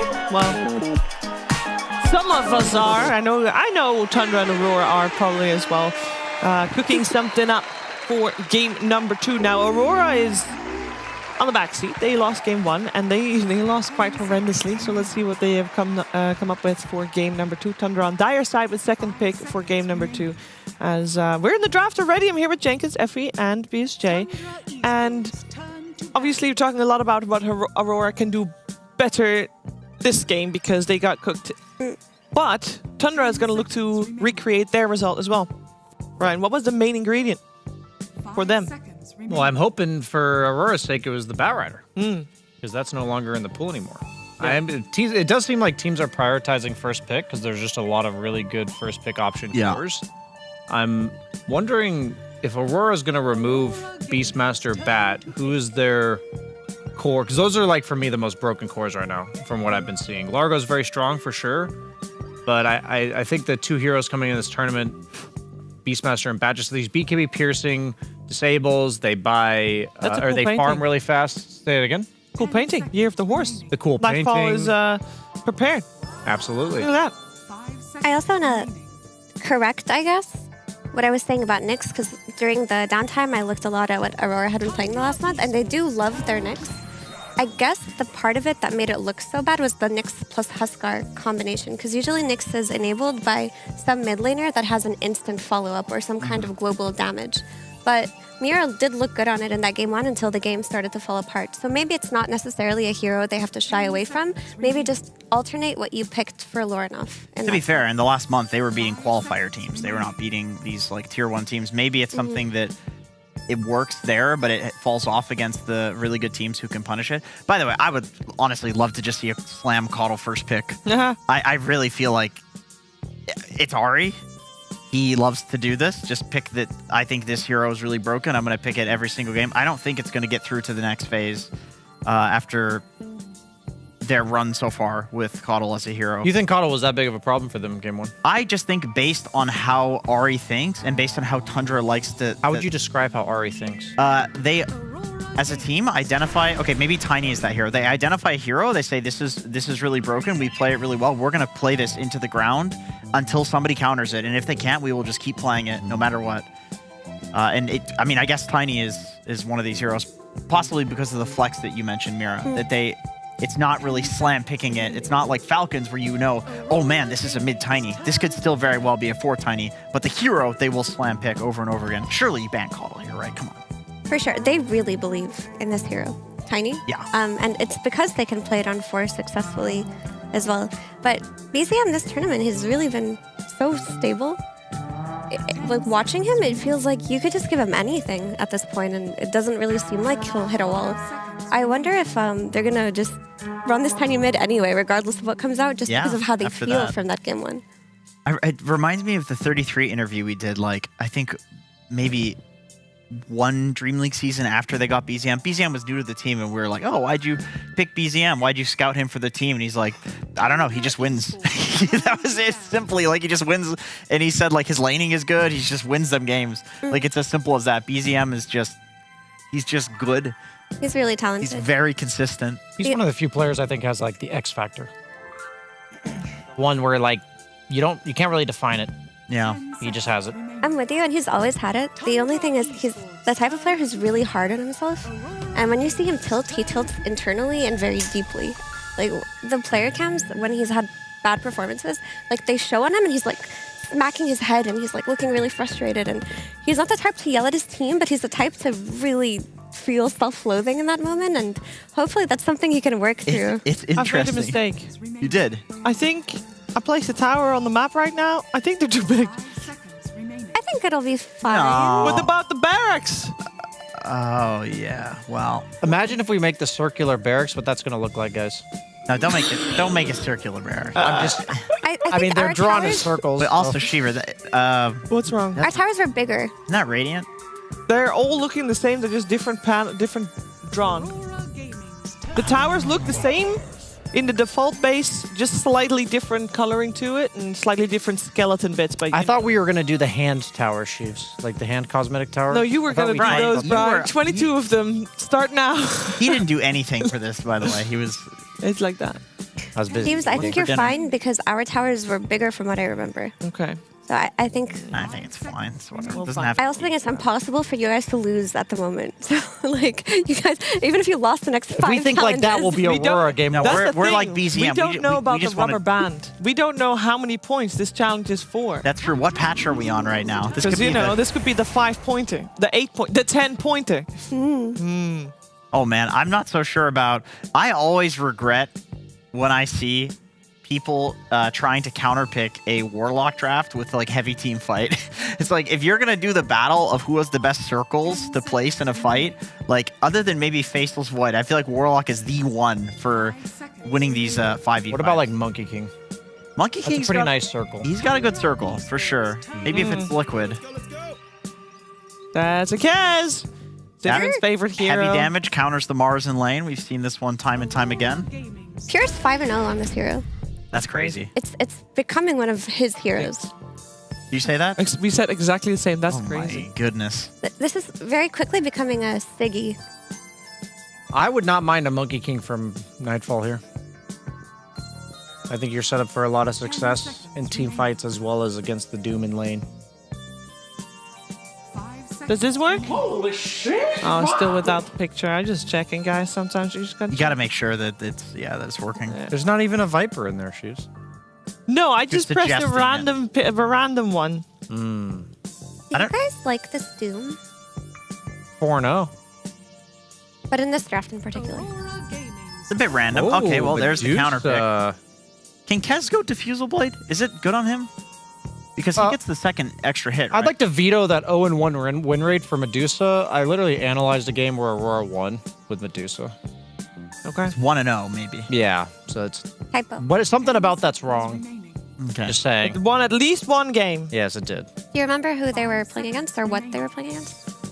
They were against Slardar AA, and they had a Largo. It was against PARIVISION. I had to kind of mind palace that. Okay, thank you for remembering. But I figured it out. And they did win the game, though, 100%. I love that there is a hero in Dota that is so unique in the way that it's like designed that Medusa gets picked. Clearly, there's a carry Kez on the enemy team. Most likely, and still Anti-Mage has to be banned because it's that good of a counter. Yeah. That you can only pick this hero if Anti-Mage is banned or if you have a ban out of phase. Like, I think that's really cool. Yeah, I guess they're respecting that it could be a 4 Doom and then you could just pick an offlane anti-mage. Offlane AM, yeah. Because there's no way you put Kez on your offlane. That's ridiculous. Maybe Kez mid. Yeah, Kez mid carry anti-mage. There's something like that. But yeah, there is just in the off chance that it could happen, they ban it anyway. Yeah, you really should. It's just miserable. On the topic of Doom, I feel that his game is quite difficult. Like now the carry is not an appropriate Doom target and you're playing against Shadow Demon. So whoever you're dooming is going to get 5 seconds of invulnerability against Doom. Or is it 3 seconds? Sorry, I don't know why I said 5. 2.75, I think. 2.75 seconds of invulnerability. That'll really add up, especially with Doom's nerfs over the last few years. Like that level 1 Doom. I'm like waving this around. Hold on, let me unroll It's it. not a white flag. That's a green It's a flag. green Like flag. go teams go. I Green know for Largo. you guys are gonna Green for Medusa. you guys are gonna true. potentially hate this idea, but I guess because it's Tundra. The best counter to Medusa in the game that's not anti-mage is what? Is what? It's what? I'll give you a hint. It was in the last game. Diffusal Blade. Coddle. Oh, Nyx Assassin. you mean. Nyx Assassin. Oh, yeah. That hero destroys Medusa. Well, it's because of the facet, right? You go for the mana burn facet, and it effectively deals like 2,000 damage in a single mana burn. That's like what, 5-second cooldown? It's crazy good. Do you think they'll do it? I think it's a heavy consideration. I mean, I guess it's just a question But of tiny mid, Nyx 4? Nyx 4. Not yeah. that crazy. Invoker is pretty annoying for Medusa, so I don't mind that bad. Invoker's And annoying, It's obviously BZM, so. Yeah, it's BZM Invoker. With Tiny, it's crazy good too. Cataclysm plus Tiny Toss, Avalanche. So Lornov's kind of picking blind here because Tiny could be flexed. Yeah, but it has to be solid against a tiny either way. Fun. Has to be rock solid. Yeah. Whatever it is that you flex the tiny to, I doubt there will be a gotcha hero coming out, right? Because if you're flexing the tiny, it's because Like, what are you picking when you flex Tiny here? Is what I'm asking, I suppose. I mean, on another patch, like Pango. Okay. Yeah, it's not. But We just saw Pango lose miserably. I don't think just Pango's a now. good hero. No, it's not, unfortunately. I don't think anybody thinks Pango's a good hero apart from. Oh, who lost with Are there any BZM Quap enjoyers? I feel like it's a really nice Quap game. They have absolutely no disable for you. It's true. It doesn't necessarily solve the Dusa, but it's like one of those things you can kill everybody else with Quap's like long team fighting ability with the Ags, and then eventually kill Dusa. I'm fine with either directly addressing the Dusa or like with the Nyx, or playing for long fights that you need mobility to do that against Dusa, most notably. I mean, having the Storm now makes your Nyx suggestion look even better. If they do want to go for it. They're really dangling that Nyx out there.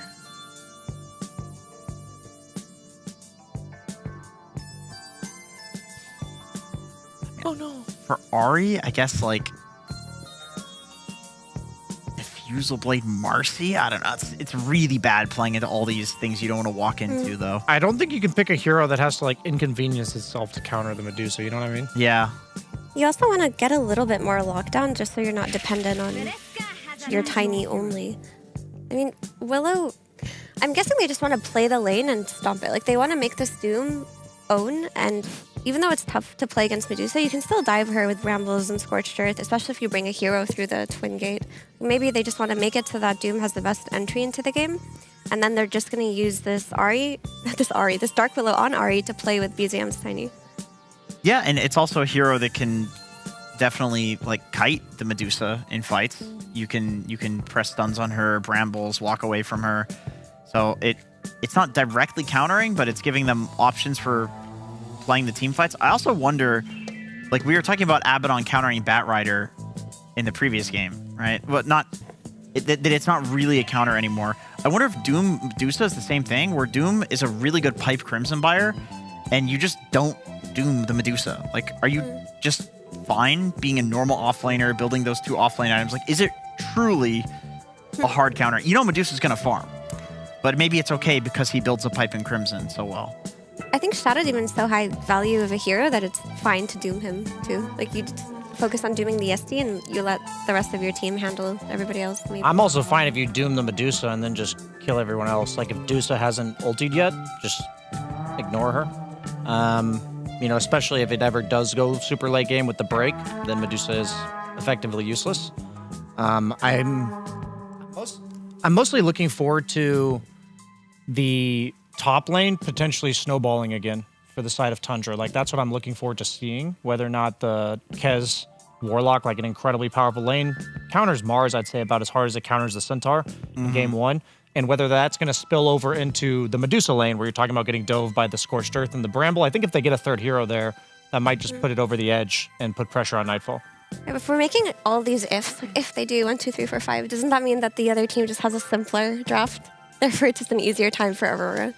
I think it's a harder game for Tundra to execute, but I think they've got the tools to do it. But there's like a small, like there's a high threshold of execution that needs to happen for them to get it done. It's on them to win this, though. Like, I think if Aurora just plays normal and the game goes normal, they're more than happy to play for the late game. Yeah. Agreed. In the previous game, Tundra already got such a big lead in the first like 15 minutes. Do they have any chance to do that again? If they, you guys saying the game is on them to win, as in they are the ones having. It's coming from the safe lane. I think it's quite possible. I agree. Yeah? I think they could spill that into like killing Dusa bottom and goleming mid, and suddenly you've won all 3 lanes. I think that's what it's going to look like if they do that. Okay, let's see what this game's going to look like and whether we'll have a game 3 to this series or not. And is there once again a 5v5 mid happening? Sunsfan Sinren?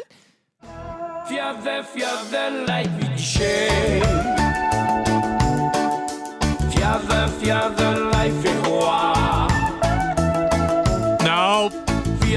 There was a big no. There's nothing happening mid. Roche is just chilling though. This is definitely Roche's theme song. It's nice. He has this theme song in the south pit. Yeah. And then he has a different theme song in the north pit.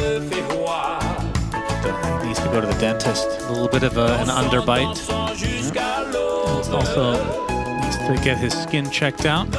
Don't judge him. He's looks maxing. Dermatologist might be a good idea, as We are into game number 2, Aurora versus Tundra. Ladies and gentlemen, Tundra completely dumpstered Aurora in game 1. Yeah. Will we see a return favor, Cinderin, or is this just simply Tundra's day? I have a hard time seeing Aurora have as bad of a game again the rest of the tournament, really, as they did in the last one. But that was a statement game from Tundra. And they're running some of the stuff back. They're running back the mid Tiny, they're running back the carry Kez and the Warlock 5. So 3 of the 5 heroes the same. Aurora have replaced their entire lineup. They said that didn't work. So they'll pick 5 new heroes. Kaori, and just like last game, Kaori will die. The classic Jakiro death to start the game. One more right click will do it. Whitemon has first blood. A great start for him. Gets the gold, gets the Grimoire charge.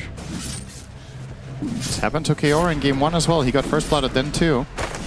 On his Are you Phoenix. sure it's Kaori or just Jakiros in general? Because Well, that's last game become he the was Phoenix and died to Caudle, which was inexplicable for me. So that's true. Perhaps But this- Aurora just had a bad day, or game. That was a 2-on-1. That wasn't fair. Sure, this is different. Like his death in game 1, I just didn't understand how that happened. This one makes sense. Like you got caught off guard, you got flanked. I'll say as far as Lornoff goes, last game he played the Huskar. This is, to me, where he's most at home. Like I don't think... There's a lot of mid players that can play Huskar solidly, but don't really stand out. I think Lornoff on Spirit Heroes is much more his wheelhouse, and it's what makes Aurora look better. They were one of the teams that have looked the best with Void Spirit. This game he's playing the Storm. He also plays a great Ember. Well, who's the best Huskar then? Malrine. Anybody else in contention? Amar, but he's on the same team and not playing mid. They're the 2 best. I just think so. Okay. So...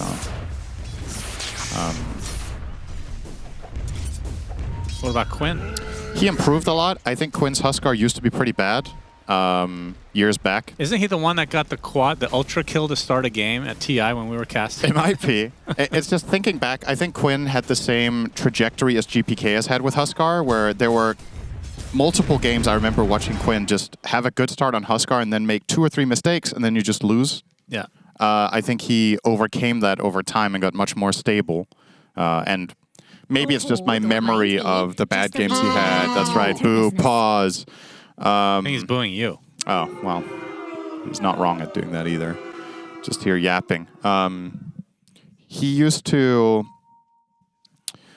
I'd say maybe my memory is just what's tainting this, of thinking of the bad games that I remember from way back when, compared to the much more improved version that he became later on with the Huskar. I think he himself would think Malrine was better, though, if you ask him. I don't think he thought he was the best Huskar in the world. Yeah, I mean, Malraine's the best at a lot of heroes, it feels like.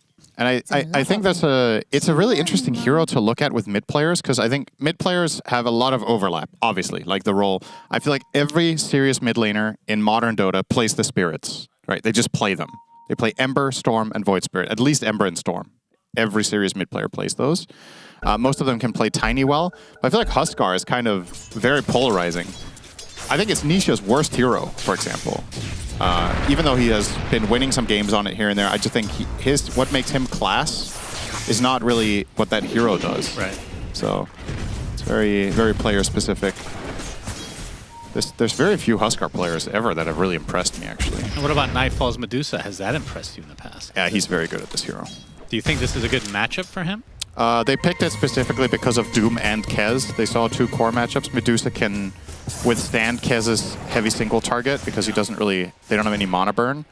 And it's a hero you don't like to do. It's like a very theoretical counter, but I don't think it's that obvious of a Medusa game. Oh, they're actually And chasing this. he Nightfall pops the dead. stick to stay alive, but not for long. He's resigned to his own death. 33 gets the killing blow. A little bit of overestimation for Nightfall. Yeah. Trying to go for that Lotus. Maybe some miscommunication too. I feel like Kaori came over very late. If you want to fight that, you need Jakiro from the very beginning so you can stand your ground. Yeah. And they get punished. Now, the good news can have a repeat performance on his Tiny. I mean, his conditions should arguably be better. This is an easier lane matchup. Oh. Yeah, Raindrop very good against Tiny. Also got a little bit of a slow there from the overload, so he didn't get his swing in. They're both very low here. Living on low HP. 16-4 versus 20-4 for the Tiny versus Storm, respectively. Yeah. They will get the water runes, though. Oh, I say that. It's super important that Mira forces Whitemon to pick that one up. Now, Warlock has to help Tiny a good amount. Going to give him a Lotus and a heal. Kind of amounts to 2 bottle charges, so I guess we're even now. But if that wasn't available, Lorinov would be sending Tiny back to base. Gives him a Tango as well. Yep. Good support right there. Anything else, my lord? Long gone are the days of refilling bottle for you. That was so stupid. I always hated that. Yep. Even from Dodo, I mean, that's another technical bug, right? That became a feature, then became a non-feature anymore. Oh, Kaori. That's a lucky miss there on the Shadow Realm. Ramble and well, also gets dodged. That wasn't lucky. That was just poorly placed from Ari. Gonna take a dual breath for his actually has troubles, no though. mana. He can't even TP, and I think they've recognized that, but he has boots, so he's fine. He's just gonna walk it off. Radiant's courier has been killed. So for Aurora, I mean, anytime I see a Medusa Sindarin, it feels like you're aiming for late game. The hero doesn't feel like it can really fight until it has 3, sometimes 4 items. Well, I shouldn't say can't fight, but the 3 or 4 items is when that hero feels almost untouchable. Yeah. Especially in a game, like you said, where they don't really have any mana. I mean, can Kez force a defusal? Is it worth bothering for something like that? Sounds pretty bad, I think. I don't think so. I mean, Doom can get a mana burn creep, I guess. Dire are scanning. How well does that scale into the late game, though? Doesn't matter if Nightfall team keeps on dying. Nightfall, that's true. If you can get him out early, then things can change. Nightfall, no more mana to speak of. Pops the stick. He's dead. He's bound to the wave. Chased under the wave, and yeah, 33 zaps him to death. BZM, though, that's a big kill for Aurora. They get some sort of a trade across the map, but I mean, this is the second death for Nightfall, and Medusa, a hero you definitely want to just AFK farm for at least a couple items. Very unexpected backstab here from Lorinov. Should be killing Whitemon easily. He will. With the Arcane Rune TP in, solos him. But yeah, I was about to say that was a bit of an uncharacteristic death for Aurora, because we've been complimenting them so much on their TP rotations, and that was a very, very long dive. But communication obviously was that they were going to trade for the Tiny mid. I still think you're pretty happy with that if you're Tundra. I think slowing down Medusa is going to turn this game into a long duration 4v5 when Nightfall doesn't really want to play the game with the other heroes. Just wants to chill in the jungle. Wisdom's now coming up. 1-for-1 split. You say that. Okay, you thought about it. I'll just spear him away if he tries. So. Kaori level 3. That's about on par with last game, actually. Yeah. And Mira. Man, they are 2 games in a row very starved for XP. Yeah, I don't know if I agree with them giving the Wisdom to WS in both games. I think maybe you have to take it on the support so they both get it. You saw how much it mattered last game that Nyx got a very late level 6. Maybe slight redistribution of resources could be helpful.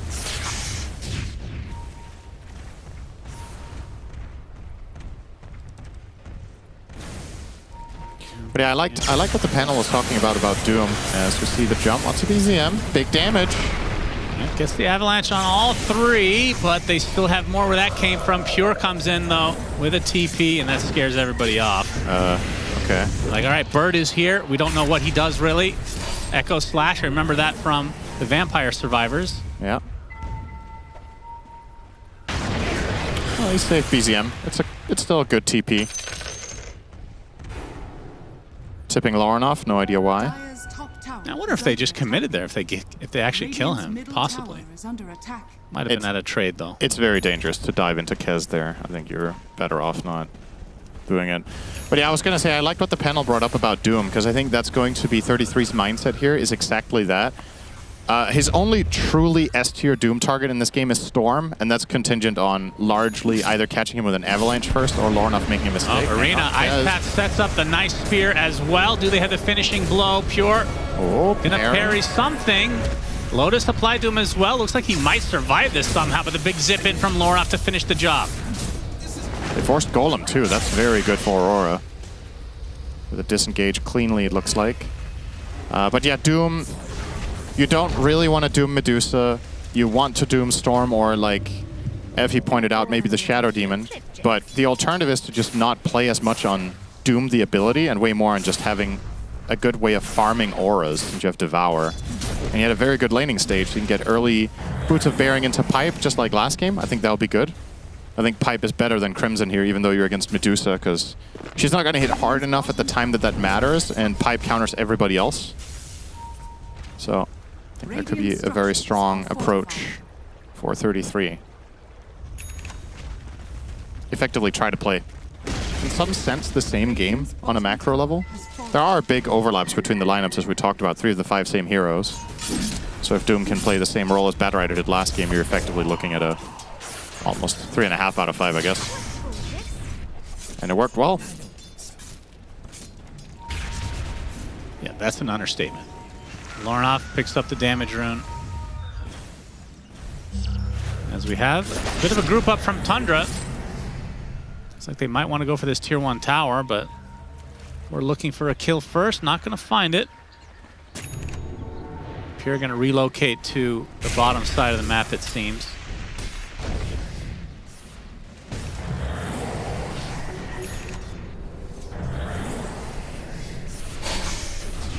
We have some stacks here, though. Mira. And that is one benefit of having that Shadow Demon. One of the best stackers in the game, and he's going to get levels as a result. Yep. Not the fastest stack clearing heroes, but they'll do it. Even though they are under-leveled, they are leveling better than last game a bit. Yeah. We'll see if they hit level 6 by the time that second Wisdom comes.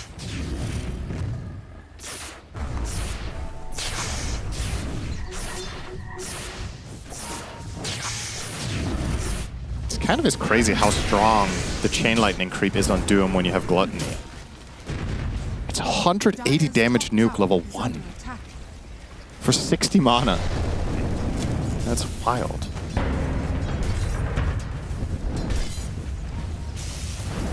And that's their one source of mana. I mean, do you think he just keeps that the entire game? Like, how well does that scale in terms of the mana burn capacity? I mean, I think he'll change to mana burn at some point, right?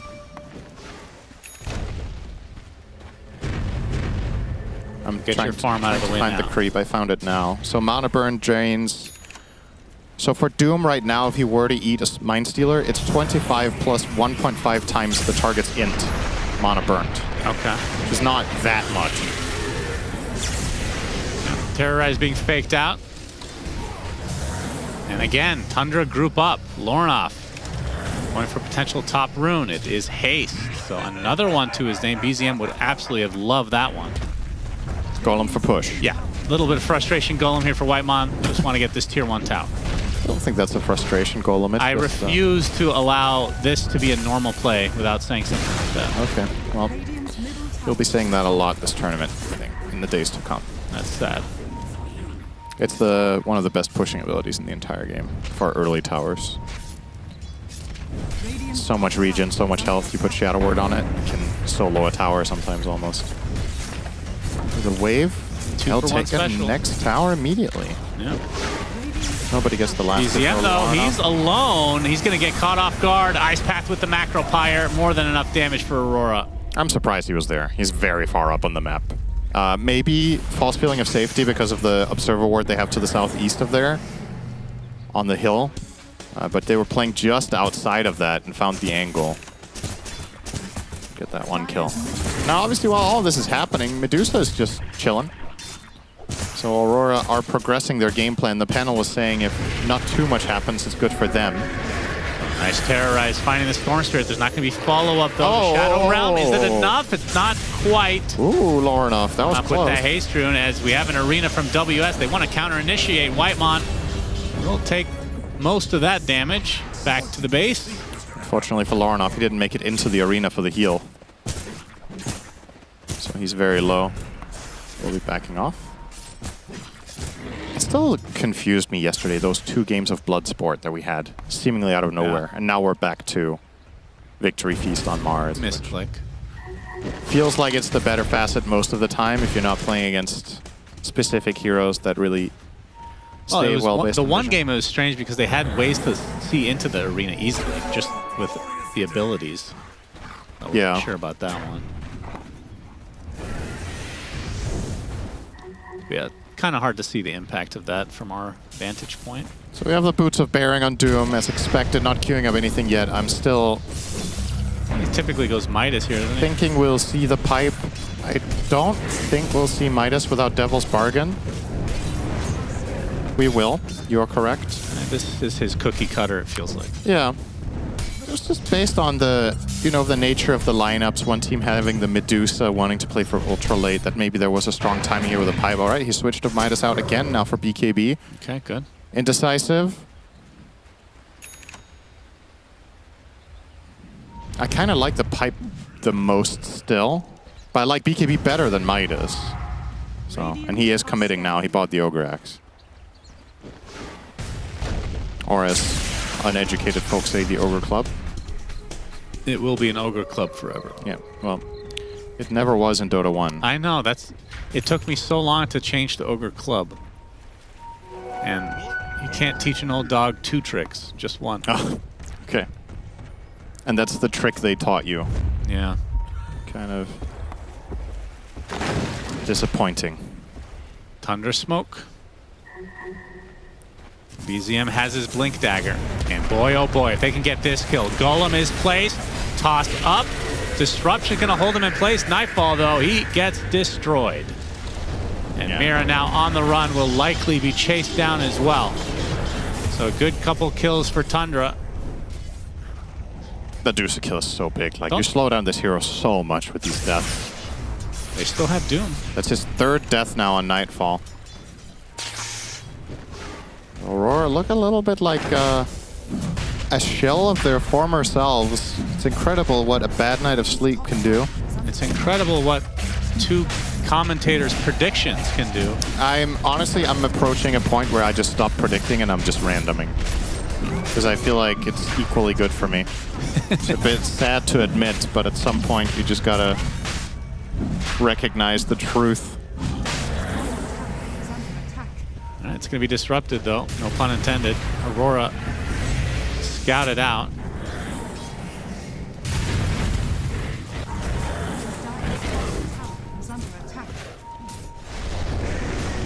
Tundra have yet to use this Doom, I believe. 33 needs to close the gap to get the toss back. They don't even need it here. That's going to be, disruption, sure. Do you have anything else to finish the job? Yes.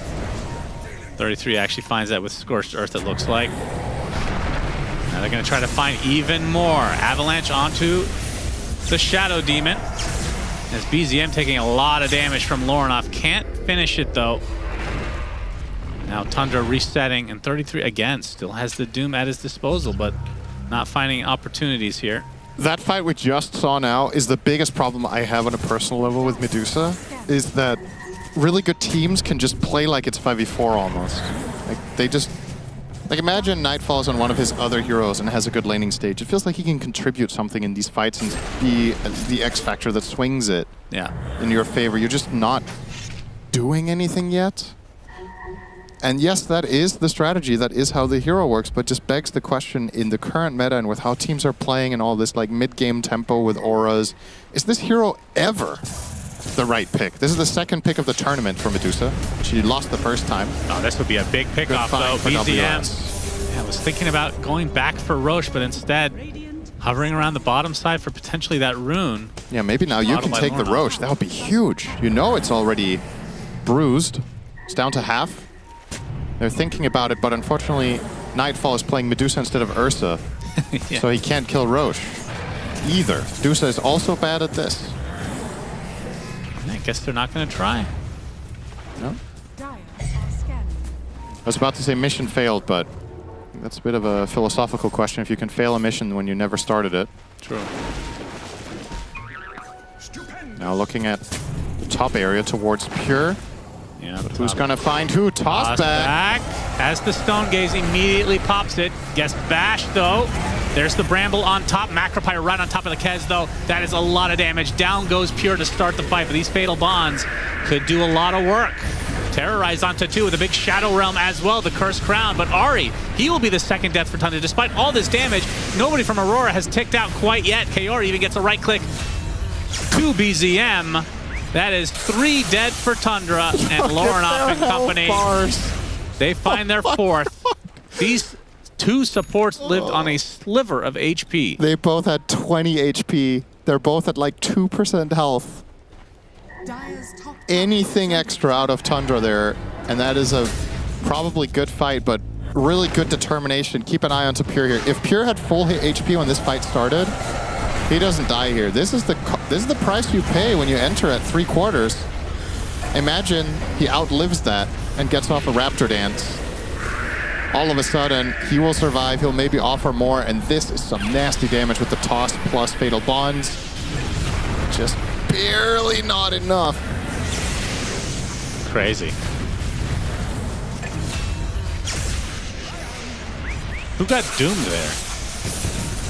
I didn't even notice, which is a bad sign. A lot of times they do Mars, I think, actually. Mars? Okay. Yeah, they do Mars. Well, despite that, Tundra is still in better position to take this Tormentor. Yep, they have their top tier 1 tower intact, so they can get here quick. And they'll go to work. Kez with Deso. Keso, if you will. Oh, it's back. Nice. Get the Tormentor. Ari will be the lucky recipient of this. He does have a point in Cursed Crown already, so it is useful. Yeah, there's the Doom. He didn't die either, by the way. Nope, he did not. He also dropped as well. extremely low. Yeah, if 33 had somehow got 1 more Chain Lightning off on him, he would have killed both supports. Why did he stop chasing, actually? I think he had them. Huh. That could have been pretty big. Well, despite all of that, Tundra's still with a 2K net worth lead. They do have Doom on their team, though. Not sure how much of an impact that has these days. Tormentor is a hell of a drug. Yeah, no doubt. And BKB for Pure very shortly. And we've seen the 33 BKB as well.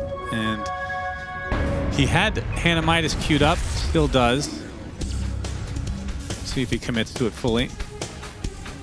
And then for BZM, who of course not the greatest game so far, 0-4 after his monstrous performance in game 1, will also be going for BKB. So they're about to hit a pretty big power spike. Yeah. I wonder what the rationale is for saying we go triple BKB rather than we go 1 pipe. Maybe they just think, okay, well, if the enemy supports can't hit spells on us except Demonic Purge, and Dusa is not a hero, then this window will be very strong for us. Yep, Arena pop by WS. Ari almost taken out immediately. Whitemon is likely to be the trade. Laurenov is going to be able to finish that. So 2 supports dead.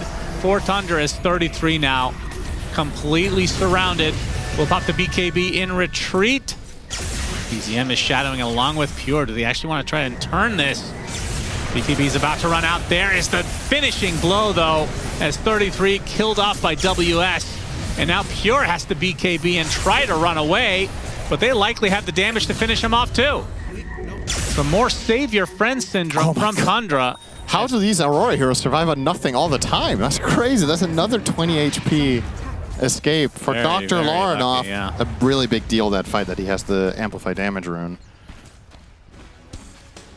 Boy, oh boy, look at those storm numbers. Pretty much dealing 40% of the damage of his team that fight. Outstanding sequence from him. But yeah, this opener is just lovely. Getting the 2-hero arena. They get off the Glimmer, they delay things on Whitemon, but he still never gets off the Golem or Bond without that Tundra's damage. It's also a very disconnected fight. Like, you get the Mars initiating and Tundra's heroes just aren't nearby. Tiny is far away to the back. Kez just arrives now. Yeah, Pure trying. This is really nice timing from WS the moment the BKB expires because of the Spear Rebuke combo. Yeah, they were better off just leaving him at that point. Kaori, he'll be a little prize for Tundra. Well, A lot tankier than he looks. Oh yeah, BZM. Whitemon. Even bigger kill. Whitemon pops his ult for this. Has the fatal bonds because he knows Pure is on the way, but the BKB will take it off for WS. Now the Golem helplessly just trying to chase Lauren off. Still has mana to zip away if needed.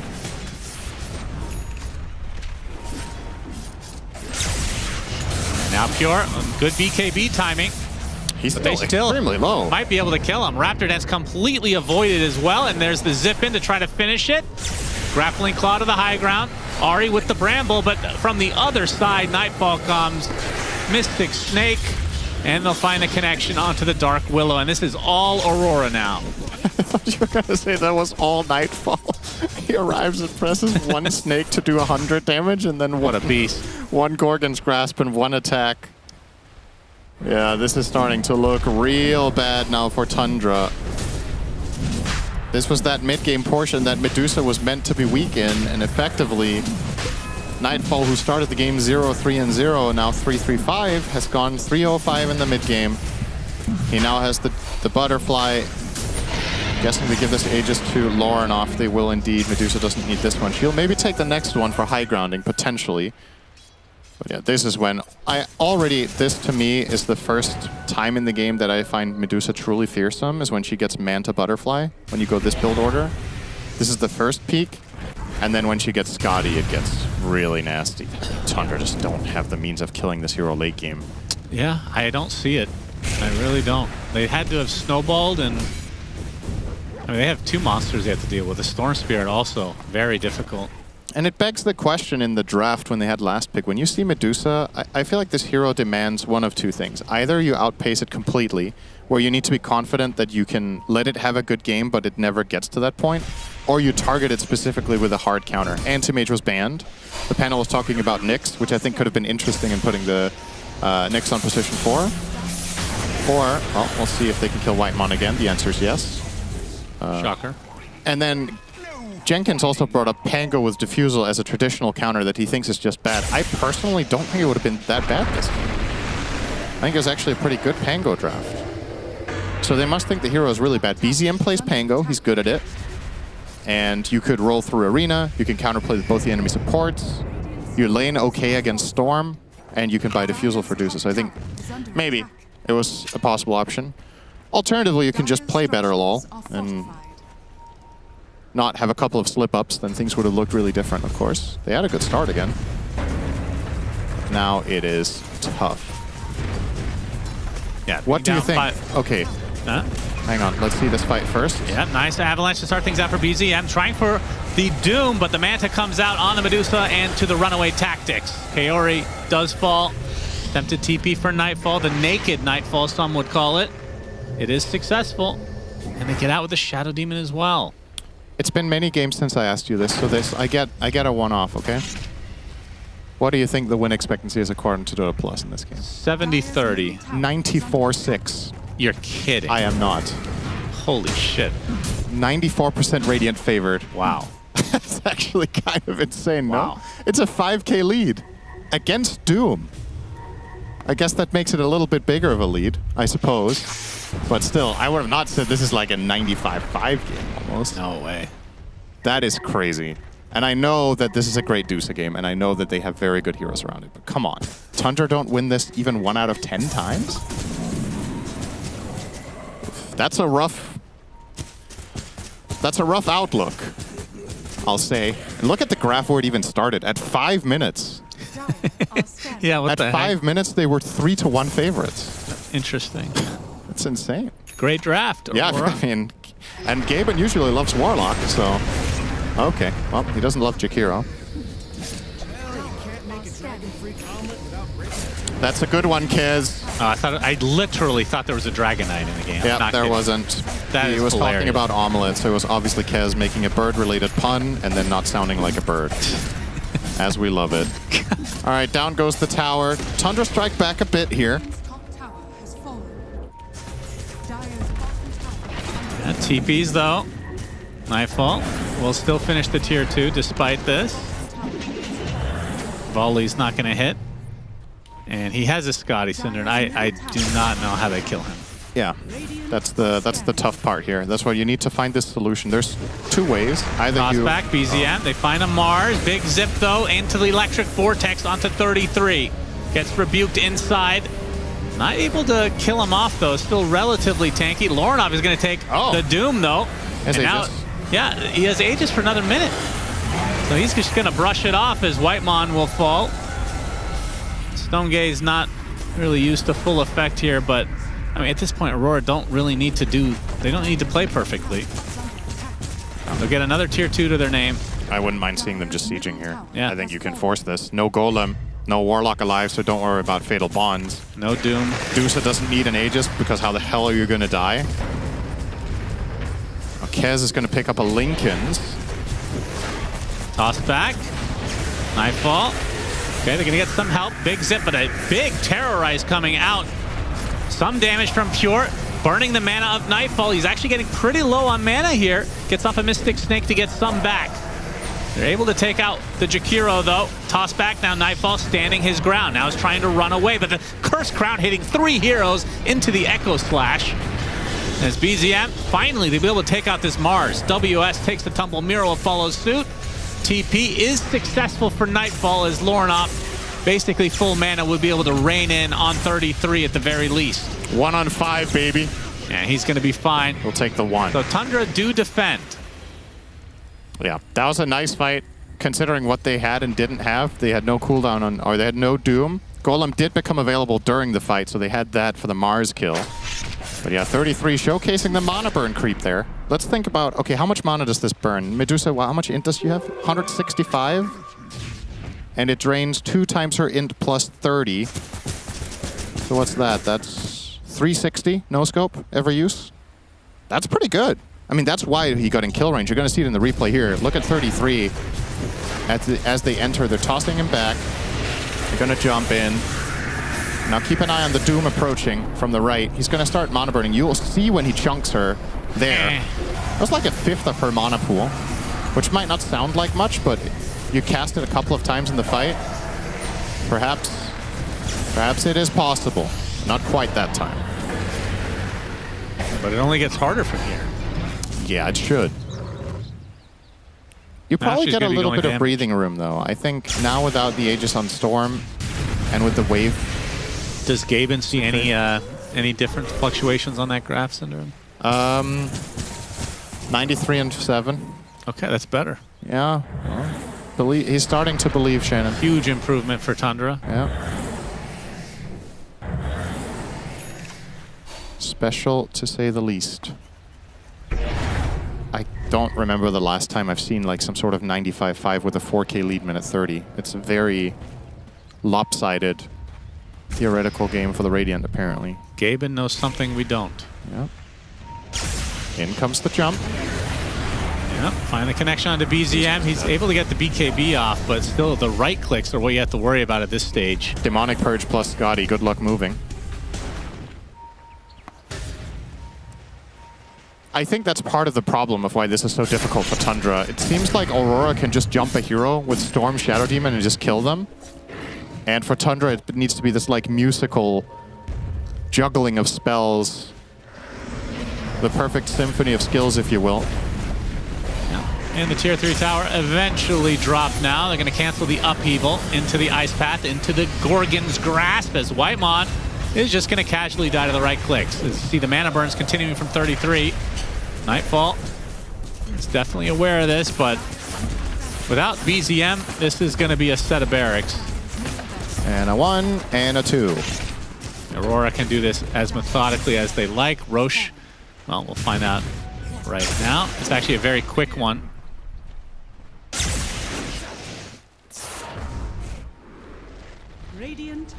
And in terms of the Roche defending capabilities for Tundra, I wouldn't say that their lineup is crazy good. It's okay. Like you get a Terrorize. Obviously, that's incredible. But getting in position to use that, and the Golem is really good. But other than that, not much. I mean, you have to try, though. I think if you give the Sages up, it's just over. Dusa will just take Megas. Gotta try. You get the MKB on Kez now, so big damage upgrade against Dusa with the True Strike as well. He's currently putting it on his courier to try to hide that he has it while he's farming the wave in vision of the enemies. Now he's taking it back. Nice little detail from Pure. And I have to say, as Aurora is smoked here looking for trouble, wait with that. They're actually just going to jump. Yeah. Shadow Realm is activated in time, but it doesn't prevent the spear from connecting, and he is burning inside that macro pyre. Ari does get off a Terrorize, though, and now the right clicks onto the Medusa. Do they have enough? Golem to follow. 33 continue with the mana burn. Nightfall cannot move at all. It doesn't need to. Pure just dies to the right clicks again. 33, goodbye. Double kill for the Medusa. There's Whitemon stuck on the high ground. That's 4 dead, and yeah, GG's called. We're going to a game 3. That's actually such a cool detail that I didn't think about until I saw it here at the end of the game. You know, when you kill heroes inside the arena, Victory Feast gives health and mana.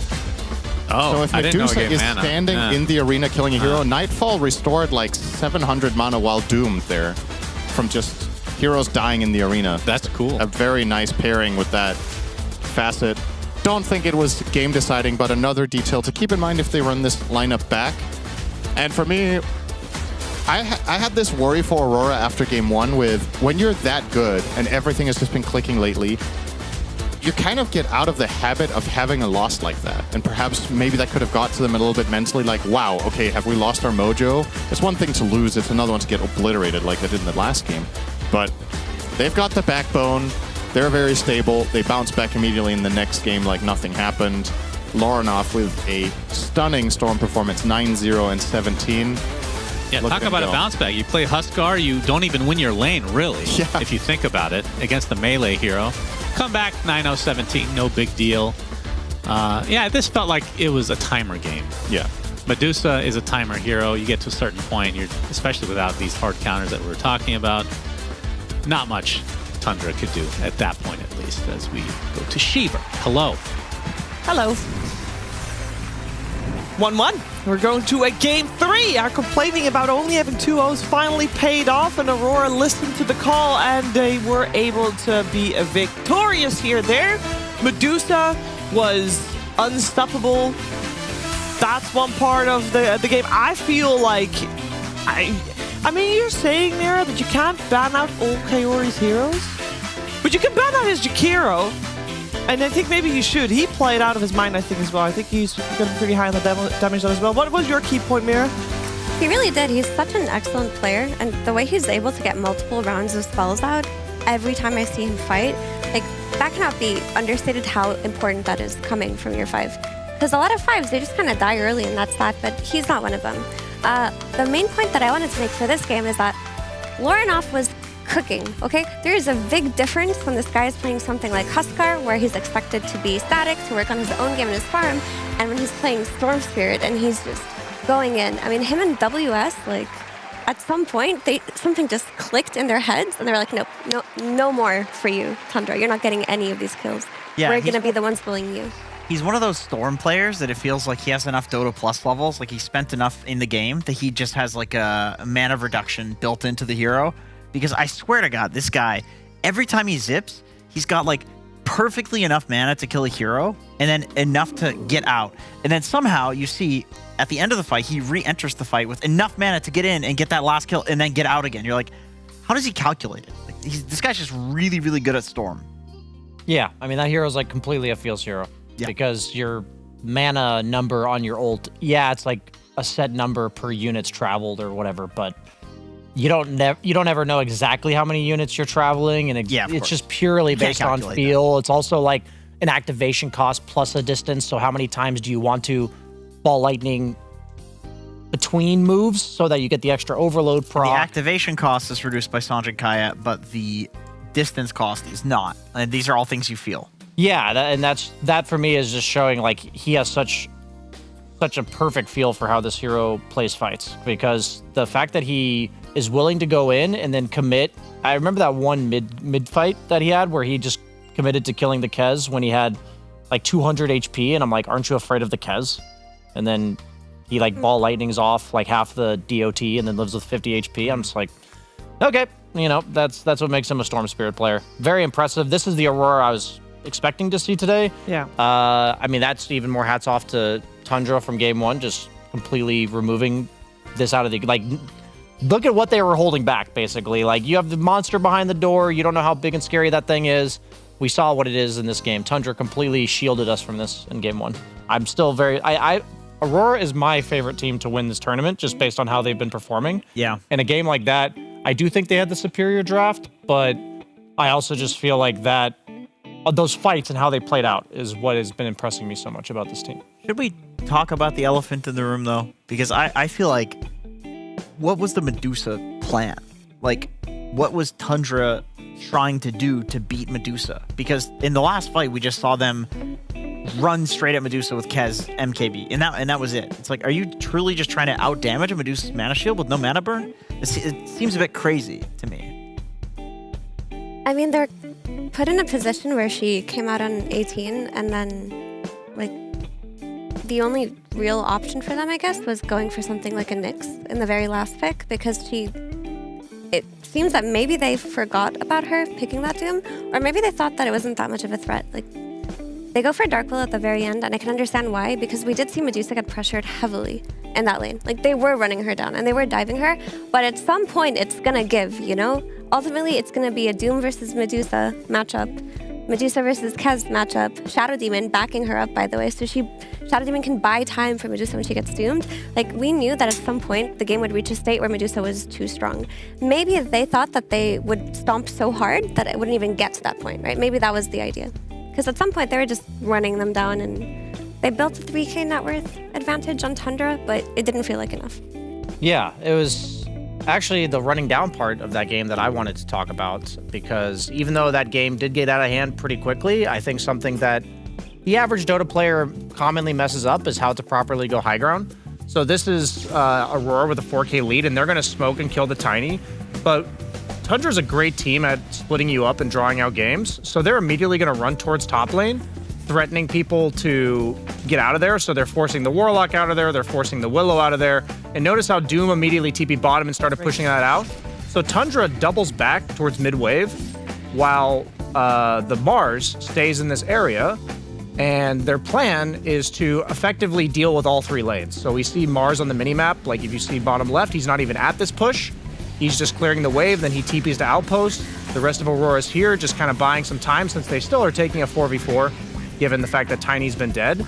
And now they've got their 5v4 with the 20 seconds on the Tiny. For me, this is just like a very clean turn 1 kill into a Rax. And this whole process of shutting off the 2 side lanes, removing all of that pressure, is absolutely essential against a team like Tundra, especially when you have a hero like Medusa that's very vulnerable to split push and avoiding fights as a whole. So I just think that was like a very clinical execution of I have a 4k lead, let's just, you know, twist the knife. I'm with you on that for sure. I'm just thinking about what Tundra maybe could have done differently within the game, because for the first 20 minutes, it felt like they had a grasp on it, at the very least. Like, they were grouping up, they were diving, they were playing for Wisdom Runes, they were 3k up, but one overextension into a Storm Punish suddenly snowballs into a, okay, what now? Do they just chalk it up as a draft loss? Because that's, from our perspective, what it most looks like. There was no answer for Medusa late game, but was there something else to be done? Yeah, I mean, I remember one thing Kyle used to say for drafts is like, how many fights do you have to win in order to win the draft? I also think like, how many mistakes can you make before you lose the game? And I really do think Tundra's draft put them in the spot of that was like 1 or 2 mistakes. 1 or 2 mistakes and the game's over. And I can, you mentioned it. They picked the Willow. Their whole plan was to pressure the lane. They did that. They got off to that early lead. They put themselves in this position that they needed to be in, but that's why we thought the Aurora draft was favored, because of the nature of that very small execution threshold window. And honestly, I just wouldn't want to put myself in that spot. I also, if you pick something like the Nyx, then maybe the Medusa gets off to a better start and the game looks just completely different. So they went for an approach, it didn't work, run it back game 3. I'm curious, I feel like game 1, the Nyx type, like the laning stage was so clearly in favor of Tundra, and then it got out of hand very quickly. And then this game flipped out of hand the opposite direction very quickly. So I think one reason we're seeing a bunch of 2-0s is because this 15-minute window, 15 to 20 minutes, is so game deciding that it's very rare that one team does it one game and the other team does it the other. But that's what we've gotten so far. Very true. It does feel like that. Yeah. Then I suppose that if I were to point a finger, I'd point a finger to the Doom pick within this draft in particular, not the player-hero combination. Because it left you susceptible to the Medusa and Medusa? I have a question. Is that the Dire Ancient or the Radiant Ancient? That looks like a... That looks like a Radiant Ancient to me. What do you guys think? This is Dire Side. Okay, that looks like a Dire Ancient to me. I mean, no, I'm saying like the map is Dire Side. Okay, so well, is that? But that we can move the Ancient to the other side. We can. We can also flip the entire map as well. No, we can't. The No, we paper is can't. stuck. So is that a Dire Ancient or a Radiant Ancient? My question stands. They look different. It looks like, I mean, isn't Dire like crystals and things like that? I mean, I feel like that could be... It looks more like a Radiant Ancient. Okay, so we need to move it. And Brian, I nominate you because I've got black paint over my hand. What about this? No, that doesn't work either because the map is different. Yeah. This is the Radiant Side map. I drew it. Good luck. That's how I know. The towers are loose. You can take the towers. Why are off the first. towers on it? Because there's tier 4 towers and there was no other space. Oh, I see. Gotta make do with what I have. I see. If you could move, if you could move the whatchamacallit, the barracks afterwards as well, because I'll paint them black too. Because don't make more than 11 towers black, because it's 11 towers per side, and this is 6, and that is it's 11 towers per side. Right, great. Could you move all the towers away from where they are? You put them in front of the Radiant base. That's fine. Okay. Yeah. We'll figure this out. Don't you worry. One step at a time. Just like Aurora and Tundra will continue to figure this series out one game at a time, with game number 3 coming your way after a break.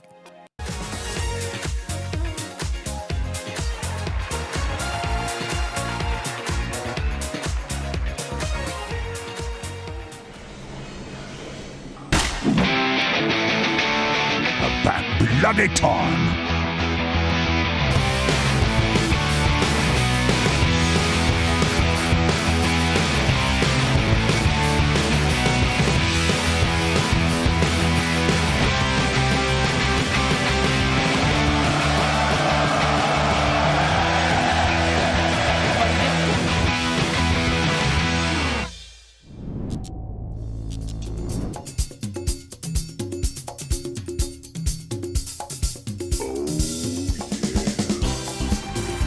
It's been 6 long days since I saw you, baby.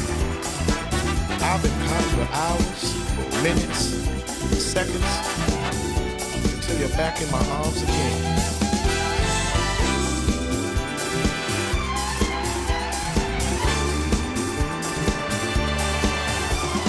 Monday night staying with my baby. Tuesday night I feel a bit lazy. Wednesday night I'm hanging with the crew. Thursday night I go to the movies. Friday night it's time to get movies. Saturday night the DJ spins the tunes.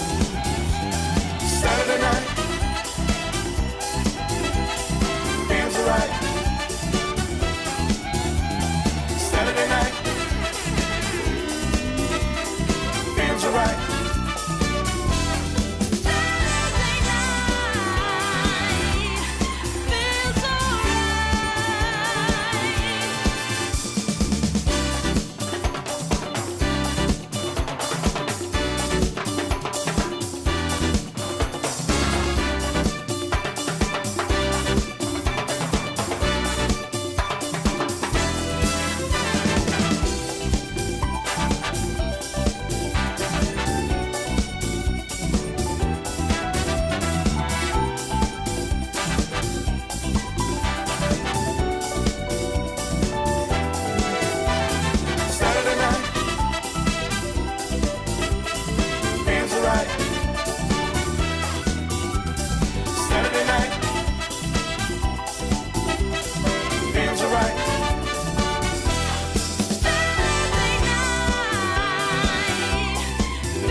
I got to do. Enough, enough, I can't hang on. Enough, enough, it all went wrong. Enough, enough, I don't know why, but it's over now, so let's just say goodbye. I wanted more of you than anything. I remember the days we couldn't stand being apart. Now the distance we seek and the words we don't speak, we lost everything that we had. I have no choice, our love has no voice, and all I know is that I have to go. Enough, enough, I can't go on. Enough, enough, oh, it all went wrong. Enough, enough, I don't know why, but it's over now, so let's just say goodbye. Enough, enough, I can't go on. Enough, enough, it all went wrong. Enough, enough, I don't know why, but it's over now, so let's just say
Just give me the beat. I just wanna move my feet now. Yeah. Just give me the beat, that's all I need. Just move your feet and let it breathe. 'Cause all you see is all you need. Don't be cheap, don't do it for free. Huh? Turn up the heat like an oven, baby, give me that love, and ain't me wanna lose control. Go when the beat start pumping and the party get jumping, everybody get on the floor. See if you lose your mind, you lose your cool. Welcome back. You're watching DreamLeague, and we're in the middle of a series. It is Aurora versus Tundra. Both teams, in terms of series, in Group Stage 2, undefeated. And for one that's about to change, the score is tied 1-1. And we got Largo on the board. All right, game over. Congratulations, Aurora. Is it that simple? No, right? 21-19 seems like... Seems like it's not. 51%. But lately, I feel like a lot of the wins are from lately. People just now know what to do with it. But do they know what to do against it? It does seem like the Largo teams are playing Largo, and the teams that have picked Largo and lost with it don't care about it that much anymore, which is That's fair. Pretty good for the hero's win rate, but honestly, you're right. This hero has looked so strong. When he gets to the point where he gets Aghanim Scepter and Kaya and BKB, it just feels so disgusting at that point. Like, what do you do? And it seems like Tundra's idea is we're going to doom him. That's their idea versus Largo, and honestly, it's a pretty cool idea. The highest win rate hero in Dota against Largo, so... If I'll one just team say is that gonna Largo's doom it- won 6 games in a row, Chiefs. You were not wrong. 6 games in a row, yeah. Yeah, so you're not wrong about recent success for the hero. Yeah, I wonder why that is, though. Because it feels like... Yeah, I mean, exactly what Mira says, most likely. But then the question is, what do you do against it? Because everybody knows what's going to happen. He's going to farm, and he's going to farm for a little while, and then he gets his Aghanim Scepter, and then they're going to fight, and then they're going to win. So are you... I heard someone talking today that people should just try to... Well, obviously Doom is a counter to everything, so there's that. But like draft burst damage so you can burst him earlier in a fight like you would prioritize bursting an IO. Yeah, burst damage is great versus him, but I truly think what you start with and look at is just the lane. Because this is a hero that can be bullied on lane if you draft correctly, and then it doesn't do much. If it loses the lane, it sits in the jungle for a lot longer, and it hits its timing later. And then you're kind of playing with -1 hero. If your Largo loses lane and needs to farm Ags, you have to play as 4 without him. He's not really contributing that much to you. Yeah, he's like he's not an instigator of like any plays on the map. Like, he will only really help his team if they have momentum, and his game is fine. But I've seen this hero be either neutral or a liability in the first 15 minutes.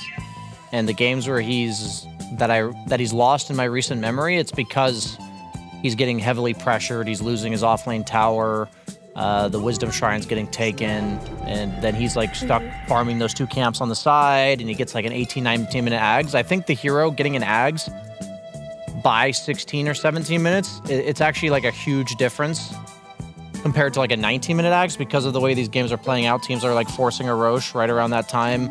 You're either basically prepared for that Roche Tormentor fight or you're not. And it's very binary. Like, this hero's super low impact until Ags and game-changing when he has it. But because of the Doom pick, I'm also wondering if they consider flexing the Largo at all, because I've yet to see the Doom be a response to Largo, but it does seem like it would completely negate the hero. Like, Medusa, you Doom her, and she still does something. But, like, Largo will literally do nothing in the fights if he is doomed. I think that's a big difference in regards to... I know Doom is obviously countered by Medusa, but you don't feel bad dooming a Largo and then not even killing him. Just remove him from the fight for 15 seconds, because the hero is just a walking... guy that'll hit you with a guitar. Yeah, I was gonna say walking guitar. Yeah, but that's Guess basically what? Doom might have a guitar as well. True, it's a nice set. I like that set. Yeah. I hear you, and I also think that it's a bit annoying for Largo Core because, again, his itemization goes from Ags to Kaya to BKB, and then he's Raid Boss Supreme, you know?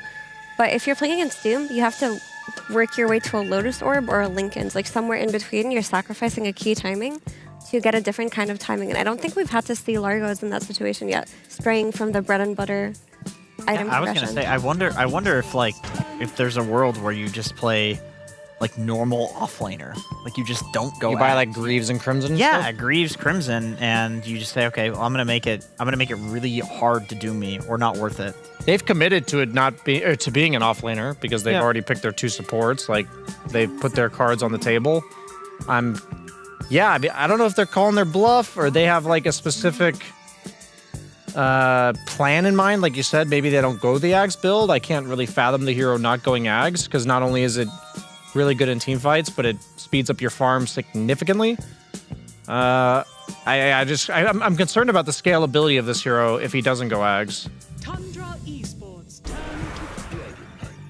Well, let's see what else they got in the tank. We got a Dragonite coming out, 2 cores there for red. Tundra. Very red lineup on the left here. Very red. I do think they got a good way to deal with the egg already on the side of Aurora, because obviously Largo is not going to hit the egg. But Jakiro and Hoodwink will, and that's good. Sometimes it's uncomfortable hitting the egg as supports. It'll depend on like what frontline chaos creator they'll have, because I can't see Jakiro right now comfortably hitting a Supernova with a Dragon Knight there and a Doom with Scorched Earth and Illuminates coming out. You need a BKB carry to do it, or a ranged mid laner. One or the other. I worry for Aurora though that they didn't really draft any kind of help against the Doom. In that game 1 they had a Shadow Demon, and Shadow Demon already makes Doom's game a lot harder. This time around it's Jakiro and a Hoodwink. Like, if you're getting doomed, you're getting doomed. No one's there to disrupt you. No one's there to help you. You just gotta take the L. Yeah, I mean, the only solution to that's an Aegis, which right now they don't really have objective taking other than like Jakiro for tier 1 towers. I like the Storm Spirit just because the 2 supports from Tundra are very slow heavy and no stuns. And then it is hard to doom you in this game. I'm wondering about there's a lot of like kind of lackluster picks, not really convincing. The DK, I'm wondering what they're going for with it. Like, it is kind of like a frontline body that maybe helps you take towers, but you're against Hoodwink that breaks you. Jakiro's like a lot of magic damage. You're not like a ton of burst damage, so maybe they think the Largo problem's just solved that way. I'm also wondering if Largo considers like maybe like a much earlier Lincoln's Lotus, like because if you go Shard, you go like Ags into Lincoln's. I don't know if the Kaya is an option. Like meaning, is that a skippable item? Like to skip the Kaya. Yeah, that's what I was thinking. You have to replace one of your natural progression with that, but I don't think you skip it. You have to come back to it. Yeah. Come back to it it for sure. impact. Yeah, just mix up the order a bit is what I was kind of thinking, because Largo Shard can be insanely powerful against a lineup like this. Because if he has, like, say he goes Ags like Lotus Lincoln's, then Lotus dispels all the stuff. You can apply it to yourself and another hero. And then I'm just thinking like the timings can be very powerful per item that he's buying, as long as he gets the Shard. Like you go like Lotus or Lincoln's, then Shard, and then back into the other. I was just thinking like maybe that makes it really hard. Like now that their only other stun on Tundra is a DK. I will say, okay, Nightfall has had enough. It's like Ursa's banned, Shadow Fiend's banned, Medusa, PA's banned, he's out. But no, he came back. He's pissed off. There's a lot of his heroes removed though, so it makes me curious what they'll go for, as I don't think that his Abaddon will cut it. And they need more damage. Never mind, they go for his Abaddon anyway. Well, where are they going to get the damage from? Yeah, you're actually so right. They need Doom as They well. need damage. And it's not just damage to kill tanky heroes, but damage to fight through the sustain of Tundra. Because we talk about Largo teams having sustain in these prolonged team fights, but a team with Phoenix and Coddle will have even more. Like they're not an easy wall to break through. Now you're just depending entirely on your Storm Spirit to jump these backline supports with the burst damage coming from Hoodwink and hopefully take them out early, because if these supports are alive for Tundra, they will easily out-sustain Largo, at least early on in the game. Yeah, they have like 4 health bars worth of health if the fight goes long on the side of Tundra, because you have the Sunray, the Coddle, DK, and Doom also have pretty decent innate regen. I'm wondering if BZM's hero can just be purely focused on shutting down the Storm. I'm still looking at something like the Quap, just something lane dominating. If that's just completely out of the picture and you go for like BZM Invoker or something. I wouldn't mind that, because he does seem to be the key problem. I mean, Aurora went for the Doom solution of, okay, how do we counter Doom? We're going to give him 2 Doom targets. That way, if one core gets Doom, the other one can play. Like, you kind of just bait them around, because in the past, Doom has suffered versus multi-core lineups. But then there are also things like Aghanims later on in the game too. It's not the best solution what Aurora have. Like, I don't like their draft that much. Depends very heavily on snowballing the lanes. If they don't snowball their lanes, it's going to be so tough. Abaddon is somewhat of a counter to Doom, just because the shield is a heal, effectively. Like, it blocks, I think, 210 damage. I'm just thinking like maybe the Abaddon makes it so, yeah, you can Doom the Abaddon and make his ulti go off and he won't heal, which is, it'll matter before the refreshers come out. I think a lot of those late game timing, like the late game fights are going to be chaotic as hell. I've been such a hater of Void Spirit this entire tournament. I haven't been on your shift for a while, Mir. How do you feel about, what are your impressions of Void Spirit? I'm also a hater of Void Spirit, but I'm a hater of Void Spirit when he's playing from behind. Like, some players just make this hero look really good, like Nisha, for example. And I believe in Lorna. I believe in BZM as well. This hero has been hit or miss on our shift too. I will say though that the Aghanims here does look really good, and it looks good versus Hoodwink and Jakiro. And also, this was great Void Spirit. This was one of the only remaining Coddle combos in the game. Like, Aurora took out Ember. Obviously, Tiny's out after the performance in the previous games. It's a hero where refreshing his abilities feels really strong. So it's not just like a normal Void Spirit. It's an empowered Void Spirit. You're gonna have. There's a Magnus. Yes, of course, Brian. Where did that hero go? That was a fun hero. They really nerfed that hero to the ground. It is a fun hero.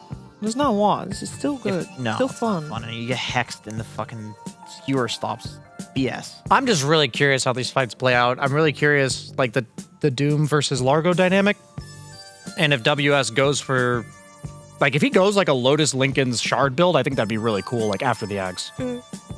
And for me, I think lanes are going to be really important for Aurora, like I said, because if they lose lanes, then I don't have faith in their draft. But if they can win and make some key movements, I can see the Doom draft also falling off, in the sense that they're down in net worth, they can't really take fights, and when they do, which target do you Doom? The other one's going to be problematic if you don't Doom it. Those kinds of situations. Yeah, absolutely. But the lanes for Tundra are much less important for them to win this game. So I'd say both teams have a good shot here for game number 3. Let's see who takes it, and let's see which team remains undefeated here in Group Stage 2. We're heading over to Sunsfan and Synderen to find out.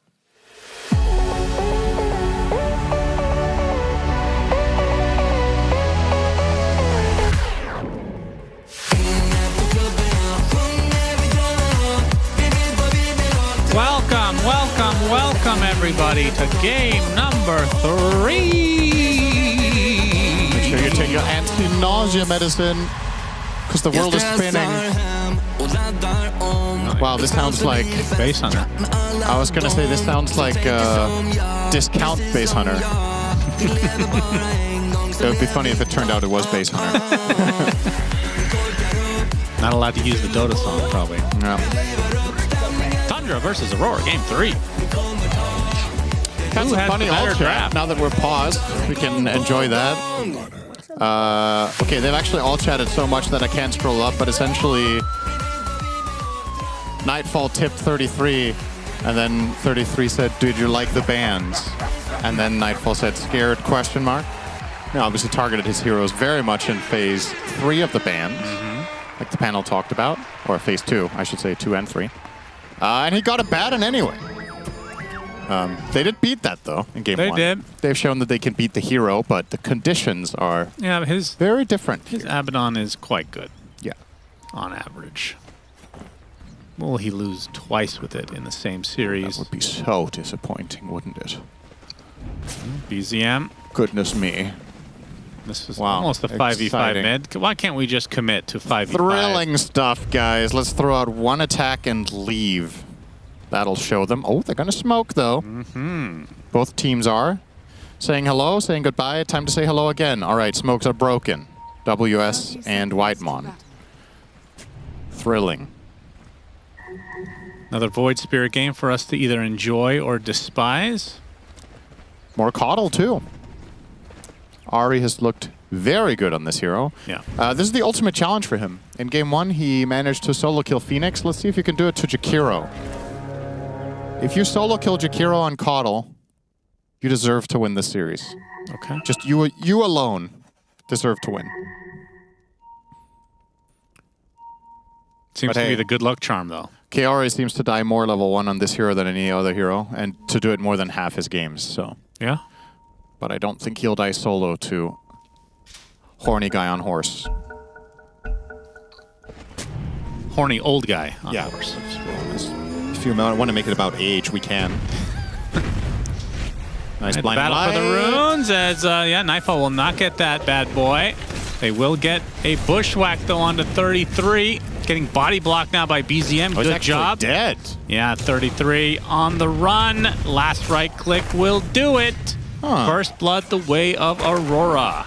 They did a good job proccing the aphotic shield while he was in fog on Doom, but Does BZM get an assist for that? well, in our hearts maybe. Good start. All right, well, this time around, it is Abaddon Synderen against Doom. How do you like that matchup in the late game? It's one of the weird ones in late game where you don't really want to Doom Abaddon because of his ability to survive for an extended period of time with borrowed time, but still, it also prevents him from healing during it. So it can go both ways depending on the conditions of how the fight is set. If you get 25 on Doom, you take the break, and you then yourself can kill him. Then you ruin it. 25 Doom owns Abaddon, but until that point, I think it's not as clear-cut. Also, even if you are doomed, you can still blink with your ulti up. So, obviously, something that a lot of people hate about Abaddon's build is that you can proc ulti and just blink away sometimes, and yeah, it can be very effective. So what you're saying is you need level 30 on 33. Well, at 25, I think if you break him and Doom, he's probably going to die anyway because there's going to be so much damage around him. It was more in the mid-game portion where Abaddon will have Radiant's Blink. He can still counterplay you a bit. Lorna getting a little bullied here. Yeah. 2 points in Resonant Pulse here from BZM. Lorinov has his bottle, though. And he's back in the lane. What do you think the mid of the tournament has been? Hero or player? Player. Lorinov for me. Yeah. I think. Probably. But it's hard to say, because it's also... I think... You could also argue it's Nisha, right? It's maybe your eyes are on Lorinov more because you feel like in the back of your mind it's more impressive that he's standing in for this team and how well he has done lately compared to, maybe you could say, the last couple of years. He's really stepped it up lately, well, whereas for Nisha it's more expected. We've gotten a lot more Aurora games too. I think we have cast Liquid a lot once, more. maybe. Yeah, exactly. We've been more exposed to Lorinov, and he's just been very good and consistent, but I think Nisha has played a great tournament as well. So don't think there's a wrong answer to that question, between the two of them at least. What will 33's creep of choice be this time around? I think the ice armor for now. I'm sure he's going to keep that. It's been a while since we've seen the position 1 DK. Yeah. Pure plays this hero very well, but it doesn't really offer all that much offensively in the laning stage, so I don't really see a way for Tundra to convincingly win their lanes. He's doing very well in the CS for now, though. Beating out Frogman with Guitar consistently on the waves. But of course, the trade-off is that 33 is not exactly having a party up top either. Coddle Doom is a pretty shit lane, if I'm honest. It's pretty damn bad.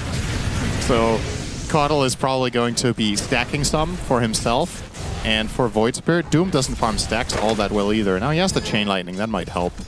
This is going to make their lane a lot better. Now you can play on spam. You can just keep chakring him and using Chain Lightning. He did lose his boots for a bit as his courier died with it, so Doom won't be able to get away from any action as Abby forces the issue, which we've seen so many times before. I guess I want to correct myself a little bit. I think this lane is actually not as bad as maybe at face value when you get this creep. WS looks to be dead. Whitemon takes it for himself. Bushwhack will save Mira.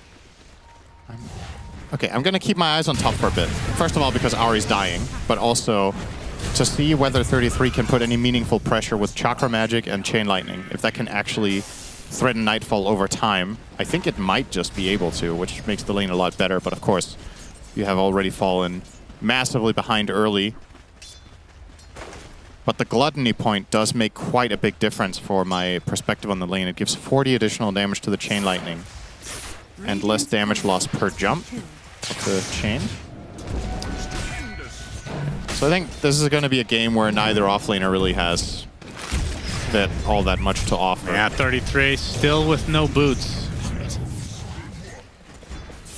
In an absolutely shocking development, Jakiro, well, first of all, he didn't die, which is ironically a little bit surprising, just statistically speaking, not in terms of theory.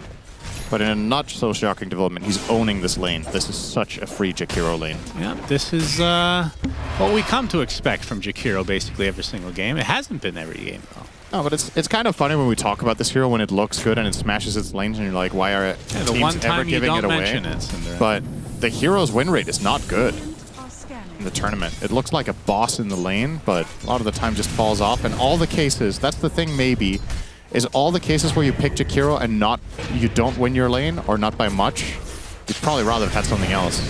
Speaking of Jakiro, getting gone on, oh boy. No. Oh boy. Can they take advantage of this? He has a step. Okay. Astral Step again. Oh, Aether Remnant. Bait from BZM. Kaori.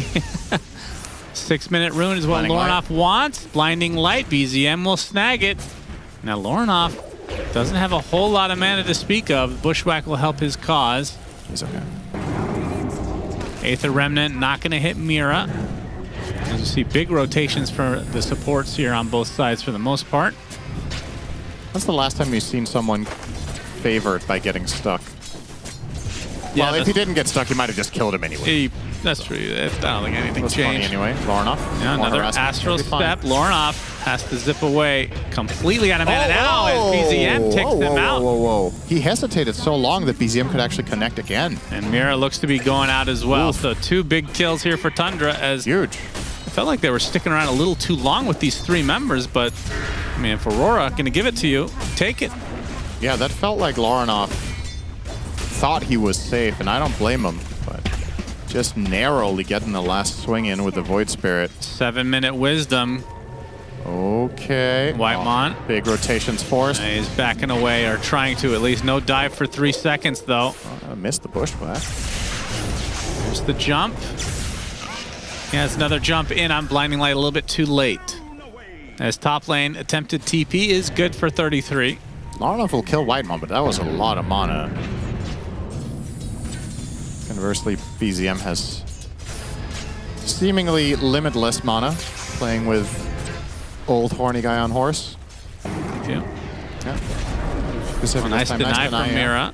Very good. Radiant's top tower is under attack. A relatively even game to start things out. Exactly what we want to see in a game number 3. And for WS, I don't think we've cast a game with him playing the Largo. If we haven't cast one, I've definitely seen it, and he was very strong in that game. Very comfortable. So if he goes for the regular Ags build, I mean, the BKB might be... It might be a Lincoln instead of a BKB, or both, I suppose. Yeah, you could get both, possibly. I kind of like the idea of just going Ags, Kaya-Sanj, Lincolns. Sounds good to me. Sure, very aggressive. Yes, indeed. Dragon Tail into some right clicks. Whitemont still level 4, gets Fire Spirit off as there's a TP for a double-headed dragon. Bushwhack gonna hold Pure in place. Frog Stomp as well as the Ice Path, and they still have the Licky McLickerson. I don't understand why Pure thought that was worth it. Yeah, that was way too easy. He's behind the tower at half HP on DK, and yeah, you know Storm doesn't have TP, but what about the rest of them? I mean, forcing rotation, there's inherent value in that, of course, like you're getting the TPs out. I think you could have just kept hitting the tower, maybe, instead, which is also great for pressure. Radiant's No WS. BZM makes his way over.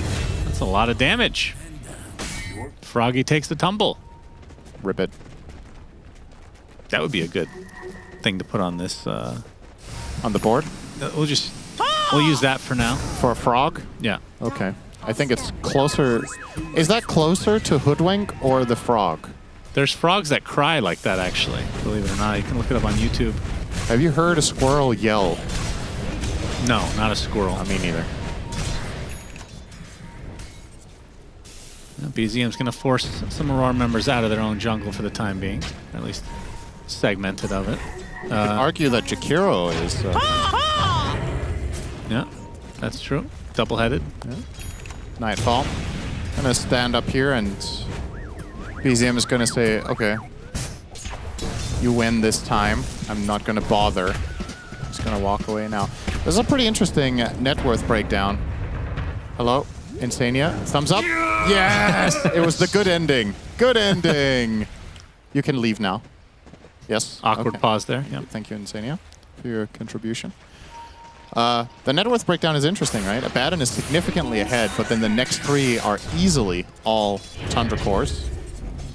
So this is going to be a lot of emphasis from Aurora on Nightfall's timings to use his Radiance well, because other heroes will struggle in. There's something Effie was talking about in the panel. She's worried for the... Okay, hang on. Yeah, worried for 33, and his ult available. Kaori and Nightfall on the run. He ended up not dooming him. Yeah, they don't end up doing much here, as Mira now going to try to turn the tables, gets the Bushwhack onto 33. Sharpshooter hits him in the butt, and he will follow suit into the grave. Regretting now that he didn't cast the Doom, perhaps, but it doesn't feel great either way. I gambled.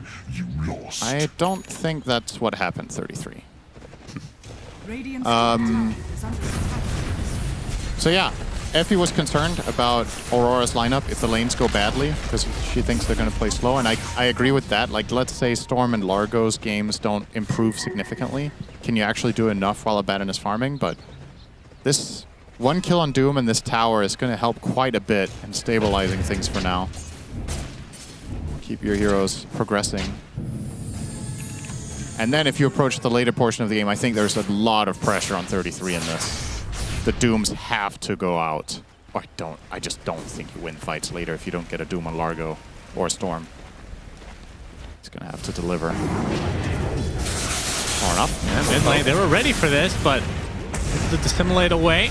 Lornoff, a bit low on mana, takes an astral step, but there's the aphotic shield. Nightfall joining in numbers, and a big ult from the... Well, it looks like Whitemon's the one that actually took that one. To the noggin. Indeed. Sharpshooter, way too much damage at this stage of the game. And that's another thing to keep in mind is, not that it was used on the DK, but the break against DK can be pretty significant. True.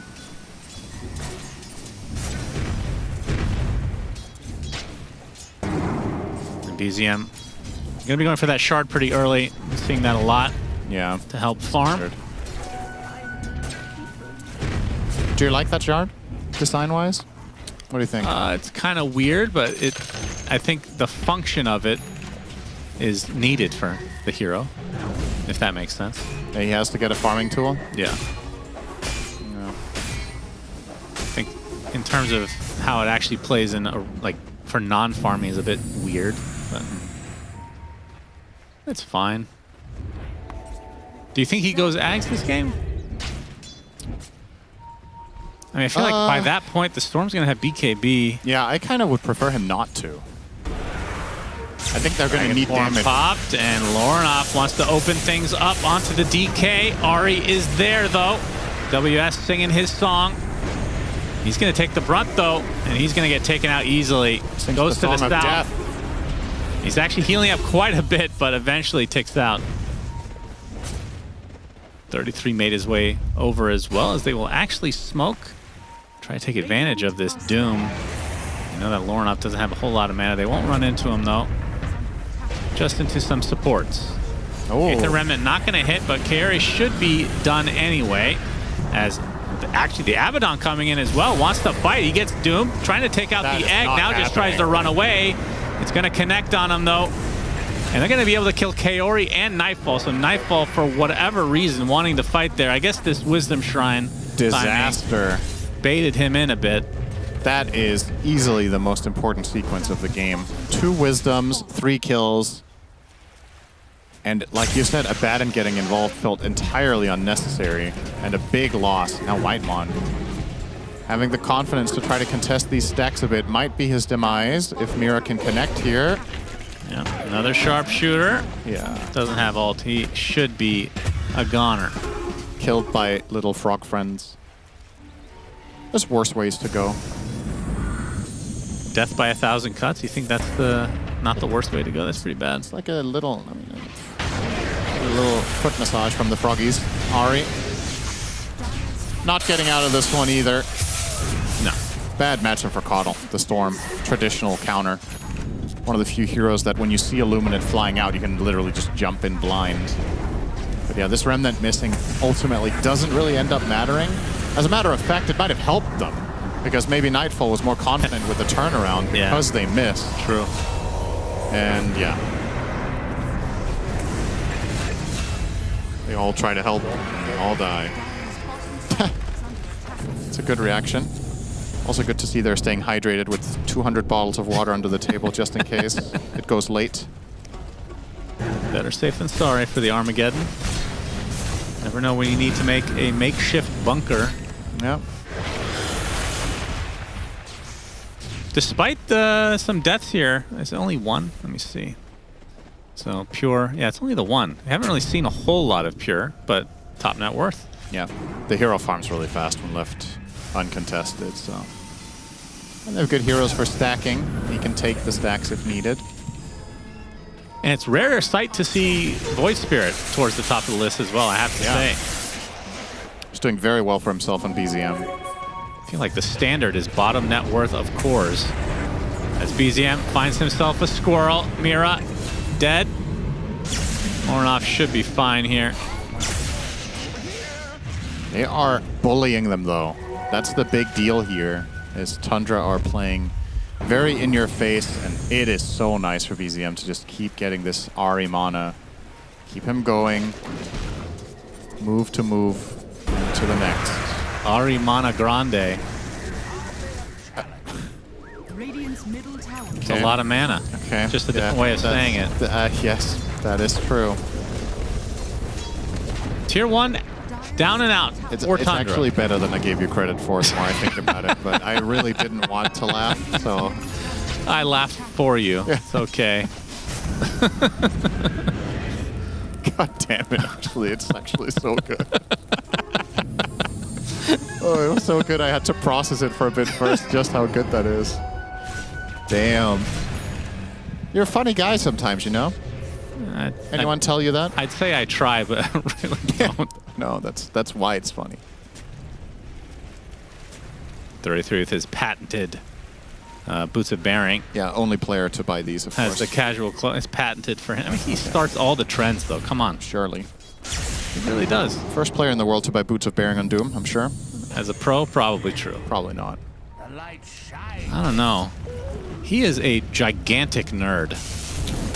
I would say he's like a moderately sized nerd. When he was on the same team as AUI as the coach for Tundra way back in the day. I think the gigantic nerd on that team was Saxa. You think so, huh? Yeah. I don't know about that. You don't think he's gigantic? I think so. Oh, you mean from a literal sense? I'm sorry I had to spell it out 3 times before you got it. We got there. No. It's all good. There goes Mira again. Feelings. I mean, look at the net worth chart. This hoodwink is half a hero. Yeah, that's I don't know. yikes. He is so far behind everybody else. It's kind of concerning. Yeah. Yeah, look at that picture. Who's the gigantic nerd, Shannon? It's still 33. That's right. That is the correct answer. If you had to pick the top 5 biggest nerds in Dota, AUI 33 in there. What are the other 3? Eternal Envy might be number 1. Okay. Honestly, in all history of the game. I could agree to that. Oh, beyond that, I don't know. I think they're the obvious top 3 for me.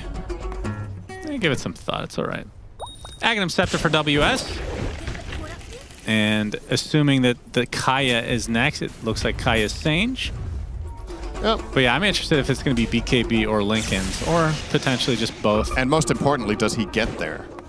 True. I think They that's are what far I'm most behind. interested in seeing is, can Tundra close this game out before it becomes a problem? Because I still feel like even with the Doom, this is not a clear-cut solution late game to what Aurora are proposing. But with the 6K lead already approaching the Tormentor, they could turn this into 5 digits very soon with one singular good fight. Aurora are trying to offer some sort of resistance through pushing mid. Now they're going to have to hurry up top to get there, and they are doing that. Largo will play them up there with haste, giving some froggy buff over to himself, as a matter of fact. In we go. And they get the BZM. electric vortex. Bushwhack they does missed. not hit, though. Oh, as BZM, he that's- gets hit by the sharpshooter.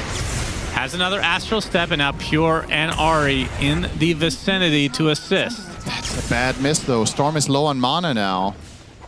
I don't know Aurora if you can't can fight. contest this anymore. They might just still try. No. It looks like, based on their movements, they're kind of conceding, but then not yet fully. Nightfall is Is like, he I gonna could just do this run in? alone. I shall go in alone. Storm in the Invis rune. It's too late. Whitemon gets his shard, which is a beauty. Yeah. Doesn't have to buy that anymore. And that's something the Dire, they don't kill the egg that well. Who's going to destroy the supernova? Abaddon, I guess? Yeah, that's true. It's just him. Great. But are you seeing this Bushwhack has to hit. You have a full clean setup. Like, what happened? How does it not hit? That looked close enough to me. Oh, I think Laurenov cut Did the he trees. destroy a tree? He cut the trees with ball lightning, and Mira didn't account for it. I see. That is very unfortunate. Okay, well, we're going to have a fight near this tier 2 tower. The lick onto Pure. He's broken and destroyed. And that's a wisdom. So at least something here for Aurora the other way. And Tundra overall doing very well to stay ahead in this game now. In comparison to the previous game, the 7K lead is not even remotely as big as the one from last game was, given the lineups. It's a lot more potential for the Dire. Nice escape. Beautiful ice path from Kaori there. All 3 getting clipped. Yeah, look what happens when he doesn't die the first 30 seconds of the game. He can somehow have 1v3 escapes on Jakiro. Unfortunately, he puts a bad luck debuff on Mira, who will instead have no net worth and miss key spell. Yeah. So what would you rather have? True. Not been Mira's game. It's how it goes sometimes. Hoodwink is a very polarizing hero in that sense, where misses are extremely costly and hits are super rewarding.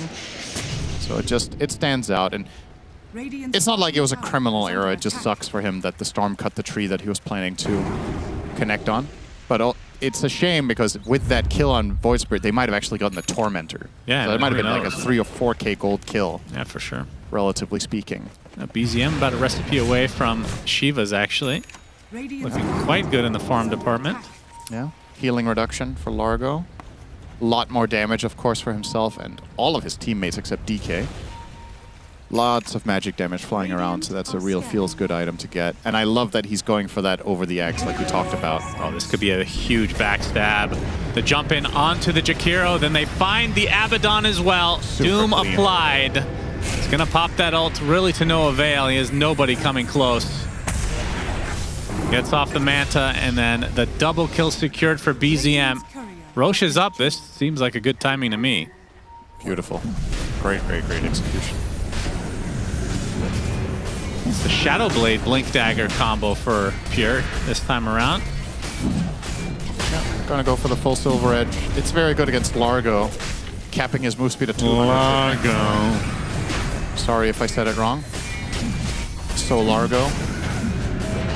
Oh, that was close. Exceptionally close, actually, from Mira.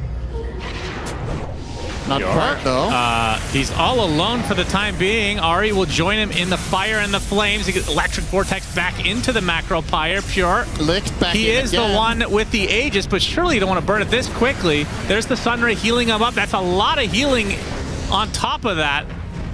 Glimmer to try to keep him safe. Lornoff and company want to finish it. Gonna try to find somebody else. They will find Ari to start. Schwack's gonna hit. Ari looks to be the sacrifice man. That was actually the start of a potentially good fight for Aurora. They only get the one support though. Just look at Largoing. Largoed through all of that. But yeah, the damage numbers don't look particularly impressive. It was a good job of resetting and saving the situation. Only losing the Caudal is a pretty good result for Tundra's side. Shiva's now complete. Big damage upgrade coming through for BZM. You see the replay here. This sharpshooter is... Oh my god, that is close. Almost looked like it should have gone. Yeah, that was like some... Maybe it would have worked on sub-tick. Oh my god, you made the joke. I was going to say that was some sub-tick stuff. It's close enough. That's how you know we're hanging around each other too much. Yeah, I mean, if you hang around with someone who loves complaining about Counter-Strike more than anything else, eventually it rubs off on you, of course. Yeah, I gave up on that one, so... When we sit in the green room and we watch the games that we aren't casting, you always just bring up, man, this reminds me of how bad Counter-Strike is. Yeah, just completely out of context. You know, when I give up on something, I stop complaining, Cinder. That's true. You haven't heard me complain about CS in a while. That is true. That's why you always want me to be negative about Dota in some fashion, because that's how you know I'm passionate. You reached the bargaining stage with CS. Yeah, I guess so. No, I think it's acceptance, actually. Oh, that's right. That was the one. It's just over. It's the acceptance stage. Yeah, bargaining's pretty early. Yeah, that's right. Oh, another swing and a miss. Nice attempt, though. Fiori again. Swiftly taken The out Dragon by 30. Slayer will kill the dragon.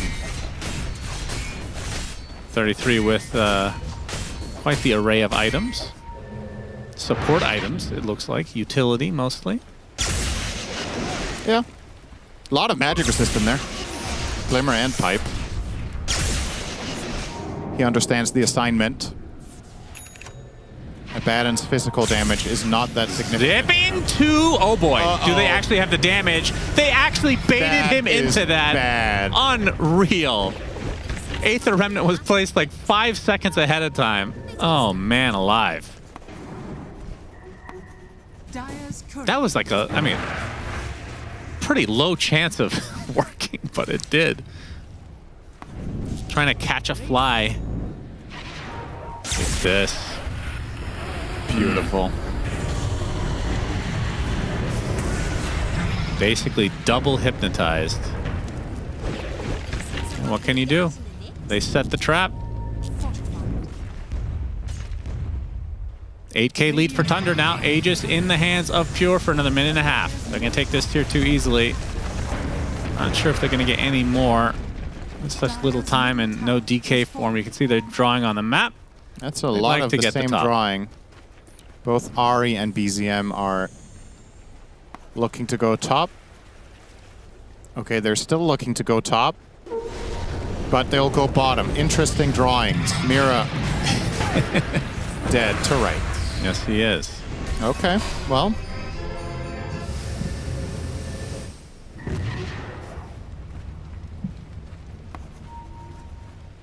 Tormentor, excuse me, Wisdom's coming up in about 30 seconds. Don't think there's going to be much contention for these. Oh, Kiora, man. I feel like every time we see him on screen, it's him getting killed by Void Spirit or He Doom. just keeps running into people, you know? Had a great start to the game, being slowed down massively now. The Jakiro special. Yeah, just wanted to use his ult. It's been so long since he got to pop it. Yeah. It's like a zit you just got to get rid of, you know? That's one way to think about Jakiro. Nightfall. Looks like it's going to be Lincoln's before Blink for him. Understandable considering how things have fared so far this game. Of course, you can see 33 does have the Purge creep, so can take off the Lincolns relatively easily. It's not one of those heroes that, like Storm is one of those heroes. If he has a Lincoln, it's hard to doom him because you have the cast animation on this Purge, but Abaddon's just next to you. Yep. That's exactly why Laurenov has it now. When the courier comes out, he also has a gem, so he needs to not die here. He will escape. So that's the first Lincolns, and then Abaddon will be the second, and Largo will buy a BKB. Largo? What? Solar and Largo. What is your problem? Problem. Okay. Maybe we'll add you to the list of nerds. Why, because I say Largo? Largo. It's like a Canadian accent. You started British. Okay. Okay. Quick kill. You started British in your career, then you became basically American. Okay, can you say the hero's name, Canadian. please? Huh? Say the hero name. Largo. Largo. Yeah, because you're copying me. No, that's what I'm saying all the time. No, you've been saying Largo. It's like a nasally sound to it as well. You know? Largo. Yeah, it's fine now. Okay. When you focus, you can do anything, Cinderin. Yeah. Put your mind to it, buddy. I am trying so hard for you. BZM has Aghanim Scepter, by the way, so Resonant Pulse will... So that's the thing. You force the Storm to get Lincolns, and now without BKB or any Dispel, you do have a Photic Shield if he's close by, but that's for a while. Yeah, that's. I love the order that he went the Shiva first instead of doing it in opposite order, because I think at that moment in time in the game, the Shiva was better value, and now the Eggs is starting to really pick up in effectiveness. So, cool order of itemization. Now finally Nightfall will be starting on a dagger. Yeah, I mean, I think his issue, Cinderin, he's building all this survivability. Yeah, it's doesn't really have damage. Yeah. It's just Radiance.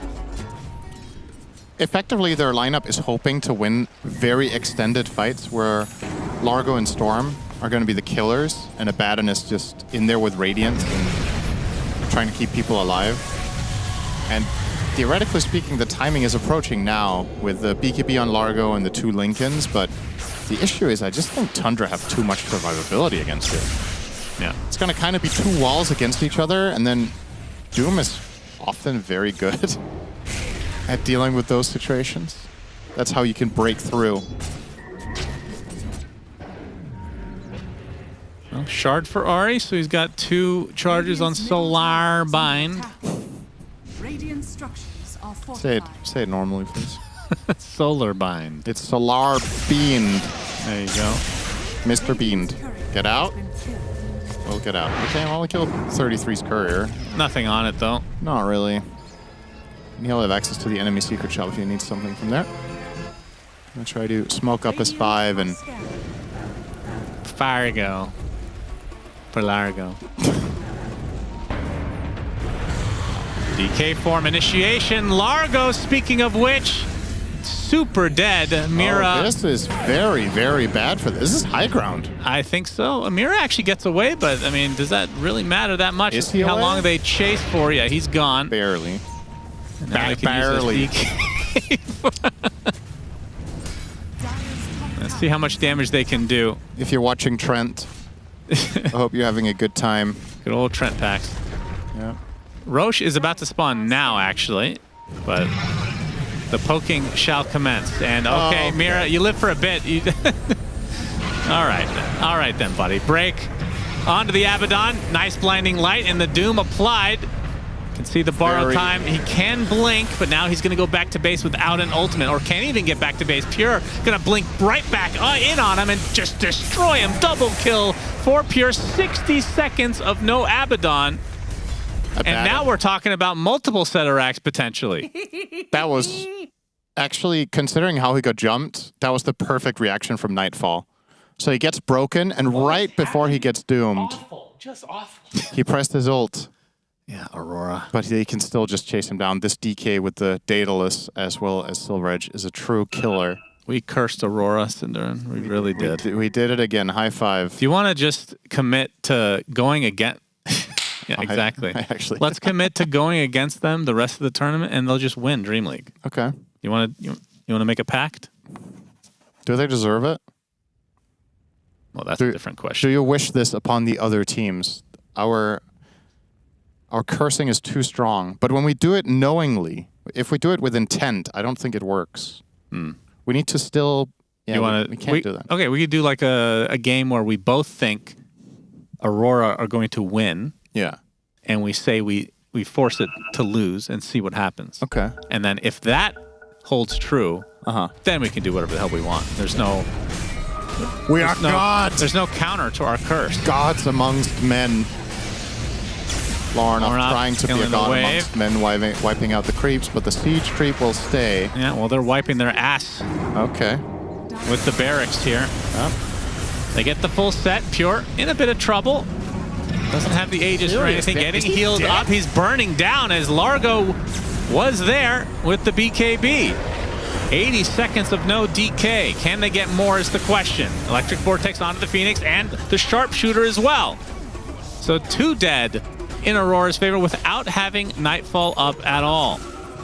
And keep in mind, Roche is up. If they can somehow sneak that. This game is not over yet. I thought they were going to get at least that side for free and then maybe a little bit of damage on mid, but they caught Pure totally off guard. Yeah, they spot Roche. Caught him off larg, if you will. Time for Roche.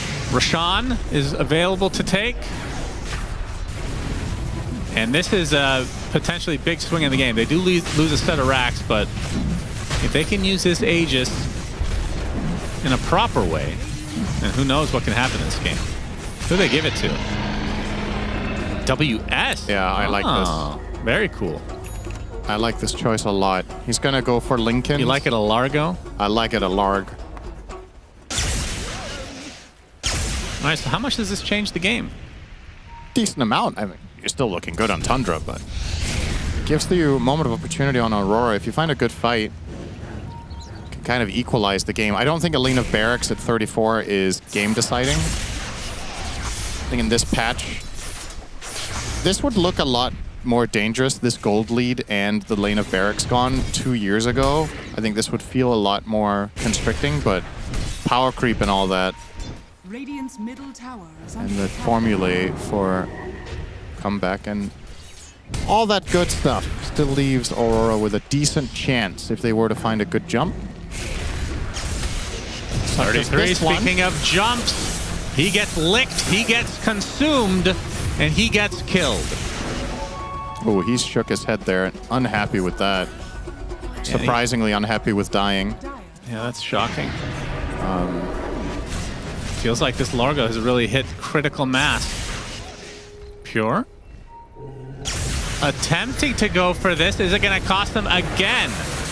He's doing a lot of damage, though, as BZM comes in to finish the job onto Mira as well. Lornoff in a 1v1 battle, trying to zip away. They get a beautiful ice path with the macro pyre. Pure is back to base, and now the egg place. I think they have the damage. Here. Indeed, Jakiro, the hard counter to egg killing. Can eat an omelet like none other. Double kill for Lornoff. BZM will be able to drop out of here, but okay, Aurora. Some very good momentum on their side.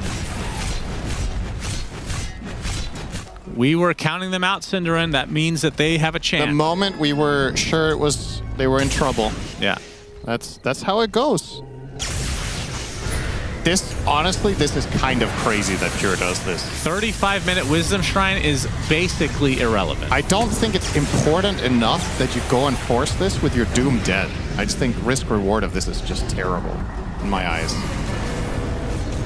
Of course Aurora are going to be connecting to this. You also have the information that they're not in the top half of the map. You have the vision. Just feeling himself maybe a little bit too much there. And all of a sudden, that's half the lead gone. And I don't think this is... let's be careful. Who do you want to win? Do we think Aurora are back? I don't think I want anyone to win. Okay. Well, I want the viewers. I want the viewers to win. Yeah. Well, that's when the moment you said that they pause. So, of course, another unsurprising instant curse on the game. God, we are. The thing is, you used to be the one with the curse, not me. What happened? It's infectious. This is unacceptable. Just takes some time to incubate. All right, they're ready. You can hear me pouring this, can't you? I can. It's actually it's really good ASMR. The sound of pouring water into a plastic cup from a thermos is very... People have been probably hearing that the whole tournament, thinking it's the map. I don't think the mics pick it up. I hear it in my headset. True. Yeah, maybe if it picks up on broadcast this, you should do it again. Oh, that's good. Yeah, nothing like refreshing water. Hot water. God. Larnoff has info. This is Sentry opens up things onto Whitemon. They get the bushwhack as well as the lick. Down goes the Phoenix. Oh boy. Somehow Aurora have come back in this game with a vengeance. Look at these 3 graphs in perfect harmony. Just following along nicely. Well, maybe don't look at them right now. Actually, now you could. Maybe not. Maybe yes, maybe no. Maybe no. Wow, look at the graphs. Okay, there we go. Isn't that nice how they follow? I think it's pretty rare they follow this perfectly. It's a nice like three mountain range. Versions of the same one. Yeah. Do you agree with 50-50? I kind of do. It's feeling like it. I think this is anyone's game again. I mean, it depends on how... you can't curse anyone. That's true. Then they both lose. That top set of barracks, we'll see how important it is in the next few minutes. Good rune. Yes, it is. Larnoff. They have 35 seconds on Aegis. I guess they won't really be able to use that, but they gain 10k with this Aegis. That is really, really solid for the side of Aurora. And Tundra with a couple of late-game slip-ups. If you can even call this late game yet. The definition of that is moving up every year. Who do you think wants to win this game the most? There's one answer. Well, you could argue 2 answers. Who wants to win it the most out of the players? Nightfall. It was between him and Pure. I couldn't actually decide. It's a tough call. I'm sure there's some... I won't say bad... okay, I'll just bullshit this. There's some bad blood there. Just made that up on the spot. Let's start fabricating some drama to keep this more exciting. The game is exciting enough already. Larnoff will look to the tier 2. No defense being mounted here from Tundra. Now, Satanic on Pure is a pretty big deal. Of course, something that could inspire some fan fiction. Bloodthorn for Nightfall. I don't know if I'm happy or unhappy you didn't pick up on that one. I don't listen to you half the time, sorry. Honestly, probably fine that time. All right, they're going to use Roche's banner to get a little poke action on this tier 3 tower. There is a fortification. Good damage. They got to mount some sort of defense here. Yeah, who's going to destroy the banner? Is it Bruce? I mean, they're going to get this tower then. BZM? Huh. Okay, Aura's just hitting it from 800 range. They need some ranged heroes here. All right, that'll burn down. The army of remnants. They'll take that. Now smoke from Aurora as this next couple minutes is going to be quite crucial. If you get a pick-off before Roche spawns, could genuinely decide the game. Yeah, it's I agree 100%. This is anyone's game, and it's about who gets the jump. Like, if you get a good opening with Doom, you're in a good position, but the ease of execution right now feels like it's in Aurora's favor. You just jump in with Storm and you build the fight. On the side of Tundra, you need to play against these 4 Lincolns. Storm has Lincolns, Abaddon has Lincolns, and Largo has double Lincolns. Double Largo. Largo. Yeah, it feels like it's much clunkier of a situation for Tundra. Kind of need a fight to be extended a bit, perhaps. Or if you just have really quick fingers, potentially somebody Lincoln's breaks into a Doom right back to back. Yeah. If it's Doom having to do it, then it's clunky. What ways do you have of breaking it? DK stun? Anything else? Force Staff on Coddle, but he's never going to be in range. So it's Doom. Doom and DK have to do it themselves against 4 Lincolns. Mm-hmm. That's not easy. Can you Solar Crest them? Does that take off Lincoln? You can't Solar Crest the enemy anymore. You can't do that anymore. That's a few years ago. I mean, I have literally never bought that item. I don't know how long ago it is, actually. That Nightfall. became a defensive only. But you can Solargo. Oh yeah, we're going to see some Solargo in a second. Yeah. Trying to get information with the Shivas. DK form activated. Roche up in 1 minute. Ice Path is going to hit into the Bushwhack, into the Boomerang. Now Pure's getting brought everywhere. Already at half health. No egg, no BKB. Yeah, his BKB is running out. Lornoff is completely out of mana. The Lincoln's pops. He's committing completely here. As the jumping comes in, there's the Doom onto the Largo. Gonna run away for the time being. Lornoff getting some mana back. Nightfall. Okay, Seth Rogen. That's the Manta. He's already at half HP himself. Does have his ult. Finally will pop. 33 is his focus right now. Along with Lornoff, they're focusing on this Doom. A lot of damage, but they have the heals to compensate. WS no longer Doom, so now he can sing his merry song, which means Tundra might not be able to fight this. We'll see. A big jump in though from BZM. Destroys WS. No more healing for you. Nightfall drops next. 2 dead for Aurora as they now attempt to run away. Oh, they felt confident, but they were only half HP. They weren't healed up nearly enough to go for that chase yet. And now there's a damage rune. The doctor's in the house. Roche available.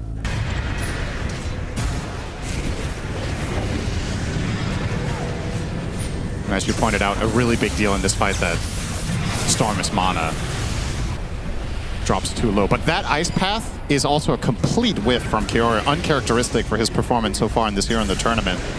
There was a possibility to hit 2 heroes, he hits none, and that jump is so clean. Connecting on both, getting the Shivas off, and DK has more than restored his health and is ready to go. The amount of healing and the amount of overall just tankiness and survivability both teams have leads to these long fights, and it's a battle of attrition that eventually favors the Radiant. BKB forced. Will he TP out on Lornoff? The answer is yes. No. The answer is no. The answer is yes. The answer is it's kind of late. Oh my god, that was so close. That was so close. Pure, though, taking advantage of the situation. Fortification comes out. Should be able to finish this tier 3, though. Nightfall back in 5 seconds. Lornoff back with full HP and mana. Again, the focus, but so much damage mitigation. They break him. Pure attempting to run away with that BKB. As Lornoff out of mana now, kind of stuck in place. Sunray's going to dissuade Aurora from going any further. You can see Ignis Factus placed as well, just to secure the exit. Of course, Pure does have Aegis, but I mean, with 4 minutes, you don't want to burn it this early. It's still step by Steph. Step by Steph Curry. Let's go, Steph. Slow progress here for Tundra.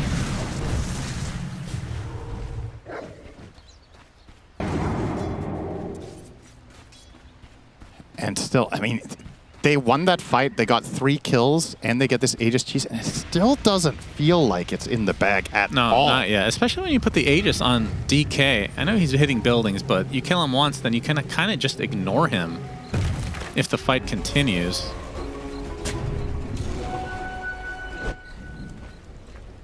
I feel like BZM Aegis makes a lot of sense. Okay.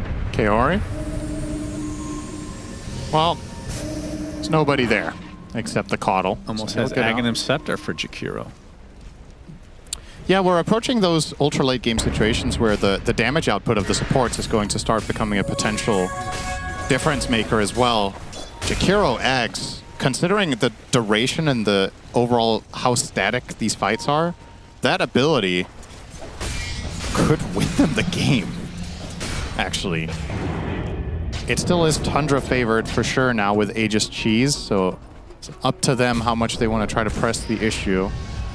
Multiple 25 talents coming out now. Void Spirit and DK have theirs on the Radiant side. And on the Dire, we only have the Storm for now. The Overload attack bounce, which is just even more damage to spread around. I don't know how Ari plays in that position. It looks so uncomfortable. He's young enough that it works, I guess.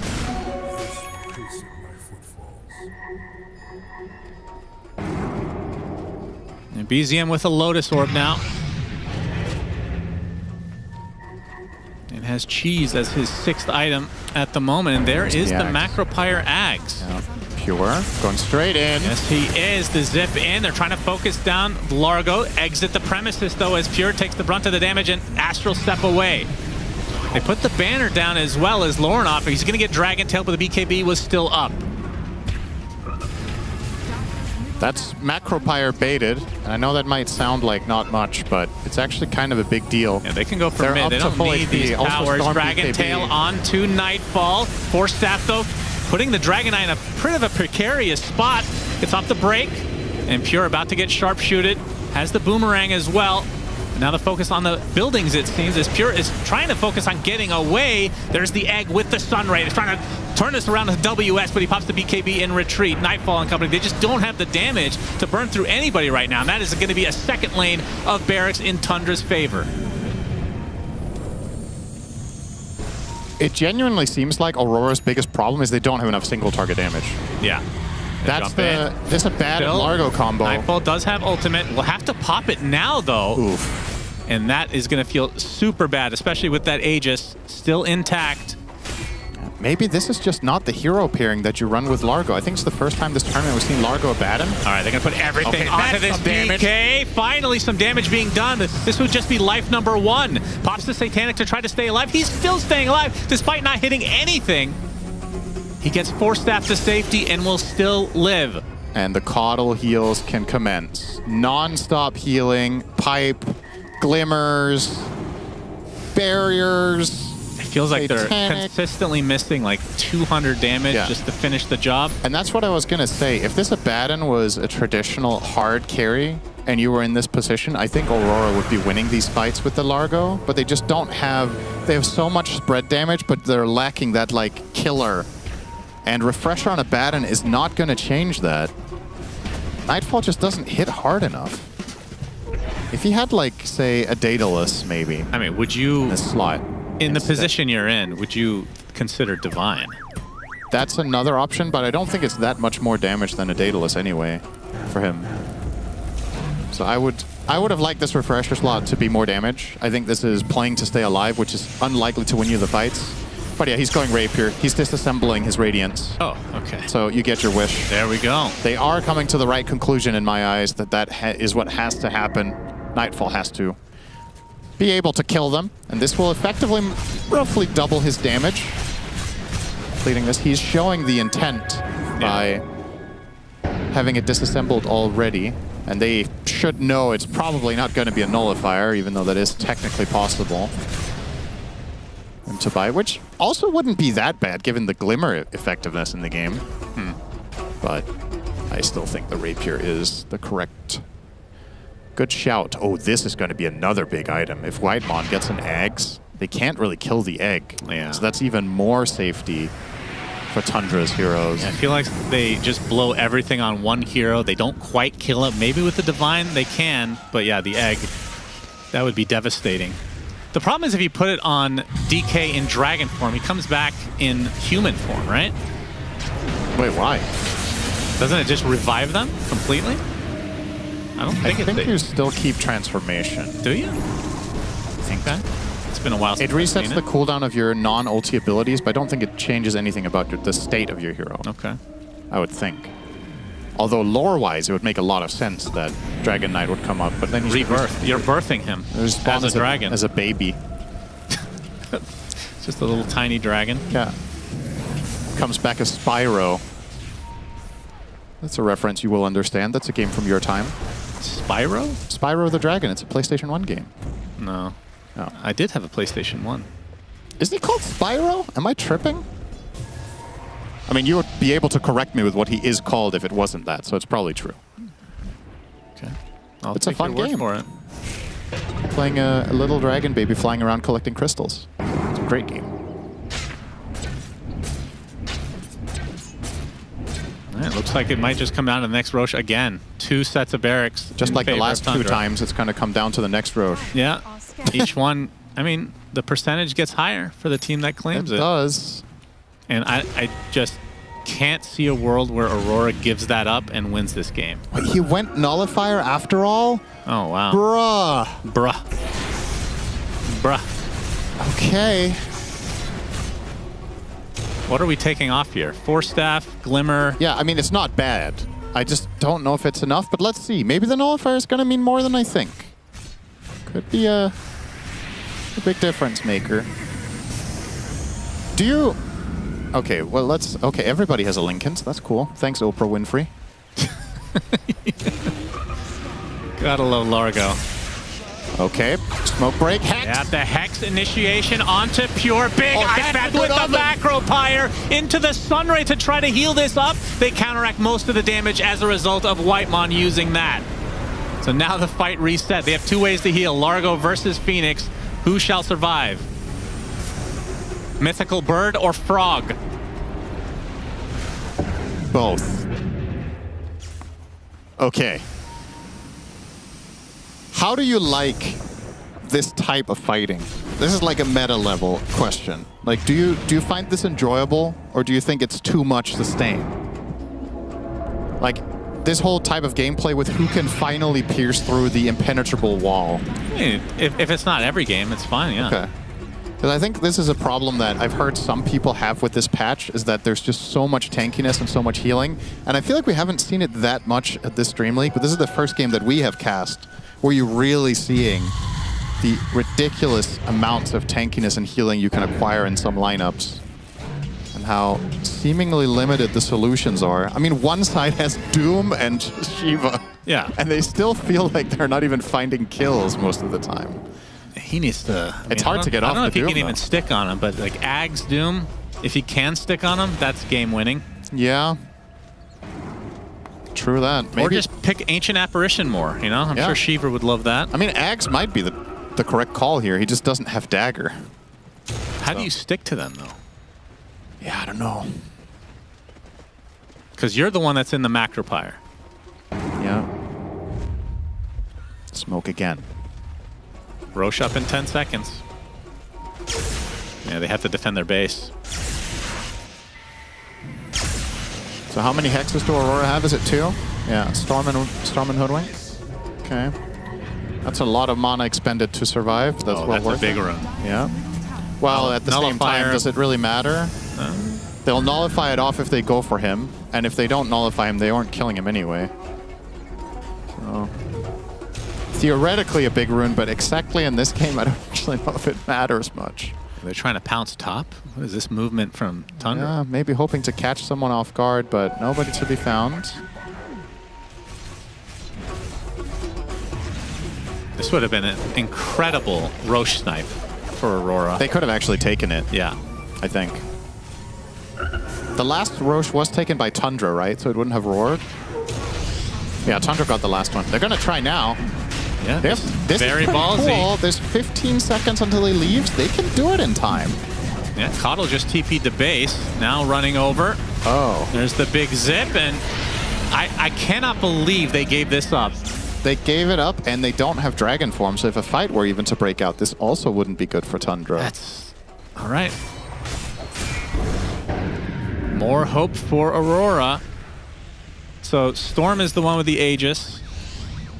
Who has the cheese? Who has all the goodies? They must be in backpacks that are not showing in the UI. Cheese on Lorenoff as well. Yeah, Refresher and Largo's backpack. Yeah, that could probably be... I would give it to Jakiro. Yeah, I was going to say double Macropire with Ag seems pretty good. Just make the world's biggest oven. One of the biggest you've ever seen. Bake a nice cake with all these ingredients. You got chicken and dragon. Yeah, some great cake. How about a pastry with that instead? Well, if you're from the UK, any cake, it doesn't matter. What? I've been watching the Great Baking Show, whatever the hell it's called. The British Bake Off? Yeah, like meat pies. Like, yeah. God. Yeah, like pie is not a cake, though, as I you know. are very knowledgeable No, believe me, about. they can put anything in cakes. Okay. Oh, cake. Pure, otherwise known as puree. A good way to Fully make cake. loaded on items. Look at this. I guess all he can really go for is Ags now. Yeah, who has the better scaling in 50 minutes? Who can eventually break through the wall? I think ultra late game. I think Doom will win. Yes, Doom is the... But he needs to get it off. Storm and Doom, I think, are the two best, like, ultra late. I think Abaddon falls off a bit. He is still mega strong late, though.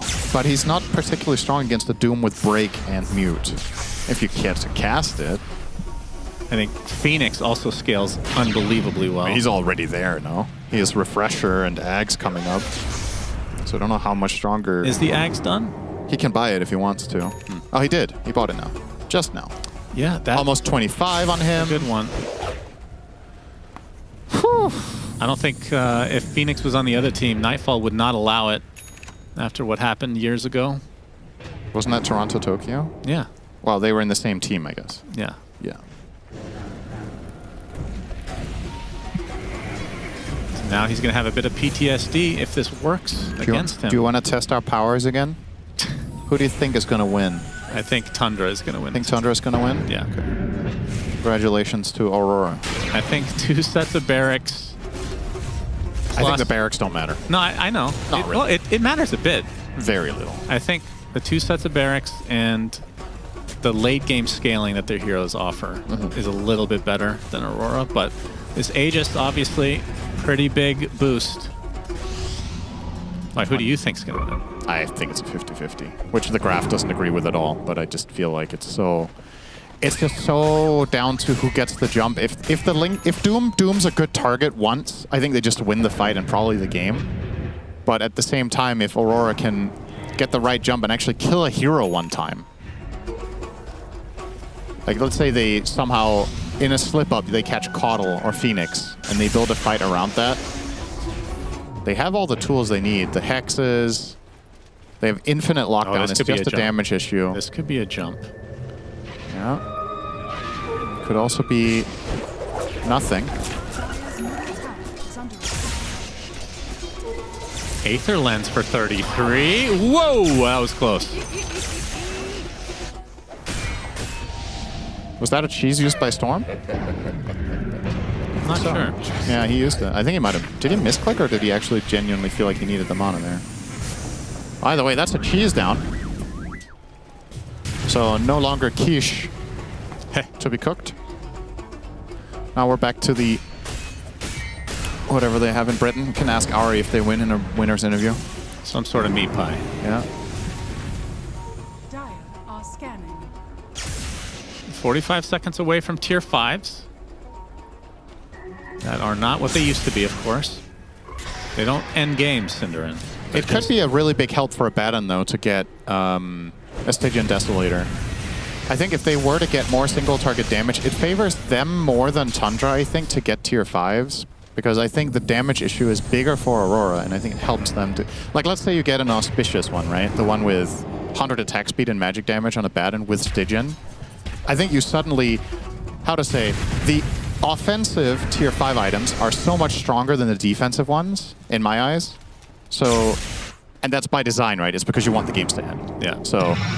that could help him. 60 minutes. 60 minutes. I wonder why these pro players don't stack Ancients at the 59 whatever mark.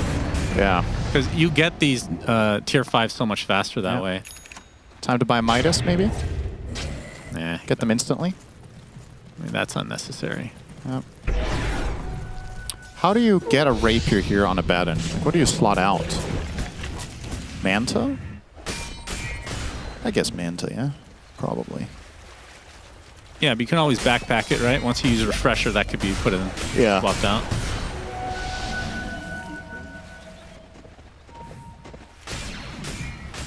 This is a big talent, by the way. Caudle just got the 200 Illuminate damage. Mira has Obviously a fallen. increases your healing as well. Oh, yeah, true. So he can wipe out waves. He can heal teammates even more, which is just what we needed. More healing and sustain. It's so funny, this 25 talent, it reads poorly. +2. Yeah. Doesn't sound like very much, but with the add the Ags and all that, it's virtually unkillable. Unless Jakiro went carry. Then it would be pretty easy, actually. He's working on a refresher himself. They give him the shard, and he wants the real deal. We have 3 Fallen Skies in the game. 1 Spider Legs. No. A Divine Regalia for Nightfall. I know he loves this one. I think he must have not been offered Deso, right? Well, they have Lauren Deso and Lauren I guess. Okay, so he has the auspicious one, but it's not, or audacious, sorry, not auspicious. I think it would have been better the other way around, probably. But at least he did get the Titanic one on Nightfall. Yeah. So he has the additional base attack damage and status resistance, which is interesting against Doom. BZM has the Deso for their team. Yeah, you need one of these. I haven't seen this many Fallen Skies in a while. Yeah. The only one missing one now is Kaori. He still doesn't have a tier 5. He's choosing. His options are Rift, Shadow, Prism. Wow. Deso or Spider? Okay, I think you keep Whispers of the Dread. Yeah, honestly. You probably keep Whisper, and then you take CDR? Or do you take Timeless? I would take the debuff duration. Oh, somebody died! Okay. Hey, Ring the alarm! That's when the barracks actually matter, Yes, Slytherin. it's Dr. Pure. So 75 seconds of no Mira. Does have the buyback, though. Dragon form still has a decent amount of time left. Outpost control now for Tundra. Will be an Ags next for Pure. 33 apparently not interested in Ags himself. We'll see. Don't do it. Buy the BKB, man. Come on, you want to win. Buy the rapier. You know you want to. It's rapier. You're gonna lose the rapier immediately. Don't do it. Buy the rapier. That was a really long one. I have to say, they've already bought the rapier. Yeah, they have. They have. Wait, who has? I don't know why I said that. I don't know either. I don't know why I agreed. I don't know why you agreed to that They want either. to buy it. They want to buy the rapier. Yeah, well. He doesn't have it yet, Shiver. He wants to, though. Oh, was he actually debating BKB? Shiver says it's perfect because he's actually debating BKB. How is this even a conversation? Okay. Just like any discussion between Effie and Jenkins, Effie's right by default. Of course it's Rapier. Why would you buy BKB here? Shiver very invested in this. Of course, she's hoping for Rapier because it's more fun, and we like fun. So I mean, does he already 33. has Fun in the jungle. He has Divine Regalia, so if you die, you know, you're losing everything anyway. So. Yeah. Might as well go out with a bang, right? By the way, I think that is, I know you're going to disagree, I think it's an overrated neutral. God damn it, man. He went BKB. Jenkins was right. Oh, why do we need more survivability? Hello. Well, he has Refresher. He's getting double BKB. There it is. There it is. The game-winning item. It could be. 33 has sent his pipe back to base. He's swapping out tankiness for kill potential. Roche up in 1 minute. They don't know that yet, though. Pure.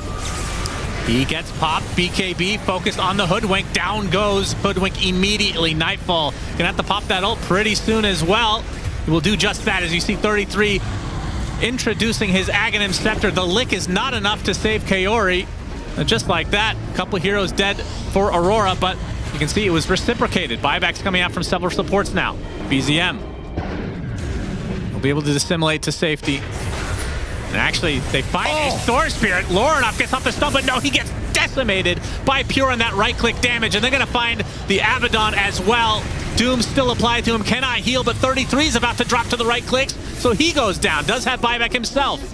And somehow Aurora are turning this, and Roshan's about to spawn in 10 seconds, so they should be able to get that as well. That was But expensive, though. they're Ancient exposed now. They bought back 3 heroes, including Lorinoff. So there's a clear line of victory here. Tundra, if they could somehow kill Storm again, this game is theirs, more than likely. But yeah, he will, of course, be the owner of this Aegis sometime soon unless Tundra can somehow stop them or steal it. Is it worth the risk? I don't think so. He's gonna roar. I mean, Nightfall doesn't have ult here. As he works towards the Divine Rapier that he's baiting us with this whole time. He actually is going to try to go for it, but Roche is not even killed to being killed off. Dissimilates away. Very low, gets off the Fallen Sky. Try to help his team here. BZM. They don't get the Aegis. It's on Lorinoff. BZM on the high ground now. Doesn't have TP for 12 seconds. They're pinging up here. No way they find him here, right? Oh my god, they find him. They have a bit of vision. BZM. Oh, they have a ward the directly there. Okay, no way they found him. Ice Path misses, though, so I think he's actually fine. Told you they wouldn't find him with the ward they have on top of him. Some way, somehow. He still got out, though. That is... The fact that there's a ward there minute 66 is something. That almost was a very, very big kill. Is that a Roche banner in the pit? Nobody wants that? Oh, is that the new thing we leave there now? It used to be Aegis. That was cool. And this is an upgraded one. Anyone going to take Nobody's that? interested? Oh, okay, well, not important. We already have a banner, says Kaori. But not all created equal here. Yep. Okay. So what's the Divine Rapier watch looking like? He's got the gold for it on Nightfall. What is he even dropping? I mean, like I said, I think you just get... You backpack your Manta, right? Surely? Yeah, okay. There it is. Wait, what did he just replace? Nullifier, right? Yeah, he disassembled and got... Okay. All right, so he regrets his original decision, it seems. So Divine Rapier... Wait, he didn't Nightfall. disassemble. I think he sold it and then bought this, no? Well, you can't disassemble Nullifier? Why would you buy the Sacred Relic again? I thought you could. Maybe this got changed, I actually don't remember. Okay, they're going to jump in. BZM. No, he's on the outskirts here. Oh, look at Pure! He's getting burned through Chris, but the egg just in time. Can they kill the egg in time? Yes. It's going to be close. Yes, it's a double kill for WS. The Frog can kill the egg. Aghanim Scepter from 33. The Doom still applied to Lorinoff, able to find the distance, though. Zips away. Eondis procs for 33. Lorinoff blinked, or he zips right back into the Doom. Able to take out WS is Pure with that buyback. Remember, he's still only human form. No ult for 72 seconds. The Electric Vortex. Lorinoff with that Aghanim Scepter doing absolute work. And now a Fallen Sky onto several heroes. Nightfall is absolutely destroying everybody. His ult is still activated. Several buybacks from Tundra. Ice Path connects onto the Void Spirit. BZM is down and out. He does have buyback as well as the Electric Vortex finds the Coddle already dead. In addition, double kill for Lorinoff. Aurora only with one member on the deck.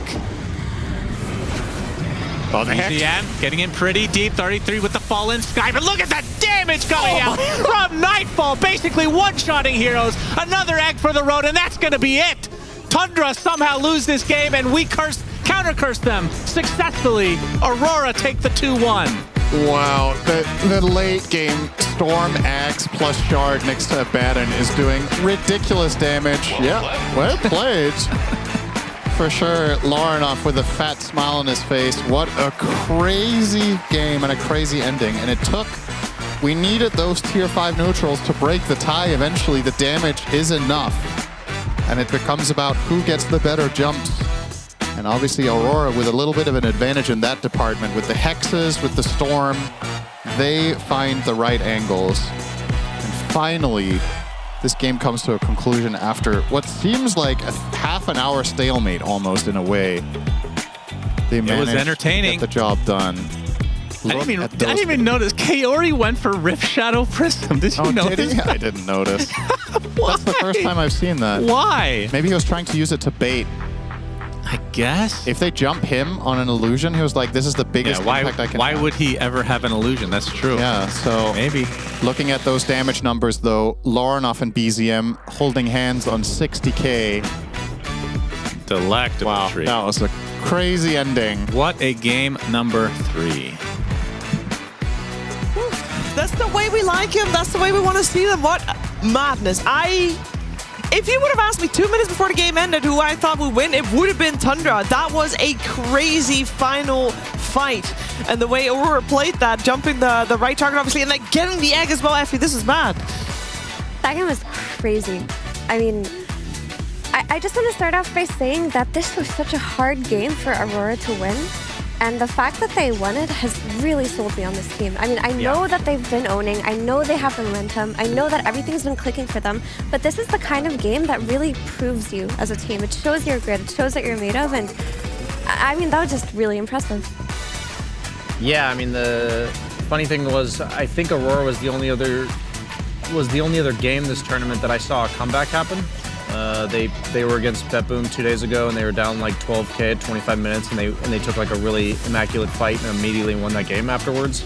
This was a marathon version of that comeback. This required a lot of things to go their way. That Roche fight with 3 buybacks, like committing and having the resources necessary. I mean, I think stuff like that can be decided simply by having Roche be bottom. Like 100%. That means you have the outpost there and you have it controlled and you can TP back in.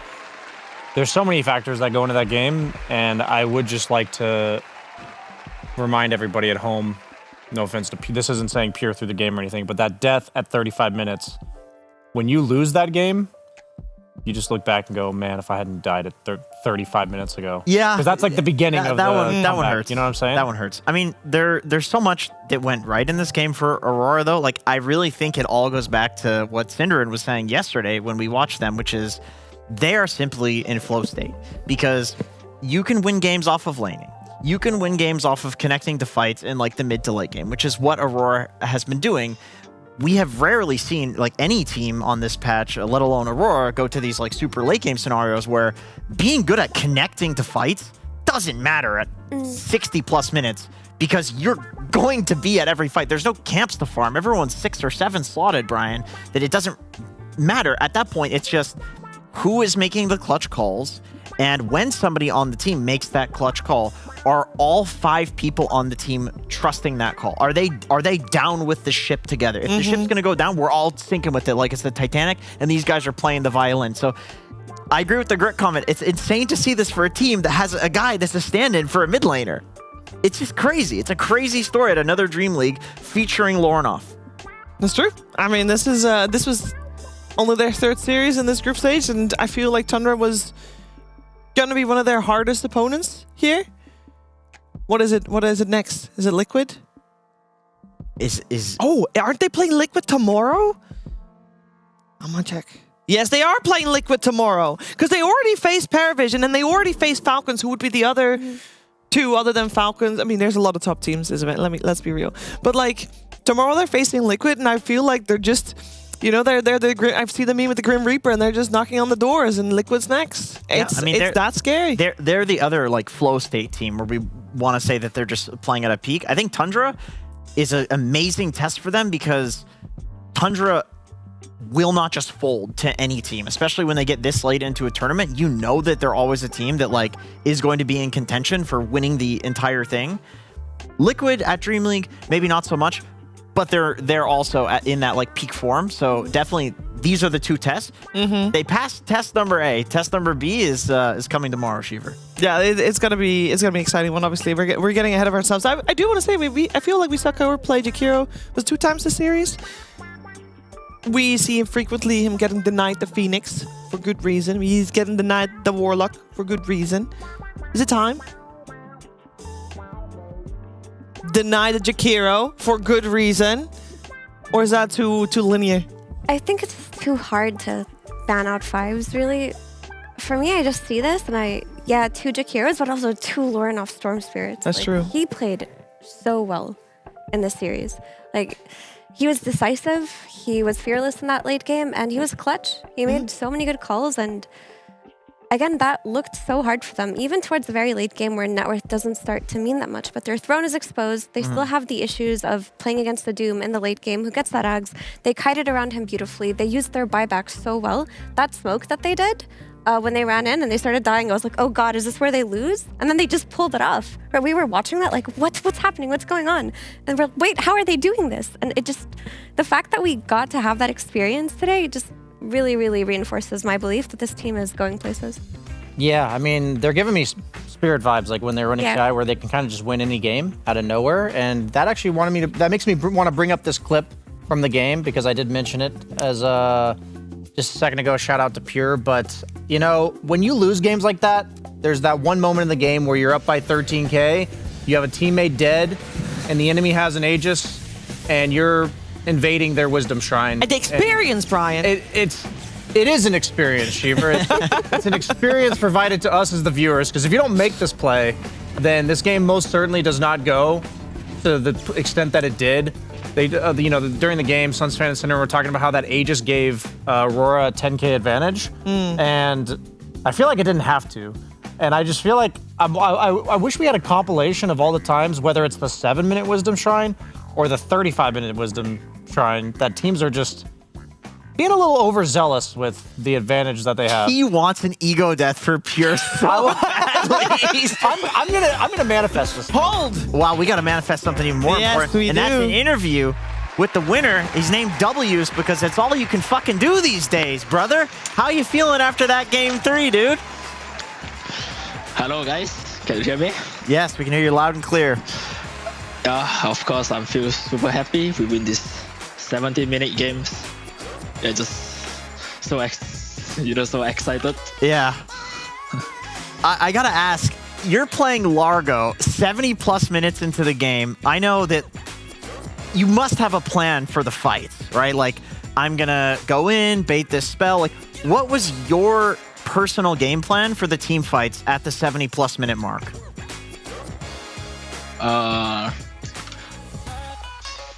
Maybe it's like I buy a blink on 65 minutes, and my plan was like just blink in and play the song in team fight. So everybody get movement speed, everybody runs fast, like amplify on all heroes. I see. Yeah, I mean, at that point, you're pretty much just buffing up your team. I wanted to ask you some stuff about the offlane meta in general. My personal take on offlane prior to this tournament was that offlaners kind of play on an island. Maybe you farm like 2 items and then you connect with the team. I guess my first question is, do you agree with that that's how it was? And has it changed at all in this tournament that you're maybe getting active earlier? Yeah, offlane is like super set on this patch. Basically, you get grief every time, like your post 4 will just leave you alone. So you have to survive by yourself and just farm 2 camps on Wisdom. There's only 2 camps. Yeah, that makes sense.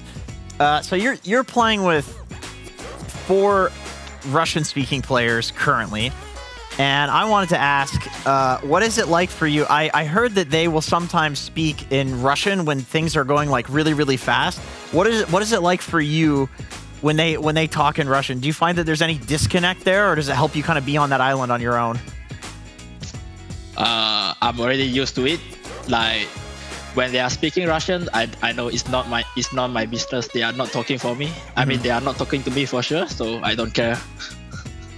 Yeah, well, you look very, very connected with them. I wanted to ask you about the offlane Tranquil's disassemble trick that everybody is using. Number 1, do you think it should be nerfed? And I guess number 2, how do you think they should nerf it? Just delete it from the game entirely? I don't know. I don't think they should nerf that, because it's the way how the offlane survive on this patch is super sad. You know, you have to buy, instead of buying stuff, you can buy a ring of regen and just try to survive. So I think it's like the offlane, the way how you play offlane in like super counter matchup. Yeah, which seems to be all of them these days with Warlock and Jakiro that you're lining against constantly. I have a question from Big B over here on the couch for you. Yeah, speaking of surviving offlane, I feel like every patch there's a clear winner between carries and offlaners in regards to just who's favored to win the lane. I think a lot of us would agree that the off lane is at a disadvantage because you're saying you have to like do this disassemble trick to survive. When you see a patch come out, do you kind of know immediately, or how long does it take you to kind of get that feel for the dynamic of your lane across most matchups? I think it's when people starting picking Jakiro, I already know like there's no way for me that you get advantage on off lanes. Like this hero is just way too OP in lanes. So is it largely due to the 5s then? It's like not even due to like items or carry to offlane matchup? Yeah, I think it's just due to the heroes on the patch. And okay, last question is, does that affect your MMR negatively, or do you think that does it positively benefit you when it's hard for offlaners to play? Because like then you get to shine with your ability to like adjust and pull out of hard matchups, or does it negatively impact your MMR? It's definitely negative my MMR for sure, because on pop games, I don't know, like it's so hard to survive alone. Well, you survived plenty well in that game, so congratulations. Have you tried Legion, Commander? I feel like Legion owns all of these stupid position 5s that put some debuff on you and you just purge it. I've been owning with Legion in my dog shit games. I feel if they need to make this hero survive, they need to rework Legion commanders, like how they rework on Slug. Like just basically move your passive to an innate. That's a good idea. They should do that. Yeah, that's the only way that Legion commander can play on this game. I'm down for that. I hope Valve is listening. Okay, WS, thank you very much for doing the interview. I'm sure you want some rest after that insane series. Congratulations, and I hope we see you back here again. Right. Thank you, guys. Bye-bye. Thank you. Bye-bye. Thank you. And that was a crazy series. Fully agree. We can actually also take a look at the standings, because this was a series between two teams that were still undefeated, with Aurora now staying undefeated today. They're now 3-0, and Tundra, they are now 2-1. Of course, we see Team Liquid there as well with a 2-0, so they could join Aurora at the top. And the only other team that also only has 2 results is Falcons with a 1-1. Now, I will straight away already get an asterisk, and Effie, I would like to hear your opinion about this upcoming series. Is Liquid versus Falcons? I want to know what you predicted before you heard about the change. I put Liquid. Would you make that a stronger Liquid prediction? It would be a stronger Liquid. You never know. It seems like Saberlight levels up when he's up against Liquid. It's true. He's a really great stand-in, and he's had a history of really good stand-in performances as well. I just think that they would have to change the way that they draft when they have a stand-in like this, because the ATF Malrine draft synergy has always been a part of the Falcon style. So, but I may be wrong. Again, Saberlight has had really good stand-in performances. I just think that Liquid are really hot right now, and they don't seem to be cursed anymore. Maybe I jinxed it just how they're not cursed. Like they are owning. They're like the triple down. Yeah, they're owning it. We were joking that we think Insania took the debuff of the curse with him, and that's why he was. Wait, so we were saying that because he was last place in the talent prediction. Yeah. The Liquid curse was on him. Yeah. But now that he's no longer last place. Wait, he was below me at some point? Yes. He was, where did the curse go? Why do you want to TI? To be fair. What about the curse? Wait, to be fair. I didn't think about that. No, jokes aside, I think Liquid are my favorite for this one. And we're going to see if they can continue their undefeated streak here, or maybe Falcons will ruin it all for them and take the victory instead. But of course, that's our final series of the day. It will come your way after a break.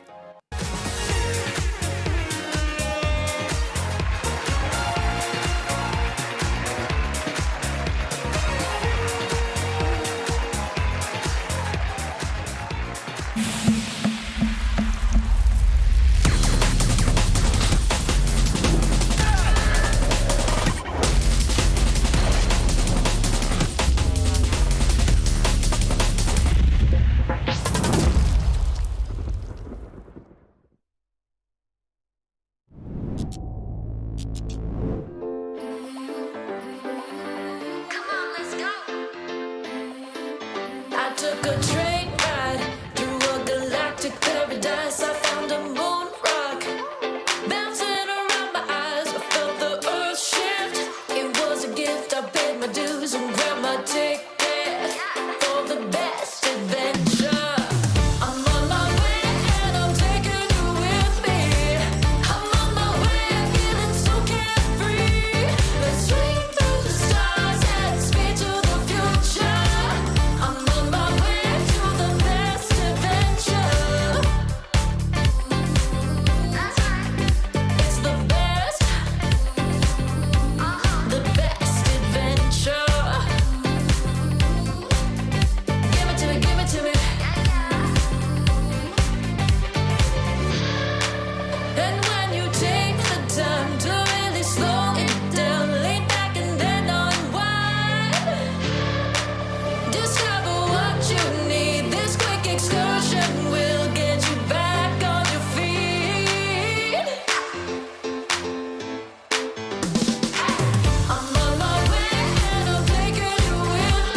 Once we were both so happy, just hanging out.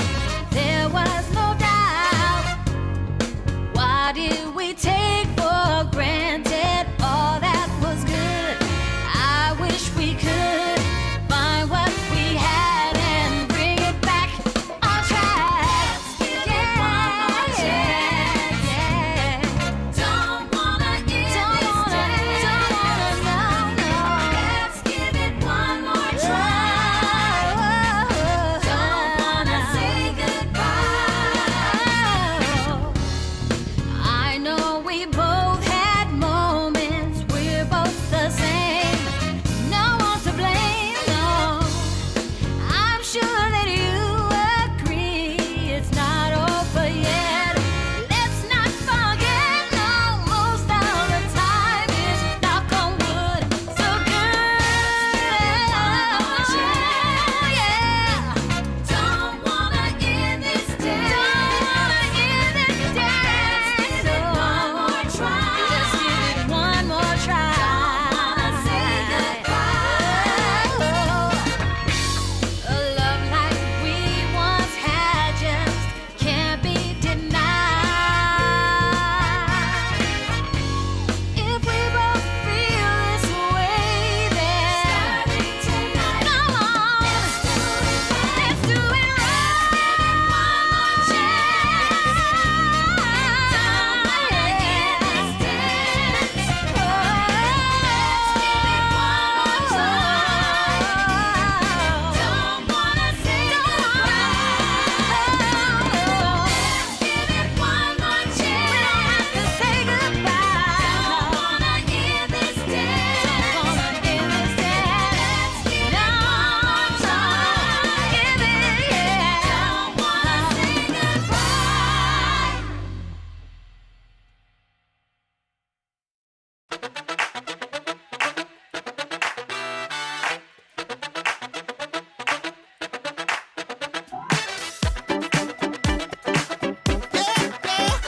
Yeah.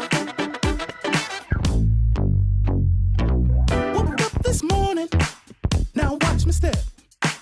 The week was murder. I'm gonna get rid of the stress. I'm feeling lighter. I'm finally feeling like I can breathe. The night is calling. Tension, gonna blow in the breeze. We're rolling downtown. We're grooving to the sound. We're rolling downtown.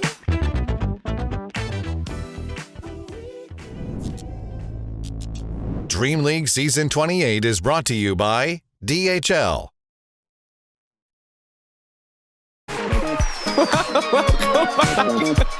You're watching DreamLeague Season 28, and we're getting ready for our final series of the day. We got Team Liquid, and we got Falcons. We got Brian Hart at work. Jenkins entertained by seeing Brian Hart at work, and another person has put in a lot of work already, and he's going to tell us all about it. It's Purge. That's right, Cheever.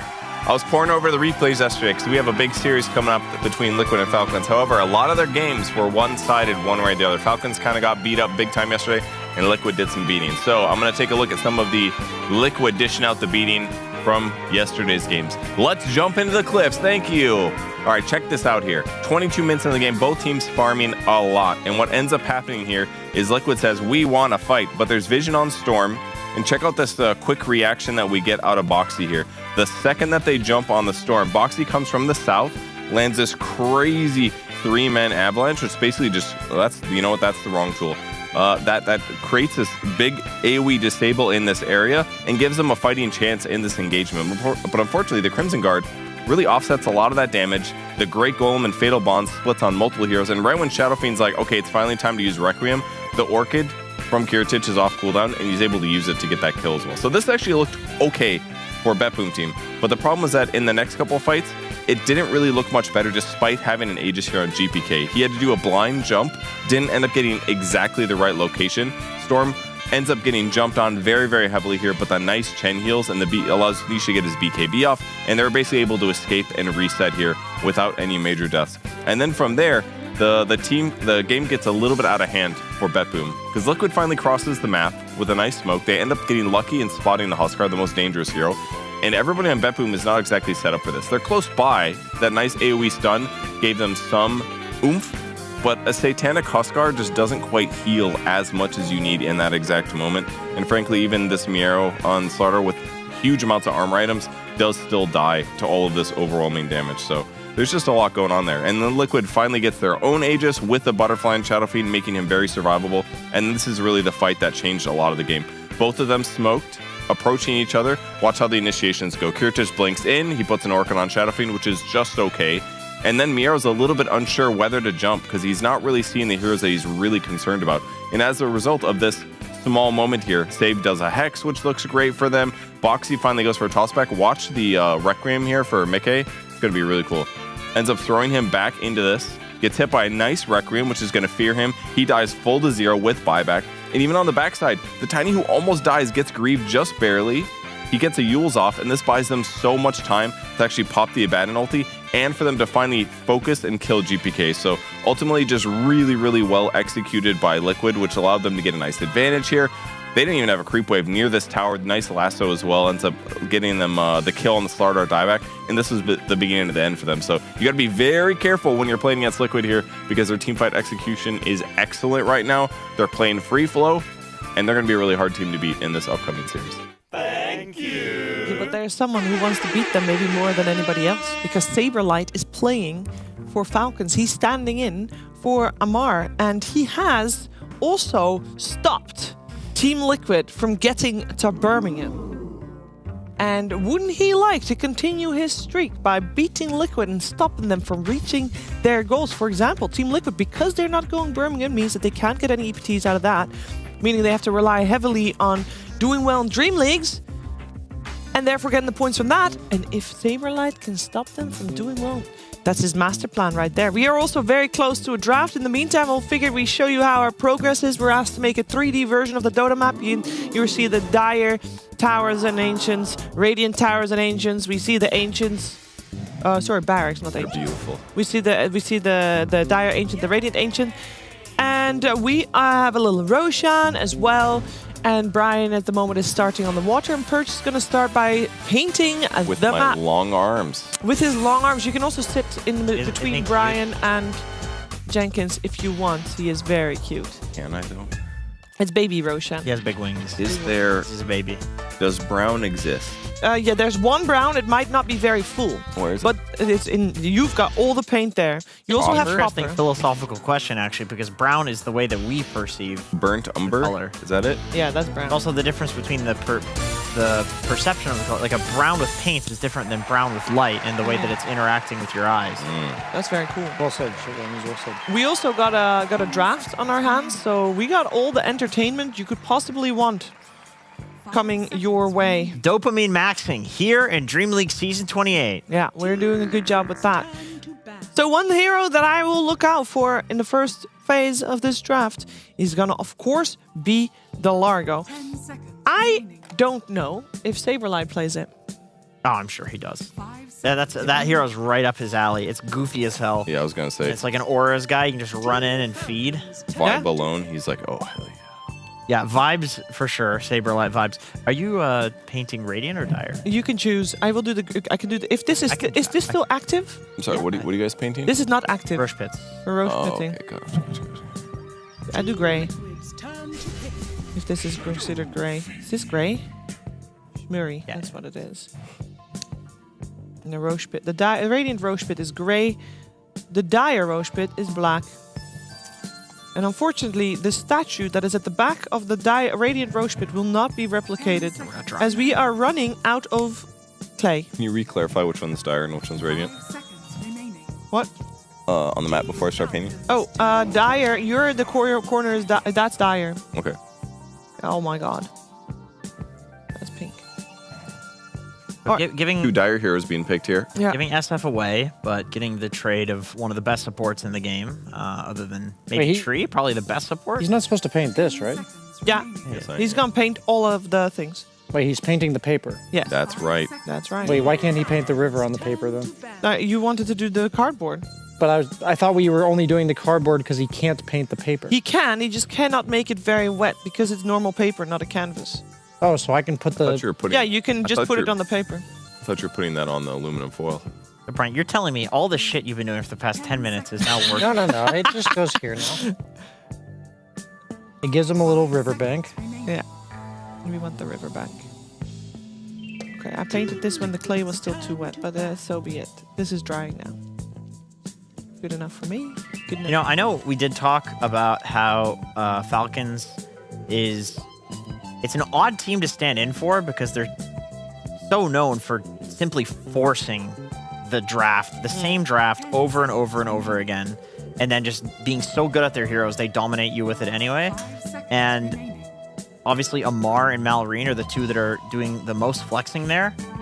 But also, come on, they have Owie. I feel like he is the type of guy that can, like, min-max a standing in for your team. Oh, yeah. Over any other coach in Dota, probably. And Falcons has played with stand-in before and have had success with that as well. So I'm not worried for them per se. But I will say I agreed with Mira that if you would have asked me before, I would have also chosen Liquid to do better because Liquid has just been on an absolute hot streak. They have done very well. Obviously, their results reflected as well. Whereas Falcons, it's not like they've done bad per se. They're 1-1. They did get 0-2'd by Aurora, and Aurora is on an absolute tear. We're still expecting good things from Falcons. We're just not expecting the best things of Falcons. So, you know, another layer to the coach thing. That's right. Yeah. I was thinking of other like best stand-in for this team coaches of all time, and I'm like, well, shit. Blitz, Liquid, right? It's like anytime they've had a stand-in, they've done exceptionally well. And anytime they've gotten a new player, there's always criticism. And then guess what? They end up like dominating eventually. So and Blitz literally did this with Saberlight. So he's well aware of how it is to integrate Saberlight into your team. What is the sort of stuff that he's going to be suggesting? So it's an interesting situation that we're in. Yeah. Watching this draft. I feel like I've talked to a player that stood in for Falcons one time, and I believe they have like a method. They like go through like a list of like terms that they're doing. They talk about priorities. They integrate stuff. It sounds like a very methodical process. So I have a feeling that it's going to be very normal for them. Yeah. Can we just say, though, the team that makes stand-ins work best is definitely Aurora with Lauren off at the moment. Yeah, currently. Absolutely. With that out there. And he said there was not much to the putting them in. He's like, I just kind of, you know. I mean, yeah, he's one of the greatest mercenaries to have ever mercenaried in Dota 2. Still have the previous series on my mind. I'll focus on this one. We got Clockwork Ringmaster as the support duo coming out for Falcons with the Shadow Fiend. So very solid stuff coming out from them. Good stuff. We saw them yesterday also with the Ringmaster, and it worked out. Well, obviously it didn't work out that well because they still lost against Aurora, but the idea was there, and they definitely had a good shot of it. Sometimes he's looking like an American wearing the mask like that. Honestly, like sometimes I see drafts like this, and it makes me realize that the way that I previously thought about a hero is probably not how the pro players of that hero are thinking about it. And what I'm referencing is Ringmaster, because when Ringmaster just came out, Shadow Demon was considered to be the best answer to it in the game because you would insta-purge the box. Yeah. Right? It was all about the box. And seeing that Crit, who is spamming this, is willing to pick Ringmaster into SD means that he doesn't think that it's really that good. Would you say that he thinks outside the box? Brian, I would definitely say that. That fits perfectly because of Ringmaster having a box. Wow. And he doesn't use the box. He doesn't decide his pick with the box. Exactly. You know what? I think one reason I would say that it's not that big of a deal sometimes is because one of the benefits of SD ulti is piercing BKB. So sometimes the guy that you use it on is like a Shadow Fiend BKB. So using the box on that guy, it's not even that good sometimes anyways, because that guy's already BKB'd. So I'd say maybe if you use it in the right circumstance, the box is for saving somebody that's supposed to die that's not supposed to get gone on yet. I think then it could be kind of okay. But certainly sometimes that's going to be a counter, I suppose. Well, if you want to have counter to the box, that would be Jakiro, who can just Ice Path and Macropire and do all the damage through the box because it's not 100%. I don't even think you don't need any more answers to the box. I mean, don't get me wrong, Jakiro's an amazing suggestion because they have Mars and SD set up. Oh, for Falcons. No, I'm saying you do. And to kill the Clockwork Hog. Yeah. No, I'm all for your Jakiro suggestion because of the But they don't do it. team fighting element.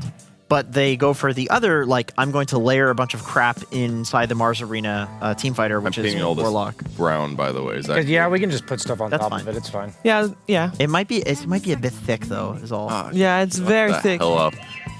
You have an opinion. Yeah, we do. You could paint your... No, okay. It's pretty thick, Well, but we need it to dry before we put everything on.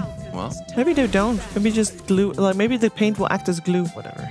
All right, we got a watermelon now. That's how they accommodate Saberlight. Am I right? Mm-hmm. Yeah, and he's got a good game for himself. But though Tide wasn't that good anymore, though. Tide is good against Kez though, because you purge the damage over time BS they puts on you, and also hard lockdown versus Kez is very good. You can pick up the anchor shard from Tide. It's quite good to use on Kez. And you reduce his damage, and like all of Kez's spells are based on his damage. So it's one of the best matchups on Dota buff against Kez in Dota. I feel bad because I'm painting over all of your hard work drawing. No, we need that. As in, we needed that to do our previous stuff. You're good. We needed the sketch. Also, the reason why you're painting the way you're painting is because you have the lines that literally were drawn for your painting pleasure. Okay, so Well said.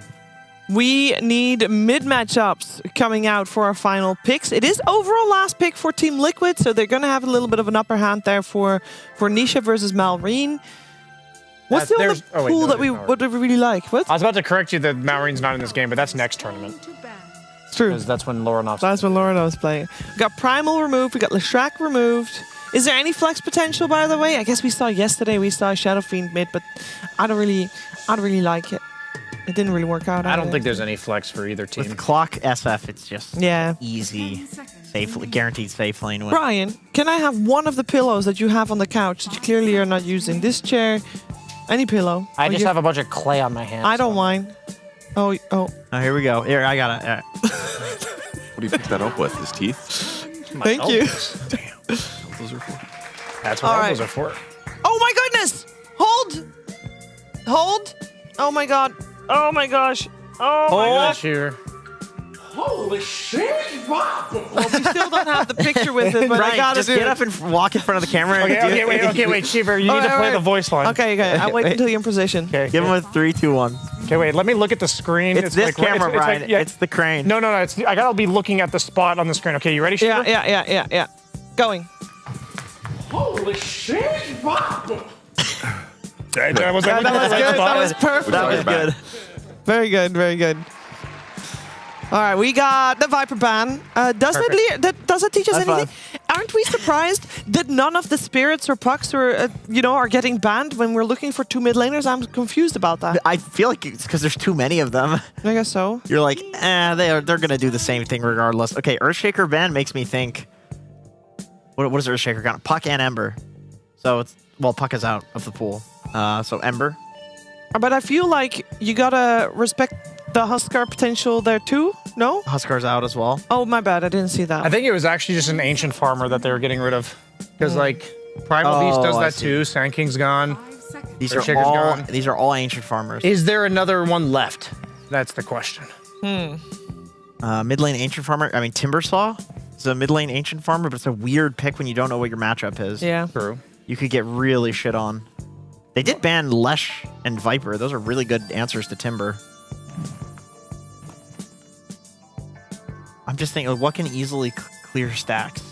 I will say, Tidehunter. In this draft, Falcons still has a full minute to think about things. Once we get to Team Liquid's pick, they only have 4 seconds left in their bonus time. So quite a difference in way they were able to figure out this draft from one another.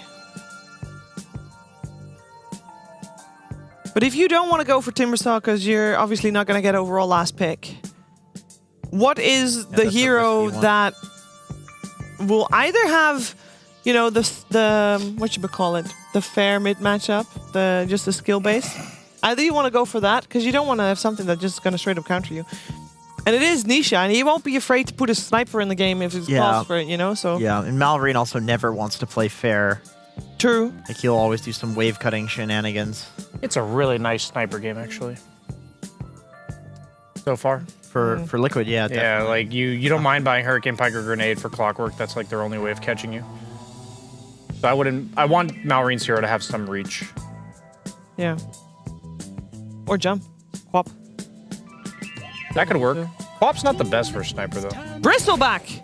So They we are actually going took an for the ancient Shadow farmer. Fiend. They literally just took an ancient farmer. I would love to see... You think they're going to put Bristle mid still? I think it's Bristle mid. I Okay. would love to see Sniper. I actually think Sniper's really good here. You can like rush Silver Edge. He did it yesterday or the day before.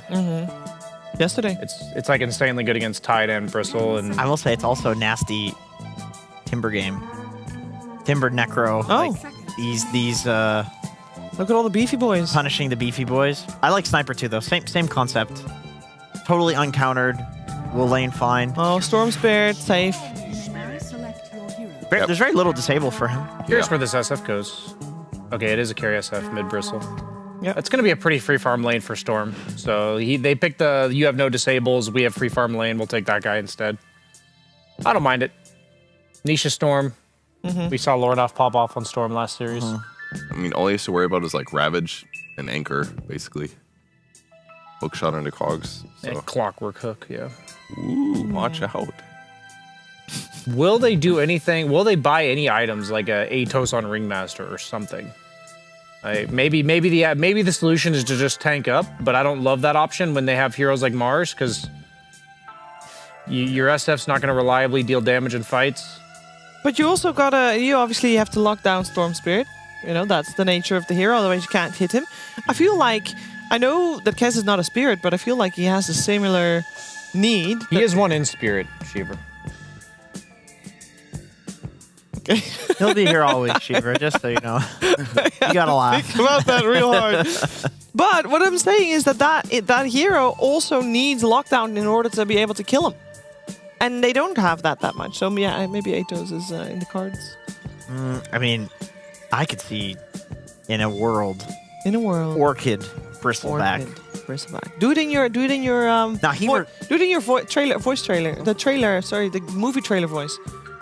Holy shit! It's Orchid Bristleback. That's not a movie trailer voice. You want me to do it? Yes, please. Coming up soon in game number 1 of Liquid versus Falcons. There we go. Got the second one. It's a Bristleback. Will he buy an Orchid? We won't know until the game actually starts. Could the casters please start the game? Any moment, casters. How could you do this to us? Yeah, I think they're doing it intentionally. I think that was good. You got good movie trailer voice. How's the progress? Water. Okay, so this is brown. No, that's also water. Wait, no, that would be brown. Yeah, because this is the Tormentor. This is the brown area. This is the water. This is green. Yeah, that's why. The Dota map is tricky. You know, we have to figure it all out. Where's what? But luckily for the players, they know exactly what the map looks like because they can look at it the whole time as they're in it right now. We're heading over for game number 1. It's Sunsfan and Sinrin. Yo, yo, yo, yo, yo, yo. What's up, everybody? Sunsfan in the hizzy with Cinderin being lame as always. Yeah. Falcons versus Liquid, best of 3 on the way. OT dubs, as some would say. Yeah. Thanks for contributing. Greetings. Yeah. Cheers, everybody. Congratulations on the hot water, Suns fan. Thank you. It has honey in it. Oh, that does sound good. Speaking of hot water, yes, we're gonna smoke into the river with Falcons. Now we don't know if the river is warm in Dota land, but I think if anybody doesn't give a crap about it, it's Tidehunter. He will adjust to any circumstances. Good luck, Bing Bong from Saberlight. Okay, I want to quickly start off this game by saying you could hear the panel have like 3 completely different suggestions for the last pick of Nisha that were all really good. And that has me worried for Falcons in this game. I was feeling the same thing as like Storm looks really good here, Necro looks really good here, and Sniper look really good here.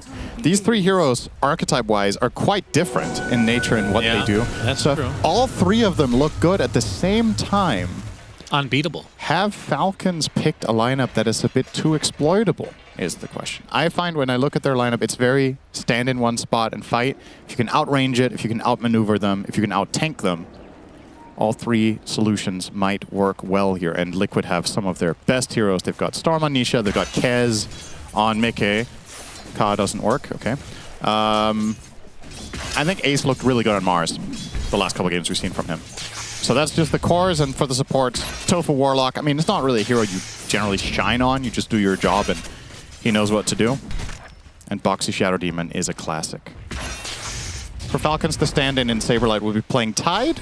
Yep. And for the rest... that is his one of his favorite heroes. I mean, everybody in this game is playing trademark heroes except Skitter on Shadow Fiend.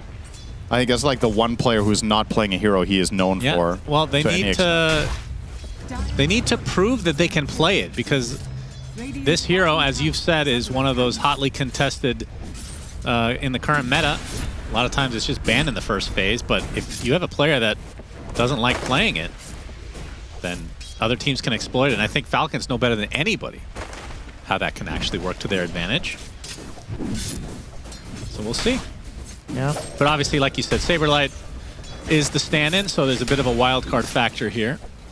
But as the panel also talked about, Liquid are very familiar with Saberlight. Yeah. Goes both ways. True. Not sure who it's better for in theory. He's facing up against half his teammates and half Game and Gladiators, basically, right? Yeah, which I guess is bad news, because he always lost to Gaiman, didn't he? Yeah, a lot More of or people less. did. We have a Malrine in the mid lane, of course, but he's playing the Bristleback this time. They do have their 2 tanky boys in the lineup, which is the bare minimum, it feels like, for Falcons to feel like Falcons. But Liquid, they do have the actual Falcon-like creature in Kez. Yeah, Falcon button still doesn't work. Yeah, you gotta push it harder, Synderen. Liquid buzzing. We're busting out here. Yeah, girl. No bad rider in this lobby. I'm actually surprised you got that one. So yeah, what is it about Skeeter Shadow Fiend that people do not fear, Synderen? Just hasn't had a chance to play it as much, or doesn't fit their MO, perhaps? I just think archetype-wise, the heroes that Skeeter has mainly had his highest impact on for this team are either initiating carries or strength scaling melee heroes, right? So Shadow Fiend doesn't really fit the bill for that at all, as Saberlight will be cut into pieces. Okay. Nice little sashimiing. I guess you could do that with Watermelon as well. By Mickey. You were saying? Tidehunter Tempura. Yeah, you're just going to keep up with... okay. I love sushi, did you know? Yeah. Actually, I did. Yeah. I got you know those memories you get sometimes on Google Photos? I got one from, I don't know, what was it, like 5 years ago maybe? Where you ate a baby octopus, Synderen. Do you remember that? I remember the picture. Yeah. I don't know if it's actually true that it's a baby octopus or if it's just a small type of octopus. That's, well, either way, it's a small octopus. Yeah, sure. It looked weird. Looked like a gummy worm. Yeah. Texture-wise, not far off. All right, now in that mid lane, you can see the CS is extremely even. Storm versus Burst. I mean, I'm not sure how this is supposed to even go. It's probably I think wash, this is right? how it's supposed to go. Yeah, it's kind of a nothing burger. Like, both heroes can buy stick, and then they just keep giving each other mana to farm with. It's very... honestly, a pretty damn uninteresting lane where it's highly unlikely anybody kills each other. Now, the more surprising thing for me is that Skeeter is losing bottom on SF against Mars. That I did not expect to see. I mean, I say losing. It's like marginal advantage for the side of Liquid, but generally speaking, Shadow Fiend should do well in a lane of this type. But you can see they're even on CS, but there's a lot of creeps coming into Ace right now. I'm sure you could blame Snaking, though, if yeah, you're Skeeter, right? Yeah. How often would you say in your career you were blamed for something that you didn't do? Once per game? All of them. Nice. All of the blame. Yeah, that's the true narcissist. That's the Synderen we know and love. That's right. No pure narcissism. Bottom lane, we got some rotation. Tofu has joined the party. Skeeter's going to get body blocked. Shadow Word applied to him, and yeah, Fatal Bonds is doing a decent job as well. Skeeter's fine, though. Not sure we can say the same for Snaking necessarily. Oh, there's not enough mana on He box. has Cogs back up in just a moment, so ends up not being a successful gank, but And still a good skirmish. You do a ton of damage and you force out a lot of resources now for Skitter as well as Snaking, neither of who have any tangos or salve. So perhaps you're setting up for a secondary move close to getting the disruption. There was boxing, but not quite. So they'll farm some cogs, I guess.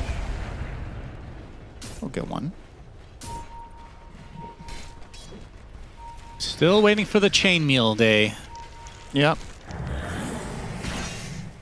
Who of all the players, who would be the one to do it? So we have the 6-minute power rune, disruption, but it's top. Block mid. Well, top is the rune as well. But yeah, that's a good shout out there. Nisha getting pounded by Malrine, has to zip away, gets the haste. That's 26. We'll run past him. Little victory lap. Haha, I got the rune. And Saberlight forced to cut some waves, but he'll get his farm, which is the important thing. But it does leave Kez to his lonesome. He gets to 1v0, yeah, which is always a dream for any carry. Yeah, this should favor him. If Tide is just cutting waves and farming us a medium camp every time, and Kez is in return getting the big camp plus this, I think Mickey is okay with that. A lot of the time when you cut the wave on Tide, what you hope for is to cut the wave down into the hard camp so that you steal it away from the carry. Man, those creeps were cock-blocking each other pretty bad. Boxy, nice disruption, good timing. Oh boy. He steals the Wisdom Shrine and Tofu gets the other.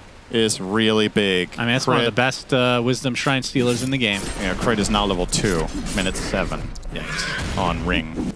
And Clock is level 3.5. They've got a mountain to climb here. Warlock almost level 6 if he reads the book. Of course, not too familiar with that myself, but I've heard it's good sometimes. They can be riveting. Oh. Disruption angle here for Boxy. Yep, they'll try for it. Ace trying to get a good angle for the spear. Gets the rebuke off first, and now it's an easy one. Snake King a little late to the party. Let's see if he gets taken out in turn. Pops the Fairy Fire. Ace. Oh, bad movement. Wants to finish the job. Bad Lotus movement. is going to keep snaking relatively healthy, but the spear was still available. I think Snaking misclicked there. He ended up turning around on some sort of pathing on a tree that he clicked, but don't know if he would have lived regardless. Yeah, not what you are hoping to see there. And Mickey about 500 away from finishing Vlad's. Skitter's going to run into... Yeah. Oh, no. This is a level 7 Kez. You can get 1v1 easily. Tofu's there to watch. Make sure everything is fair. Fair fight. Mickey the winner. Yeah. No So point for double Tofu in that. attacking there. He already used his book, so he can't get any charges. Otherwise, he definitely should have got involved. Skeeter's game is very bad now. It's terrible now. Malrine, he has the damage rune. This would be a big counter kill. Mickey able to grappling claw, and Tofu with a nice golem to slow them down. So Kez will survive. The watermelon will not, and now Malrine in a 1 versus 4. Has the damage, and like we said, it's going to do a lot of damage on his way out. Tofu does get taken out by the Quill Spray. Mickey, though, with the Raptor Dance. And that brings Malrine to his knees. Crit level 4. That is tough to kill as a creep right now. Double kill for Mickey, and the rest of Liquid are enjoying themselves at the moment. Yeah, this is the makings of... All right, tell me if you can hear this on microphone. I mean, I can hear it. I hear it every time. I just don't know if it's going out on broadcast. Why do you talk then? Let people enjoy. Okay, Get a replay of that water pour. This was really close to getting their prized possession, but it could not have gone any worse. Well, that's not true. The Warlock did end up dying eventually, but still, not much of a consolation prize. Yeah, it's a bad trade, and the big concern here is it's one thing that Liquid are up 2K, but Shadow Fiend 6th on net worth is not a good hero. Yeah. Like, the reason this hero gets first picked or rated extremely highly by a lot of teams in the current meta is that it's supposed to crush its lane and really snowball the game. It's, as usual, Shadow Fiend is not a particularly good hero in the mid game if you are behind. It's not like one of those carries where this is an okay outcome and you're just going to farm your way back.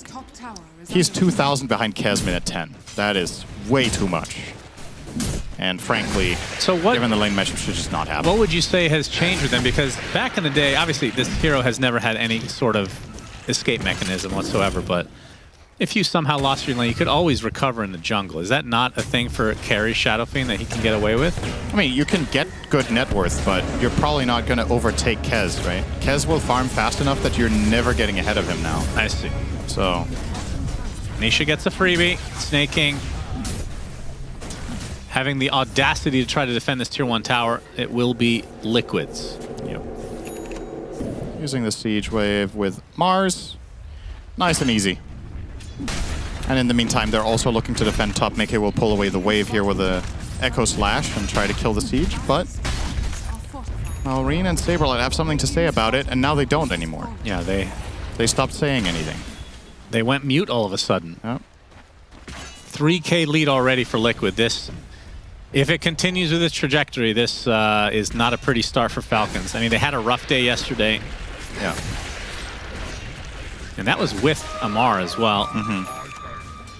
It feels like the Falcons' go-to playbook is just not the best right now. Other teams have a good read on them and know how to deal with it. At least, not all of them, obviously, but some of the games and some of the series Falcons lose are a lot more one-sided than you're used to seeing. And the way this is starting out right now doesn't seem like it's going to be all that much different. It's fascinating because, like the panel talked about, this team rates Sand King really highly, and they do very well when they have that. But the other heroes that they rate higher than other teams don't seem to have the same impact. Yeah. Mickey going to kill Snaking off screen. Yep, the knives will continue to go into Ace's back. Nisha looking for a potential opening. Bristleback's a little tougher, but they have the arena and they have the damage. The Ravage was just too late. So now without Ravage on top of all of that, Liquid are rolling right now. Mars is a pretty good hero against Bristleback. When you spear him to a tree or to the arena, he turns around. So as long as they set up the Mars to just land a combo confidently, they can do the damage after, no problem. And yeah, Kez will be working on the Silver Edge to make things even easier, and they won't even need the Mars. You said Kez is? Yeah. Oh, Kez is going silver. Interesting. That's cool. Yeah, I mean, typically, you'd want it on a ranged hero, but they don't really have them in numbers here. I mean, Warlock doesn't sound too good for that. Nice Shadow Demon Shadowblade, though, for the lore. Yeah. Snaking will die in half a second, courtesy of Kez. Yeah. Malrine's just doing his own thing. Trying to get as much farm as he can. Boxy might get stuck here. And yeah. So Falcons get something. It's a 1-for-1. Might be able to get more. Tofu on the run. No. Going for the Solar crest. It's actually really hard to say it like that. You're also over Solar. You're exaggerating. It's so hard every time you do it. Solar. Well, you're saying it correct now. Thank you. Don't say it like that. Thank you so much. Say the full thing. Solar crest. Oh. Malrine has the blade melt. Mickey's not going to pursue any further. Doesn't really have any mana anyway. I've probably said it the same way the entire time, and you're just... You have not. Going crazy. Somebody make a compilation, please. Zip in from Nisha. He has a shield rune. Easy kill on a Malrine. Liquid, 13-2 advantage. Saberlight. Big, fat, juicy watermelon as... Gonna see the arena. That means 2 supports dead just like that. This game is getting out of hand real quick, Cinderin. Saberlight's a tanky boy, but this is a literal 1 versus 5. He lost it. Handily. The good news is Skitter is free farming. Is under attack. And 6th on net worth. So... that recovery plan... Oh, and another Wisdom Shrine. Why not? Yeah. I mean, this is just not pretty, right? I think Liquid are at every turn outplaying Falcons clearly, which is one thing, but I also think strategically I just don't vibe with this Radiant lineup in a pro game. I really think you're seeing the holes in the armor. Would you be vibing with it in a pub game? I think in a pub game a lot more things work.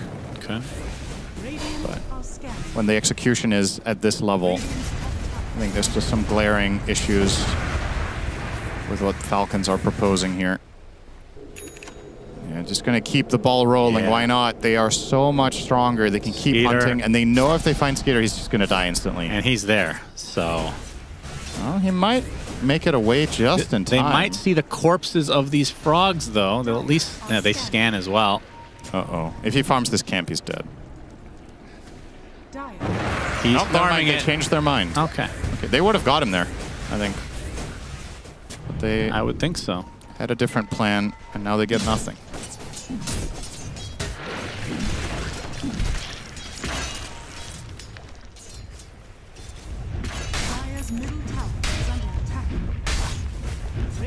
Tier 1 being poked here, but let's see if Liquid even want to give it up. They fortify to start. They're coming in from the side, it looks like. Foxy gets off the Demonic Purge onto Snake King inside of his own cogs. Ace with the Arena, capturing 2 in there. Both Saberlight and Malrine. This is a really good upheaval, Little bit of actually. damage done as nice Ravage hitting 3 heroes. Mickey, though, has the Echo Slash into the Raptor Dance. 2 supports dead. Saberlight, no Ravage to speak of, will be the next on the list. 3 for nothing, and Skeeter shows up to die, and it's a full team wipe. This game is just over, Cinderin. Jeez. 21-2. Yeah, if we want a meme number, Falcons better get another kill soon. Or, yeah, just 1, actually. It's good math. I mean, it's just... Yeah, How it's do an you okay come back Ravage. from They this? don't have Like, damage. absolutely nothing is going Falcons' way. No, it's part of the problem with this lineup. If it gets to this game state, it's very hard to string anything together against what they're facing. The ideal combo is that you get some sort of hookshot cogs with Requiem or a Ravage with Requiem, but they can't really... They can't set it up against these heroes on the side of Liquid. They're too slippery on Storm and Kez. The Mars is too tanky. You've got to save in the Shadow Demon. And for Falcons, if you hookshot in on clock and there's no immediate follow-up from the team that's going to win you the fight, I think it's just lost already. It's just, you're just dead on arrival. Do you know if stand-ins get paid by the teams generally? Or is it just a favor? I think that depends. I think if you're just standing in for one series like this, maybe it's like, you know, it's good for you for practice and exposure and Yeah, getting but your what name if out there. you know they're all millionaires, which is the case, of course. And come on, you got to pay them something. I don't know what the Maybe it's overall based on their policy is. performance, Cinderin. I think if you're standing in for a tournament, then yes. But if Well, you're yeah. standing in for one series, I don't know. Okay. I don't know what the policy is anymore. Back when I played, it was all favors in my day. We played for peanuts. We played for goobers. Radiant's bottom tower is under attack.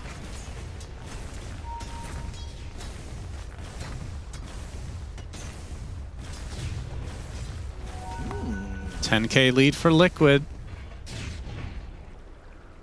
When is first Roche? Feels like it should have been done already. It spawns in the beginning of the game. Yeah. Did I say next? No, you said when is first Roche. Oh, I see. Yeah, really good. Got to be more specific. What you meant to say was when is first Roche being taken, you think? Mars gonna turn Bristle around against his will. Goodbye! Nice blade mail, brother. Back to the fountain. All right, well, Falcons have to get a kill. Yep. Get that third kill. Get the kill, insta-GG out. Yes. That would be a statement. Really cool. That would be Saberlight move. Get the kill, bing bong, insta out. Oh no. It's ruined. Well, it's backwards. Yeah, I guess that's kind of That's good enough. Yeah, palindrome and whatnot. We'll take it. Yep. Well, Saberlight has the Blink Dagger now. Great. See if they can do something with it. Skitter is still 6 on net worth on Shadow Fiend. Behind his Tide. Yeah, he is not that useful right now. No.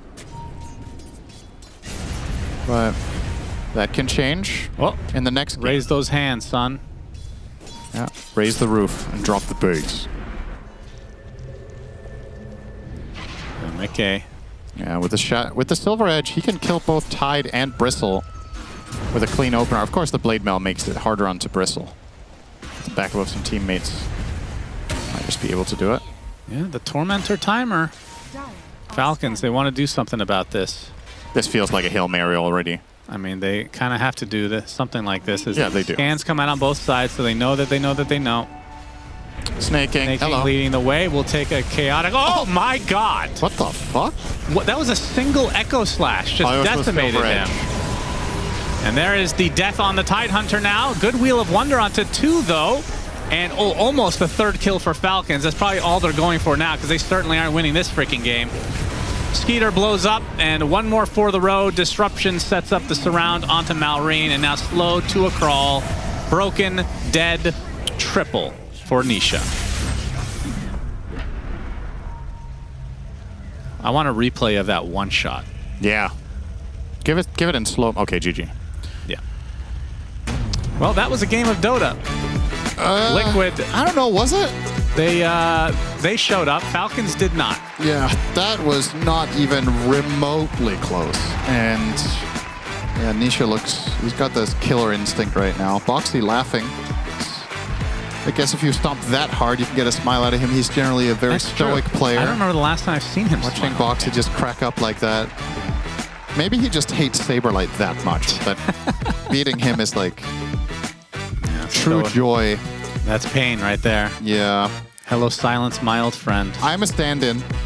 It's not on me. You picked me. You know my hero pool. You know what I do. This is never the stand-in's fault that it goes this poorly. It's, I guess the silver lining here for Falcons is I genuinely don't think the second game can ever go worse than this. And I think it all starts with their entry into the game draft-wise. They pick the Shadow Fiend that is clearly not their specialty, and then they try to build a lineup around it that I think is just lacking. And on top of that, the individual players just didn't perform very well, so like everything kind of went wrong, right? Yep. It's just no... And teams are going to continue to let them pick Shadow Fiend. Means they don't have to ban it. Malrine did as much damage as all his teammates combined as Bristol. Yeah. Well... It's nobody in the 10K range otherwise. It's not good, Shannon. I don't have very much good stuff to say for Falcons, unfortunately, in this game. But for Liquid, let's shower them with praises. They are still smashing it, looking like a true contender for potentially the entire title here. They took care of business, Shiva. Yeah, they took care of business maybe a little bit too fast because we're still trying to wrangle the final touches here on our map, and at this rate, I don't know if we're gonna have time to do that because, boy oh boy, this was the biggest stump. Was this the biggest stump we've had so far, Purge? Close, dude. It's got to be close. It was quite one-sided. I feel like it's hard when you have a stand-in because all of a sudden these like standard things that happen every game just get completely switched up, and then it's very quick for a one mistake to compound into 3. And it's probably happened in your laning stages before, especially if you're a support player. It's like you make one kind of stupid position error, you die, and all of a sudden you don't block the camp.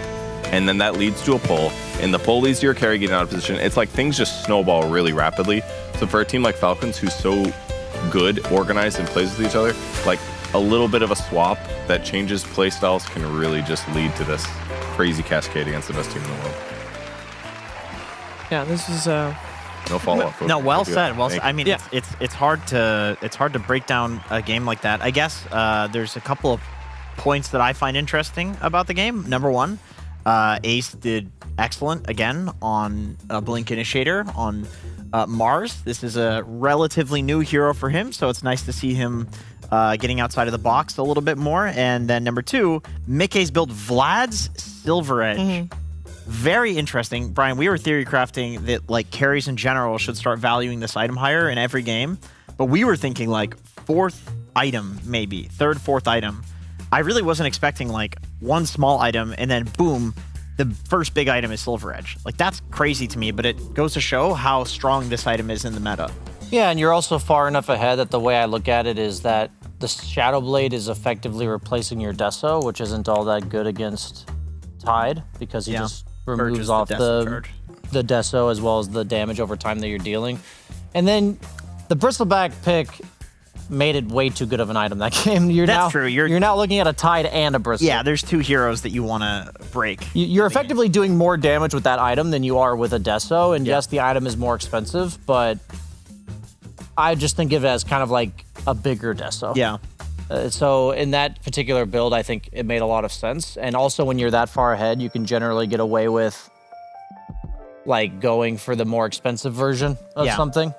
I mean, when I watch that kind of game, I just think that it is really sad to. I don't want to like oversimplify a draft that like a team of the Falcons caliber is making, but I saw the Primal Beast and the Earthshaker bans by Liquid, and I'm like, are they just banning Ancient Clearers? Like, is that all they're banning? Because those heroes had no clear purpose. In the draft, and I feel like Liquid literally pegged them as a team of that. Just for right now, whatever reason, all that's really working for Falcons, who don't appear to be in their best form, are the Ancient stacks. They've been doing it for Malrine. Every game is Sand King, and when we saw them do that yesterday without a Sand King, like meaning like they tried to play kind of regular map play, they got destroyed. So I think Liquid is a team that's really good at identifying. Like, I know the way Blitz thinks. They identify like the crux of every team's strategy, and I think right now that is Falcon's strategy. So that's also kind of underwhelming if that's all it is, because that's the only reason that Bristleback pick made sense. Like, maybe there's something I'm missing. Do you guys have anything else that Bristleback makes sense for than clearing Ancients? No. I mean, we were theory crafting, like, well, I was theory crafting. Anytime I see an Earthshaker ban, I think, like, okay, what are the, like, typical mid laners that get dominated by something like that? And it's like Puck Ember. Puck was already out. It didn't look like that good of an Ember game. When you said the Ancient Clear thing, I'm like, no way it's just that. But then they picked Bristle, though. It seems like it. Like, the thing is, clearly they've also identified that Malrine on, like, a non-traditional, like, off-lane style mid laner is working for them. But I feel like Sand King is much different from a Bristleback in that Sand King has stuns and can do stuff in the side lanes. Bristleback, to me, is more of, like, your team is fighting around a Bristle and he's tanking, but he's not stunning, he's not initiating. It's a very different hero, even though it's an offlaner. Well, it's a different offlane playstyle. I like to think of them as like map heroes and off-map heroes, like on-map and off-map. So like on-map heroes are usually ones that are very beefy and naturally clear the wave, and they present themselves and they create pressure by existing. And Bristleback and Tide are both that type of hero, while Sand King's like an off-map hero. Like other than the laning stage itself, Sand King is a ganker, he's farming roaming. stacks. He's in the farming jungle. stacks. He's rotating for the blink. So yeah, when you have like overlap with both of your mid and off lane being real off laners, you know, you could have like a mid Brizzle if you have a Sand King off lane or like a Pango off lane. Yeah. Because these heroes are more that kind of hero. Purge, I know you didn't only paint during that game. What else would you like to show us? I would love to show the two moments where it was very clear that Liquid was going to win this game. Let's play the clips. Check this fight out. This is after they got a solo kill on the Shadow Fiend with the Kez. He rotated top. They dropped the Golem simply to give a little separation between Mickey and his opponents, and they were able, with a mix of magic and pure damage, to kill Tidehunter. And Malrine had a shot here. He's got a DD rune, which is very powerful. You can really see how much crazy damage is coming on with the extra spell amp and stuff like that. But even he, 2 falls to Mickey's Kez. And then unfortunately Crit also shows at the last second. So that's like almost all of their heroes dying. They lost a Warlock for that only. Very rough for them. And then later on in the game, here we are 14 minutes in. A little dive for Ace, finding both supports here under the tower. Nisha as well getting a hero kill. Saberlight is left over by himself. And that is where things go bad. When you give the 4-0 into the 4-0 when you already lost the laning stage, 6k gold advantage in 14 minutes, good luck. That means you're probably going to lose because these pro teams are so good at not messing up once they get that much of a stranglehold on something that the enemy has. I love that first team fight, by the way. Like, that one is... That was sick. Thanks, Purge. We could do it again. He snuck over while you were doing that and sneakily unplugged that from the charger and brought it over. It gave me this devilish grin for that. Good. Do you guys have any empty cards that I could begin collecting blue paint on? You like my Vipers? My Viper, my green? Yeah, very cool. Anyway, I would say there's a lot of people over the years that have asked me, you know, what's the point in surviving? I can go in, die. My team, they suck. They didn't press their buttons. I got all my spells off, right? And they could have survived in the fight. Like, you're coaching somebody, and they could have survived, and you're saying, if you survive, you can get another round of spells off, and you can, like, get some big kill from that. And they're like, oh, but it didn't happen. Watch Mickey in that fight, survive at 10% HP, stay on the outskirts of the fight, and then in the end, he was integral for the kill on Malrine. Like, that is, to me, is a perfect example of why it's so important to stay around a team fight at like 10% HP, not just like full commit. Soft commit. Soft commit. You want to say, for God's sake, Kevin, Don't trip me. you're stepping on me all the time. Sorry, I stepped on your $8,000 shoes. My bad. There you go. Very colorful. They were very hard to find, actually. I had a pair of these before. I lost them in Dubai. And then the second time you bought them, how much more money were they? They were $800. And I regret that. Oh, I was gonna say worth every penny. They're cool. I can't They're afford that really right cool. now. They're really cool. The economy. Your guys' dude is ruining the economy. That friggin' orange guy. All right, so Sorry. we're painting the map, and I was wondering, can I already start by putting all the icons of the Radiant base in the base as well? Absolutely can, Cheever. I'm just Great. painting blue, and then we're basically Jinx, help me out. color-wise done. You do that one. I can't cover the sponsors. But first, you have to make a better blue. You can't just use the base blue. That's easy. Yeah. You got to add a little. I'm going to put some silver in there Silver? to add some spice, you know? Really? I want to make this Yeah, look. that didn't. Right. I'm scared you're going to drop that. I want it to sparkle a little bit. Look like the water's alive. Like it's got tiny microbes in it. Like there's fish in it. Like people die there. Oh, relax. You know, things like that. You're gonna put a little red in there too, or what? I could. I think I'm gonna do a little bit of green though, just a touch of green. I don't know why. It just feels right. Uh-oh. Fever has destroyed a dire tier tower. While we do these important tasks of creating the perfect blue and building the Radiant base, you guys are gonna be taking a break from us. Yeah, you're welcome. And we'll be right back with game number 2.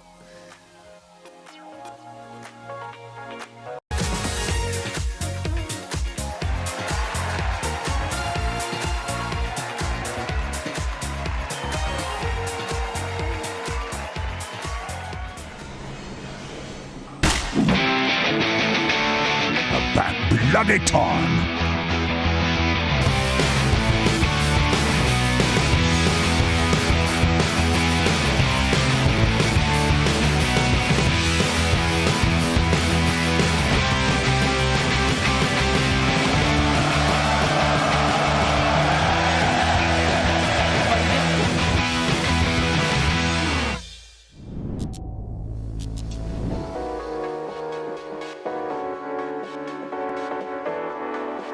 I keep my love emotional.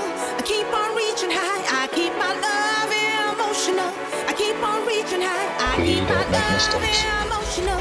Keep on reaching high. I keep my love. I keep my love emotional. I keep on reaching high. I keep my love emotional. I keep on reaching high. I keep my love emotional. I keep on reaching high. I keep my love emotional. I keep on reaching high.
We don't make mistakes.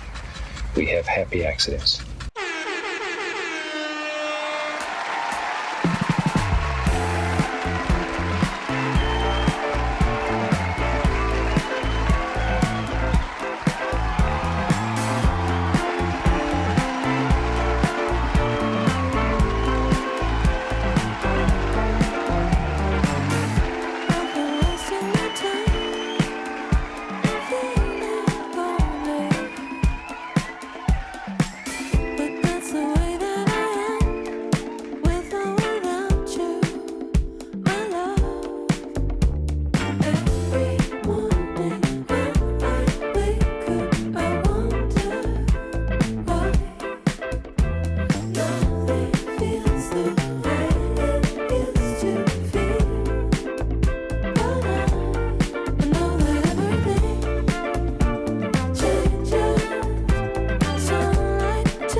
Welcome back. We are painting.